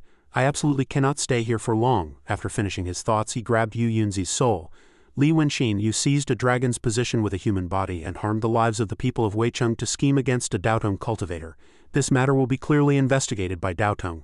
By killing a perfected person, you have broken the rules between Daotong and the demon race. Daotong will decide for itself. Li Wenxin furrowed his brows and shouted, "Are you trying to leave?" As he shouted, Yu Yunzi's soul was pulled back. Li Wenxin laughed coldly.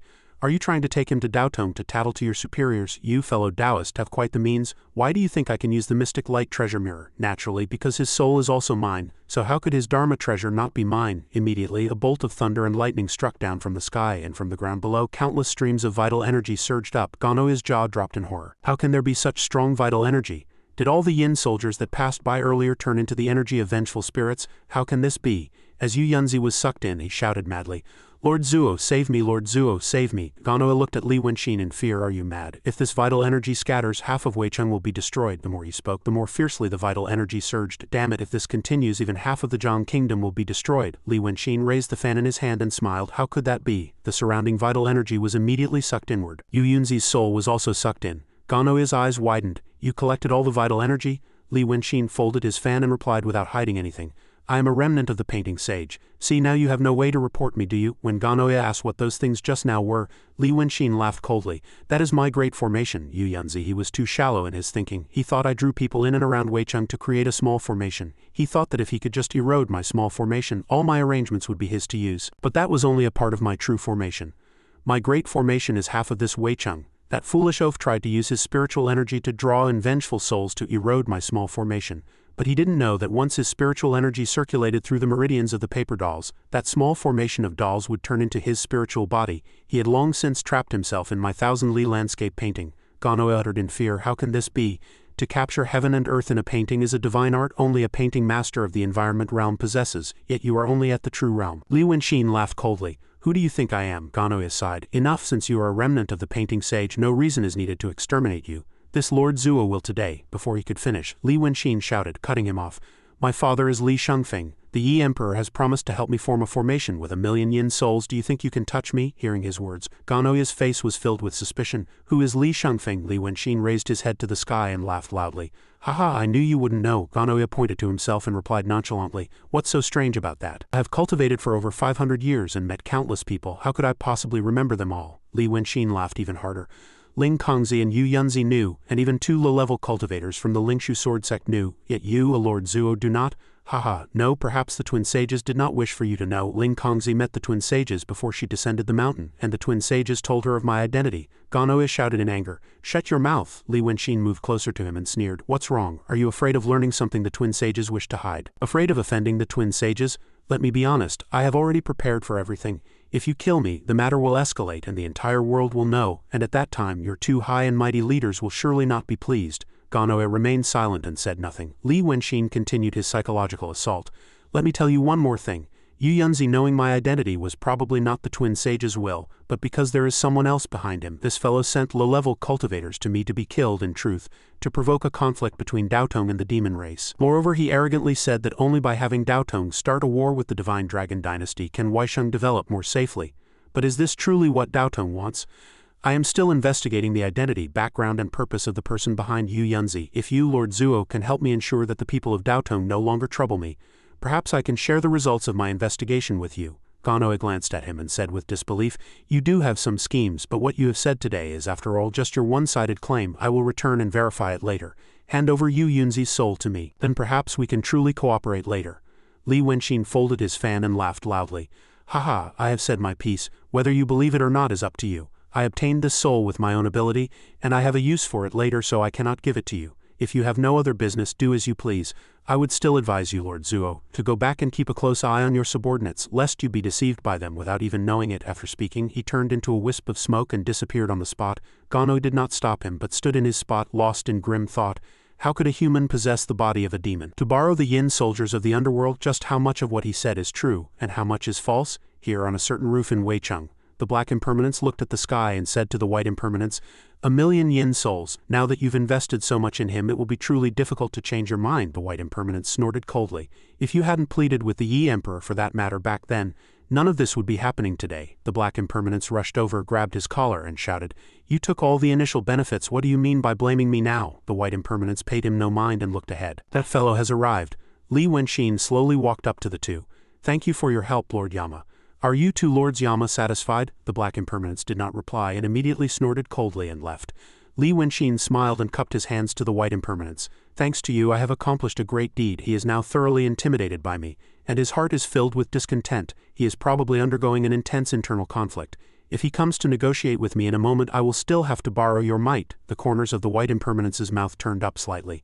Why don't you chase him away? If you keep him here and don't let him go and he changes his mind and decides to beat you to death, even I will not be able to help you then. Li Wenqin smiled and walked past him. There's no rush, no rush. I have now killed both demons and cultivators, offending both sides. If one comes I'll just strike one down. Right now Ganoya feels that I am no ordinary person and shows me a bit of curiosity and respect. But that alone is not yet enough. I must make him stand on my side. At the very least I must make others feel that he has stood on my side. Only then will things be a bit more convenient later on. The white impermanence laughed loudly. Interesting. If one day I see you fail in your attempt to harm another and instead get harmed by someone else, that would be even more interesting. Li Wenqin gave him a bright smile. Lord Yama, you've just invested quite a bit, haven't you? I cannot let your investment go to waste. That's right, I have something to ask. What exactly did the Yi Emperor do back then for you two Lords Yama to leave him with 1,000,000 yin souls? The white impermanence turned, put his hands behind his back and fell into thought. Li Wenqin observed his expression and slightly raised the corners of his mouth. Lord Yama, if you do not wish to speak, I will try to guess. If I say anything wrong I ask for your magnanimous forgiveness. Lord Yama, the white impermanence nodded his head. You are rather clever. Speak. Li Wenqin quickly explained. Back then the great ghost and great painter from Zhongsung was subdued by Ling Kongzi and handed over to me. As I was taking him and leaving the Manhua society, I happened to run into you. I do not believe that you, Lord Yama, did not notice him, yet not only did you not capture him, but you also taught me a method to possess him. At first I only suspected that this great ghost had some other background, but who would have known that only after talking to him later did I find out. That great ghost was none other than the last emperor of the Yi dynasty from several hundred years ago, Yi Zhengyang, who had defended Weicheng for over 60 years. The white impermanence turned and shouted in anger. When did I tell you to possess him? Do not shift the blame onto this Lord Yama. Li Wenqin cupped his hands and said sincerely, the grace of the white Lord Yama's repeated guidance I will forever engrave in my heart. A blue vein popped on the white impermanence's face. Do you think I will fall into your trap? Are you trying to make Ganoya think that this Lord Yama is on your side? Li Wenqin smiled and said gently, Lord Yama, please do not joke. How would I dare to have you, Lord Yama, stand on my side? I know that you, Lord Yama, are raising me because you surely have a use for me later. That Yi Emperor said that because of something he did in his life. He received Lord Yama's promise in a dream, and you, Lord Yama, told him that in this life the nation's fortune would prosper, and only after 100 years would the Yi kingdom fall. But he did not expect that you, Lord Yama, would break your promise. The Zhang army massacred the city and occupied the imperial palace. And at the moment the Yi Emperor was beheaded he probably could not understand why you, Lord Yama, broke your promise. Is that not so? That Yi Emperor held a grudge, and after his death 1,000,000 vow powers were added to his body, although he did not reach the realm of a great demon of the supreme oblivion like the Li Emperor. When the white Lord Yama came to collect his soul, the Yi Emperor had already turned into a true realm demon. At this time the Yi Emperor had lost a part of his mind, and only remembered why Lord Yama had broken his promise. You, Lord Yama, permitted him to be the ghost king of this Weicheng, enfoffing 100 li around as his ghost kingdom, making all the wandering souls of Weicheng his subjects, all unable to be reincarnated. He could be emperor in this ghost kingdom for as long as he wished. After the Yi Emperor agreed, what was originally a complete soul was immediately taken by you, Lord Yama, by half, and the remaining half turned into the foolish great ghost I later saw. A few months after the Yi Emperor died, Dao Tong sealed and suppressed his ruined palace, where his vital energy pierced the sky, with a Taoist art. So this ghost emperor turned into a lump of vital energy, unable to even return home. In the blink of an eye several hundred years passed on the lands of Weicheng. The white impermanence was surprised. To think you have dug up all these old matters, Li Wenqin asked with a puzzled expression. I am just curious as to why you, Lord Yama, initially promised the Yi Emperor a prosperous national fortune, and after breaking the promise once, why you deceived him again. The white impermanence pointed down at the city and shot back. When did this lord deceive him? I said I would infect him with 100 li of this Weicheng. I said the souls in the city would not enter reincarnation, and which of those did I not keep? Merely took half his soul to make him forget a few things and prevent him from becoming a true realm great demon. And those dead people, their souls indeed did not reincarnate. This lord merely took them to the underworld. Li Wenqin smiled. Lord Yama, you certainly have a good head for business, the white impermanence continued. As for the first promise, it was not that this lord wished to break it but that it was related to that demon, so it is best you do not know the details. Li Wenqin furrowed his brows. Then please reveal at least a little information. The white impermanence sighed. You cunning fellow, that ghost emperor rather fancies you. No. Didn't you ask why I left him with 1,000,000 yin soldiers? You helped him recover his mind and undo the seal on the ruined palace. So to repay you he came to find this lord and ask for his people back. Those million yin souls just now were precisely the souls of the people who died in Weicheng over the past 400-odd years. So this lord was not giving you face but merely fulfilling that ghost emperor's matter. If you really have any trump cards up your sleeve, this lord advises you to show them quickly. That fellow will be here soon. After speaking he quickly left. In a moment Ganoe appeared behind Li Wenxin. Tell me about Yu Yunzi and Ling Kongzi. Li Wenxin calmly looked at him. Have you sorted out your thoughts? But this is related to the twin sages, so if you really want to know, that is fine, but my information is not free. Ganoe's face darkened as he threatened. I am a mystery realm great sage cultivator. Li Wenxin did not fear him in the slightest and shot back. Put away those tricks, fellow Taoist. If you still care about things like realms or strength, thinking they can decide everything, then we have nothing more to say. In this world, force cannot solve everything. In fact, one might say it can only solve very few problems. Ganoe sighed. If you had cultivated the Tao, I believe you would have become an outstanding figure. But it is a pity you have become a demon. Fine, ask what you wish to know. Li Wenxin furrowed his brows and asked, tell me what kind of people my parents were. Ganoe asked with a puzzled expression. I remember your father's name was Li Shangfeng, so who is your mother? Li Wenxin replied frankly, Shangguan Yu. Hearing the name, Ganoe was as shocked as if struck by lightning. Li Wenxin saw his attitude and smiled with excitement. You know her? Ganoe asked back. Did she know? Did your mother never tell you? Li Wenxin spread his hands and shook his head. She did not. Ganoe raised his head to the sky and sighed. Changed the question. Li Wenxin's thoughts raced. Before, when I mentioned my father, he just pretended not to know, but just now when he heard my mother's name, his expression was clearly that of one who has touched upon a taboo. It seems my mother's identity is not only not ordinary, but she also has some connection with him. If he refuses to answer the previous question, then if I make a more excessive demand of him, he might reluctantly accept it, right? After finishing his thoughts, he pointed behind him. Then come with me to meet an old man. Ganoe furrowed his brows and shouted. That I do not kill you for the moment is already the greatest forbearance. You must know that you have the lives of 25 of our Daotong's low-level cultivators, 1 transformation realm cultivator and 1 true realm cultivator on your hands. Now you still want to borrow my authority and go with me to where that Yi Emperor is, Li Wenxin retorted. Those 25 were Yu Yunzi's disaster. I do not acknowledge it. Besides, I do not wish to go and see the Ghost Emperor. Don't you want to know why Yu Yunzi and Ling Kongzi came here? Let's go, we can talk as we go. Ganoe remained silent, watching his retreating back. A moment later, an illusory true dragon appeared by the shore of Danjing Lake. As the true dragon descended, the figures of Li Wenxin and Ganoe were revealed. Just as they landed, Ganoe asked again, are the Tungming Jade Slip and Linger really in Danjing Jun's hands? Li Wenxin waved his hand. There is no need to hide this. In a moment you can confirm it for yourself. Ganoe furrowed his brows and warned, on this trip we are not allies. When we get there I will not help you. Li Wenxin nodded his head. Of course, on this trip we each have our own needs. Even if we fight and kill each other later, that is a matter for later. Oh right, just in case, let me remind you of one thing. I know how to open the Tungming Jade Slip. Hearing those words, Ganoe's eyes widened and he uttered with agitation. Impossible. Even the twin sages cannot do this, Li Wenxin calmly reminded him. You also know that even the twin sages cannot do it, so I hope you will treat me with caution. Before you do anything you must think it over carefully, whether it is worth the gamble or not. In any case, even if you have the jade slip you cannot open it, so what is the use of obtaining it? Ganoe regained his composure and asked, then what is your purpose for this trip? Li Wenxin glanced at him. I want that old man's daughter. Ganoe's face was filled with suspicion. His daughter? What do you mean by that? Li Wenxin replied nonchalantly. It means what it says. He then faced Danjing Lake and shouted loudly, I am the Waishui Dragon King Li Wenxin. Is Danjing Jun here? Come out and meet me. The two waited for a long time, but the water's surface remained calm. Forget Danjing Jun, not even a single fish was in sight. Li Wenxin scratched his head, pointed down at the lake and smiled. That fellow isn't giving me face, you give it a try. Ganoe asked once more, is Linger really in this lake? Li Wenxin nodded firmly. Without a doubt, I met her once before in the heart of the lake. She was being controlled by Danjing Jun and was in Moken. Do you know what Moken is? Ganoe did not reply but waved his hand and snorted coldly. Then forgive my rudeness. The water's surface was immediately turned into a tidal wave by the spell he cast. Li Wenxin was a little surprised to see the waves hundreds of jong high before him. Within the waves the figure of a giant carp could be faintly seen. Ganoe then waved his hand again, causing the lake's water to overflow onto the land. The water below the lake soon flowed backward onto the land, and he then floated into the air with Li Wenxin to wait. Soon a figure emerged from below the lake. Danjing Jun roared in anger. Ganoe, do not push people too far. Ganoe shot back. Danjing Jun, you have no small amount of courage either.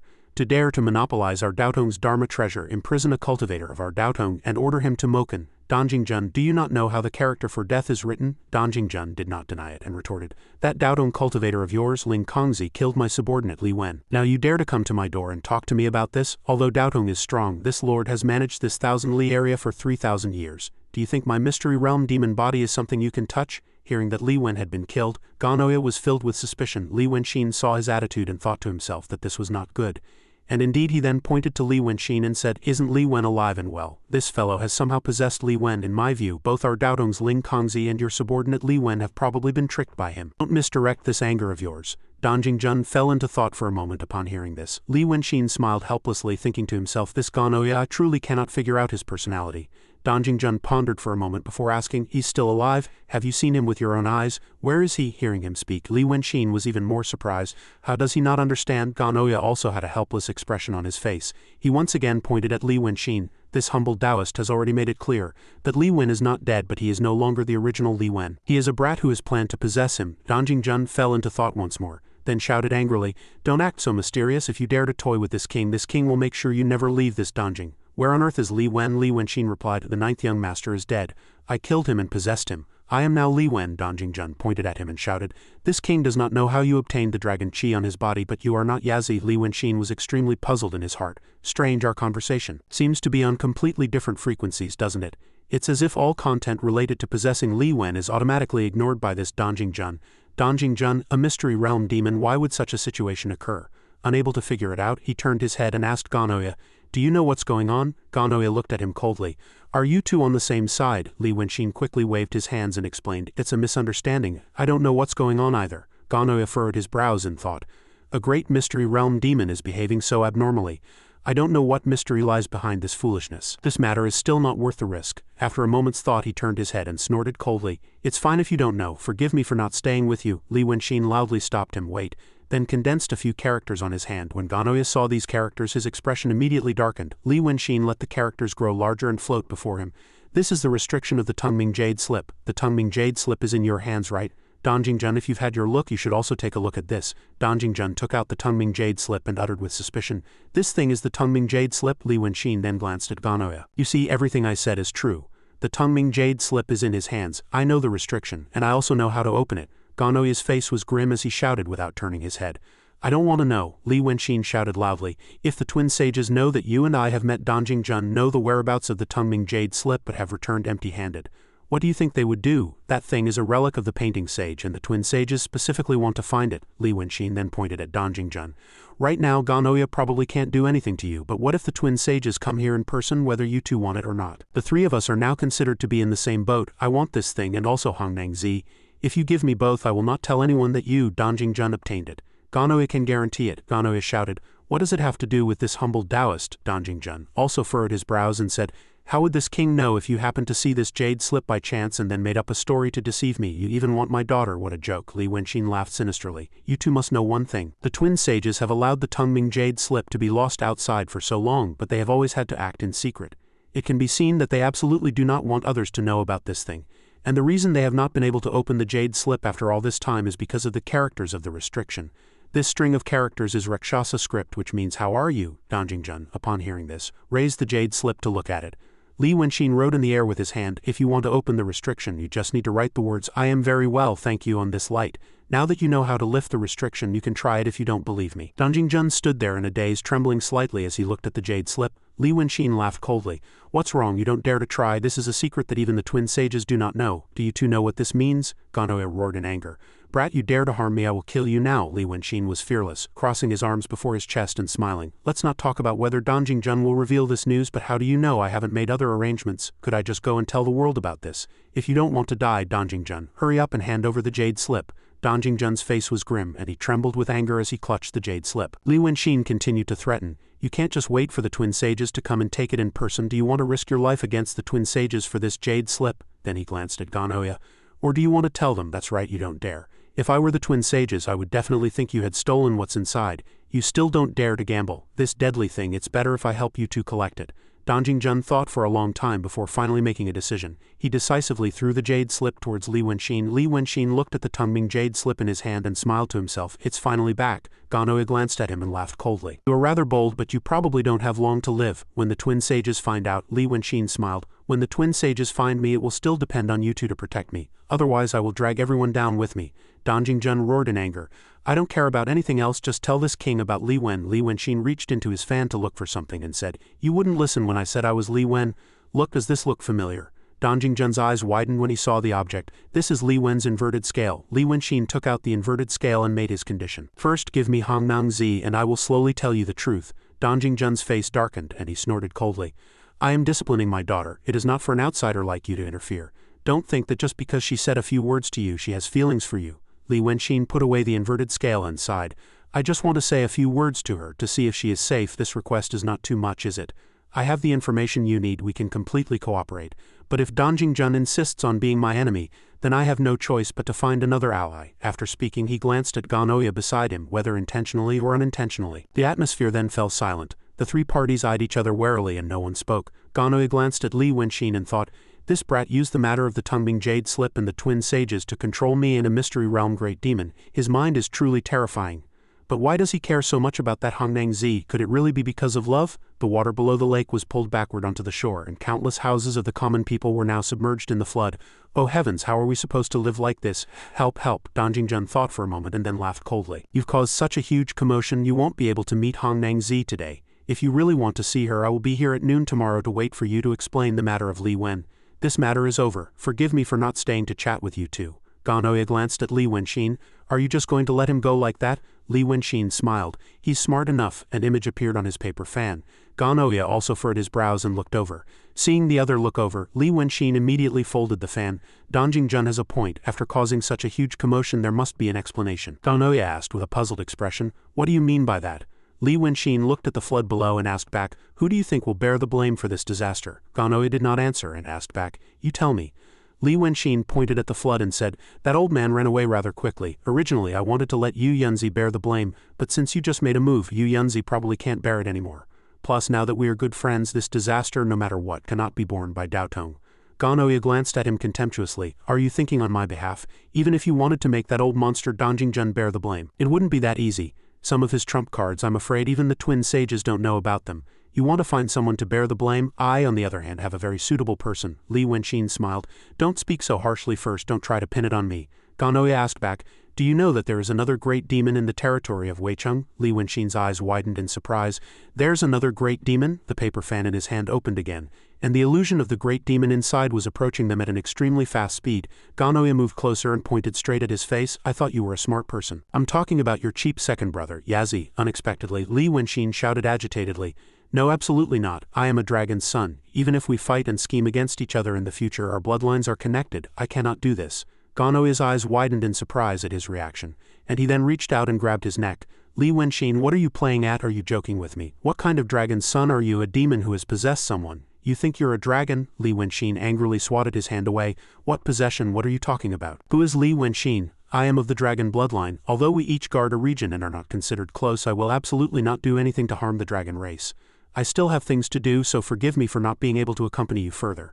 Farewell. Ganoya stood there in a daze thinking to himself, how did this brat's personality suddenly change so much? Could he be like Dongjing Jun? He didn't have time to think much and reached out to grab Li Wenxin's shoulder to hold him back. At this moment, a bolt of lightning from the sky struck down between the two, accompanied by an angry shout, hands off friend. Ganoya had no choice but to retreat and dodge the lightning.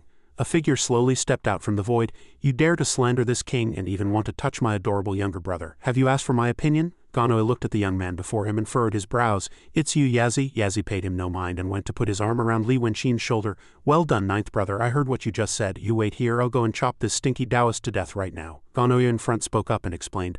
Lord Tongqian, we may have had some misunderstandings before, but don't blame me for not reminding you now. This ninth brother of yours before you has already changed his heart. The yin soul inside him is really named Li Wenxin. It was he who plotted to harm your ninth brother, Li Wen, and then possessed him. I advise Lord Tongqian to be a little more careful. The body of a mystery realm great demon is a good thing. Tongqian Jun had a puzzled expression on his face. What do you want to remind me of? Hurry up and say it. Ganoya's eyes widened. Damn, how strange. It's exactly like the situation with Dongjing Jun just now. They don't hear me at all. What kind of power is this to be able to reach this extent? I must leave this place quickly. He then hesitated no longer and immediately turned into a streak of white light and left. Tongqian Jun, seeing this, also immediately flew up to give chase, trying to run. You think you can escape, ninth brother? You stay here and wait for me. Don't go outside the circle to avoid being affected. After speaking, he cast a spell and enveloped Li Wenxin. Li Wenxin watched them nervously. This smile is a bit strange. Yazi is a person who holds a grudge for everything. Is his personality like this? Yazi quickly caught up to Ganoya from behind, and in a flash he surpassed him and blocked his path. He swung his fist and laughed loudly. You think you can outrun me? The two of them flew around wildly in the sky above Dongjing Lake like a cat and a mouse. After a moment, knowing he could not shake off his opponent, Ganoya decisively stopped and cast a spell behind him. A Bagua diagram immediately appeared. Yazi laughed coldly and swung his palm to meet it. The collision between the two was earth-shattering, and the wind and clouds changed color. Ganoya shouted loudly, "Lord Tungchen, do you think you are still at the peak of the mystery realm? At most this humble Taoist will fight you for 3 days and 3 nights and you won't be able to stop me, right?" Yazi laughed loudly. "I can't keep you here alone, but 2 people can, right?" Ganoya smiled contemptuously and coldly. "Relying on your true realm cultivation, brother?" Yazi shook his head. "Of course not. Only one other name remained in Ganoya's mind, which was Danjing Jun. No way, that old monster shouldn't be able to leave Danjing Lake soon." Yazi shouted down below, "Danjing Jun, if you want to leave this place, then hurry up and come out to meet me." As soon as he finished speaking, Danjing Jun's head popped up from the water. "Are you telling the truth?" Ganoya was horrified in his heart. "How can this be?" Yazi pointed at Ganoya and smiled. "You don't know why this old monster is trapped here. Why do you dare to show up here? Danjing Jun, if not for these stinky Taoists obstructing me, this king would have already gotten you out of trouble. Can you help me kill this stinky Taoist now?" Ganoya threatened loudly.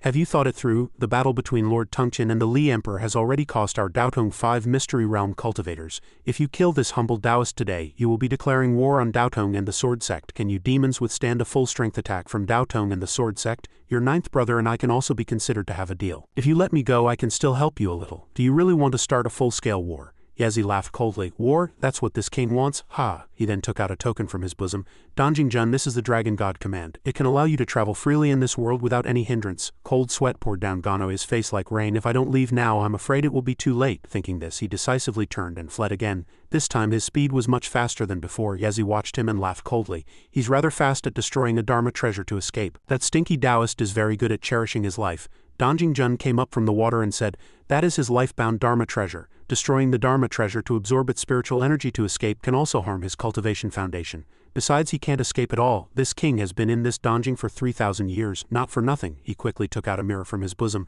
"This item is called the Misty Waves Danjing Painting. 8,000 li of misty waves can be captured in sight, let alone a mere cultivator." Li Wenxin, not far away, was a little surprised to see the mirror. "It's like the 1,000 li rivers and mountains painting of this fan." It was a spiritual diagram.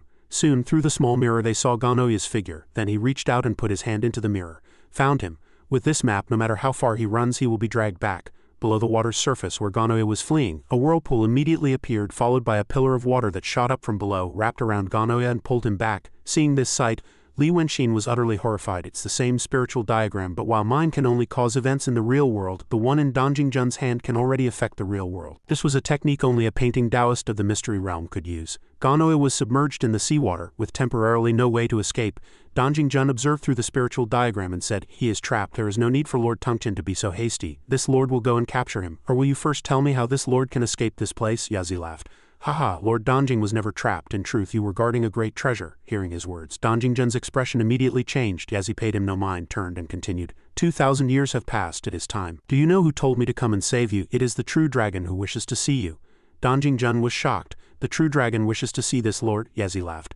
"The true dragon has already given the order. Once you are free from your predicament, this young master will take your place. This lord will take over your grotto heaven. I will also continue to guard that great treasure, and you can successfully retire." Hearing their conversation, Li Wenxin was puzzled. Yazi just referred to himself as this young master. The two soon approached Li Wenxin. Danjing Jun nodded in understanding. "Is that so? This is truly a great matter. Do you mean to say the true dragon taught Lord Tungchen how to open the restriction?" Yazi nodded. "That's right, but this matter requires the 9th brother's help. This restriction can only be opened by gathering the power of 2 dragons. My dear 9th brother has always been in the Waishui River. In truth, he was the key to opening the restriction." "9th brother, do you know of this?" Li Wenxin replied nervously. "This is something your younger brother does not know how to do." Yazi patted his shoulder. "The method is very simple. The formation core of this Danjing restriction is made from a wisp of dragon chi. To destroy it now, you must use dragon chi to destroy it. If there were a dragon at the peak of the transformation realm here, after refining its physical body into dragon chi, you could use that dragon chi to shatter the formation core, and another dragon could lead it out, and the restriction would immediately be broken. If there were a dragon of the true realm, it would be even better." Danjing Jun asked with a puzzled expression.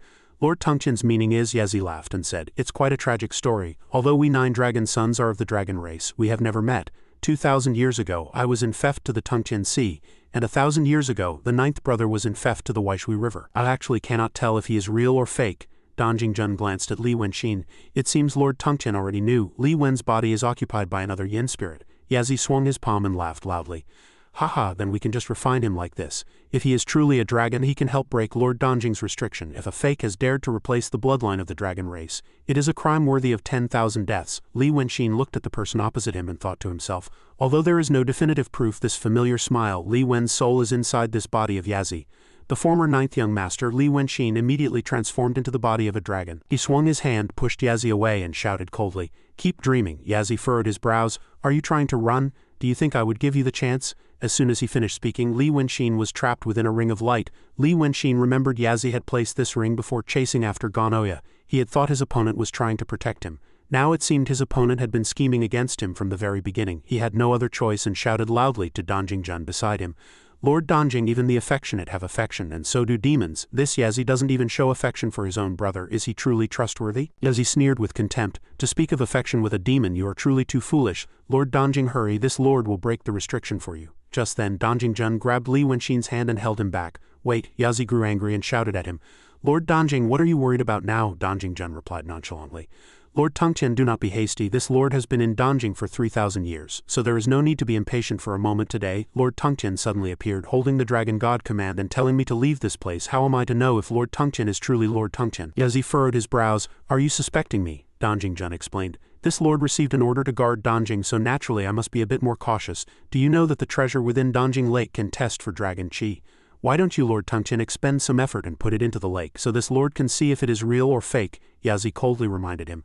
"Lord Donjing, you had best not waste time. If I let you out quickly, we can deal with him together." "Ganoya." Donjing Jun's expression darkened as he shot back. "Ganoya is but a single incarnation. How could Lord Tongtian take him seriously?" After speaking, he swung his palm and moved his spiritual power. A whirlpool immediately appeared below the lake and a talisman faintly appeared within it. Then he said to Yazi, "Lord Tongtian need only strike this restriction with your powerful divine force, and the spiritual power will be transmitted to the formation core. Naturally, it will be able to verify whether you are of the dragon race or not." Yazi snorted coldly and condensed his Dharma power. "Then I will do as you say." He then struck the restriction hard with one palm. As this one palm landed, the whirlpool did not move in the slightest. Donjing Jun furrowed his brows and reminded him, "Is this all the strength Lord Tongtian has? The treasure has not detected any dragon chi. If you do not hurry, that Ganoya will be dragged over by my water waves." Yazi saw the approaching whirlpool and shouted in anger, "Well done, you old fellow, must you make things so troublesome?" After speaking, he swung the palm several times stronger than before and struck the restriction hard. A dazzling golden radiance then appeared from beneath the water's surface. Yazi glanced at Donjing Jun and asked, "Has it succeeded now? First help me cut down that Ganoya and then we'll talk." Donjing Jun smiled with excitement. "It's done, it's done. A great demon of the mystery realm has helped me open such a large crack. This lord must really thank you." Yazi had a face full of suspicion. "What do you mean by that?" Donjing Jun did not reply, but turned and helped Li Wenxin undo his bonds. Before Li Wenxin's suspicious gaze, he reached out and firmly grasped his shoulder. Yazi shouted in anger, "Are you two in league?" Donjing Jun took Li Wenxin and leapt into the lake, smiling. "This lord has obtained that Taoist incarnation on your behalf, Lord Tongtian, so please take your time and torment him. I will take my leave first." "Excuse me," Yazi roared in fury. "Don't go." He flew up to give chase, but upon reaching the lake he was blocked by a barrier of light. "Damn it, what is this Donjing Jun trying to do?" Before he had much time to think, the whirlpool that Donjing Jun had cast returned. Ganoyo inside was so angry his eyes were bloodshot as he shouted, "Well done, Yazi. Since you won't let me leave, then I will grant you your wish." The two sides then fell into a bitter battle. The surface of Donjing Lake continued to vibrate violently. Li Wenxin was pulled downward by Donjing Jun, his expression a little tense. Donjing Jun asked with a puzzled expression, "Are you afraid of water?" Li Wenxin did not deny it and nodded his head. "I am." Donjing Jun let him go, letting him dive on his own. "Li Wenxin, you truly are the same person I first met on Junshan, but since you have become a yin spirit and then a member of the dragon race, why are you still afraid of water?"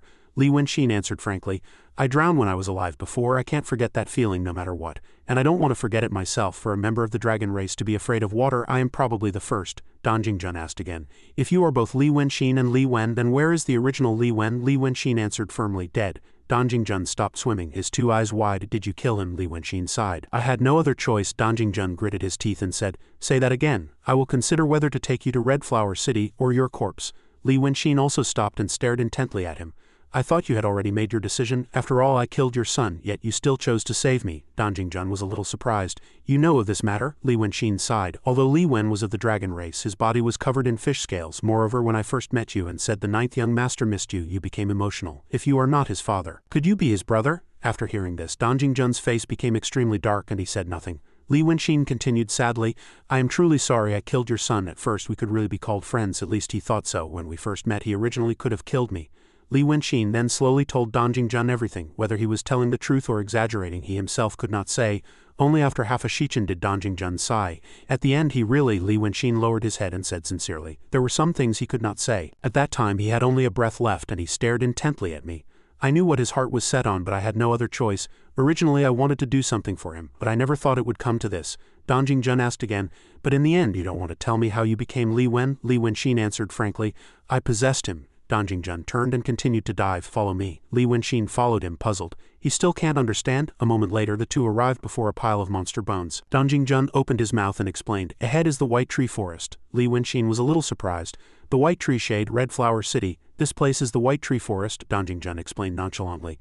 These are all my defeated foes. There are 4,667 of them in this White Tree Forest, all of whom are demons who have attained the Tao. These bones belong to a Tengjiao whose cultivation was the highest in life, reaching the mystery realm. It took this lord over a month to slay him. This is a Panjiao, cunning in nature but very beautiful. My daughter was almost bewitched by him, so this lord slew him. But looking at this skeleton now, it has some of its former grace. Li Wenqin was shocked. There are this many. Dan Jingzhen did not seem to mind and replied, just one of the least accomplished Jiaolong, and its cultivation is only similar to yours. Li Wenqin was puzzled.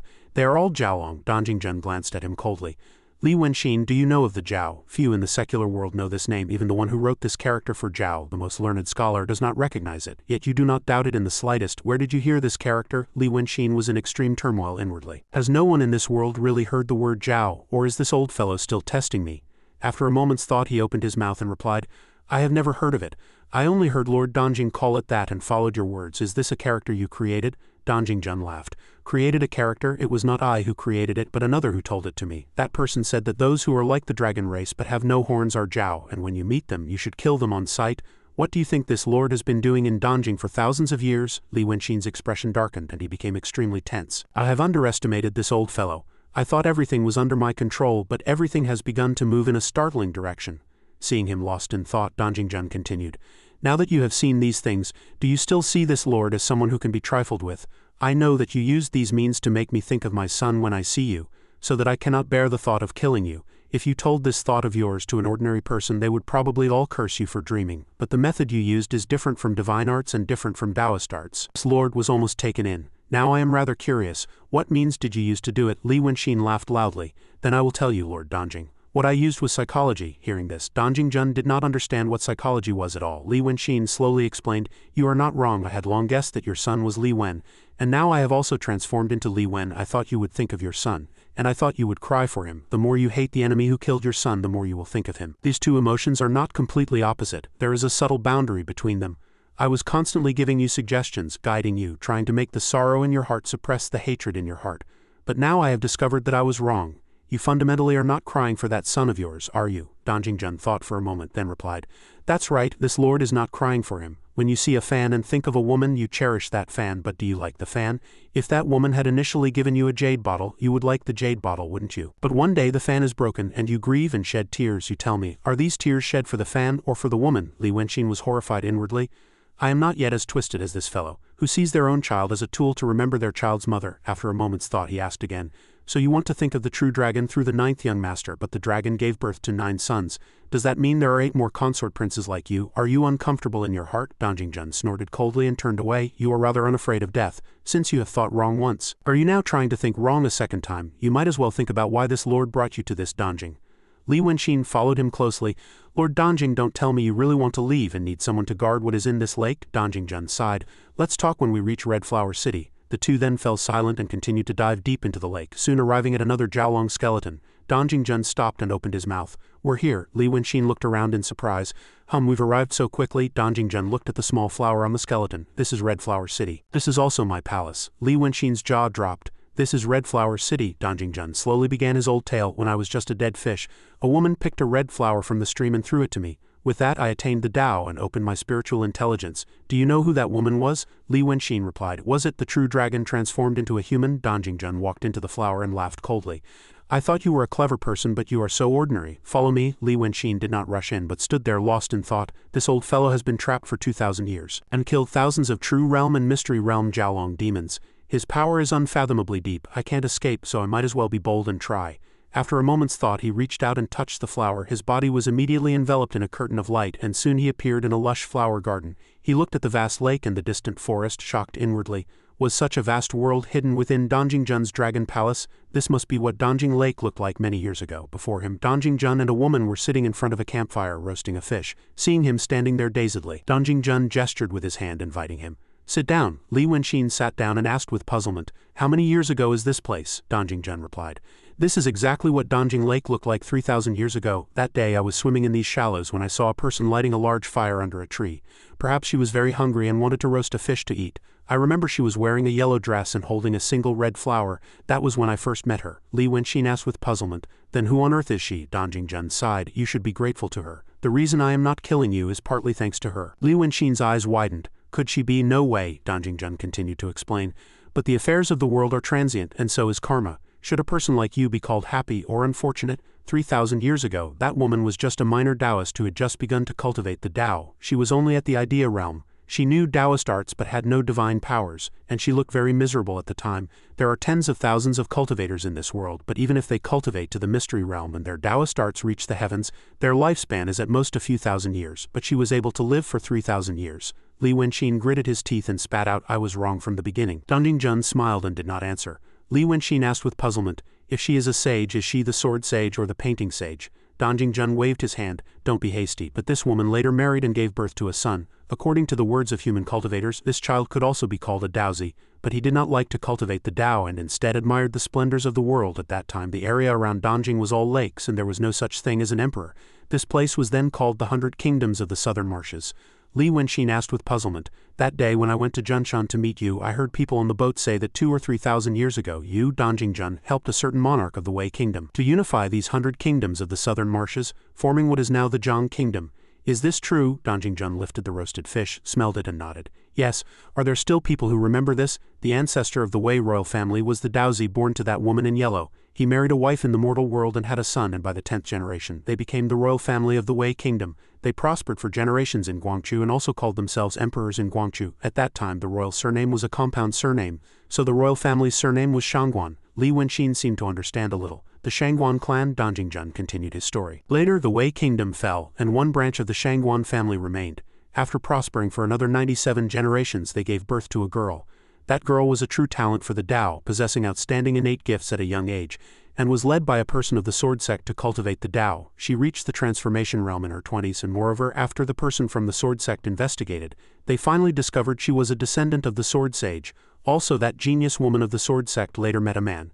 That man was a Yanni of the painting sage. But who would have known that this Yanni and that woman would come to admire each other, and the woman later betrayed the sword sect and fled with him. And that man's surname was Li, and his name was Shangfeng, and that woman's surname was Shangguan, and her name was Yu.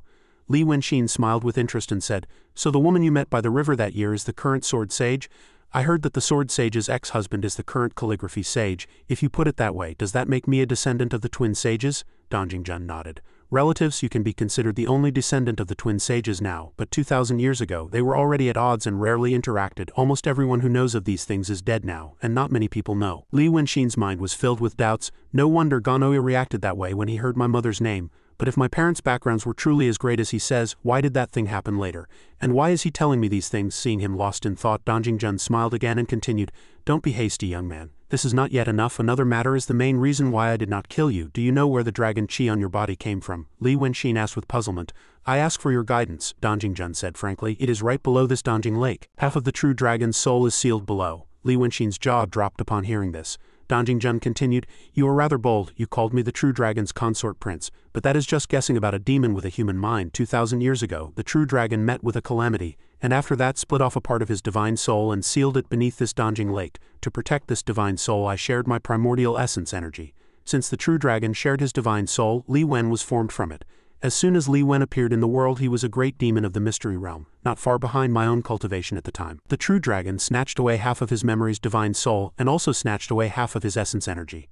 The true dragon sealed his divine soul beneath the lake to serve as the source and formed a great formation with half of Li Wen's essence energy and divine soul. This is the one Zhang restriction of Dongjing, and the dragon chi you saw today is what interacts best with dragon chi.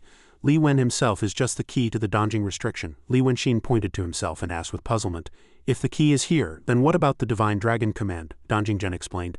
This Divine Dragon Command is a part of the True Dragon Scale, that year when the True Dragon appeared in the world to make all the demons under heaven submit. He had a fierce battle with a golden-winged great pung. The True Dragon was injured and dropped a piece of his scale, and the golden pung lost 3 feathers. This Divine Dragon Command was made from a broken corner of that scale. Yazi said, under the True Dragon's command you were to undo the restriction and come to meet me. He knew that by combining the power of 2 dragons he could break the balance of this dragon chi and open the restriction, but he did not know that this method would only temporarily suppress the restriction. The effect would not last long, and he certainly did not know that the True Dragon had told me long ago. If I truly wanted to leave Danjing, I just had to call Li Wen. If I cast a spell on him and make the 2 dragon chis collide, the restriction would be immediately undone. Why would I need him to save me? This matter is clearly strange. Yazi falsely conveyed the True Dragon's command, but the command token in his hand was real. I haven't seen the True Dragon in over 2,000 years, so something big must have happened. I don't care how you became Li Wen, but since you are of the dragon race, I can entrust this Danjing to you. I want to go and see what kind of sacred being is plotting in Danjing. Li Wenxin cupped his chin and fell into thought. Because I am Li Wen now, you trust me, and will entrust to me the Danjing you have guarded for 2,000 years? This sounds too good to be true, which makes it feel very dangerous. Danjing Jun lifted the roasted carp in his hand and then blew a stream of demonic energy into its body. I know that you are the person I am looking for. The key to this you will naturally understand later if you are still alive. Since she both loves you and remembers you, I'll have to see whether you can save her or not. After speaking, he brought the carp before Li Wenxin, and the carp immediately transformed into Hongnang Zi. Li Wenxin saw that the carp Danjing Jun had just roasted was Hongnang Zi, and his face stiffened as he couldn't help but break out in a cold sweat. Danjing Jun then stood up and smiled. Just now I had Yazi strike with his full power. Once the balance of the restriction is disturbed, it will restore itself. Right now this Danjing Lake cannot be entered or exited. Even if I used my full strength, it would take several years to return, so you can wait here in peace. Li Wenxin frantically shouted at him. Wait. Danjing Jun transformed into his true form, a golden carp, and left. The true dragon's divine soul is sealed beneath the lake, but a little dragon chi will leak out. Once an aquatic creature passes by and obtains this dragon chi, it will immediately become a great demon. But they have no reason, only chasing after flesh and blood. You must be careful later. After speaking, his figure was no longer visible. The two of them, Li Wenxin and Hongnang Zi, also returned outside the Jiaolong skeleton. Did he take Red Flower City with him too? He looked at the ghost souls floating before him and thought to himself, were all these guys abandoned by him? Lu Ling now only has a wisp of her soul left inside the bracelet. If she were also inside, her body would be crushed, making it even harder to find. What a perverted old man. To think I was dragged here by this fellow to work for free in his place. Just then a ferocious Jiaolong appeared behind him. He looked at the woman in his arms and gritted his teeth. Hongnang Zi also needs to have her wounds treated. He quickly picked her up and fled, escaping the Jiaolong's pursuit. Well done. So this is the kind of guy Danjing Jun has been fighting for 2,000 years. Let's run. This thing is not an opponent I can handle right now. The Jiaolong chased Li Wenxin for a moment before being lured by him into a narrow area of bones. As soon as its body touched the white bones, it was wounded and blood splattered. Having suffered a loss, it did not dare to continue the pursuit and stopped in its tracks, roaring madly at Li Wenxin. Li Wenxin glanced at it and thought to himself, as expected, it can't come in. These white bones have been eroded by dragon chi for a long time. Their texture is like sharp blades. A moment later, he stopped in the middle of the sharp white bone formation.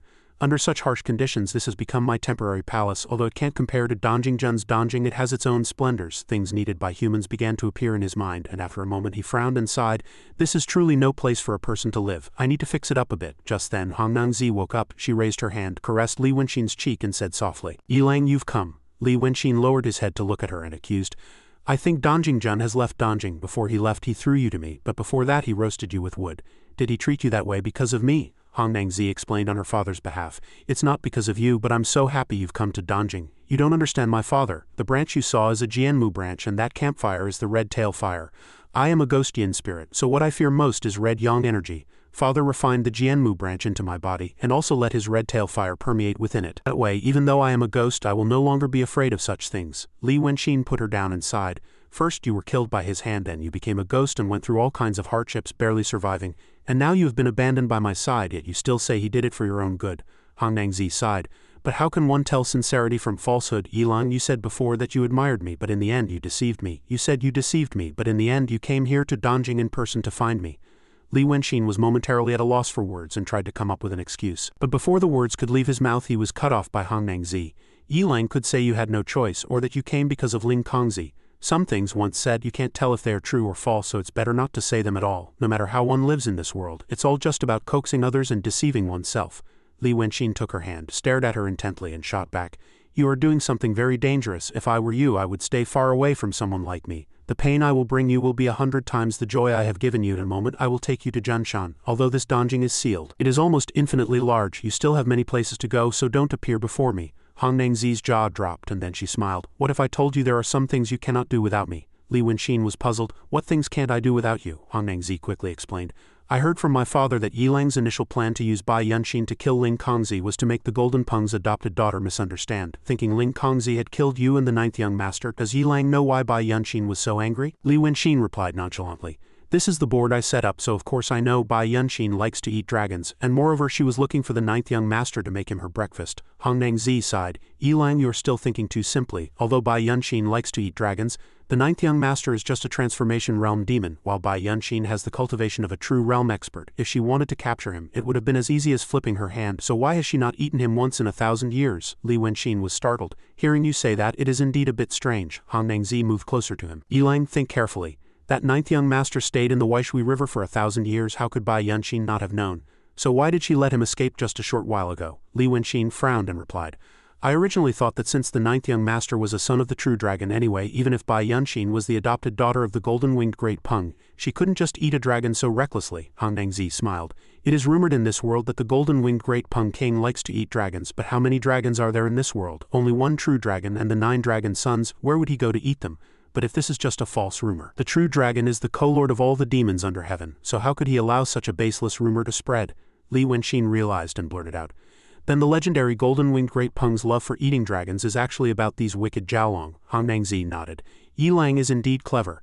That is exactly how it is. Bai Yunxin's roaming the world is actually to find food for her adopted father. The ninth young master is the one who deals with her, and I in turn represent Donjing and deal with the ninth young master. Yilang, think for a moment. Where did all the flesh and blood of the thousands of skeletons in this lake go? If they were allowed to rot, how could one live in this Donjing lake? Li Wenxin asked with a puzzled expression. Those Jiaolong must have inherited some of the true dragon's divine soul's spiritual energy. If the true dragon knew the golden-winged great Peng was eating them, would he not be furious? Han Nangzi smiled and glanced at him. What is Yilang worried about? My father said this matter has the true dragon's consent. Perhaps the true dragon met with a calamity, and his power was greatly diminished. So he is using this method to win over the Peng king and intimidate the other demons. The ninth young master did not know of this and thought I was deceiving and hiding it from my father. The reason Bai Yunxin followed the ninth young master before was because the Jiaolong were breeding a little late this year. The golden Peng has patience, but Bai Yunxin does not. So to be honest, she intended to capture the ninth young master and offer him to her adopted father. But Yilang, Donjing is now sealed, so we have no Jiaolong meat to give to Bai Yunxin. Does Yilang have any plan? Li Wenxin scratched his face and answered helplessly. In any case, I am sealed in this Donjing and I cannot defeat that Jiaolong. If Bai Yunxin wants something, she must find a way herself. I'll think about it then. Although he said that, he thought to himself, but why did Donjing Jun leave me here and tell me about my origins? Did Ling Kongzi only talk about the Tungming jade slip when she went to see the twin sages? Could there be something related to me as well? I have suddenly received so much information I need to slowly sort it out. I don't know what has become of Ling Kongzi either. If I could learn from her what the twin sages said, perhaps I could piece together the puzzle from a different angle. Just then the ground suddenly began to shake violently. Han Nangzi exclaimed with concern. Yilang, there are people fighting outside. They've touched the restriction of Donjing. Li Wenxin furrowed his brows and turned to look, his eyes filled with suspicion. Han Nangzi continued to exclaim, the fight is very intense. It's to the east of the lake. Because my father refined the Jianmu into my body, I can sense everything. Li Wenxin suddenly felt a sense of unease in his heart. East, isn't that the direction of Weicheng? He quickly took Han Nangzi and swam eastward. Soon the two had swum close to the water's surface. As Li Wenxin came out of the water, he felt his body become much lighter. Before them the area was engulfed in flames. Li Wenxin took the lead and said, let's go and have a look. I don't know what has become of Weicheng. A few of my subordinates and friends are outside. Han Nangzi took out a wooden boat and let the two of them board it. That's why I said you would need me. The two went straight toward the flames. Li Wenxin suddenly sensed danger. Although he didn't know what it was, he still shouted loudly, be careful. In an instant a streak of golden radiance from ahead struck their boat. Although he was prepared, Li Wenxin was still hit hard enough to capsize the boat. He saw the sight before him and his eyes widened. Before him the figure of a giant emperor in yellow robes had appeared. Even Ganoya and Yezi could not cause such a great commotion. Who is that? Before he had much time to think, several more attacks flew from the illusion, and the water's surface around them immediately began to vibrate violently. Li Wenxin was extremely horrified in his heart. The impact is strong. Just the aftershock is enough to send me flying. What kind of great demon am I? The illusion suddenly shouted loudly. One day I will surely. before he could finish his body vanished on the spot. Li Wenxin heard him call himself I and fell into thought. As the Emperor's illusion disappeared, a group of cultivators standing on the shore was revealed. The leader, Ganoya, saw him and opened his mouth. "You've come just in time. Open the restriction and hand over Donjing." Li Wenxin's expression tensed. Yazi has run away. Is this his true body this time? He stood there, looking at the group and lost in thought before slowly walking out of the water. Hong Nangzi has probably used the momentum to sneak into the water. I'll go up and fight them for a few rounds. He quickly flew before the group. I can't open it. I want to get out too. Weicheng was so prosperous, yet because of you it has become like this. I don't know what has become of my people. Ganoa laughed coldly. Your people? Do you know who I just killed? Li Wenxin tilted his head and replied, seeing such a large formation, it probably isn't the demons under my command. Seeing how boisterous it is, it seems you have dealt with the Li Emperor. Ganoa laughed. That Li Emperor killed a few of our Daotong cultivators, but he fled toward Weicheng. My true body is here, and a few of my disciples are here too. Unfortunately, that Li Emperor was once at the realm of the Supreme Oblivion, but now he is only at the Mystery Realm. Even so, it took some effort to kill him. If not for this, I would not have let you enter Donjing so easily before. Now Li Wenxin, hand over Donjing. Since you have a connection with the Twin Sages, even though you have the body of a demon, it is not impossible for you to enter our Daotong. I am not Ling Kongzi, and I will keep my word. You still have a choice now. Li Wenxin lowered his head and fell into thought. Then after a moment he laughed coldly and spat out, "Are Daotong and the demon race about to start a war?" As soon as his words left his mouth, the killing intent of the group beside Ganoya was all directed at him. One person couldn't help but shout loudly, "How did you know? You must be in league with those demons." Li Wenxin calmly analyzed, "You have come with such an army, one after another like a sacrifice, and now you want to seize this Donjing. It must be for the true dragon's divine soul in the lake, right? You have even thought of laying a hand on the true dragon. If you were not about to start a war, why would you do such a sensitive thing?" That person shouted in anger. "You are indeed in league with the demons. You even know that the true dragon's divine soul is in Donjing. Your mother carried you in her womb and gave you such a good body. Did she give birth to you so you could waste it like this? You won't be a good person. Why must you become a demon?" Li Wenxin's expression darkened as he shot back. "Who is this person? Shouting here is making my ears hurt." That person pointed to himself and introduced, "My Taoist name is Yu Zhenzi. Your mother was taken away by a cultivator of the leftist deviant path that year, and not realizing her mistake, she gave birth to a child like you. Although she has unfortunately passed away, I had a connection with her, and it is because of this connection that I am giving you a few words of advice." Ganoya also opened his mouth and introduced, "They are the Langya 7 sons under my command. He and your mother, Shangguan Yu, were acquainted." Li Wenxin laughed coldly. "Then tell him to shut his mouth and mind his own appearance." Yu Zhenzi was insulted and gritted his teeth in anger. "You ungrateful wretch, your mother was originally supposed to become my Taoist partner, if not for the temptation of a demon." Ganoya raised his hand to stop him. "Enough, how long are you going to make a fuss?" He then said to Li Wenxin, "The matter between him and your mother is complicated, so his attitude must have a reason, but the reason I brought his incarnation here is to let you know that the promises I made before were not empty words. I'm sure you already know that your mother, Shangguan Yu, is a descendant of the Twin Sages, and you are also a descendant of the Twin Sages, but you do not know that the attitude of Daotong and the Sword Sect toward you is actually similar to Yu Zhenzi's attitude toward you. It is to grieve for someone's misfortune and to be angry that someone is not striving. Your mother's matter was a tragedy they created. This is not your fault. For a young man like you to make a living on his own outside, to do wrong things and kill people who should not be killed, and to end up in this state, it is all because of those 3 words. Had no choice. In any case, the blood of the Twin Sages flows in your body. Although we cultivators do not place importance on the affection of bloodlines because of this connection, if you open the restriction and hand over Donjing and return to the mountain with me, if you want to disperse your cultivation, you can disperse it and cultivate the great Tao again. And if you don't want to disperse it, you can remain a demon. Although being a demon is carefree and joyful, if you must always abide by moral codes, how can you truly feel happy? You were once a human. So if one were to say what is suitable, Daotong is more suitable for you." Li Wenxin turned around. After listening to his opponent's sweet words for a long time, Li Wenxin sighed. "I really can't open this restriction of Donjing." Ganoya reassured him. "There will be a way." Li Wenxin shot back, "Even if I could open it, I wouldn't. For a few months I have done many things, not only to make a living but also to avoid fear. Daotong and the Sword Sect have systems and institutions, so if I go there I might have some privileges. But in the end I would only be a part of it.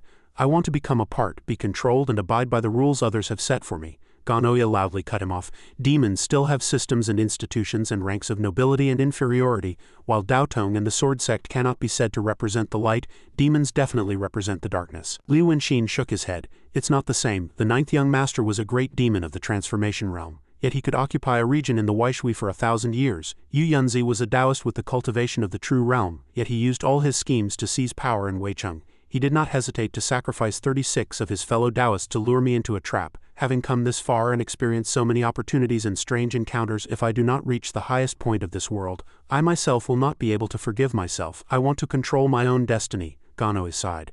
Li Wenxin, your standing there is already destined for failure. After tomorrow, the cultivators of the Zhang Kingdom will come to Danjing one after another. If the true dragon's divine soul is truly within Danjing Lake, Daodong will surely obtain it. As he spoke, he cast a restriction to cover the entire Danjing Lake. After that, the cultivators of the world will annihilate all the demons of the world. Is this your choice? The corners of Li Wenxin's mouth unconsciously turned up. The demons and humans are joining forces to stop me, but why is he telling me these things? Li Wenxin then returned to Junshan. Hong Nangzi was already waiting for him outside. Li Wenxin approached and stood beside her. The two stood there like that, watching the water flow. Only after a moment did Hong Nangzi speak first. Before, my father would not allow me to come here, but now he has no way to deal with me. Are you all right? I was afraid of those Taoists and didn't dare to go over there. What on earth happened over there? Li Wenxin replied nonchalantly. The war has begun. Hong Nangzi's face was filled with suspicion. What war? Li Wenxin explained in more detail. The demons and Daodong are about to start a war.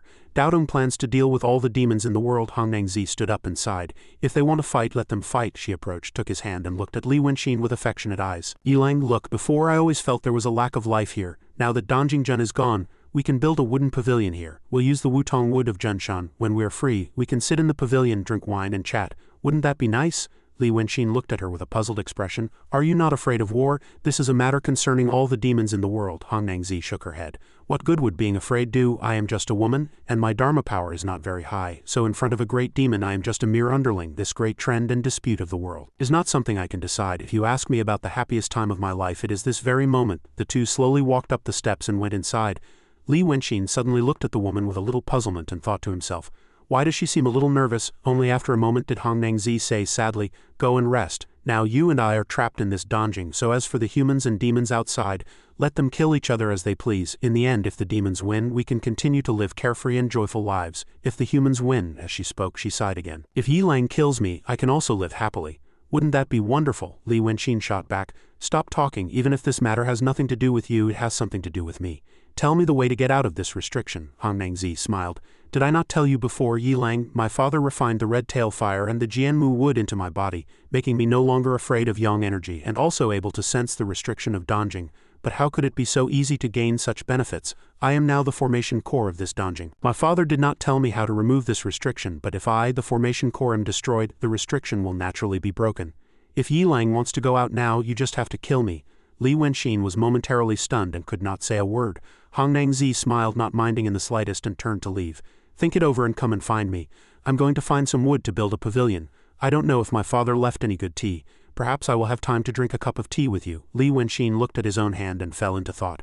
I hesitated. Do I still have humanity left in me? Li Wenxin, do you still have humanity? If I kill Hong Nangzi, I can leave Danjing, and I can also surrender to Daodong. He quickly leapt up and flew into the air. Old demon, do you really think I will follow your arrangements?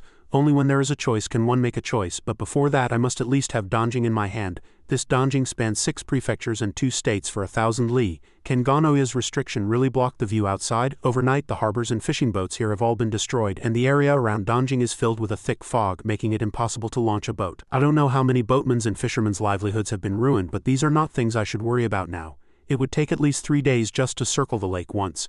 Since Danjing is so vast, it must have been able to give birth to so many Jiaolong with the power of the true dragon. But there is only one yin spirit, Hong Nangzi. Hong Nangzi is a path Danjingjun has prepared for me, but is there really no other way? Suddenly, he unexpectedly looked down at the lake. Where did the boat come from? Are there people on this island? Looking at this trace, is it a person who was shipwrecked? If it were an ordinary person in these past few days, their flesh would have been torn and their bones crushed. After observing the boat for a moment, he looked toward the small island. Seeing smoke rising from within, he knew the person was still alive. He quickly went up to the island to have a look.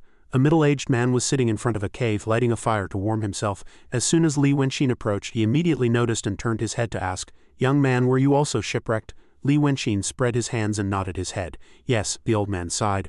"I thought I was unlucky, but I didn't expect to meet someone in the same boat." Li Wenxin stared intently at him. "You can still laugh. This is a desolate island in the middle of Danjing. You'll soon starve to death. An ordinary person shipwrecked here would not be as calm as you." The old man waved his hand and explained, "I am 68 years old. I was tricked by my son and daughter at home and boarded a boat. They said we were going on an outing, but they drilled a hole in the bottom of the boat. I escaped on a small boat, but who would have thought a storm would suddenly blow in? An old servant tried his best to get me to shore.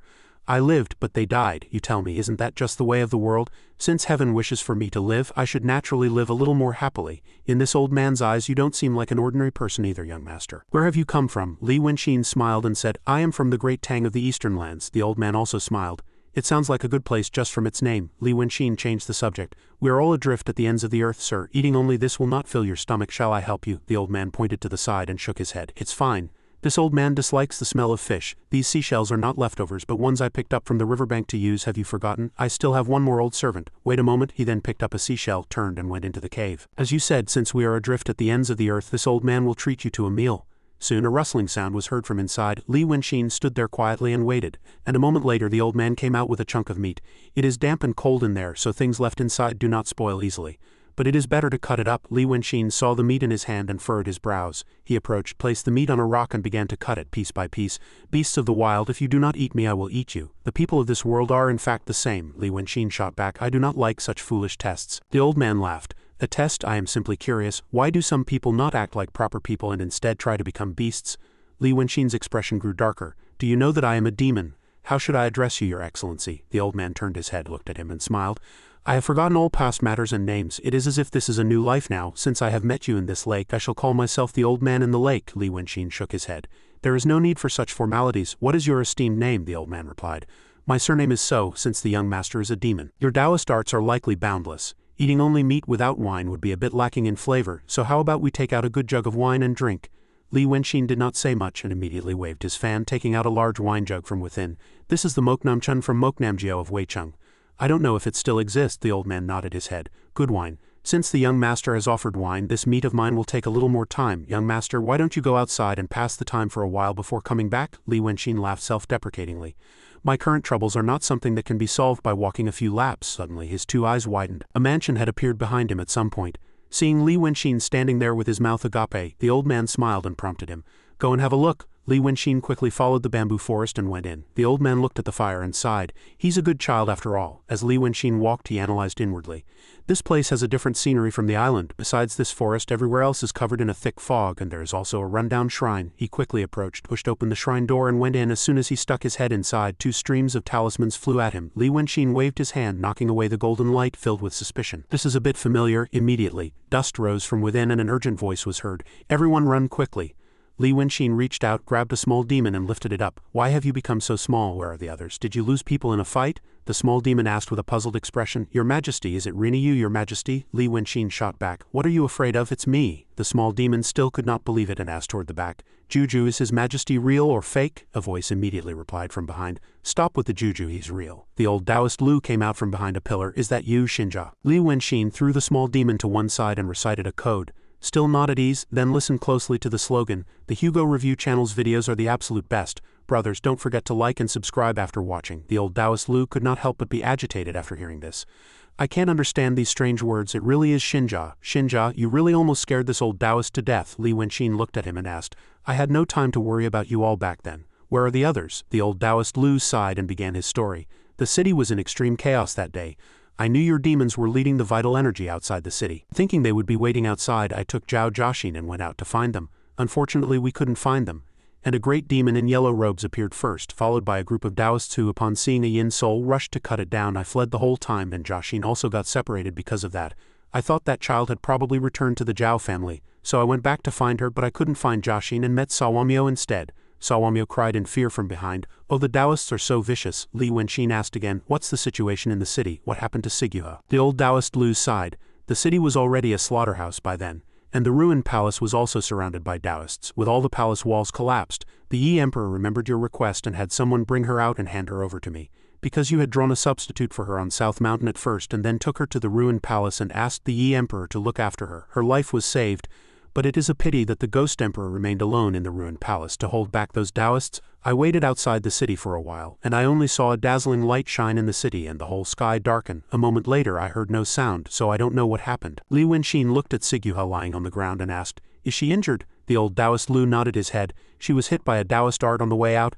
Li Wenqin's expression hardened. These damn Taoists, what happened after that? How did you all end up here? Did someone disguise themselves as me to try and get information out of you? Sawamyo cut in again. We just walked and ended up here and now we can't get out. The old Taoist Lu sighed. This matter is very strange, to be honest. We just found a rundown shrine outside Weicheng to hide in, but who would have known that the surroundings would be covered in fog? And we couldn't get out. No matter how far we went, when we came out of the fog, it was still this shrine. When it got dark, people came and every one of them said they were you, Shinja. But as soon as I asked, I knew they weren't. How could there be a Shinja like you in this world? Li Wenxin asked again. Did you see an old man? The old Taoist Lu was just about to answer when his body twisted and he then slowly disappeared from before Li Wenxin. He was shocked and reached out to grab him, shouting loudly, "Wait!" As soon as he shouted, the scene before his eyes changed. The old Taoist Lu was gone, and only the old man was sitting opposite him, eating meat and looking at him. He handed him a piece of meat and smiled. "This meat is really delicious. Would you like some?" Li Wenxin reached out and took the meat, asking, "Is your excellency a member of Daotong?" The old man laughed. "This old man is a person of a past life. Even if I die, I won't taste good. You should taste this to know what a delicacy of the human world is." Li Wenxin asked again, "Was what I just saw an illusion?" The old man laughed. "It was an illusion, and yet it was not." Li Wenxin stood up and cupped his hands. "It seems your excellency has protected them on my behalf. Thank you very much." The old man shook his head. "This old man did nothing." Li Wenxin asked again, "Sir, you specially waited here for me to enter. Is there something you wish for me to do?" The old man pointed to the meat in his hand and instructed, "Come eat your fill first." Li Wenxin put the meat in his mouth and ate. "Then I will not be polite and will follow your command." Waiting for him to finish eating, the old man asked with interest, "How is it?" Li Wenxin looked at the meat in surprise. "This meat is so tender. I thought I had tasted all the fine ingredients in the world, but I never thought there would be something so rare." The old man laughed loudly. "Haha, do you know what kind of meat this is?" Li Wenxin's expression hardened. "Surely you're not going to tell me it's human flesh, are you? In any case, I am also a demon, so I can tell what human flesh is like." The old man pointed and laughed even louder. "Haha, what an interesting fellow. If you can enjoy this delicacy with this old man, you can do one thing for me, right? This old man has only 1 month, exactly 30 days left to live. You will stay here and play with me for 30 days. If you can make me happy, I will do one thing for you. Consider it repaying your kindness. If I am not happy, I will give you nothing." Li Wenxin had a face full of suspicion. Looking at Duke So's body, he is still very healthy. He doesn't look like someone with only 30 days left to live. The old man stood up, put his hands behind his back and sighed. "That is also an unknown. Child, you do not eat human flesh, but what is a person?" As soon as he stood up, Li Wenxin saw a person's leg behind him, and his expression could not help but harden. The old man slowly explained, "Does it have the 6 viscera and 5 organs, blood vessels and meridians?" "That thing has them too." Li Wenxin pointed inside. "Then the one inside is a body?" The old man turned his head to look at him. "That's right, he was originally a servant by my side. His original form was a large-tailed dolphin from the Land River, although he protected me and brought me to shore. He was only after what was on my body, so in the end he became prey in my mouth. But what this old man finds strange is that if it is just an outward appearance, when I dissected this demon's body, I found it was no different from a person. And speaking of the head, a demon's wisdom is also no different from a person's. To eat such a thing, is it truly eating a person, or is it eating a delicacy?" Li Wenxin laughed loudly. "Haha, you told me to eat the meat, and then you deliberately let me see his corpse. Are you trying to break down the defenses in my heart? Are you asking me if I can eat something different from humans? Can't I eat a person? Actually, you don't understand. The difference between species is not just in their outward appearance, their difference lies within." The old man laughed loudly. "Haha, what an interesting fellow. You have seen through it. What you said is not wrong. Daotong and the demon race are fundamentally different." Li Wenxin sighed inwardly. "Actually, what I wanted to say was that their genes are different, so they are fundamentally not the same species." As he was lost in thought, the old man asked again, "Child, have you ever experienced the taste of riding a dragon below the water's surface outside the small island?" The illusion of a Jiaolong at this time revealed itself and swam around, then flew up from below the water into the sky. The old man and Li Wenxin stood on its back, and the old man shouted loudly, "You wicked creature, don't get this old man's clothes wet." The wicked Jiao then flew straight toward the rising sun. The old man glanced at Li Wenxin and asked, "How is it?" Li Wenxin smiled. "Duke So is truly a remarkable person of his generation. I am filled with admiration. It's just that although this wicked Jiao resembles a dragon, it is not a dragon, so one could say we are forcibly riding a dragon." The old man laughed. "Hee hee, you know everything." Li Wenxin smiled. "If it is inconvenient for Duke So to speak now, there will be a time when it is convenient. Where does Duke So wish to take me, and what do you wish for me to do? Just give the order." The old man glanced at him. "This old man has heard of the great name of the human demon." Li Wenxin, you don't need to pretend to be so well-behaved. If you were truly well-behaved, I would not have sought you out to play. Find some interesting things to make me happy. If this old man is satisfied when my great limit arrives in a month, I will promise you one thing." Li Wenxin smiled. "Duke So, just letting me know the news of my companions is already a kindness to me. This donjing is now my domain, so as the host, I naturally cannot neglect a distinguished guest. I just don't know what kind of interesting things Duke So is talking about." The old man pointed ahead and replied, "In your view, could this be called an interesting thing?" Look at this water reflecting the setting sun and this sound of the wind high and low, near and far, like the living spirits of this world. This water and sky are talking to you. And the western sun stirs the great waves of Danjing Lake and sinks there. Isn't this interesting? Humans are blinded by such worldly affairs and cannot see the true charm. Li Wenqin nodded his head. Good, and let's go and do some interesting things. Hearing this, the old man instructed the Zhao. Go down into the water and have a look. The Zhao immediately lowered its head and swam down into the water. Night fell, and the scene shifts to Junshan. Here, there was at this time a garden being built by Hongnangzi. Li Wenqin led the old man into the central hall of the Purple Palace. Rest well here tonight. The old man waved his hand. Enough, tonight has its own charm. We will continue tomorrow. You should rest quickly too. Li Wenqin glanced at the distant building and smiled. I haven't been back for a few days, and she has really built a pavilion inside the newly built garden. Hongnangzi was sitting alone, drinking wine. Li Wenqin came here from where the old man was. Hongnangzi looked at him with a puzzled expression. Why did you even bring someone? Li Wenqin sat beside her and explained. He is no ordinary person, but a remarkable one. Hongnangzi was even more puzzled. A remarkable person? What kind of remarkable person is he? Isn't he just Duke So from the lakeside of Su Town? Li Wenqin was surprised. You know him? Hongnangzi leaned her head on his shoulder and replied happily.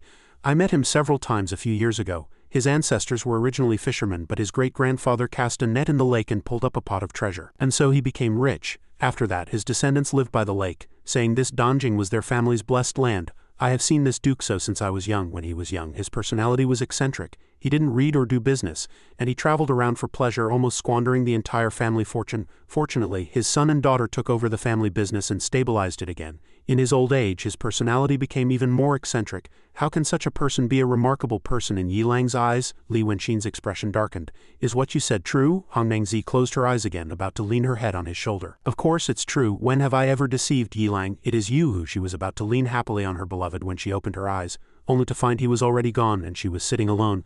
Li Wenqin flew straight out of the lake, thinking constantly as he flew. Strange, according to Hongnangzi, this Duke So is just a profligate wastrel. Why would he have such abilities? A moment later, he paid attention to the area below. This is the southern shore of Danjing Lake, Hansung Prefecture of Hanam State. A funeral? Why can I see the shore from here? Has Ganoya's restriction lost its effect? I'll go take a look. Below him was Duke So's funeral. People were crying out in grief. Duke So, why did you have to leave so suddenly? Li Wenqin disguised himself as a scholar, approached and asked, Excuse me, whose funeral is this? The man turned and looked at him. Don't you know, this is the funeral for the household of Duke So who lives in Su Town. Hearing this, Li Wenqin's eyes widened. The entire family? The man sighed and explained, That's right. It was originally Duke So's birthday feast, a great celebration, and the entire family took a boat out to tour the lake. The spectacle, needless to say, was magnificent. But who could have known that a sudden downpour would cause Danjing Lake to churn as if heaven and earth were being overturned? Afterward, a thick fog settled in for several days, and they couldn't even find the bodies. Li Wenqin cupped his chin and fell into thought. A downpour? Wasn't that the day Ganoya overturned Danjing? The man continued, With such a great tragedy and so many lives lost from the So family, who knows what will happen to Su Town? Since you're here anyway, young man, you might as well have a meal with us before you leave. But Li Wenqin had already vanished without a trace. He left the funeral and stood on a mountaintop lost in thought. In the eyes of the common folk, Duke So was the patriarch of a great family that held sway over the region. In Hongnangzi's eyes, Duke So was a feckless wastrel. The Duke So I saw was a man of outstanding divine power and profound Taoist arts. Which of these was real and which was false? Or was all of this an illusion he deliberately showed me? He then dove into the lake. Since Danjing is mine now, I might as well find a few subordinates and see if the various yin spirits here will obey my command. He quickly transformed into the body of a dragon and shouted loudly. Dragon King commands all demons, great and small, gather here at once. The sound radiated from him. Traveling through the water currents to every corner of the lake, he waited for a long time, but not a single shadow appeared. Li Wenqin was utterly bewildered. Is there no one here? Do I command so little respect? After a moment he spotted a fish tail behind a nearby rock. He immediately stared at it and shouted, Stop hiding, I see you. Come out. Tell me, why have you come alone? From behind the rock a merman holding a trident peeked out and answered. The cave masters and demon generals in the lake went to discuss a great matter with the 10th young master today. I was the only one patrolling the lake. Li Wenqin's face was filled with suspicion.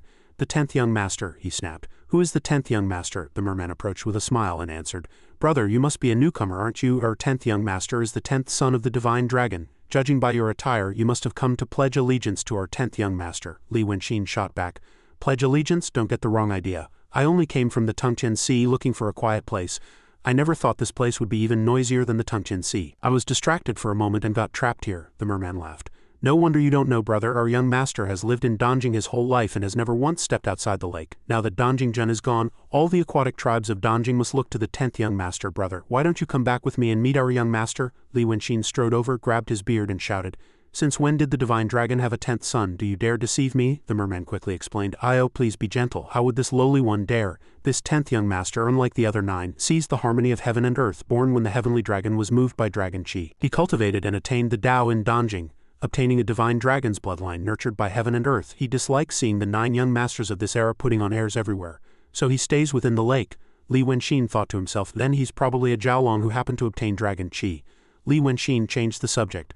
Why did you judge from my clothes that I came to pledge myself to him? The merman answered. Well, the 10th young master calls himself a dragon and calls his residence the Dragon Palace. His subordinates, the masters of the 36 grotto heavens and the generals of the 72 factions, all disguise themselves as dragonkin, calling themselves sons of dragons, descendants of dragons. Li Wenxin laughed coldly. Quite the charade. It sounds like he's colluding with Daotong, the merman explained. These grotto heavens aren't those other grotto heavens, and these factions are different from human factions. There are countless caves in this lake, so naturally there are many aquatic tribes. Li Wenxin unleashed his dragon chi and gave a cold laugh. He has such grand ambitions. He's actually managed to pique this lord's interest. The merman was stunned by the aura emanating from him. This is dragon chi. Could it be? Are you truly a son of the dragon? This lowly one was blind. I just thought it was some stray dragon chi causing a disturbance in the lake. The Tungtian Sea. Could you be Lord Tungtian? How did you also get trapped in Danjing? Hearing the word Dao in the merman's speech filled Li Wenxin with suspicion. He let go of the merman and commanded, Ignorance is not a crime. Take me to meet this 10th younger brother of mine. Born of heaven and earth, the merman quickly began to lead the way. Yes, sir, what I said before was just something this lowly one made up. Please don't hold it against me. Li Wenxin paid it no mind and asked another question. You just said that the cave masters and demon generals of this lake all went to confer with the 10th young master. What did they go to discuss? The merman replied as he swam. I don't know the details myself. The 10th young master has a friend named So Jijang. He lives in Su Town by the lakeshore and is the eldest son of the patriarch of Su Town, Duke So. Li Wenxin was slightly surprised. Duke So's son, the merman nodded and spoke quickly. A few days ago he asked the 10th young master for a favor. He wanted him to stir up some waves while his family was feasting and touring the lake to get rid of everyone on his family's boat. The 10th young master has known him for many years and has received a lot of tribute from him, so he agreed. Our young master stirred up the waves and sank Duke So's boat while protecting So Jijang's small boat so he could reach the shore, but he never expected another torrential rain to suddenly pour from the sky. The entire Danjing lake seemed to flip over. Even the 10th young master couldn't protect So Jijang. The 10th young master ordered us to find the bodies of the So family and make sure the whole family was gathered. He plans to use this as a pretext to invite the demon kings who pay tribute to the So family to offer condolences.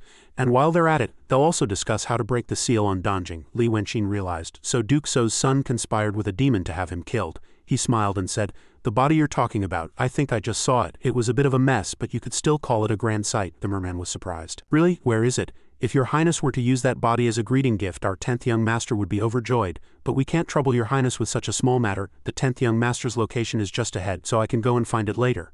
Li Wenxin smiled. You handle things quite well. What is your name? The young man pointed to himself and smiled. This lowly one is called Pipa. I'm a patrolman under the 10th young master. Before he could finish, Li Wenxin stretched out his hand, blocking his way. All right, that's enough. A powerful force instantly enveloped Pipa's body. Li Wenxin crushed his head and pulled out a spirit token. Although this is my territory, I should still be cautious. He hid Pipa's body in a crack in the rocks and used a spell to take on his appearance. After a few steps, another demon approached from behind and shouted, What are you doing? Why haven't you returned to see the young master?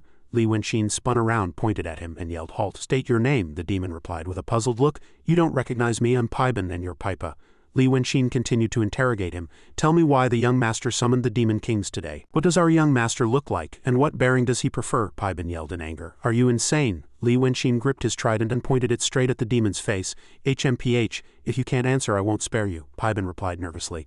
All right, I get it. Something must have happened to you on patrol. You think I'm a fake, don't you? Rest assured, I'm the real me. Our young master summoned the demon kings today because a great demon of the true realm has appeared in Danjing and he wants to join forces with the other demon kings to eliminate him. Am I right? Li Wenxin lowered his trident and smiled. If it's you, I'm relieved. Just now someone disguised in your form almost stole my spirit token. Piban was surprised. There's a great demon in our lake so skilled at transformation this needs to be reported to the 10th young master immediately. Li Wenxin snorted coldly to himself. So that little demon wasn't telling the truth after all. He walked over, put a hand on his opponent's shoulder and said in a friendly tone, Come, let's go see our 10th young master. Piban answered, slightly tense. Pipa, you've never laid a hand on me, don't tell me you're… Li Wenxin's face darkened and he said in a cold voice, Ah, so you two aren't that close. What a shame. As he finished speaking, Piban instantly turned into a pool of blood and disappeared. A moment later, he rushed to where the 10th young master and his followers were. We're in trouble. A killer star as handsome and graceful as a jade tree in the wind has invaded from outside. The demons who were in discussion inside all frowned at his words and looked at him. The 10th young master, sitting in the master seat, asked calmly, "What, Killer Star, why are you so flustered?" Li Wenxin looked into his opponent's eyes and was slightly stunned. "Do eyes like that really exist?" The 10th young master waved his hand in anger. "What is there to be afraid of? Out with it." A thorn shot toward Li Wenxin and stopped in front of him. The moment his opponent acted, he gauged the 10th young master's cultivation level. And here I thought he was some great demon. This 10th young master is only at the peak of the transformation realm. He has to gather other demons just to deal with a true realm cultivator like me. As expected, these demons are nothing but a few small fry. Having confirmed his opponent's level, Li Wenxin no longer bothered to hide. Dragon chi erupted from his body. Seeing the aura emanating from him, the 10th young master sensed that something was wrong. Li Wenxin reverted to his original form and laughed with contempt. "You foolish oaf, your grandfather is right here." The demons stared at him, their jaws agape. "What a handsome great demon," the 10th young master shouted in fear. Seize him at once." Hearing him, the demons snapped out of their stupor and charged. Li Wenxin snorted coldly, "Don't you dare touch my clothes." With a light wave of his hands, the two charging demons were blocked. Then he sent them flying one by one. The demons were instantly terrified, standing rooted to the spot, trembling and not daring to make a sound. Li Wenxin glanced at them and laughed coldly. "You think you can kill me with just this?" He then quickly pursued the 10th young master. "Trying to leave? It won't be that easy." The 10th young master fled, shouting loudly, "This young master has no past grudges or recent enmity with you, so why do you seek to kill me? This young master is no pushover. If you press me too hard, my 100-jong true form will fight you to the death and we'll both be buried at the bottom of this lake." Li Wenxin laughed. "10th young master, why are you so alarmed? I only wish to befriend you in a gentle and courteous manner." The 10th young master's body began to transform as he shouted in anger, "Do you think I'd believe you? If you keep chasing me, you will taste my 9 heavens thunder fire." Li Wenxin transformed into his demonic form and laughed loudly. "Good, very good. You want to use the innate divine power of the dragon race against me? This old man will show you what the real 9 heavens thunder fire is. Thunder, come!" As he shouted, a bolt of lightning from the heavens pierced through the water and struck his opponent. The 10th young master had no way to dodge and was instantly struck by the lightning, letting out a wail. Li Wenxin shook his head and sighed. "Truly useless." The 10th young master cried out in pain for a long time before transforming into a fat humanoid demon and collapsing to the ground. A moment later, he awoke to find himself lying on a sandy beach, basking in the sun, and was horrified. "Where am I? Where's the water?" Li Wenxin approached and poured a bucket of water over him. "Haha, just as I suspected. A mere eel dares to pretend to be a true dragon in front of me. If you want to live, answer a few of my questions honestly." The 10th young master answered as obediently as a dog. Yes, this lowly one is not an eel, just a white moray. This lowly one has lived in Danjing Lake for a long time. So I beg the great dragon lord to spare my life," Li Wenxin said with a stern face. "Enough, I don't care what you are. Tell me, what is your name? What is your relationship with the So family of Su Town?" The 10th young master got up, knelt, and reported. "Reporting to the great king, this lowly one's surname is Li and my name is Shan. I have not known that So family for long. We are not very close. I have merely by chance consumed some of their tribute." Li Wenxin was a little surprised. "Not close? How long have you known each other?" Li Shan answered honestly. "Not long, probably about 200 years. Li Wenxin couldn't help but think to himself, "That's not long?" He continued to ask, "Why don't you tell me how you two came to know each other?" Li Shan nervously recounted, "This is a very long story. 200 years ago, there was a man in the So family, probably the ancestor of the So family at the time, a man named So Sam. He took a boat out on Danjing, threw in a lot of livestock and called out the name of this little demon. He told this little demon to come out and meet him. This little demon found it strange and wondered how he knew my name. So I went up and asked him. He said that he had received a revelation from Lord Yama in a dream, saying that in this Danjing there was a white-tailed moray eel that had attained the Tao and had hopes of becoming a dragon. If this lowly one formed a connection with him and he offered tribute every year, his descendants would surely be protected." Li Wenxin's mouth fell open. "He said that and you just believed him?" Li Zhan shook his head. "I was a bit suspicious at first. This So Sam had a bit of divine power on him, and at first I was worried he was someone sent by Daotong. He said that Daotong and the sword sect were nothing special. If we cultivated according to his method, we would soon succeed. Seeing that this lowly one didn't believe him, he gave me a copy of the Heavenly Heart True Method. This lowly one recultivated according to that technique, and sure enough it wasn't long before I reached the transformation realm." Li Wenxin analyzed inwardly. To look down on Daotong and the sword sect like this and to cultivate the Heavenly Heart True Method. Such methods bring an unexpected person to mind. After thinking for a moment, he ordered Li Shan to continue. The skin on Li Shan's face began to crack from being in the sun for too long. He endured the pain and explained, "After that, this lowly one and So Sam often met, so we became closer. Once I found a few treasure chests at the bottom of the lake and brought him some. He also became rich because of this. And that's how this Su Town came to be. He also told this lowly one that there was a wicked Jiao in this Danjing, and that I could claim to be a wicked Jiao that had attained the Tao, the 10th son of the dragon of this world. He told me to use this reputation to attract the demons of Danjing, become a demon king and dominate a region. My true form can use lightning, and I have a long fin on my belly. If I reveal my true form in murky water, I look very similar to a member of the dragon race." After that, I did as he said. But he had no intention of underestimating the true dragon. Another question arose in Li Wenxin's mind. According to Danjingjun, the wicked Zhao in this lake are a secret, and no one even knows the character for Zhao. For this So Sam to know of their existence, he is certainly no ordinary person. After a moment's thought he asked again, I imagine you've done quite a few things for them, haven't you? Li Shan shook his head. This lowly one has never done a single thing for that person. Li Wenxin's mouth fell open. How can someone task you with something without you even knowing it? If someone idly mentions that the people from a certain place are fat and good-looking, it might arouse a strange interest in you. And if a few days later they mention that people from that very place are waiting on a certain boat, you would work for them and think you were the one gaining an advantage. Think carefully, how many people from the land have you killed in the past 200 years? What kind of people were they? Did you really want to kill them? Hearing this, Li Shan was startled. It was indeed so. Li Wenxin continued to ask, that So Sam is quite a character. What happened to him afterward, after having a bucket of water poured over him? Li Shan's mind cleared and he continued, saying that one year So Sam had gone out on business and was killed by mountain bandits along the way. Neither his head nor his body was ever found, and his descendants, the So family, spent their days playing and eating with no ambition whatsoever. Furthermore, that Duke So loved no woman and had no heir even in his old age. Seeing that the So family's bloodline was about to be cut off, the clan gave him a son and a daughter as adopted children. But alas, they were not of his own flesh and blood. Duke So's adopted son's name was So Jijong, and he was rather sharp and treated this lowly one very well. It seemed he was in a hurry to rise to the top, which was why he asked me to eliminate Duke So on his behalf. Li Wenxin asked again, then was it also that So Jijong who had you deal with the great demon who just entered Danjing? Was it him? Li Shan nodded his head. Yes, but thankfully heaven has eyes, and that detestable So Jijong also drowned. And now he is right in this lowly one's stomach. Li Wenxin understood in his heart. So it's all connected now. A few days ago, So Jijong told this moray demon he wanted to eliminate Duke So, but who would have known that Duke So would use a counter scheme, pulling in the entire So family to be buried with him. It seems Duke So really did not want to follow the So family's path, which is why he acted this way. The So family's So Sam was probably a pawn placed in the mortal world by the Hongji society. And what role is Duke So playing on this board? For now, old Lu and Salomyo are not in any danger, so I don't need to be in a hurry to get out. From the looks of it, this Duke So will be of great help to me. What's even stranger is that with his divine power he could have completely left before Ganoya sealed this place. But he chose to stay within the restriction. Could it be that there is something even more terrifying outside? Before Daotong starts a war with the demons, they first want to seize the true dragon's divine soul within Danjing to weaken the true dragon's power. But this divine soul was left behind by the true dragon himself. Could he not have predicted today's situation? Danjing is about to become the eye of the storm, and only by holding power in my hands can I be safe.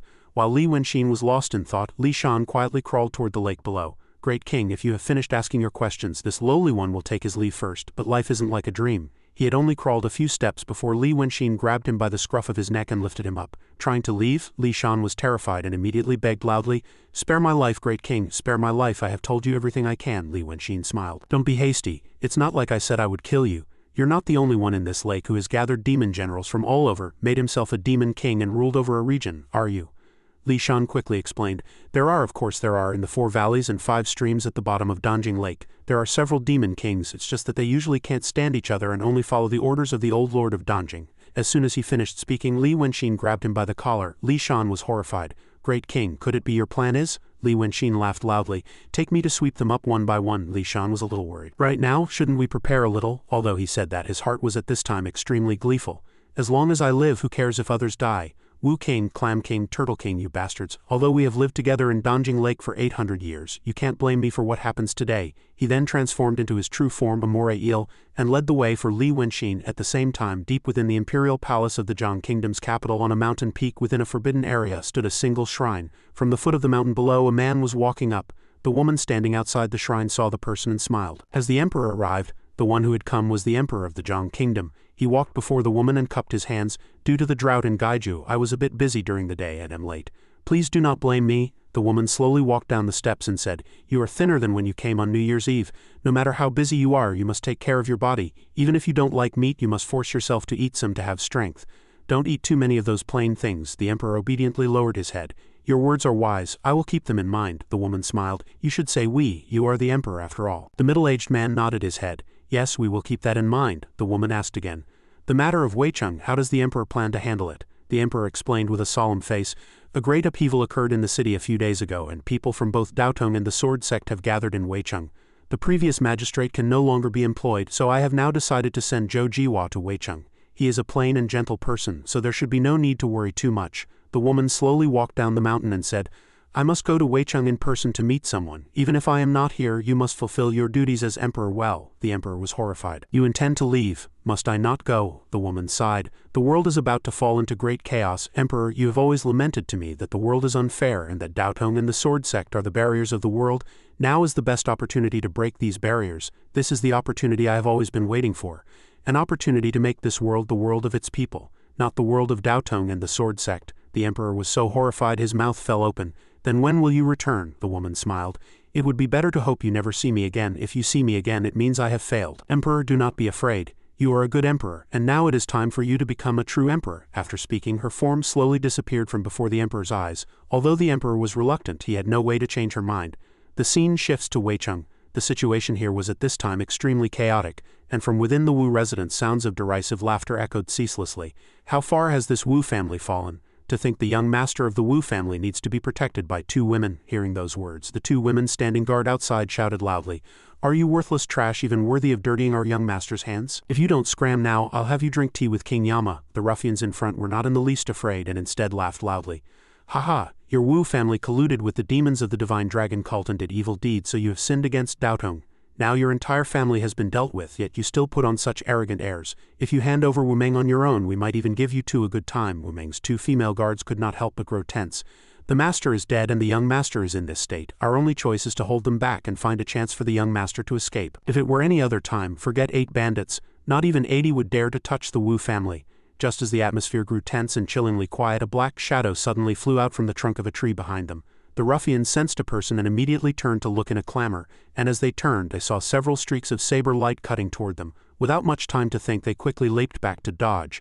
The one who had acted was Gil Yin, and after forcing back the group with a few swings of his saber, he did not press the attack but stood grandly on the roof and shouted in a cold voice, "I protect this person." The few people below looked at him and their expressions all tense as they cried out, "Gil Yin of the Black Path."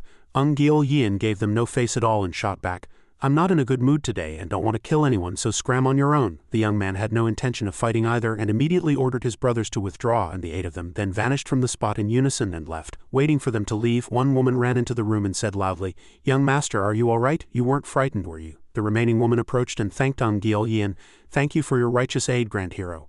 Gil Yin paid her no mind and asked Wu Meng, "Why did you not draw your sword?" Meng replied calmly, "I will not draw my sword. From today until the day I die, I will prepare everything for this one sword strike. If this one sword cannot kill the enemy, it will kill me."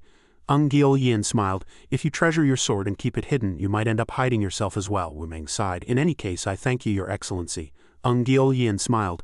"Saving you was just incidental. Do you know that Li Wenxin from the divine dragon cult? He promised me one thing, but now he is nowhere to be found. I am searching for his whereabouts everywhere." Wu Meng was puzzled. "The people of Daotong have now sealed the city and are hunting him. And my father met with disaster because he could not avoid it. Why would a person of the martial world like you be looking for him?" Gil Yin lowered his head and sighed. "Although I have only met him twice and I don't trust him much either. I feel there is another way when I think of him. The current situation is not such that I cannot follow him, but I just want to find him first, see his situation and hear what kind of reasoning he has to speak of. If his words make sense, I will take my brothers and follow him. If his reasoning cannot be heard, at worst I can just return to Yunshan and set up a fort." Wu Meng caressed his longsword. "If you really want to find him, I might have a way to try, but you must think of a way to get us out of the city." The next day, just as the sky was beginning to brighten, Gil Yin led a group of brothers toward the city gate. They quickly reached the gate and the guarding soldiers did not stop them but let them leave. The group left the city very smoothly, and waiting until they were outside the forest, Gil Yin finally asked Wu Meng, "Are we continuing south?" Wu Meng nodded his head. "When the divine dragon cult first tried to enter the city, I was curious and went to South Mountain. I heard a rumor that Li Wenxin appeared very often in Bailu town. That place is probably in that direction." The group continued on for a while longer when Wu Meng cried out in horror, What is that over there?" Before them, countless stone monuments had appeared. A few Daotong people were guarding within, and it looked like they were setting up some kind of great formation.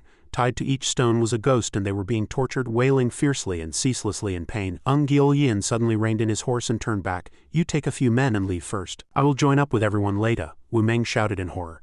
"Grand Hero what is this about?" Gil Yin stared intently at Joshing, who was tied to the stone, and replied, "I must go and save someone." The 2 female guards protected Wu Meng and asked with concern, "Are you really going to let Grand Hero go alone? For the sake of a young lady who might be human or demon. Besides, there are so many Taoists there. If he can't save her and Grand Hero Ung gets into danger, won't it be a wasted effort? A few of Ung Gil Yian's brothers reassured them. Don't you worry, our leader will not let himself die in vain. With his personality, if he can save her, he will do his best, and if he can't, he will decisively turn and flee. Because of the selfless thought in his heart, Wu Meng smiled with interest. Grand Hero Ung's martial way is truly profound. The scene shifts to the pile of stels. A Taoist impatiently approached his companion and asked, "How much longer do we have to stay here?" The person beside him replied coldly, "Don't be agitated. We can only act when the formation outside the city is complete. In any case, that thing inside Donjing Lake is not an easy opponent either." Ung Gil Yian was at this time hiding in the bushes behind the stone to which Jiaxin was tied. Taking advantage of the Taoist's lack of attention, he quietly approached his target. As soon as he drew near, he reminded her in a small voice, "Don't turn your head, I've come to save you. Do you know how to open the chains on your body?" To his surprise, like a fool, Jiaxin was startled, turned her head to look at him and shouted. Seeing her make such a big movement, a sense of unease immediately welled up in Ung Gil Yian's heart. The two Taoists who had been talking in front immediately discovered him. One of them, without the slightest hesitation, threw a talisman at him. Ung Gil Yian sighed in his heart, "Looks like I'll have to run." But before fleeing, he still did his best. He reached out and grabbed the chains, and with his other hand he tightly grasped Jiaxin's hand and shouted, "Ung Gil Yian of the Black Path has come to save the daughter of an old acquaintance." But what surprised him was that the chains were actually pulled out by him. Without much time to think, he quickly grabbed Jiaxin's hand and turned to flee. When the two of them had not fled far, a Taoist approached and picked up the chains that had just bound Jiaxin. Surprisingly, his form gradually changed into that of Ganoya. The Taoist who had just attacked Ung Gil Yian came over and reported, "Lord Zuo, I was a bit rude just now. It was just letting a mortal soul escape. Why did you have to handle this personally?" Ganoya said in a cold voice, "This matter is related to Li Wenxin anyway, so nothing can be neglected. I want you to capture him, not have him leave you here." The Taoist lowered his head and continued to report, "This morning there was the latest news from Yunshan. The day before yesterday, 2 lesser demons were taken to the mountain and imprisoned. For now, nothing has been interrogated from them yet." Ganoya snorted coldly, "I never expected you to be able to interrogate anything in the first place. Imprison them. I will handle them personally." That person sighed. "Junior sister Lu Ling's divine soul is still within the restriction. I do not know if this is a blessing or a curse. Those demons are rather comfortable in Yunshan, but I fear that the longer junior sister's divine soul stays in the soul-suppressing Yin Bell, the more severely her mind will be damaged. We have prepared for so many days, why can we still not undo the restriction? What on earth are the twin sages thinking?" Ganoya glanced at him and reminded him, "It is best not to mention this matter. The sages have their own thoughts, how could you and I possibly guess them? Handle your tasks well, we do not have much time left. The true dragon's whereabouts have become unknown, so he has probably gone to Donjing. There is only one chance to trick the restriction of Donjing into opening. If we do not succeed, we will have to use these formations, but using them will be a great disaster, and even I cannot bear the consequences." Unaware that Ganoya had deliberately let him take Jiaxin, Ung Gil Yian was still frantically pulling her along, running through the forest as if flying. Soon he had caught up to Wu Meng and his group. Seeing him fly past, Wu Meng reached out and grabbed him. "It's safe now." Only then did Ung Gil Yian catch his breath. Zhao Jiaxin beside him suddenly spoke up. "Hurry, go." Wu Meng looked at her with a puzzled expression and asked, "Is this child Zhao Jiaxin?" Ung Gil Yian turned his head and said loudly, "Yes, that's her." Jiaxin once again said loudly, "Hurry, go." Wu Meng's 2 female guards could not help but feel fear as they looked at Jiaxin. "What on earth is this thing?" Ung Gil Yian loudly told everyone to quietly approach Jiaxin. "Wait, let's hear what she's saying. She couldn't even speak just now." Jiaxin quickly pointed to the forest beside them. "Go that way." After speaking, without waiting for them to reply, she took the lead and jumped into the forest. Ung Gil Yian's expression darkened as he said, "Let's follow her and have a look." But before he had taken a few steps, a fog suddenly appeared around them. Surprised, he turned his head and glanced back. Where did everyone else go? At this time, a stream of spiritual power was slowly flowing from Jiaxin's body. Ung Gil Yian continued to press forward, constantly surveying his surroundings as he walked. "Is this a ghost wall? Although it's not like I've never seen one, the timing is too perfect. Why now of all times? I don't even know if the others got out." After walking a little further, he was surprised again, stopped in his tracks and looked into the distance. What is that? Not far away was a single stele, and under a tree beside it stood a woman. Below in the lake countless other women were bathing joyfully. Ung Gil Yian's expression darkened as he thought to himself, "For such a sight to appear in such a desolate place, this is too suspicious. I had better slowly retreat and not startle them." But life is not like a dream. Just as he had taken 2 steps back, the several women in front of him clamorously rushed toward him from beneath the water. "A guest has arrived." They quickly gathered around and hugged Ung Gil Yian tightly. "Guest, please do not leave. You are Her Majesty's honored guest, are you not?" Ung Gil Yian's face flushed as he asked with a puzzled expression. "What Majesty?" One woman pressed herself close to his chest and asked, "You are young Master Ung, are you not?" Seeing that she recognized him, Gil Yin's jaw dropped in shock. The woman stuck out her tongue and licked his neck. Your friends are all here, so you should come with us too. They then quickly pulled Gil Yin toward the steel. This trip will surely not be a waste for you, young master. As if hypnotized, Gil Yin was pulled by them and pushed into the steel, within which another space was hidden. Gil Yin could not help but be shocked as he looked at the magnificent and splendid architecture before his eyes. Where is this place? Within the main hall, a queen was sitting and waiting for him. And soon Gil Yin entered the palace. Wu Meng and his group were all sitting here attending a banquet, and upon seeing him, the queen could not hide her joy. You have finally come. Come, please sit. Gil Yin paid her no mind and asked Wu Meng and his group, why are you all here? Where on earth is this place? As soon as he finished speaking, an old man approached from the side and introduced himself. Young Master I am the land god of this place. Her Majesty the Queen and the other honored guests have been waiting for you for a long time. Please take a seat. The queen smiled and looked at him. I have never seen such a hero, grand hero please sit near me, as I happen to have a favor to ask of you. Gil Yin was bewitched by her beauty and asked dazedly, what matter does your majesty have? The queen did not beat around the bush and went straight to the point. The myriad people of our Wanju kingdom originally always lived and worked in peace, but a few years ago, the Peng kingdom invaded our country several times, and recently things have been even more unsettled, as if a monster has taken over the lands outside our country. This cup is for you, grand hero I hope you will help me a little. Gil Yin approached and reached out to receive the wine cup. I will certainly do my best. Just then a soldier ran in from outside and interrupted. Your Majesty, something terrible has happened. The queen looked at him with a puzzled expression. What is the matter that you are in such a hurry? The young man quickly reported. A few days ago the silver-armored great general received your Majesty's order to lead an army to expand our territory, but he carelessly entered a fog. The great general led his men and wandered in the fog for 3 or 4 days and unfortunately met 2 killer stars who cut down and killed the great general. Moreover, those 2 killer stars have not yet given up. They have now fought their way to our gates. The queen was so surprised she shot to her feet. Oh my, what are we to do? Our Wanju kingdom's forces are weak and our generals are few, so today it seems our nation will fall. Gil Yin stepped forward at this time and said with confidence, Your Majesty need not worry, it is only 2 people. I will go and meet those 2 killer stars and deal with them on your Majesty's behalf. As soon as he finished speaking, a gust of wind blew into the main hall. All the tables and chairs, bowls and chopsticks were swept up into the air by a whirlwind. The luxurious and magnificent main hall was instantly thrown into chaos. The queen approached in fear and tightly grasped Gil Yin's hand. I hope Grand Hero will remember the words you just spoke. If I fall into the monster's hands later, I hope Grand Hero will protect me a little. Hearing those words, Gil Yin could not help but be puzzled. A monster? Who on earth are those 2 people? Soon a giant rabbit and a mouse appeared before him. They stared intently at the queen behind him and smiled. We've finally found you. What a large spider demon. After speaking, they swung their claws and struck toward Gil Yin and the queen. Seeing this, Gil Yin did not hesitate in the slightest and pulled the queen by the hand. Quick, run. But they could not completely escape the rabbit demon's claws. Gil Yin turned his head and looked at the claw. It was about to strike the queen's body. His expression grew extremely tense as he shouted loudly. No, only after shouting did he realize with a start. Was it all a dream? As soon as he finished speaking, a voice immediately answered from his ear. No, the ones who had spoken were none other than the rabbit demon and the mouse demon under Li Wenxin's command. The rabbit demon approached Gil Yin and said, You are all truly tenacious. If we had come a little later, you would have become a pool of blood. Gil Yin looked at them in surprise. What is the background of you 2 esteemed masters? What on earth just happened to us? The rabbit demon quickly pointed to the mouse demon beside him and introduced, I am a subordinate under the command of the Waishui Dragon King, Li Wenxin.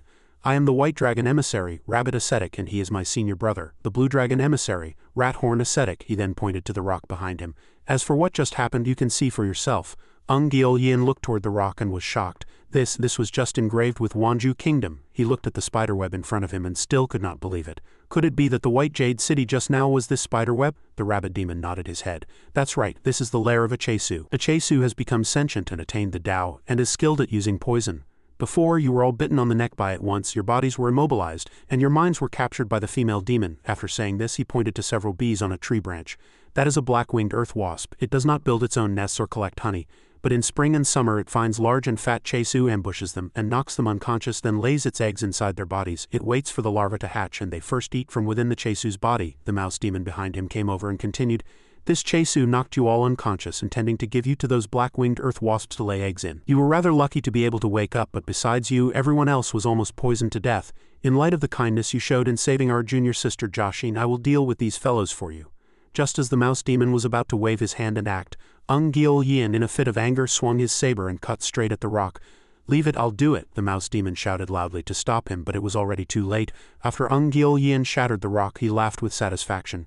Is that demon dead? The mouse demon behind him sighed helplessly.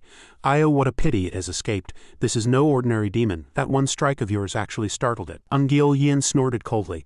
What a cunning demon, the mouse demon turned and waved his hand. Enough, if it has escaped, so be it. In any case, Joshin is fine too. At this time the corners of Yin's mouth turned up slightly as he thought to himself. This way I have also fulfilled my promise to her. The mouse demon glanced at him and instructed. Follow me, I will take you to meet Elder Jangryung and Lady Sawa. Yin asked with a puzzled expression. Elder Jangryung and Lady Sawa? Then where is your Dragon King? The mouse demon shook his head. I don't know, the Great King must be setting up a very large board, we just need to wait for news. Just follow the instructions. Yin then quickly went over and lifted Wu Meng's head. You brat, you're finally awake? Wu Meng was still immersed in his pleasure and mumbled dazedly. Father, have you come to take me home? Yin shot back. I am not your father. Waiting for everyone to wake up, the mouse demon finally asked loudly. Is everyone ready? Yin glanced at him with a puzzled expression. Ready for what? The mouse demon did not explain and quickly put his hands together. Performing a spell, then let's go. Soon a very large whirlwind appeared around them. Wu Meng shouted in fear. The demonic wind is too strong. Father, don't hit me. I won't run around recklessly again. The group was then swept away one by the demonic wind, and after spinning for a moment they fell to the ground. Yin dazedly turned his head, opened his eyes and looked up. He vaguely saw the figure of the old Taoist Lu looking at him. You're back? Didn't you go to find your Joshin? Why have so many people come back? Sawamya's voice also echoed at this time. When are we eating? The old Taoist Lu sighed. With so many people appearing all of a sudden, the food today will probably not be enough. Seeing Yin suddenly get up, Sawamya pointed at him and said, he's awake. Yin turned his head and looked at them with a puzzled expression. Where is this place? The old Taoist Lu looked at him and smiled. Grand Hero please rest assured I have arranged for all your people to be settled properly. A few of the blue and white dragons are helping them with the detoxification. I am Lu Gengchan. Grand Hero probably knows of me. That old friend of mine, Mangak the Killer, is probably in Grand Hero camp. Yin was surprised, cupped his hands and returned the greeting. So you are Guisanja, Lu Gengchan? I have long heard of your fame. The old Taoist Lu came before him and sighed. I have heard all about it, that you met the child Joshin outside the city, and even acted to save her. I am truly impressed by Grand Hero chivalry. There is just one thing that is still unclear, and I hope Grand Hero will enlighten me. Yin's face was filled with suspicion. What is it? The old Taoist Lu furrowed his brows and stared intently at him. For Grand Hero to snatch a person from the hands of Daotong and for everyone to be completely unharmed, this is unavoidably too coincidental, is it not? Yin replied calmly. There are actually many reasons why we were completely unharmed. The Taoists having many demons on their hands is one, and fearing that the time to set up their formation would be delayed is another. These can all be said to be reasons, but if you suspect me, I have nothing more to say. The old Taoist Lu waved his hand and smiled. I am not suspecting Grand Hero but the Dragon King has said that he never believes in coincidences and strange things. I can't help but think in that direction. It seems the heavens are about to change. Grand Hero please come and sit here, have some hot soup first. We can talk slowly. Yin nodded his head. All right. Just as he got up, a torrential rain poured down from the sky. Yin approached the old Taoist Lu's tent. This rain came as soon as you mentioned it. How can it be so coincidental? The old Taoist Lu sighed. This is no coincidence. I won't hide it from Grand Hero We have been trapped here by an old acquaintance. The climate here is fickle and a storm is probably coming soon, not to mention ordinary rain. Even if hail, plums, fish and fists were to fall from the sky, it would be a normal thing. Yin quickly went in to take shelter from the rain, not minding at all. On a few pillars to the side several talismans were posted at this time, and the old Taoist Lu stirred the soup and explained. Unlike Grand Hero trip this time, you happened to meet young Master Wu, and you also happened to save Joshin outside the city. What is even more coincidental is that those Taoists did not pursue you. If you say these are all coincidences, there are too many. So one cannot help but be on guard. Could it be that the Taoists are using you as bait? My family's Dragon King, although others say he is cruel, is actually very warm-hearted. If you and that young master of the Wu family were to take Joshin and flee to his place, he would find it very difficult to refuse you at the door. I heard a few days ago that the Dragon King is lying within some restriction, and the people of Daotong wanted to break in, but they couldn't do anything to the restriction and were unable to act. What I am worried about is that those Taoists probably want to use you to trick our Dragon King into opening that restriction, so you should all stay here at ease. Once you enter this place, although it is unknown in which year or month you will be able to leave, others also dare not come here. If we do not create any more trouble for the Dragon King at this crucial moment, this can be considered the only thing we can do. Yin received the bowl of soup, his mind filled with suspicion. Hearing these words, Li Wenxin's current situation does not seem very optimistic. If the situation outside is not good, are we to be trapped here until we die? The old Taoist Lu sighed. How can there be a plan in this world that satisfies both sides? The only thing we can do now is wait and see if anyone comes. Once someone comes, it will prove that you are indeed bait. but if they can only think of such a method it proves that Daotong has no way to protect his restriction either. Enough, eat slowly. My wife is ill and only these things can give her a little nourishment. I will take them to her first. Gil-yin nodded his head. Yes, thank you. Gil-yin frowned and looked at the old Taoist Lu's retreating back. He thought to himself, I feel like something is strange but I can't put it into words. After thinking for a moment he stopped thinking about it, brought the bowl of soup to his mouth and drank. After taking a sip he looked at Sawamyo in surprise. It's so fragrant. To think I could taste such a delicacy in a place like this. Are you all really not short of food while being trapped here? Sawamyo replied nonchalantly. Rest assured there is enough for you to eat and it will grow back after you have eaten it all. Gil-yin's face was filled with suspicion. Grow back, what do you mean? Sawamyo glanced behind him. It is difficult to explain in words, you should see for yourself. Hearing this, Gil-yin slowly turned his head. As soon as he turned his head his two eyes widened. In a corner of the wall behind him was a half-severed corpse. Horrified he immediately retched, trying to vomit everything he had just eaten. Sawamyo promptly held up the bowl to catch the soup. Don't waste it. Gil-yin's face turned pale as he asked, Were you eating human flesh? Sawamyo quickly explained. The one on the left is a demon and the one on the right is a fairy. I think her name is Ling Kongzi. They are not human, so even if you don't dare to eat them, I do. Gil-yin turned his head, not daring to look at the corpses. You eat it, I don't care. Sawamyo excitedly lifted the soup bowl and drank. Hee, then this old granny will tell you something. I won't let you lose out by letting this old granny eat your meat. Gil-yin was puzzled. What is it now? A cunning glint appeared on Sawamyo's face. That old Taoist, he doesn't know I know this. Actually, he's not human either. Gil-yin was startled. What do you mean? I've met that old Taoist. Sawamyo nodded her head. The one you met was human, but this one is not. Do you know? Having said that, she suddenly clamped her mouth shut and turned her head. Oh, I'd better stop talking. Just as Gil-yin was wondering what was going on, the old Taoist Lu appeared behind him again and asked, Have you finished eating? Sawa didn't snatch your food, did she? Hearing his voice, Gil-yin was startled. Soon he regained his composure, turned his head and shook it. No, the old Taoist Lu stared intently at him and asked, Grand Hero the weather is so cold, why are you sweating so much? Did you see or hear something? Gil-yin hurriedly explained, After drinking this soup my whole body became very hot and being roasted by the fire made me sweat so much. The old Taoist sighed. Rumors are truly frightening. I thought Grand Hero had heard something he shouldn't have, which would have been troublesome. You don't seem used to eating this meat. If it's delicious, would you like some more? Having been enlightened by Sawamyo's words just now, Gil-yin was terrified and waved his hands. No thank you, I'm already full. The old Taoist picked up a piece of meat and smiled. Haha, Grand Hero do you know what kind of meat this is? Gil-yin shook his head, indicating he did not. The old Taoist brought the meat to his mouth, smelled it, and explained, This is the tail meat of a large dolphin that has transformed into a human form. It is so fresh and sweet without any seasoning. Truly a delicacy of the world. Surely you didn't think it was something else? If you don't eat it, you're just doing that glutton Sawa a favor. Gil-yin no longer hid anything, laid his cards on the table and asked, Since you've already noticed, why are you still saying such things? The bones, blood and flesh in the corner are not from a demon, are they? Who on earth are you? Hearing those words, the old Taoist turned and looked at Sawamyo. This little thing is rather unexpected. Since you've remembered these things, why didn't you say so earlier? What kind of scheme is a mere demon playing? To be honest, I have no ill intentions either. Fellows like you are rather loyal to Li Wenqin. This old Taoist is also very loyal, and the reason I have remained here is also for that child Sake. As he spoke, he stretched out his hand and pointed behind Gil-yin, who turned his head and was horrified. What? The old Taoist explained. A person's body, physical form, and divine soul are indispensable. This Ling Kongzi's physical body has been shattered, and her divine soul has also been scattered. I am just remolding it for her now. The purpose of a cultivator's training is precisely to temper the body and divine soul, seeking longevity with the sun and moon. Molding this physical body is rather easy, but the difficult part is the return of the divine soul to the physical body. I was thinking if when condensing the physical body, I could enter the divine soul like weaving cloth, wouldn't that be good? Gil-yin loudly argued, What does molding her physical body have to do with us? The old Taoist raised his hand and explained, This matter must begin with what a person's divine soul is. To put it simply, it is nothing more than the 7 emotions and 6 desires. But these cultivators have all severed their emotions and eliminated their desires, creating countless holes in their divine souls.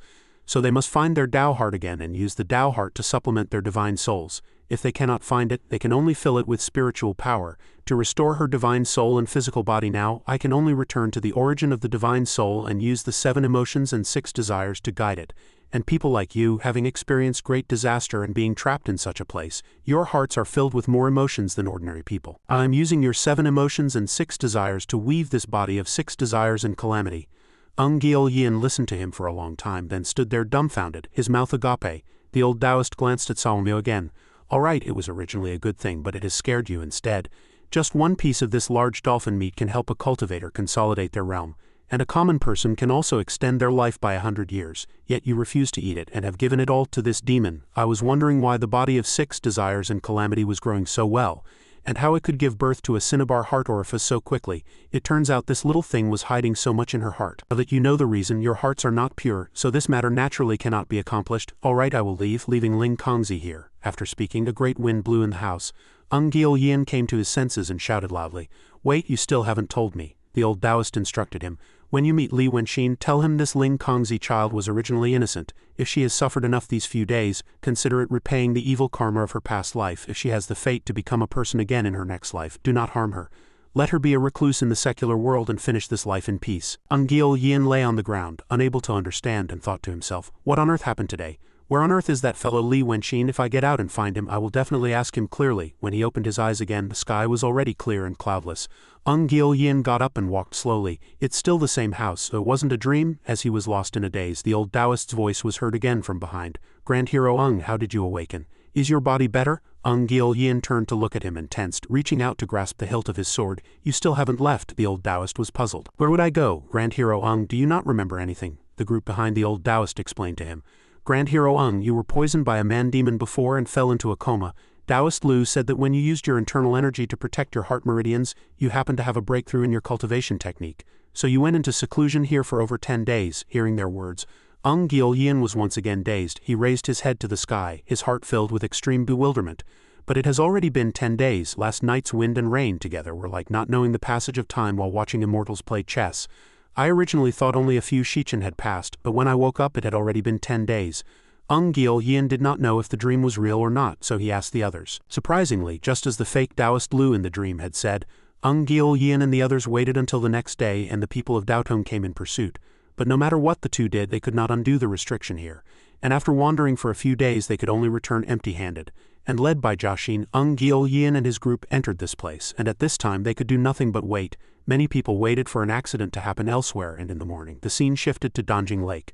A demon was captured and thrown before an old man. The old man was playing chess, and upon seeing this he stood up with a puzzled expression. The captured demon was none other than Li Shan, and he asked Li Wenxin with a look of incomprehension, great king, is this?" Li Wenxin paid him no mind and asked the old man, "Duke So, is this fellow the culprit who tried to harm you? I was dealing with a few small demons at the bottom of Danjing Lake and happened to run into him. So I brought him here for you to deal with." Duke So smiled. "Haha, if you have something to ask, just ask. Why did you have to bring him here? Throw him out." Hearing those words, Li Wenxin did not hesitate in the slightest and kicked Li Shan out. Since Duke So has spoken, scram. Although Li Shan was kicked away, he was not angry but instead thanked him loudly. "Thank you for sparing my life, great king." Li Wenxin then went over and sat opposite Duke So. "I have no intention of probing your thoughts, it's just that after hearing his words and thinking of the So family's affairs, I feel that your background is more and more strange and your means are so brilliant. Unlike a demon, if you were from Daotong, how could those foolish oafs be as interesting as you? Your way of doing things is rather similar to the Hongji society, but if that is the case you seem to be trying to oppose them, and for these past few days I have been with you every day, spending your old age with you, but I really have no clue as to your origins. You know my situation. I really have no time to solve riddles, so let's be frank and stop with the tricks. Who on earth are you? What do you want me to do? Can we speak frankly?" Duke So smiled. "You are rather impatient. Although you are smiling and talking to me now, if I don't tell you, you are probably preparing to do something nasty to me, right?" Li Wenxin also laughed loudly. "Although I have not known you for long, you know me very well. My character." As he said this, Duke So helped him finish the rest. "Your character on the surface seems kind, but in reality your actions are ruthless and your killing intent is too heavy. So I think I cannot let you leave Danjing for now. You need not be impatient. This old man will not live long. Once I leave, you will naturally be able to leave." Li Wenxin asked again, "Although you say that, for what purpose have you trapped me here?" Duke So narrowed his eyes and glanced at him. "Don't be hasty. This old man wants to ask you one thing. Do you still remember outside the wall of the Yi family that child who gave you steamed buns that night? Do you remember how she died?" Hearing those words, Li Wenxin was startled, but he quickly controlled his emotions, regained his composure, and smiled again. "What are you talking about? Since you know that child, you probably know." Before he could finish, Duke So cut him off again. "Otherwise, what would you do? Since you don't want to say it, this old man will say it for you. You listen and see if it is right or not. In the plan you initially laid there were two crucial figures. One was the beggar you met at the West Gate, and the other was that Constable Yun. You gave the treasure to the beggar, but in the end the beggar was killed in an alley and the treasure was taken. Naturally, that Constable Yun also wanted to curry favor with the magistrate, but he had originally submitted to you, so how could he dare to ruin your affairs and take your treasure? He brought the scroll with the Yin soul into the magistrate's yamen, and also made people suspect Ling Kongzi. The most difficult part of this matter lies here. You wandered the streets for a few days, and near the Yun residence you released the Soul King that young Master Ju had been searching for. And then you dozed off right at the entrance of the Yun residence. Was all this really just a coincidence? Your means are ruthless, to the point of deceiving even yourself. Do you really feel no shame toward Yun Soul Yu? Hearing this, Li Wenxin's face darkened again, and he sat there quietly. Only after a moment did he control his emotions again, get up and reply. I am now a demon, and the things I did when I was a human are no longer clearly remembered. Seeing him about to leave, Duxo waved his hand and said loudly, Sit down and listen to me. As soon as he raised his hand, Li Wenxin was pressed by an invisible force and forced to sit on the chair. Duxo then said with a stern face, Since you insist on going down the evil path, I will teach you what the righteous path is. Li Wenxin crossed his arms and sneered with contempt. The righteous path, old man, how are those cultivators of Daotong who kill the common people like slaughtering animals any different from demons? Why don't you go and lecture them and instead meddle so much in my affairs? Duxo burst into laughter. Ha ha. Do you know where you are different from them? The cultivators of Daotong do not hesitate in the slightest when they kill people because there is no need to hesitate. They have overcome calamities and forgotten their emotions, so they do not care at all about the lives and deaths of these secular people. If they wanted to kill Yun Soul Yu, even if they did not want others to know, they would have had their own means and other methods, but you are different. Do you still remember what the situation was like back then? What I want to ask you today is precisely your inner demon. He threw another chess piece onto the board, and a golden light immediately appeared. Li Wenxin unconsciously reached out and touched the chessboard. His expression at this time was filled with tension. Duxo continued, It's fine if you don't remember. You know that it happened that day, but you don't remember the details. If you were truly a ferocious demon, you could have just killed Yun Soul Yu directly. Why did you pretend to borrow the hand of young Master Ju? Because you felt ashamed in your heart, you used a divine method to hide that fragment of memory. You told yourself not to think about those things, and you told yourself to let that matter go to the point of giving birth to an inner demon. As he said this, Li Wenxin could no longer bear it and spat out a mouthful of blood. The memory of Yun Soul Yu, which he had sealed in his mind, now rushed in a torrent. That night, as he wandered around the Yun residence, he happened to see the uncle and nephew, Yun Pyongji, happily chatting outside the courtyard. At that time, a thought came to his mind. If I want to make Yun Pyongji fall out with him, I have no choice but to use a low-level tactic, which is to deal with Yun Soul Yu. Although he was unwilling, he could not think of a better way. After bidding farewell to Yun Pyongji, Yun Soul Yu ran toward him. Seeing this, Li Wenxin turned and went under a tree behind him, leaned against the tree and pretended to be asleep. Yun Soul Yu ran over according to the script and asked him, It's so dark, why aren't you going home? I'll give you this pancake, eat it and go home quickly. Don't let your family worry. Remembering all this, Li Wenxin slammed the table in anger and shouted loudly, Where did this old man come from? Why are you trying to ruin my Dao practice? Having just gotten excited, he coughed up another mouthful of blood in pain. Duxo went before him and argued, You have forced your inner demon to become a demon. Do you think you don't need to overcome calamities if you become a demon? Do you know that you are digging your own grave? Li Wenxin paid him no mind, got up in anger and flipped the table, and he threw the table straight at Duxo. From outside, Li Shan heard the commotion inside, poked his head in and asked, Great King, what is the matter? Just as he poked his head in, Li Wenxin waved his hand and shouted loudly for him to scram. A moment later, Li Wenxin finally calmed down a little, and he coughed ceaselessly and glanced at Duxo. You damn old man, who on earth are you, Wasung or the black and white Yama lords? Otherwise you couldn't possibly know these things. Duxo shook his head. Neither, but don't worry about who I am. You just need to know that you cannot escape from my palm. You should know that I am not trying to harm you, but to help you. Li Wenxin's expression was still extremely dark. What on earth do you want to do? Duxo explained.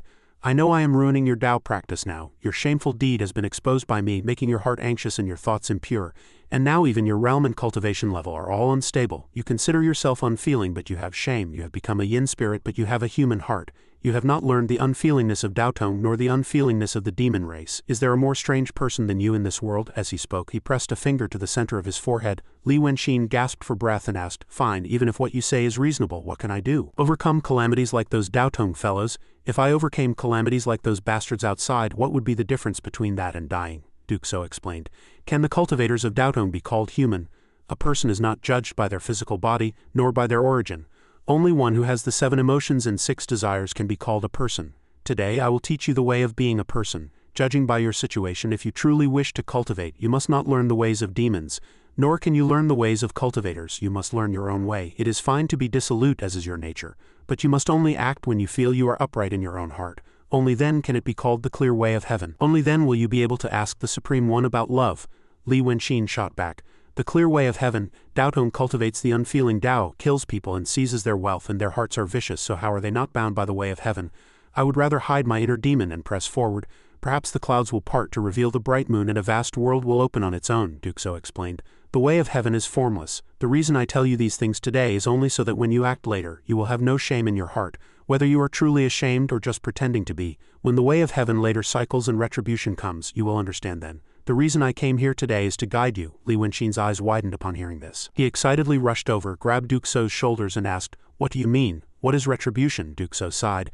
"I originally said I would leave in a month, but now that an unexpected event has occurred, this old man will leave immediately. Just know that you must face your retribution. There is a path of good, so you must know that there is no place in this world safer than Donjing right now. If you do not eliminate your inner demon here and now, you will never have such a good opportunity again. Remember, when establishing yourself between heaven and earth, even if you do not seek to embrace heaven and earth, you should live uprightly." After saying this, he collapsed powerlessly. Li Wenxin shouted loudly, "You should speak clearly. Are you really dead, or is this an incarnation?" Duke So answered with his last ounce of strength, "Someone will help you." Li Wenxin asked loudly, "Who? What on earth do they want to do to me?" But he heard no answer. Duke So had breathed his last, and his body subsequently vanished before his eyes. Li Wenxin collapsed on the spot, pondering the words Duke So had just spoken. As night deepened, he returned to a room with a single lit lamp and sat by the jade window. Hong Nangzi came up behind him and asked, "The two of you were causing quite a commotion just now. Is Duke So gone?" Li Wenxin nodded his head. I don't know if he's really dead or just pretending, but in any case it's a good thing that he's gone," Hong Nangzi said with concern. "What he said was rather profound about your inner demon." Li Wenxin turned his head, glanced at her and reassured her. "Rest assured, what inner demon could there be? It is merely a flaw I left intentionally." Hong Nangzi was still very worried. "Yilang, but you were still hoping he would help you leave Donjing. I've seen you running around busy these days, but in the end there was no way. You know, Yilang, if you want to get out, you just have to kill me." Before she could finish, Li Wenxin turned, took her hand and smiled. "Stop talking about killing you to leave Donjing. These past few days you've been trying to test whether I love you or not, haven't you? Even if I have some affection for you, I cannot love you right now. At this critical moment of life and death you come running to me whenever you have a chance, telling me I can leave Donjing Lake if I kill you. To abandon you, my subjective feelings make me think again, what is this if not creating another inner demon for me? Cultivation is a serious matter, my lady. But if anyone else had dared to act like this toward me, the grass on their grave would already be 3 feet tall." After speaking, his form turned into a wisp of smoke and disappeared before her. Hong Nangzi stood there in a daze, thinking to herself, "Is that what he thought?" Li Wenxin flew straight over Donjing Lake, and upon reaching the middle of the lake he loudly called for his younger brother, Li Shan. Li Shan did not dare to delay and immediately shot up from below the water. "Great King, what are your orders?" Li Wenxin said in a cold voice. "I have given the demon kings at the bottom of the lake this much time to gather their defeated soldiers. It is now time to deal with them," Li Shan advised with fear. "Great King, now is probably not a good time. They have found a very powerful person as a helper. It would be better for us to lie low for now." Li Wenxin was surprised and stopped in his tracks. "A helper? Who can enter Donjing's restriction right now? Is that person a son of the dragon?" Li Shan continued. "No, that person is the adopted daughter of the golden-winged Great Peng King." As soon as Li Wenxin heard this, he knew Li Shan was talking about Bai Yunxin. "Bai Yunxin, she's come in here, but how could she get in?" Li Shan explained. "This lowly one does not know the details, but a high-realm great demon probably has their own ways. This restriction probably can't stop them anymore, can it? Great King, you must know, Bai Yunxin's handmaiden is the daughter of the old turtle king of Chuchong Valley at the bottom of the lake. This time she has most likely come to help." Li Wenxin grew tense and thought to himself.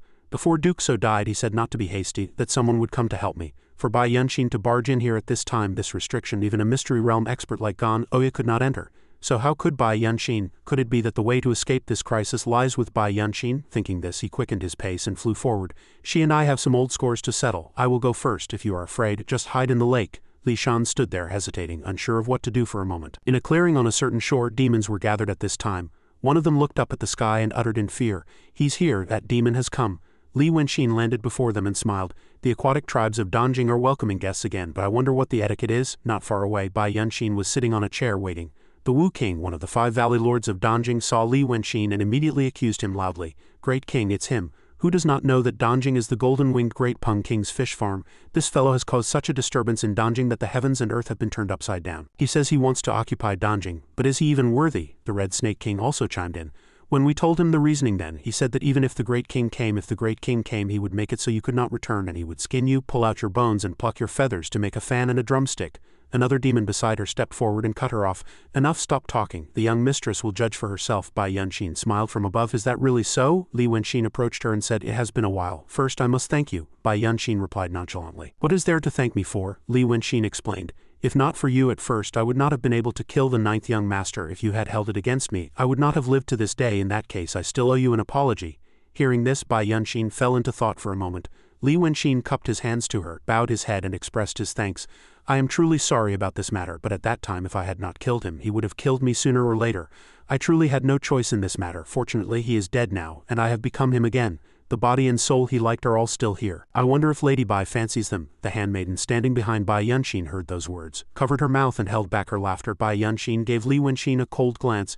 You have said it all, but surely you don't expect me to be fooled by you just like that? The Red Snake King loudly interjected. Then Great King, hurry up and kill him. The demon beside her immediately reached out and covered her mouth, then said again in a small voice, shut your mouth, can't you see that the two great kings know each other? Li Wenqin continued to explain to Bai Yunshin.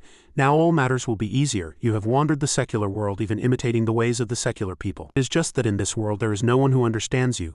There are so many people here, but can they be your friends? Without friends one will forever be lonely. Before, the ninth young master wanted to be friends with me, but in truth he only saw me as a plaything. He himself was not aware that this was the limit of class. At that time, I was a human, so I could never be true friends with a demon. Now you are a demon, and I am a demon.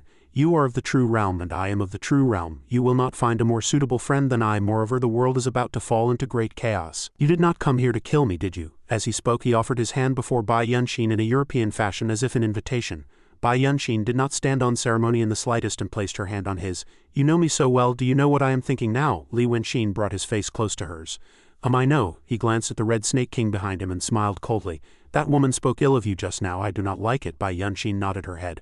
I do not like it either. The Red Snake King was terrified. Great King, before she could finish, a bolt of lightning from the sky struck her body directly. The Wu King was horrified to see his companion struck down. How dare you? Li Wenqin pointed to the demons below and said to Bai Yunshin, it is too noisy here. I will go and deal with them. Bai Yunshin reminded him, hurry up a little. I still have something to say to you. Li Wenqin smiled affectionately.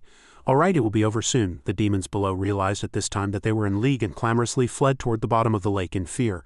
Hurry and run, it will be too late otherwise. As the Wu King was fleeing, his body was cut in two by a streak of black light. Li Wenqin then waved his hand and cast a spell, and the demons were swept up into the air by the force, clamorously begging for mercy and fear. Great King, please spare our lives. We were all momentarily foolish. Please give us a chance to show our loyalty, Great King. Li Wenqin smiled. The sunrise is so beautiful, so let us not spoil this beautiful scenery. Hearing those words, the demons thought they had been forgiven and clamorously cupped their hands in thanks. Thank you for the Great King's mercy. But they did not know what beautiful scenery Li Wenqin's eyes saw. He did not hesitate in the slightest and clenched his fist, turning them all into pools of blood. It would be more beautiful if you were dead. The remaining demons witnessed this scene from one side and all cowered, not daring to even breathe loudly. Fresh blood rained down from the sky, spattering on Li Wenqin's body. He turned his head and glanced at the handmaiden behind Bai Yunshin. Those fellows brought it upon themselves, so do not blame me. Your father is rather clever. The handmaiden did not show the slightest fear, glanced at him, snorted coldly and did not reply. Li Wenqin did not mind much either and instructed the two demons below, you two go and find Li Shan. You all know each other, so if anything happens in this lake, deal with it together.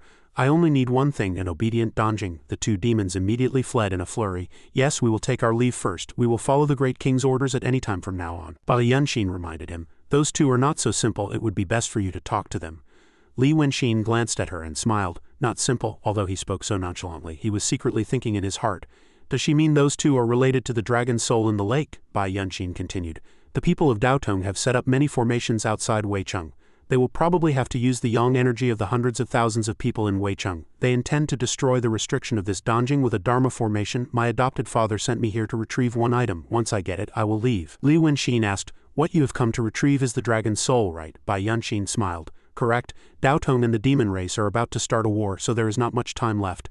The demons of the world revere the true dragon, and my adopted father is the lord of all the feathered beasts in the world, so the true dragon needs my adopted father's help. Li Wenqin was puzzled. You mean it is an alliance, not a hierarchy? Bai Yunshin explained. Although that is so, my adopted father does not wish to participate in it either. Li Wenqin continued.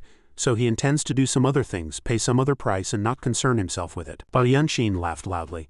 Haha, although you have become boring now, talking to you about these things is not a waste of time after all. Li Wenqin secretly thought to himself, the dragon's soul is so important, yet the true dragon himself does not come to retrieve it, nor are any of the dragon's sons to be seen. There must be some unspeakable reason for this. After thinking for a moment, he asked, is that the only reason you have come here? Bai Yunshin replied, as you know, there are not many great demons of the dragon race like you. The true dragon needs more dragon race members. Li Wenqin was surprised. Surely you don't mean demons also do things like political marriages? Bai Yunshin replied nonchalantly. Why not? Rest assured I did not come to have a political marriage with you. I am not Hong Nang Zi, so do not think you can deceive me with those few words of yours. Before coming here, my adopted father instructed me. Come closer, I will tell you how to leave this Donjing.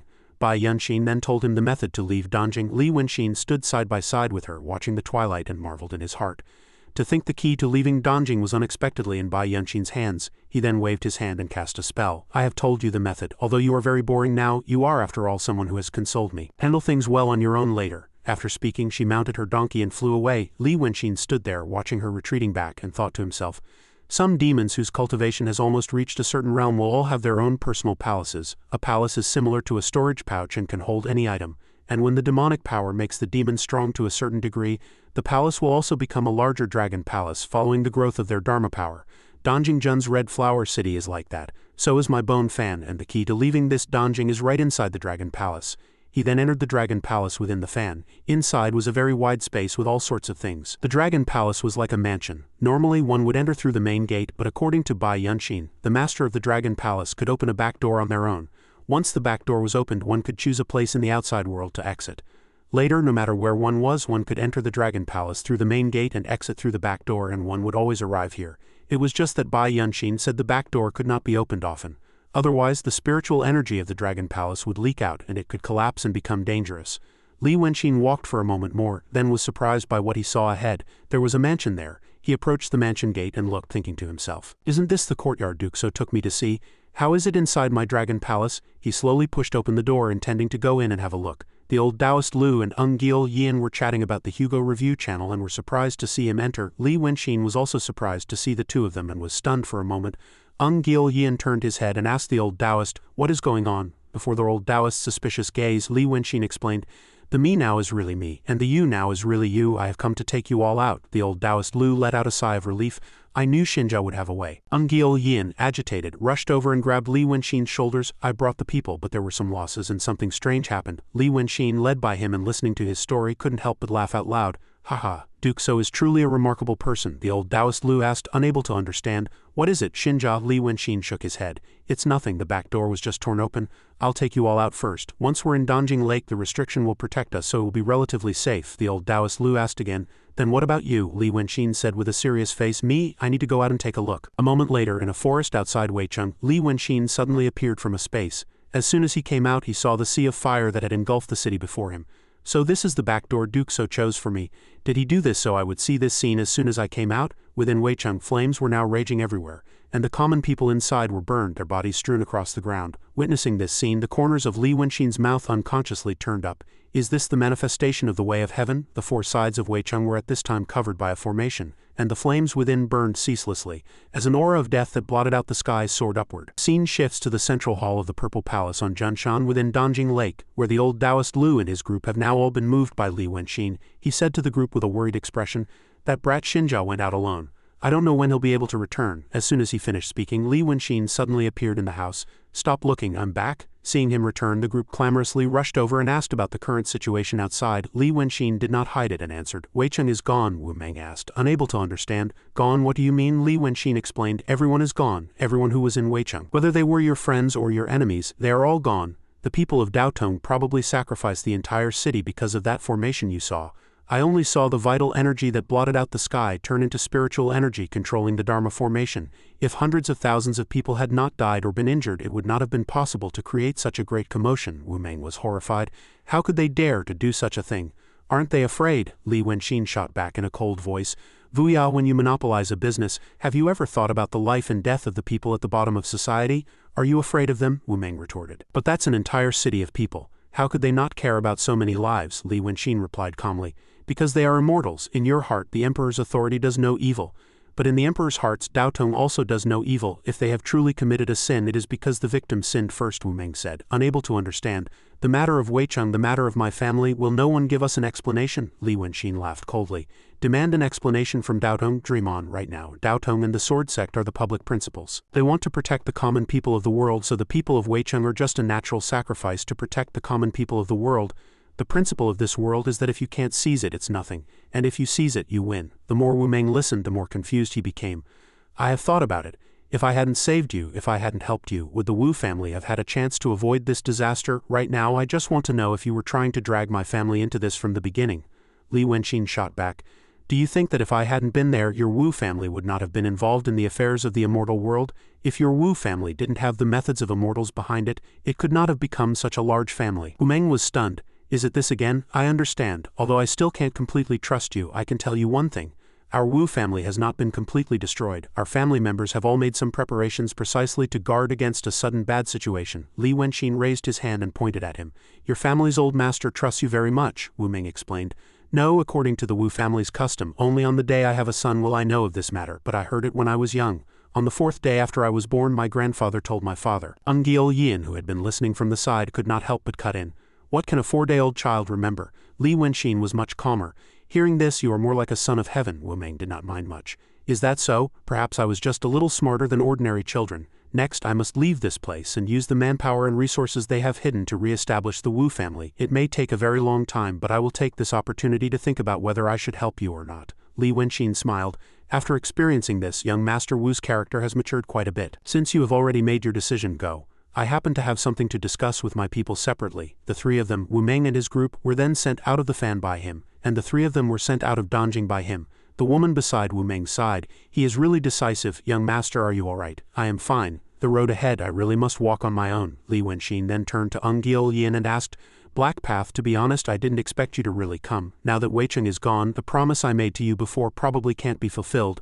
Are you interested in becoming a water bandit? Ungil Yin replied decisively. What does it matter if I'm a water bandit or something else? I said I would follow you. Li Wenqin reminded him, we will have to go against Daotong. In this world you won't be able to find a more noble and powerful opponent than them. All your grievances, hardships and complaints will have no place to turn to, and you won't even have any principles to rely on. We are now going against the principles of this world. Do you hear me clearly? Ungil Yin thought for a moment, then clenched his fist and replied, a gentleman's word. Li Wenqin raised his fan. Good, then I'll count you as one of us. Now let's get down to business. Ungil Yin was surprised. Where did this table come from? Li Wenqin did not answer and called toward the outside. Come in. As he finished speaking, Hong Nangzi came in from outside. Li Wenqin introduced her to the group. This is Lady Hong. Her father is Donjingjun, and she is now in the same boat as us. Alright, let's begin. I just told you about the situation outside Weicheng, but it's better to talk about everything clearly and for everyone to be more prepared in their hearts, because Donjing will be finished in 15 days at most. The old Taoist Lu asked nervously, even with the restriction here, we can't hold on for long. Li Wenqin explained, the Dharma formation you saw outside the city is probably very powerful. It can shatter something like the Donjing restriction in one blow. As the left sage of Langya Grotto having gone, Oya is someone who can speak before the twin sages, and for Weicheng to be slaughtered before his eyes proves that Daotong has also tacitly accepted it. They are determined to take Donjing, so it seems Daotong has decided to seize the dragon's soul and start a war with the demons. Perhaps after the restriction is broken, the first person they will want to make an example of will be me. Moreover, Bai Yunxin came to take the dragon's soul. If she really takes it, Daotong will get nothing, even if it's just to preserve their dignity. I won't be able to escape, I can't win if I fight, and I'll be hunted down no matter what, so we can't just sit here and wait for death. But if we don't flee, even if we leave Donjing, I can't guarantee we can escape Daotong's pursuit. What do you all think? Ungil Yin and the old Taoist Lu exchanged glances, and a moment later he said to Li Wenqin, why don't we find someone to take the blame for us? Li Wenqin smiled. I knew it. As expected, old Lu. You know me best. I was thinking the same thing. Then who should we find to take the blame? Since the lady wants to participate in this matter, what do you think, my lady? Hong Nangzi sighed. You have the ability to find a way out on your own. What do you need me to teach you? Li Wenqin smiled affectionately at her. In any case, the lady has been in Donjing for a long time, so you must know more than I do, my lady. Why don't you say something? Hong Nangzi snorted coldly.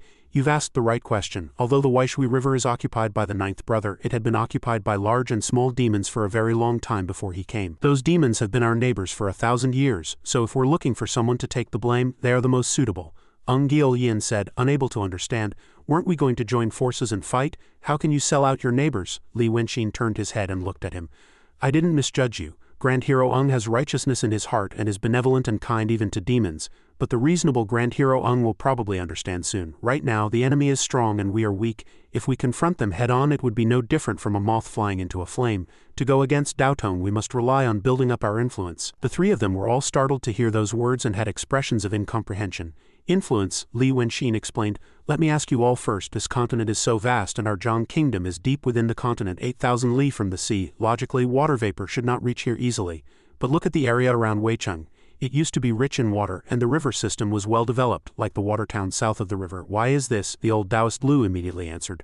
I know this. When there is a water shortage, offer 3 livestock as a sacrifice, and if you are sincere, the Dragon King will send down rain. Li Wenqin laughed loudly. This is precisely the problem I want to talk about. A little rain falls from the sky and the rest is supplemented by the local Dragon Kings. But how can there be so many Dragon Kings in the world? Quite a few of them are actually disguised by small demons. They receive 3 livestock and occasionally send down a rain, although it is not much. With so many large and small dragon kings in the world, the amount of rain they send down is very considerable when added up, Hong Nangzi realized. So that's how it is. Now that Daotong and the demons are starting a war, they won't distinguish between good and bad demons. If those demons disguised as dragon kings are killed and there is no one to send down rain, many places will probably suffer from drought. You want to break the balance, create contradictions, and create influence from there, Li Wenxin continued. This is just one example. The demons have actually already integrated into the ecosystem of this world. If Daotong really wants to kill a large number of demons, the balance will be broken, and the common people will be in unspeakable misery.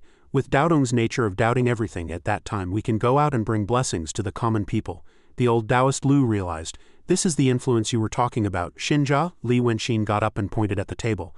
Following the great trend is the righteous path. After the group finished talking, the old Taoist Lu reminded Li Wenxin. Since everything is settled, Xinjia, you should also get some rest. Siguha was at this time still in a painful coma, lying on the bed with sweat pouring down her face like rain, showing no signs of waking up. Li Wenxin said to him apologetically, I have a few ways to sustain her life so I can try them, but at most I can only guarantee that her situation won't worsen. I'm sorry she is like this all because of me. The old Taoist Lu did not blame him. This can't be helped. You did your best. If Daotong and the demons had to fight sooner or later, and if I hadn't met you at this time, I would probably have been buried in Weicheng. Xinjia, although this matter is settled, I think your mood is a bit strange. Is there something else? Li Wenxin sighed. Your eyes are as sharp as ever. This matter is not a big problem. I just have to fight with myself in my heart, and at most I can just hypnotize myself.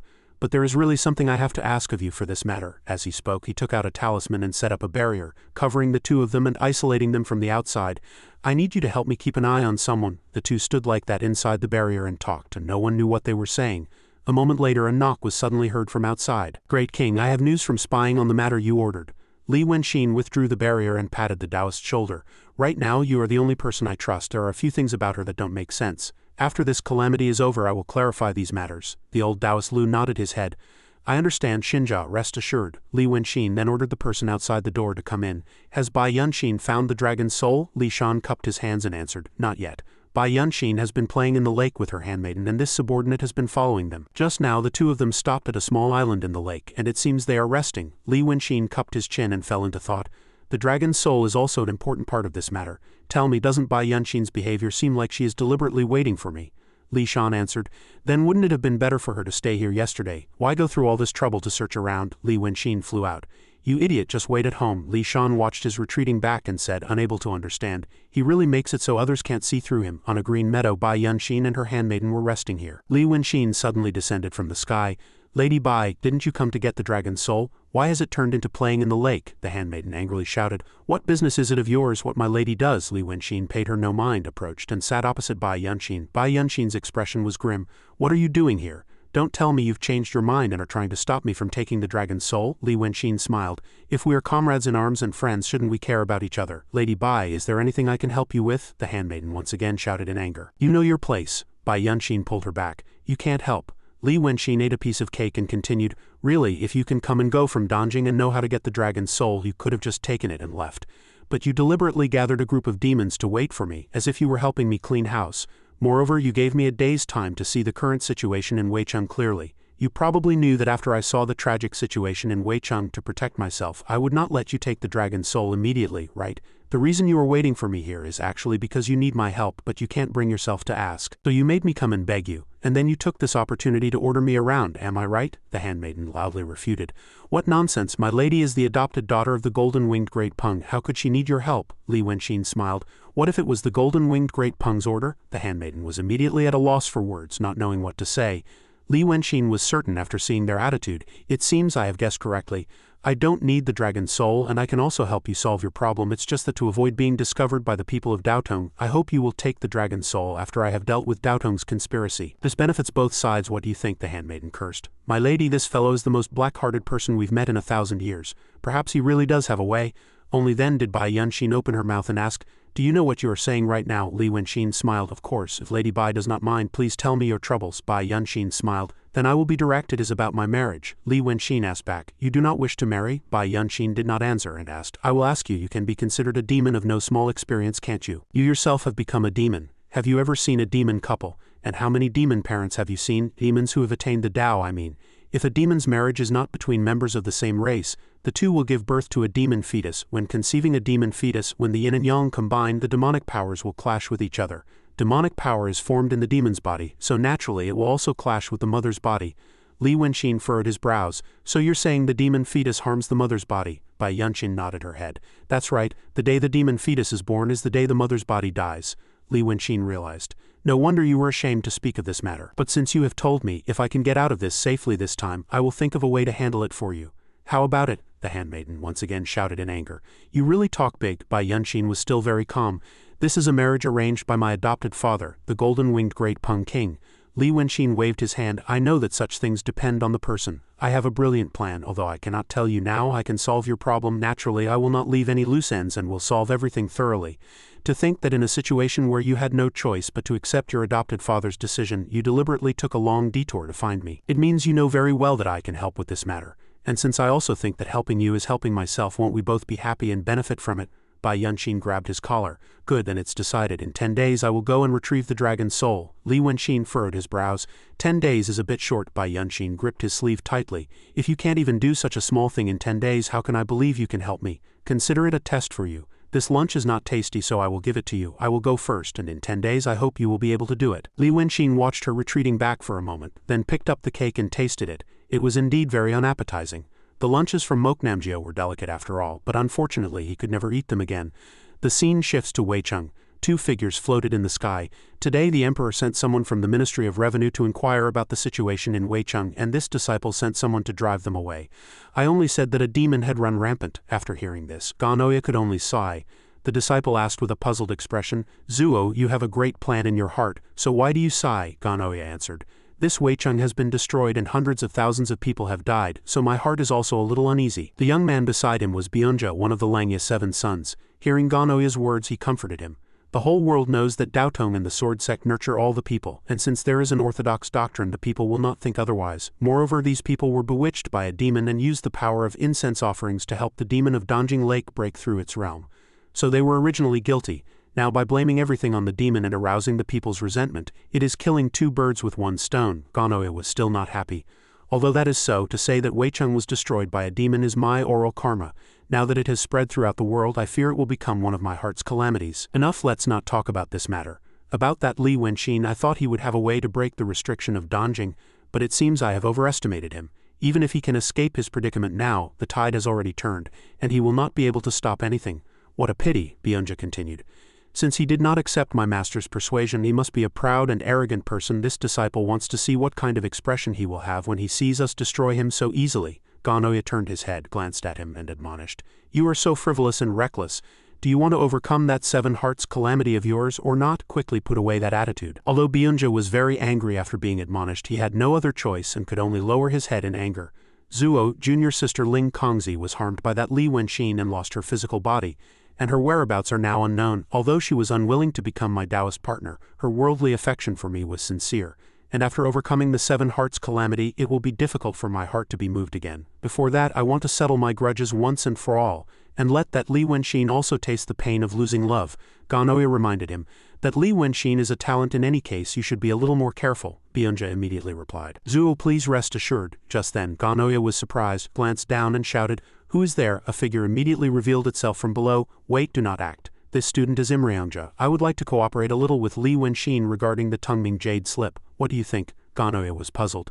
Imrianja, I believe we have never spoken before. Your Excellency, what is your background and purpose? Imrianja approached him and explained. Zuo, you need not worry. My younger junior brother Chungrianja was once acquainted with the Taoist Yu Yunzi of your grotto heaven. I have no ill intentions on this trip. Zuo, you just need to know that Li Wenqin is my enemy. For this matter, I would like to help Zuo once. Ganoya resolutely turned and was about to leave. I will accept your good intentions in my heart, but this is a grudge between us and the demon, so there is no need to trouble you. I bid you farewell. But Imrianja's next words were like a thunderclap in his ear, making it impossible for him to not stop. Is this great formation not the Sangzil Chang'an formation? Ganoya's expression darkened, and killing intent was already apparent on his face as he turned his head and glanced at him. Imrianja was not in the least afraid and continued. This formation uses the demonic power of a demon as a fuse, and the power of the 100,000 vengeful souls in the city enters the formation. I hear it can kill a peak mystery realm cultivator in one blow. Zuo said that you would use this formation to open the restriction and take the dragon's soul. but in fact that is just an excuse. Even if those great demons are displeased, if the divine dragon gives an order, they must obey, otherwise the divine dragon would come here in person. No matter the situation, as long as the time comes and Zuo gives the order, whether it is to destroy hundreds of thousands of true realm and mystery realm great demons, or to severely injure the divine dragon, it is all a business that will not incur a loss, Gano said in a dark voice. Since your excellency knows so much, you will probably not be able to get away today. Imrianja waved his hand, smiled, and explained, Zuo, do not be in a hurry to speak so harshly. I have come for your sake. Has Zuo ever thought about it? What if the tongue-being jade slip is also destroyed by you? Is Zuo not afraid of incurring the wrath of the twin sages and having his merit scattered and his body die? Gano stopped and smiled. You are rather well informed, Imrianja replied humbly. I just have a few connections here and there. If Zuo wishes to maintain your current position, it would be better for you to work with us to capture Li Wenxin and seize his jade slip before acting. Gano asked. Your Excellency calls this cooperation. If we delay the matter of annihilating the demons because of you, what then? Imrianja explained. Is Zuo only planning to start a war with the demons of the world? Compared to what we are about to do, it is but smoke and dust. Ganoya laughed coldly. Starting a war with the demons is related to the fortune of the human path of all the living beings in the world, yet your Excellency calls it merely smoke and dust? Imrianja did not show the slightest weakness and replied, Zuo, you speak too much nonsense. This student only needs a one-word answer. Do you agree or not? Ganoya put his hands together and cast a spell. Not knowing your place, you dare to speak of conditions before me. After speaking, he swung his hand and launched an attack, striking toward his opponent. Unexpectedly, Imrianja stood there calmly and spat out, Kill him. Ganoya was surprised and inwardly shocked.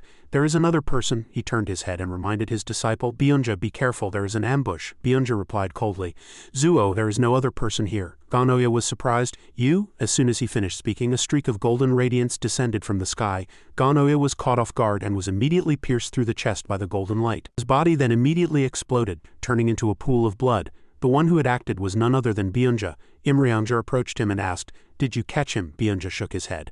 No, I let him escape. The realm of a great master of the mystery realm is indeed deep and unfathomable, but his physical body was destroyed by the Sangzil Chang'an formation, so his divine soul is probably severely injured as well. Imrianja sighed. These past few days you had to help him set up the formation, and you also had to act before his very eyes. It must not have been easy to gather the power for this one strike. Even if a part of his divine soul is forcefully made into a ghost, his mind will be lacking, so he probably won't be able to ruin anything. Junior brother Bakryanja, you have been undercover in Daotong for 46 years, and you have finally succeeded. You have worked hard, Bakryanja continued. Can this be called a success? According to the elders, this is just a small step now. It was indeed hard. What should we do next? Imrianja answered. Of course, junior brother will continue to go undercover in Daotong, but not as Byunja but as Ganoya. At the same time, within Danjing Lake, the demons were at this time all gathered on the shore. Stand up straight. Those with shells stand on the left and those without shells stand on the right. What's going on? Everyone shut up. That eel is trembling now, suddenly gathering everyone, ordering us around. What is he trying to do now? The great king was killed by him, so there is no one to protect us. How many days do we have to live? Look, the old turtle king and the old frog did not come. It is different when you have a background. Having finished his inspection, Li Shan's subordinate Jokjo approached him and reported, It is just as the great king guessed, except for the clam king and the old turtle king. Everyone else has arrived. Li Shan was angry and hit his head with his fan. Can you call me great king so casually? Call me 10th young master. He thought to himself, the old turtle king is related to that Bai Yunshin, so he is indeed a great person and cannot be offended. Let's do that.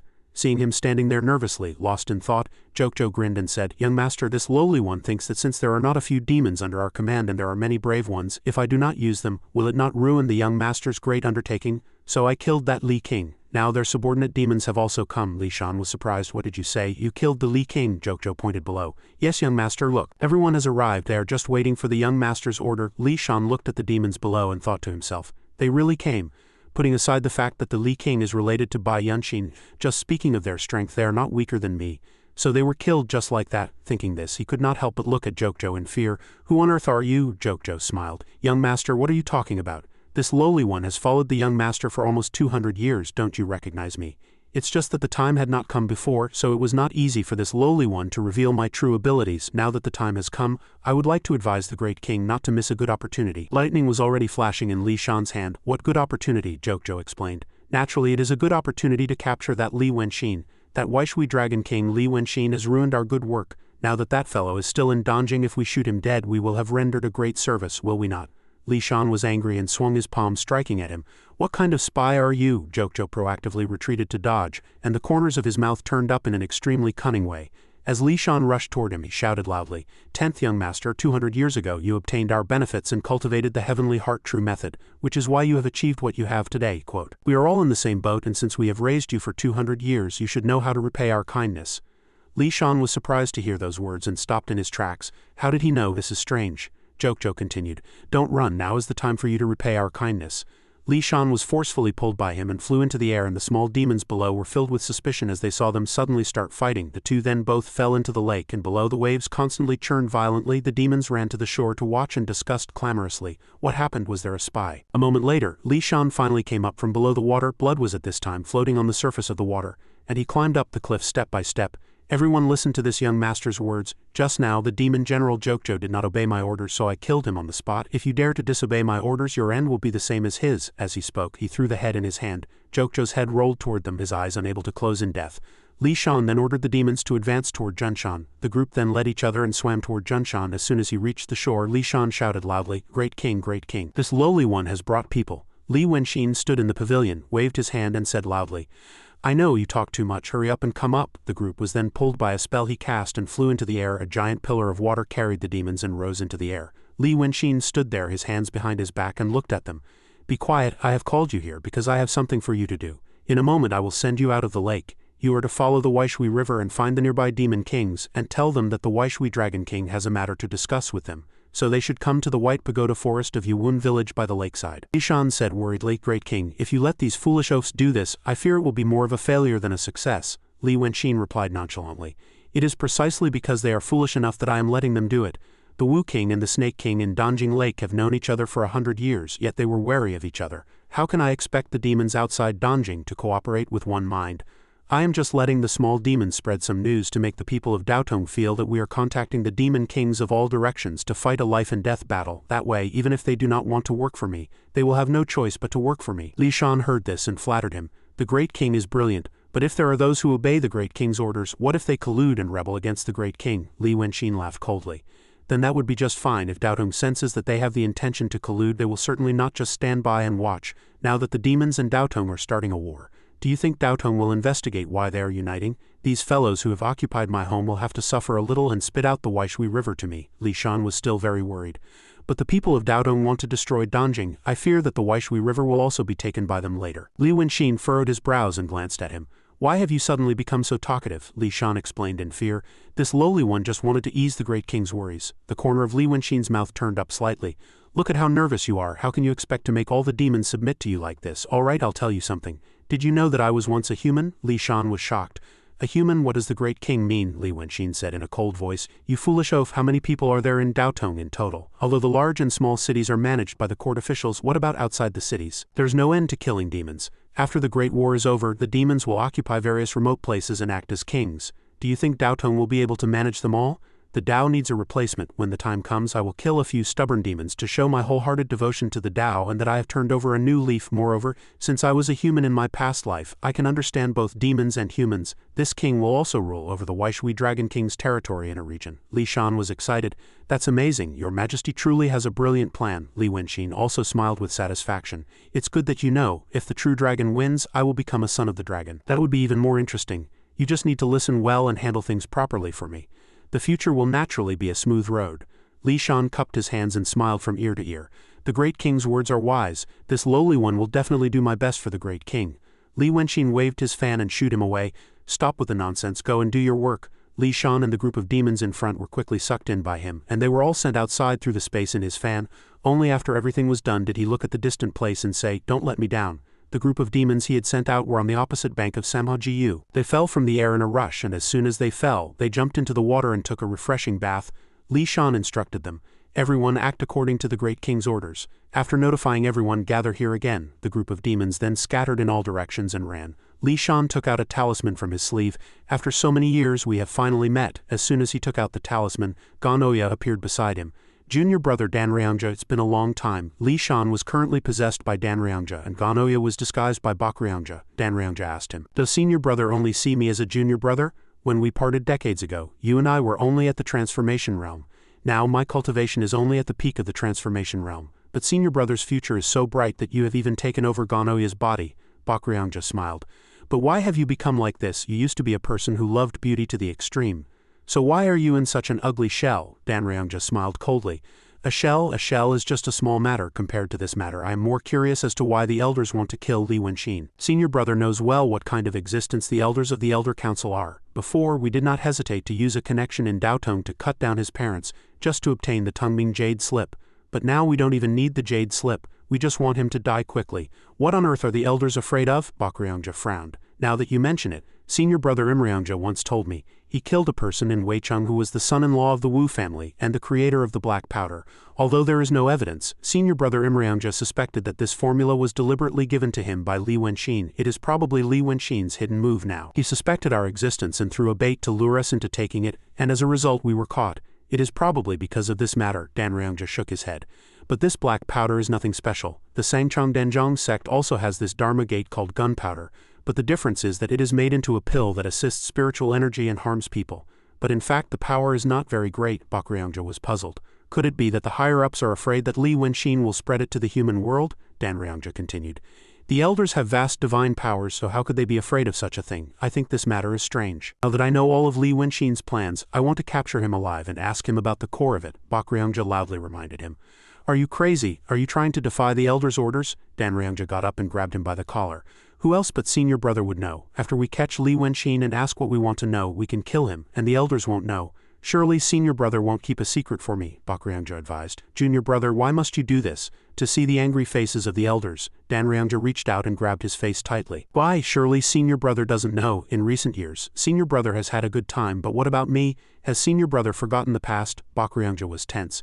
Junior brother, what are you doing? If someone else sees. Before he could finish, Danryangja kissed him on the mouth. Bakryangja was startled to be kissed by this fish demon and hurriedly pushed him away. Junior brother, what are you doing? Danryangja was pushed back and flew into a tree. Bakryangja knew he had gone too far and quickly went over to apologize. Junior brother, I'm sorry, I can't control the strength in this new body. I really didn't mean to. Danryangja shouted loudly.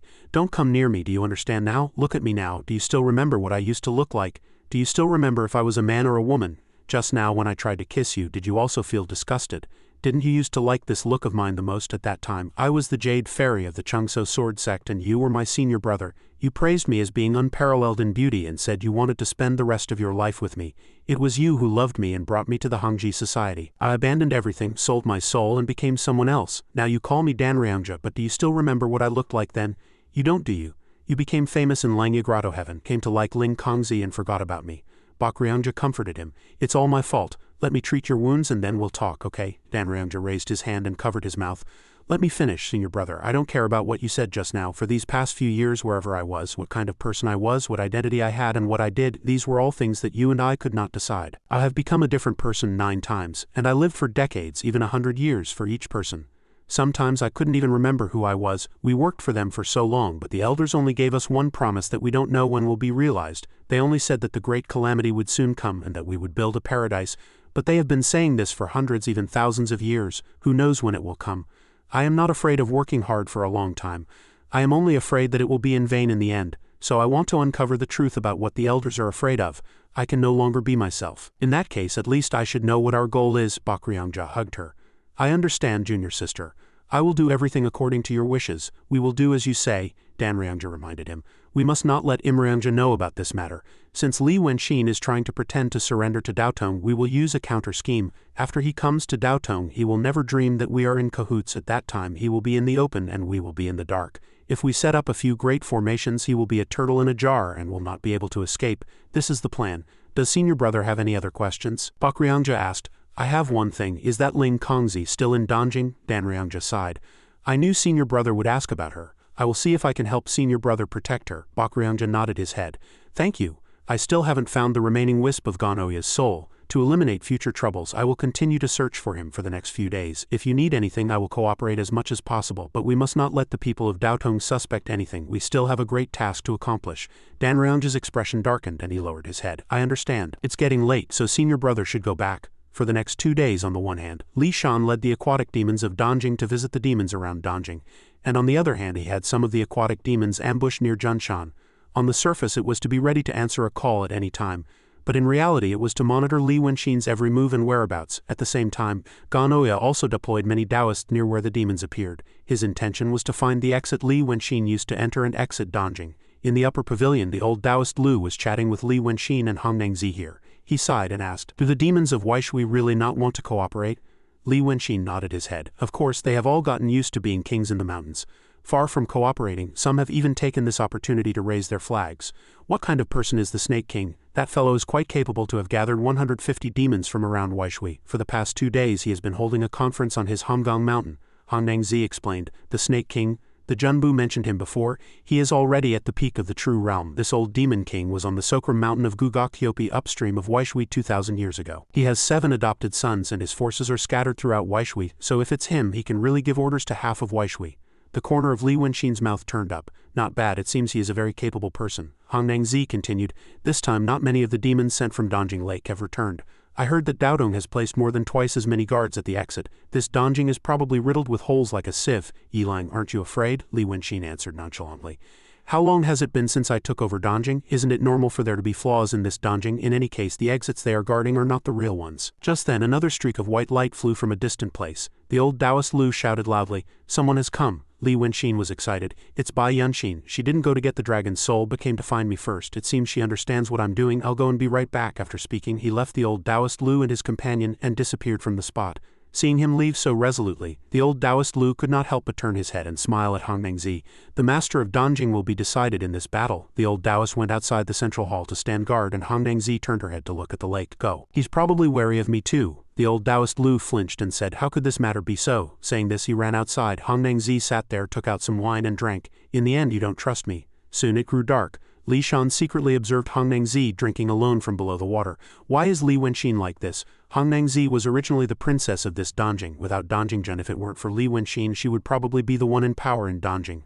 But now Li Wenxin and Bai Yunxin are having a secret conversation and she can't even enter the central hall. It's been a whole day. What on earth are they talking about? Has something changed in the plan? As he was lost in thought, a voice suddenly echoed in his ear. "What are you looking at? What you're looking at is very interesting. Come and play with me." The person who had spoken to him was Sawamyo dressed as a dragon maiden.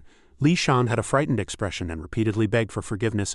"Lady Sawa, please spare my life." Sawamyo retorted coldly, "Your foolish look is very interesting. Come and play with me." Li Wenxin observed them through a crack in the door in the main hall and smiled. The old Taoist Lu asked with a puzzled expression, "Shinja, what's wrong?" Li Wenxin turned and walked toward them. "It's nothing. Let's continue our conversation. Tomorrow I will disguise myself as a small demon and go to Gugokyopi to find the Snake King. After I deal with him, you can proceed with the plan we discussed before." Bai Yunxin's handmaiden asked with a puzzled expression, "My lady, will this matter go as smoothly as he said?" Bai Yunxin answered nonchalantly, "We have already waited a long time, so we can wait a little longer. This time we'll have to see Li Wenxin's abilities soon." Time passed to the evening of the next day. Gugokyopi Hamgang Mountain. This was the Snake King's encampment. This demoness was a subordinate of the Snake King, and her name was Childanjiam. She instructed the subordinate beside her. "The answer is correct. Let him in." That small demon was inspected once more before entering. "You don't have anything, do you? Let's have a look." That small demon took out a few taels of silver and gave them to him, saying in a small voice, "It is just a small token of respect. Please accept it, masters." That demon was excited, took the money, and smiled from ear to ear. "You're very sharp, brother." Childanjiam shouted loudly from above, "Pay attention, every demon who has come here is for the great king's great undertaking. If you let people from Daotong slip in, you won't be able to take responsibility." Just then Li Wenxin slowly walked in from outside. "The Snake King is handling matters so carefully, we are also at ease." Childanjiam observed him with a puzzled expression. "Which mountain's demon king are you? I have never seen you before." Li Wenxin cupped his hands and answered politely, "This young one used to be on the Donjing side, and everyone calls me the Pungryu Okmian Sun Ryong." Childanjiam could not help but burst into laughter. "Your nickname is rather fitting. You really look like a playboy. Then why did you not go and report to the Dragon King of Donjing but instead came running to us?" Li Wenxin explained. "A few days ago, something happened and I left. Only when I returned did I learn that Donjing is currently sealed and has fallen into the hands of some Dragon King. Now that I have a home but cannot return, I heard that the Snake King is holding a demon gathering. So I came to see if there was anything I could do," Childanjiam reminded him. "Although you are not a local demon king, your cultivation does not seem to be very low. All right, I like you, so I will make an exception and let you in. Just don't wander around recklessly after entering Hamgang Mountain." Li Wenxin smiled warmly. "Thank you, elder sister. Although my cultivation cannot be said to be high, I am still at the realm of Wahoashil. I will definitely not disappoint you, elder sister." The scene shifts to a bamboo forest. Here a person was on a killing spree, and a middle-aged man covered in blood was lying on the ground, looking at the person in front of him with an expression of incomprehension and said, "Didn't Li Wenxin have a disagreement with Tungchen Gun in Donjing Lake before? Why are you?" He snorted coldly. "A disagreement? Are you mocking me now? He is my 9th younger brother. We are both of the dragon race, so how could we have a disagreement? Tell me, did my 9th younger brother go to Hamgong Mountain so that I would harm him? Having said that, he struck the center of his opponent's forehead once more. You foolish Taoist, the sun has set. Hamgong Mountain. This young master is truly beginning to miss that good friend of mine. I suppose I should go and see him. Li Wenxin was led inside by a pig demon. The pig demon explained as they walked, "The great king has gone to great lengths to entertain our guests, my lord. You are in for a feast today. We have arrived, please have a look." Li Wenxin could not help but be shocked at the sight before him. The demons were currently surrounding a giant hot pot, while on the side other demons were continuously throwing live humans into it as appetizers. Li Wenxin was even more horrified to see them feasting on living people. Just then the small demons on the cliff blew their horns and shouted loudly, "The Snake King has arrived." As soon as their words fell, a demon dropped from above. Judging by his appearance, the Snake King was likely a bull demon. Li Wenxin narrowed his eyes. "Is that the Snake King?" The Snake King laughed loudly at the demons. "Haha, thank you all for coming. I have prepared a banquet today, so I hope you all have a wonderful time." He then turned his attention to Li Wenxin. "This one is a stranger. From which grotto are you? Why do you smell a bit like a human?" A dazzling golden radiance then burst forth from Hamgong Mountain. The scene around Li Wenxin changed accordingly. He was now outside the mountain, no longer inside the cave in front of the giant hot pot. The Snake King asked him, "So it is you. Tell me, why has a cultivator infiltrated my Hamgong Mountain?" Li Wenxin glanced around and thought to himself, "The aura here is the spiritual power of the way of painting. These demons have transformed into the forms within their own perception." After a moment's thought he said, "I believe the Snake King has misunderstood. I am no cultivator. I am the same as everyone here, a demon, a yin spirit, but by no means a human." Childanjian looked at him coldly. "Pungriu Okmin Sunryong, I made an exception and let you in. Did you really think this old sister would be bewitched by that handsome shell of yours?" Li Wenxin looked at them with an expression of incomprehension. How did it come to this? Could it be that the great king is not yet confident in subduing these demons and intends to use me as cannon fodder? But to try and suppress me with such an illusion, the great king is being far too naive. After speaking, he immediately waved his hand and launched an attack. The Snake King shouted in anger, "Insolent fool, I will show you whether this is an illusion or not." After speaking, he swung his hand and the attack descended upon him. "This is a world under my control." Li Wenxin was directly torn in two by his attack. The Snake King approached him and asked, "Where on earth did you come from? If you speak honestly, I might spare your life." Li Wenxin lay on the ground covered in blood, yet he showed no fear and laughed loudly. The laughter was filled with ridicule and contempt. The Snake King grabbed his head and lifted it. "What is so funny? The reason you feel no pain now is that this king has severed your 5 senses. If you do not speak, I guarantee I will plunge you into a pain worse than death." Li Wenxin laughed coldly. "Snake King, your methods can only fool the demon kings under your command. Do you really look down on people so much? This place is merely an illusion. In truth, you can do nothing here at all. Do you even know how to use this treasure? Why don't I come and teach you how?" The Snake King could not vent his anger, and Childanjian approached him and advised, "Great king, do not listen to his nonsense." Li Wenxin laughed loudly again. "Nonsense, for you to use a treasure left behind by the painting saint to scare people. What a waste of a heavenly gift." The Snake King was inwardly horrified. How did he know? Li Wenxin's body then turned into golden light and vanished. "Let me teach you a thing or two." He then recondensed his body, transforming into the body of a dragon. As soon as the Snake King sensed the aura emanating from his body, he knew it was dragon power. He shouted in anger, "You could have stayed quietly in Donjing, but you came to my Hamgong Mountain to cause a disturbance. You are truly courting death." After speaking, he showed no fear and flew forward to attack. The two great demons clashed head-on in the air and Li Wenxin laughed loudly.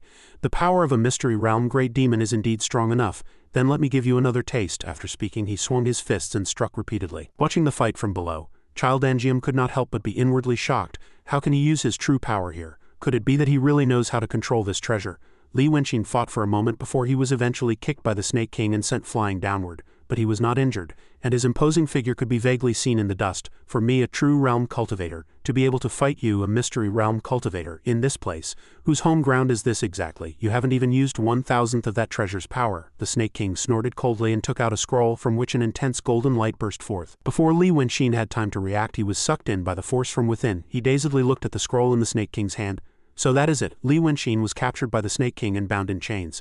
"Do you know how to use this treasure?" Li Wenxin laughed coldly. "Of course I do. This is the 8 true ancient scrolls left behind by the painting saint." The Snake King held up the scroll in his hand and asked in bewilderment, "This is really the 8 true ancient scrolls? The painting saint's 8 true ancient scrolls?" Li Wenxin confirmed, "Of course. This is a treasure of the world. If those old fools from Daotong and the sword sect were to see this, they would go mad. And yet you have clamped it with 2 pieces of metal." The Snake King unfurled the scroll and held it before him. "Then take a good look."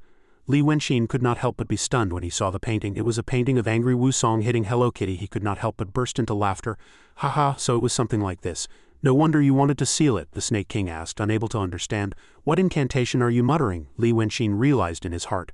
No wonder, so that's how it was. Haha, this painting saint was a man after my own heart." The Snake King slapped his cheek and rebuked, "What's so funny about this? This is the genuine article." Li Wenxin did not argue with him. All right, I understand. Let's say it's genuine, shall we? If you want I can teach you how to use it, but this is no way to treat a guest, is it? The Snake King grabbed him by the collar and lifted him up. Good. Now you know that playing tricks in my grotto will not end well for you, Li Wenxin replied. Rest assured, without this painting scroll I am no match for you. The Snake King then let him go. Li Wenxin looked at the Wusong hitting Hello Kitty painting again and fell into thought. To use this ancient scroll I must at least grasp the flow of the spiritual energy context within it. After thinking for a moment he reached out and touched the painting, and a golden light immediately burst forth from within. The Snake King could not help but be inwardly shocked. Was this the true form of this painting just now? Li Wenxin's thoughts raced in his mind. It looks like a playful painting, but the circulation of spiritual power within it intersects to form a dense space of spiritual power. Every strand of circulating spiritual power merges into this heaven and earth. This painting is no longer a simple painting but has become a part of this world. Is this what it means to be a painting saint? The more he thought, the more he could not help but admire it. So spiritual energy could be handled like this. Truly exquisite. So that's how it was. The Snake King rolled up the painting and said sharply, "Have you seen enough? Hurry up and tell me, how on earth do I unleash the power of this ancient scroll?" Li Wenxin sighed. "What's the rush? This painting scroll is real. It's just a pity that," the Snake King urged impatiently. "What do you mean?" Li Wenxin asked back. "Are you suppressing something here?" The Snake King did not deny it and narrowed his eyes at him. "How did you know?" Li Wenxin explained. "Although I cannot fully deduce the complete spiritual power that constitutes this painting, I can be certain that this painting is for suppression. With the intent of subduing the dragon and taming the tiger, what could you be suppressing that requires the use of the 8 true ancient scrolls?" the Snake King said in a cold voice. "But that is none of your business." Just then the cave suddenly began to shake violently, and dirt and rocks from above also came rumbling down. The Snake King questioned Li Wenxin. "Did you set me up?" Li Wenxin cursed inwardly. "That's the sound of thunder. Who would come at this very moment to ruin my good work?" Yazi broke into the cave and laughed loudly. "Good brother, my good friend, where are you?" A small demon rushed to the Snake King and reported, "Great King, something terrible has happened. Tungchin Gun Yazi has fought his way to our gates." The Snake King angrily grabbed Li Wenxin by the collar. "Well done, Dragon 9. You're trying to coordinate from the inside and outside. This king has guarded Hamgong Mountain for 2,000 years. Do you think I'd be afraid of your dragon race? Even if that divine dragon came and tried to break the restriction of my Hamgong Mountain, it would take him half a day." Li Wenxin was not the least bit afraid and laughed coldly. "Do you believe everything that fellow says? How do you know he didn't come to kill me?" The Snake King was still very angry and shouted loudly. "Good. If you say that fellow came to kill you, I will take you to confront him and have a little chat. If he does not kill you, I will personally send you on your way." After speaking, he pressed several of Li Wenxin's pressure points. Before he could understand what was happening, he was subdued by his opponent, and the Snake King then flew upward. "Let's go." Li Wenxin thought to himself. "The last time I met Yazi it seemed he had the 9th young master's shadow on him. I wonder if the one above is him." They soon reached the mountain peak and Yazi was waiting there. Seeing the two of them, he shouted excitedly, "My good brother, you've finally come. You had me so worried. This brother could not enter, so I could not cooperate with you as planned to break this rundown place. I was afraid you would be captured and harmed by that old demon. Fortunately you are not badly hurt. Old demon, if you had really dared to harm my brother, my true dragon bloodline would never have let you go," the Snake King continued. "How could I harm him? Don't you know that this 9th brother of yours pledged his allegiance to me long ago? You stupid snake, haven't you thought it through with that head of yours? You and I, your brother, have been neighbors for over 1,000 years. Who do you think is closer? Today it was just a plan I and your 9th brother devised to lure you here." Yazi laughed coldly. "Close? The one you're close with is my real 9th brother, isn't he? Ask the person next to you if he is Dragon 9 or a cultivator named Li Wenxin." Hearing these words, Li Wenxin was certain that the person before him was indeed the 9th young master. The Snake King was still trying to argue. "You think I don't know? Your 9th brother told me everything. He is not a cultivator, but a Dan Cheng Taoist." He secretly sent a telepathic message to Li Wenxin.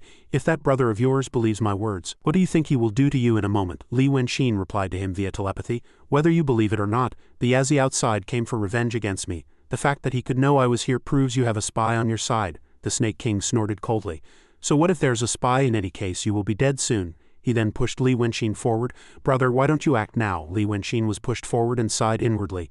"They all try to imitate me, but deceiving people is not so easy." Yazi shouted in anger, "You scoundrel. I considered you a friend and came to save and help you, yet you dared to deceive me like this. How should I deal with you?" Li Wenxin explained loudly. "9th young master, I really didn't want to harm you." Yazi stopped his attack. Then why Li Wenxin had seized the 9th young master's body, and the 9th young master had in turn seized the body of his second brother Yazi. Li Wenxin said to him, "You told me you ate that young lady from the Yi family alive," the 9th young master asked, unable to understand.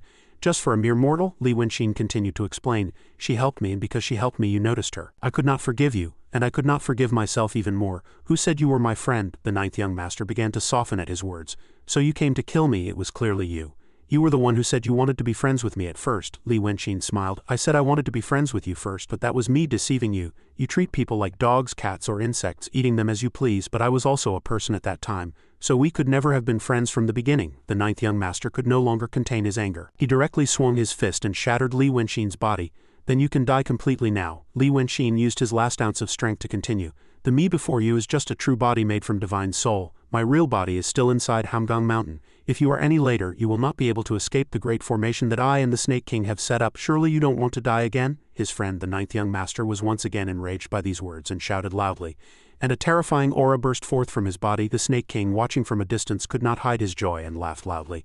Haha, the dragon race is killing each other. Who could have witnessed such a scene? I thought the dragon race was very clever, but it turns out they are all fools. A small demon was puzzled. Why did the great king say Dao? The Snake King asked the ninth young master. Tangchengun, your brothers killing each other has nothing to do with me. Do you want to come in for a cup of tea now, or do you want me to send you on your way? The ninth young master was currently bound by chains. He glanced coldly at the Snake King and shouted, Get out of my sight! The chains on his body also shattered accordingly. The Snake King shouted loudly, Yazi, do you really think I would have no defenses? Chains once again shot out from under the ground, pursuing the ninth young master. The Snake King moved the chains and laughed loudly. I have specially left a path of retreat. Where are you all? Hurry and set up the formation. We must capture that snake alive. The ninth young master shouted loudly. Do you want to kill me that badly? He no longer fled, but stopped and swung his fist, sending the chains flying. You can all die together. The scene shifts back to Junshan 6 Shichen earlier. Li Wenqin, the old Taoist Lu, and Bai Yunxin were playing cards in the main hall since the afternoon. Bai Yunxin finally could not bear it any longer and stood up first. Let's call it a day. I'll come and play again another time. Li Wenqin was still very excited. Wait, we can still play more. The old Taoist Lu advised, Xinjia, let's do it another day. Stop playing, Bai Yunxin, it's your turn. The old Taoist Lu pulled him up. It's time to rest now. Xinjia, Li Shan quietly approached from outside and observed them secretly. This Li Wenqin was just a puppet drawn by the old Taoist Lu. He looked at the puppet in his hand and sighed. Really, if only it had been drawn by Xinjia. Li Shan, standing outside, confirmed inwardly. As expected, it wasn't Li Wenqin. The real Li Wenqin went to find the Snake King. He quickly went outside, burned a talisman, and sent the news to his comrades. Senior brother, this is a once-in-a-lifetime opportunity, so you must help me. A moment later, outside Samhao Jiyu of Danjing Lake, Bakryangja approached and said in a slightly angry voice, I told you it's best not to meet unless necessary. To avoid showing any weaknesses to others. Li Shan was also brimming with anger. Why did you only come now? It has been a full 6 Shichen since Li Wenqin disappeared. The news I sent before is probably true, Bakryangja reassured him. Junior brother, don't be hasty. I also know that fellow has many schemes. Fearing that Hamgang Mountain might be a trap to lure us in, I have already taken measures early on. Doesn't the dragon's second son Yazi have a grudge against him? I had someone deliver this news to Yazi early on to have him scout out the truth of Hamgang Mountain for us. Li Shan was delighted and stood up to take his hand. Good, then they will fall into chaos on their own without us having to do anything. The reason I urgently summoned senior brother this time is because I have a matter that requires your decision. Bakryangja was clearly displeased by this moray eel touching him, but he could not bring himself to shake off his hand. What is it? Li Shan's expression darkened. While he is away, how about we take Danjing in one fell swoop? Bakryangja was shocked. Are you mad? Why must we take such a risk? Li Shan said loudly. Senior brother, this is a once-in-a-lifetime opportunity. Li Wenqin has already gone to Hamgang Mountain. With the Snake King in front and Yazi behind, he will be helpless even if he has divine powers. Think about it. If we really let him overcome this calamity at Hamgang Mountain, when he returns, he might lead a third of the Zhang Kingdom's demons to besiege Weicheng. If we don't take this opportunity to seize Danjing and ruin his plans, the ones to die next will be us. As Bakryangja still hesitated, Li Shan crossed his arms, a cunning glint on his face.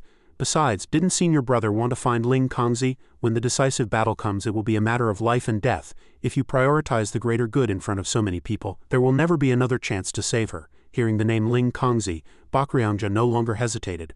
All right, we'll do as you say. How do we enter Danjing now? Li Shan pointed ahead. I have already reached the peak of the transformation realm, and by taking advantage of the opportunity to lead the demons these days, I have finally cultivated a traveling palace. When Li Wenqin took me out of Danjing, I left an exit outside. We can just enter through the gate of my traveling palace. Bakryangja was shocked. Junior brother, are you not afraid of dying? Although I am only in the true realm, this body far surpasses the mystery realm. If I borrow your traveling palace to enter, the Danjing spiritual energy of my body will surely impact your interior. You could be injured or even lose your life. Li Shan looked at the distant lake. Senior brother, have you been living too comfortably these past few years? I'm not afraid. So what are you afraid of? Bakryangja advised. It would still be better to prepare a little beforehand. Just then, the illusion of a giant snake suddenly appeared from below the water. It flew over, grew smaller, coiled around Li Shan's hand and reported something. After hearing the report, he crushed the giant snake. News has come from Hamgang Mountain. They say Li Wenqin died a Shichen ago. If this is true, we can easily take Danjing. but if it is false it proves that Li Wenqin has reached the realm of transforming a true body with his divine soul. Bakuryangja furrowed his brows. Even so, a true body created by a true immortal cannot be more than 3 li away from the original body, and if the clone is cut down, the main body's cultivation will also be damaged. Li Shan looked at the distant place again. Now is the best time to enter Donjing. Bakuryangja also had no objection. Let's go. Li Shan then immediately cast a spell and opened his traveling palace. On Junshan, the old Taoist Lu was currently sitting by the bonfire roasting cakes. When a crack suddenly appeared in the sky, he was not surprised to see it. They've come after all. He quickly got up, took out a pile of painting scrolls and held them. When the scrolls were thrown to the ground, they all transformed into divine cannons, their muzzles aimed straight at the 2 figures in the air and fired. Bakuryangja, who had just come out from inside, could not help but be shocked at the sight below. Why has this Li Wenqin created so many formation arrays on one mountain? Li Shan was also utterly surprised. What is that? Bakuryangja snorted coldly, waved his hand and cast a spell. What's the use of such a grand display? It's just a transformation realm attack. It's already too late to stop us now. The cannonballs quickly flew up from below. As soon as they flew up, they were cut into pieces by Bakuryangja's sword chi. But despite this, the cannonballs still flew toward the 2 of them. Bakuryangja did not dare to be careless and waved his hand, creating a defensive barrier in front of himself and Li Shan, a true realm formation array. Could it be Li Wenqin? Li Shan retorted. No, he is not here, so he must have deliberately arranged it to be so mysterious. Bakuryangja glanced below. We just have to capture that fellow, right? The old Taoist Lu ran into the main hall and shouted loudly, Sawa, go find Hongnangzi, and you all go find Bai Yunqin afterward. Bakuryangja quickly flew down from the air, trying to find reinforcements. The old Taoist Lu ran into the house and was startled. Hongnangzi and Sawamyo were both captured by Bakuryangja at this time. The people you're looking for are all here. Since you found us, why did you still come here instead of running? To his surprise, the old Taoist Lu laughed calmly. Haha, did you really think that brat Xinjia would trust demons so easily? How can you be sure that the place you are standing now is the central hall, and not a place that brat Xinjia deliberately set up? Bakuryangja laughed. Your powers are not great, but you have learned how to scare people quite well. Do you know that he died at Hamgong Mountain? The old Taoist Lu did not believe it. That brat Xinjia will not die so easily. Bakuryangja nodded his head. To be honest, I also know that the one who died was an incarnation, but I also know that his main body is not in Donjing right now. The Taoists of our Dongqian are looking for him now, so he cannot escape. The reason you came here specifically instead of going elsewhere is because from the moment you entered this place, although you tried your best to avoid it, haven't your eyes been on it? As he spoke, he waved his hand, shattered the wooden chair beside him and picked up a folding fan. Were you afraid I would discover this? Just then, a telepathic message from a subordinate of Daotong was heard. Lord Zuo, something terrible has happened. Li Wenqin appeared in Weicheng and captured 3 junior brothers who were patrolling outside the city. Bakuryangja opened the folding fan and looked. Inside, a figure was quickly flying out from within Weicheng. Li Shan approached to look and uttered in bewilderment. Is it Li Wenqin? Bakuryangja explained. This is a spirit guide and also his traveling palace. It seems this is related to him. According to this fan, look, he is going toward Yuwun village, probably to find the entrance to his traveling palace. He then instructed his subordinate of Daotong outside. The one in your location is probably his clone. You should immediately go out and kill him. After instructing his subordinate, he stood on the spot and cast a spell. This is a Dharma treasure left behind by Lord Ganoya. Once deployed, even a cultivator at the peak of the Inzhong realm will die or be skinned alive. We will wait for him here, and as soon as he appears, we will kill him immediately. On Junshan, a golden light then immediately spread out in all directions. As Bakuryangja was casting the spell, he was suddenly startled. Why has the external spiritual energy suddenly been cut off a little? The fan is currently fine, but maintaining this formation board consumes too much spiritual power. In the blink of an eye, half of the spiritual power in my body has been sucked away. After a moment's thought, he turned toward Li Shan and shouted loudly, Come here and hold on for a moment. Give me some time to recover. Li Shan looked at him in shock. Senior brother. Just as Bakuryangja had a bewildered expression, Li Wenqin suddenly appeared behind him. He had no time to react and was directly hit by Li Wenqin's fist. His body flew far away like a kite. Bakuryangja could not understand it at all. How can this be? His traveling palace is still within the restriction I set up. Where on earth did he come out from? There was no more time to think. Shameless demon, junior sister, let's kill this fellow together. Li Wenqin smiled coldly and waved his hand, and immediately 2 golden chains pierced through Bakuryangja's body. Li Shan was the same. A villain shouldn't talk so much. Didn't Chungryangja tell you how he died? The souls of Bakuryangja and Danryangja were then pulled out at the same time. All right, he didn't have a chance to speak. Didn't the old Taoist Lu clearly tell you that this was a board I set up to lure you in? Why didn't you believe it? Did you think the formation array outside was to stop you? It was thanks to the spiritual energy you left behind that I was able to set up the formation, so I should thank you instead, Bakuryangja said with a look of incomprehension. But I clearly set up a restriction inside your traveling palace. Li Wenqin waved his hand and took something out. Doesn't this look familiar? The thing he took out was a moon-shaped object emitting a sacred golden light. Bakuryangja was shocked. The Hyungwong Bogum, Li Wenqin smiled. It's a good thing you recognize the Dharma treasure of Yu Yunzi from your Langya Grotto heaven. This is divided into 2 pieces and can be used like a transportation gate. One piece was left on the chair and I had the other piece. You were only staring at my dragon palace, so if you don't die, who will? How do you use this? Bakryanja was terrified to see him trying to touch that Dharma treasure. What are you doing? Let go, don't touch it. How do you know this? Li Wenqin fiddled with it for a moment, then smiled. Is this how you use it? Where is the cloud? As he finished speaking, a small cloud appeared in his hand. This is the Dharma treasure Lord Ganoya left for you. The Hyungwang fog made of 5 colored clouds. Bakryanja was completely terrified, his face pale. How do you know how to control this Dharma treasure? Master only taught it to me.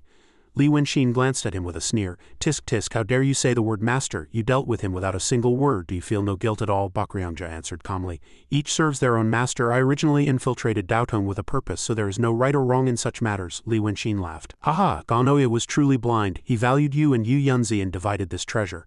The Wolguangrian Hyungwang Bogum was given to Yu Yunzi, and the Hyungwang fog, made of 5 colored clouds, was given to you. It's a pity that neither of you are any good, and it has fallen into my hands. What was this treasure's name again? Bakryanja was sweating profusely. How do you know so much? Just then, the body of Ganoya behind him suddenly spoke. Its name is Muswe Zomging. Bakryanja was shocked and turned his head to look. Master, Ganoya glanced at him coldly. Do you really think there is no right or wrong? Bakryanja lowered his head and sighed. Master, my Taoist name is Bakryanja, not the person you think of from 46 years ago. Ganoya nodded his head. Good. Since you deny everything from these 46 years, what about your affection for Ling Kongzi? Where is your Tao heart? And you once said you would protect the righteous path of the world. Bakryanja laughed. Haha, what affection could there be? Daotong was boring, so I just found some entertainment for myself. Besides, what Tao heart would a lonely soul like me need, and how can your Daotong be called the righteous path? Ganoya had no way to vent his anger. Just then, Li Wenqin cut in. All right, stop arguing here. Take him back to Yunshan and ask him later. Ganoya was puzzled. You mean you'll hand him over to me? Li Wenqin smiled. First, you gave me so much information, which is why today's matter went so smoothly. I am not such a petty person. I'll give him to you and keep this. Second, you should know now that your Daotong and sword sect are in tatters because of these fellows. Now is not a good time for the demons and Daotong to start a war. Ganoya collected Bakryanja's soul. I understand, but why are you helping me like this? Li Wenqin explained. Don't overthink it. I am just trying to secure my own survival. To survive, there are no eternal enemies, no eternal friends, only eternal interest. Besides, I have one request. Ganoya furrowed his brows. What is it? Li Wenqin questioned in a cold voice. The people of Weicheng were slaughtered by you. Do you really think you will not pay a price for this matter? Ganoya continued. They are all secular people and you are a demon. Li Wenqin was angry. So what? Weicheng is my territory and the people of my territory have lost their homes and families because of you, so my face is also lost. Besides, Daotong, which claims to be the righteous path, has the responsibility to nurture all the people. Are the people of Weicheng not the people? Ha, Ganoya laughed. Don't threaten me. After I return to Yunshan and handle these important matters, I will enter the stone room, abolish my cultivation and give all my merits to the people of Weicheng. If that is still not enough to atone for my sins, I will die as a secular person. I swear on my Tao heart. Only after hearing those words did Li Wenqin soften. Take care on your way. Ganoya cupped his hands to him, and then his form disappeared and he left. Li Wenqin stood there in a daze looking in the direction he had left for a long time. Only after a long time did Bai Yunshin approach from behind him. Is everything settled? She then threw out child angium. I went out for a stroll and brought you a gift. Here, this snake demon's soul was struck out by Yazi. This soul seems a bit special, not quite like a demon. As soon as child angium was thrown out, she shouted loudly, Yazi is causing a disturbance at Hamgong Mountain and will soon break into Danjing. Li Wenqin glanced at her and thanked her. Bai Yunshin shook her head. No need to thank me. I must go and get the dragon's soul. Li Wenqin was worried. Right now, the restriction of Danjing is maintained by the dragon's soul. If you take the dragon's soul at this time, my situation will be very dangerous. Bai Yunshin grabbed Hongnang Zi. Don't you know, the dragon's soul has long been gone from Danjing Lake. The dragon's soul of the Jianmu seal was refined by Danjing-jun early on, and entered his daughter's body. The current restriction of this Danjing is only maintained by the remaining divine dragon's spiritual power in the remains of the Jiao at the bottom of the water. Hongnang Zi said to Li Wenqin. Yilang, now is the time to kill me. Li Wenqin covered his face and laughed. So that's how it was. I thought we could have a proper talk. Didn't I promise you I would help you break off your engagement? Bai Yunshin also smiled. I want to believe you too, but how can I entrust my life and property to someone else? The dragon's soul is in her body, so I will take her.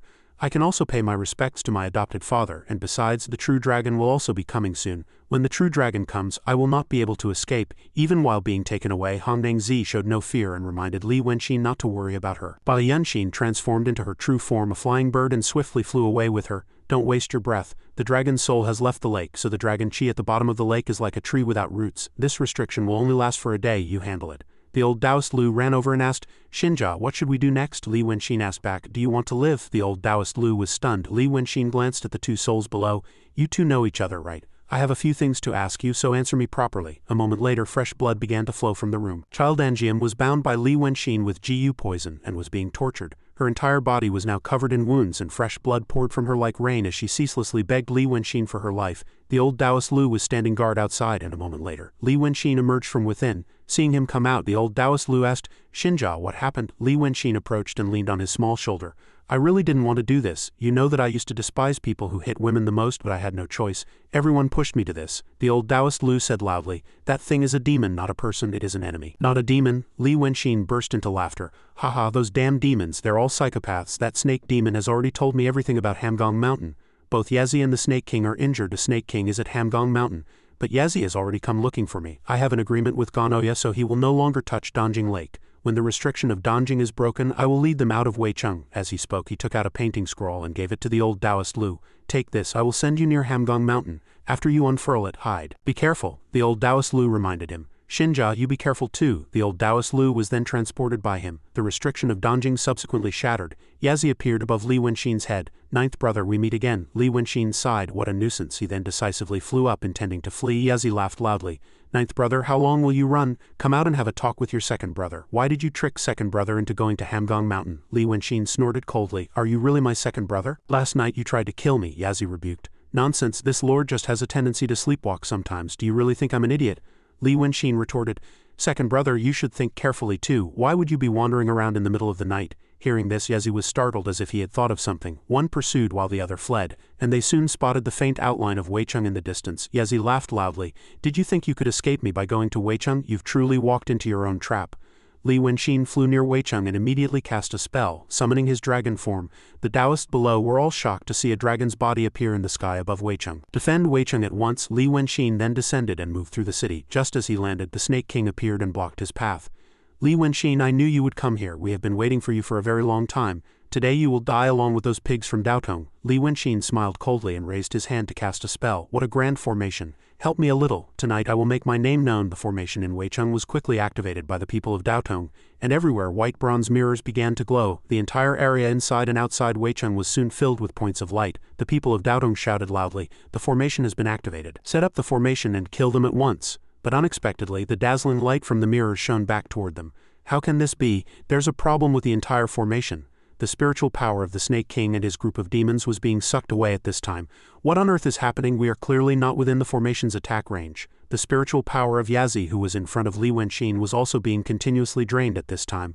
Li Wenxin laughed madly. To kill a dragon, the previous power was not enough, Yazi uttered tensely. "You're insane." The two floated in the sky above Weicheng, facing each other, and a moment later the place was enveloped in a dark red mist. Li Wenxin let out a slight breath. "Thankfully the attack wasn't used on me. By helping Ganoya, I learned how to control the Great Formation, so this deal was not a loss. But is it really over?" Within the mist, the illusion of the true dragon faintly appeared. Li Wenxin was not surprised and stood there quietly. "You've come." The true dragon quickly appeared before him and questioned, "Do you know your crime?" Li Wenxin answered, "This lowly one was not disrespectful. It was just that the great true dragon came but would not see me, so this lowly one had no choice but to use a small trick. Although it was a bit rash, I only wanted to find a way to live. I just didn't want to return to dust in this world." The true dragon asked again, "Do you know your crime?" Li Wenxin shot back, "Has the true dragon come to hold me accountable for the death of the ninth young master Yi Moon? If so, then I am truly guilty." The true dragon instructed, "This one will give you 15 minutes to defend yourself." Li Wenxin replied calmly, "I did kill the ninth young master, so there is nothing to defend," the true dragon said in a cold voice. "Good." It then withdrew its dragon body and transformed into the form of a dragon maiden, appearing before him. "This is a great crime. Since you have admitted it, you must be punished. My lord true dragon, please bestow your punishment." True dragon explained, "You killed my ninth son, ruined my grand plan in Danjing, and let Bai Yunshin take the dragon's soul to protect the Daotong cultivators. These several crimes will be punished together." Li Wenxin retorted, "I will accept the crime of killing the ninth young master, but I do not admit to the others. This lowly one was alone and without support before and only had to protect myself. Danjing Jun abandoned Danjing and left on his own. I do not believe anyone here could have done better than I." The true dragon was intrigued. "To hear you say it, you are a capable one after all. If I were to kill you, would I be losing a talent?" Li Wenxin nodded his head without the slightest hesitation. "That's right," the true dragon compromised a little. "Then I will give you one chance." Hearing this, Li Wenxin was startled. "If I am fortunate enough to receive the protection of the Divine Lord, this lowly one will surely lay down my life and will not hesitate to leap into a sea of fire." The true dragon paid his nonsense no mind and commanded, "1 month." The Waishui River from Taya Mountain in the northeast to the Yanggu Estuary in the west. If you can make the Waishui River submit to you within 1 month, you will become Waishui Jun Yi Moon. Li Wenxin could not understand. 1 month is not even enough to tour the Waishui on horseback, the true dragon continued. The 9th sun was ineffective before and could not even manage 1/10 of the vast Waishui River. Now this one gives you everything, so you take it all. If you cannot take it, there will be no other chance, and if you want the Waishui you must first get the 9th young master's consent. He is yours to handle.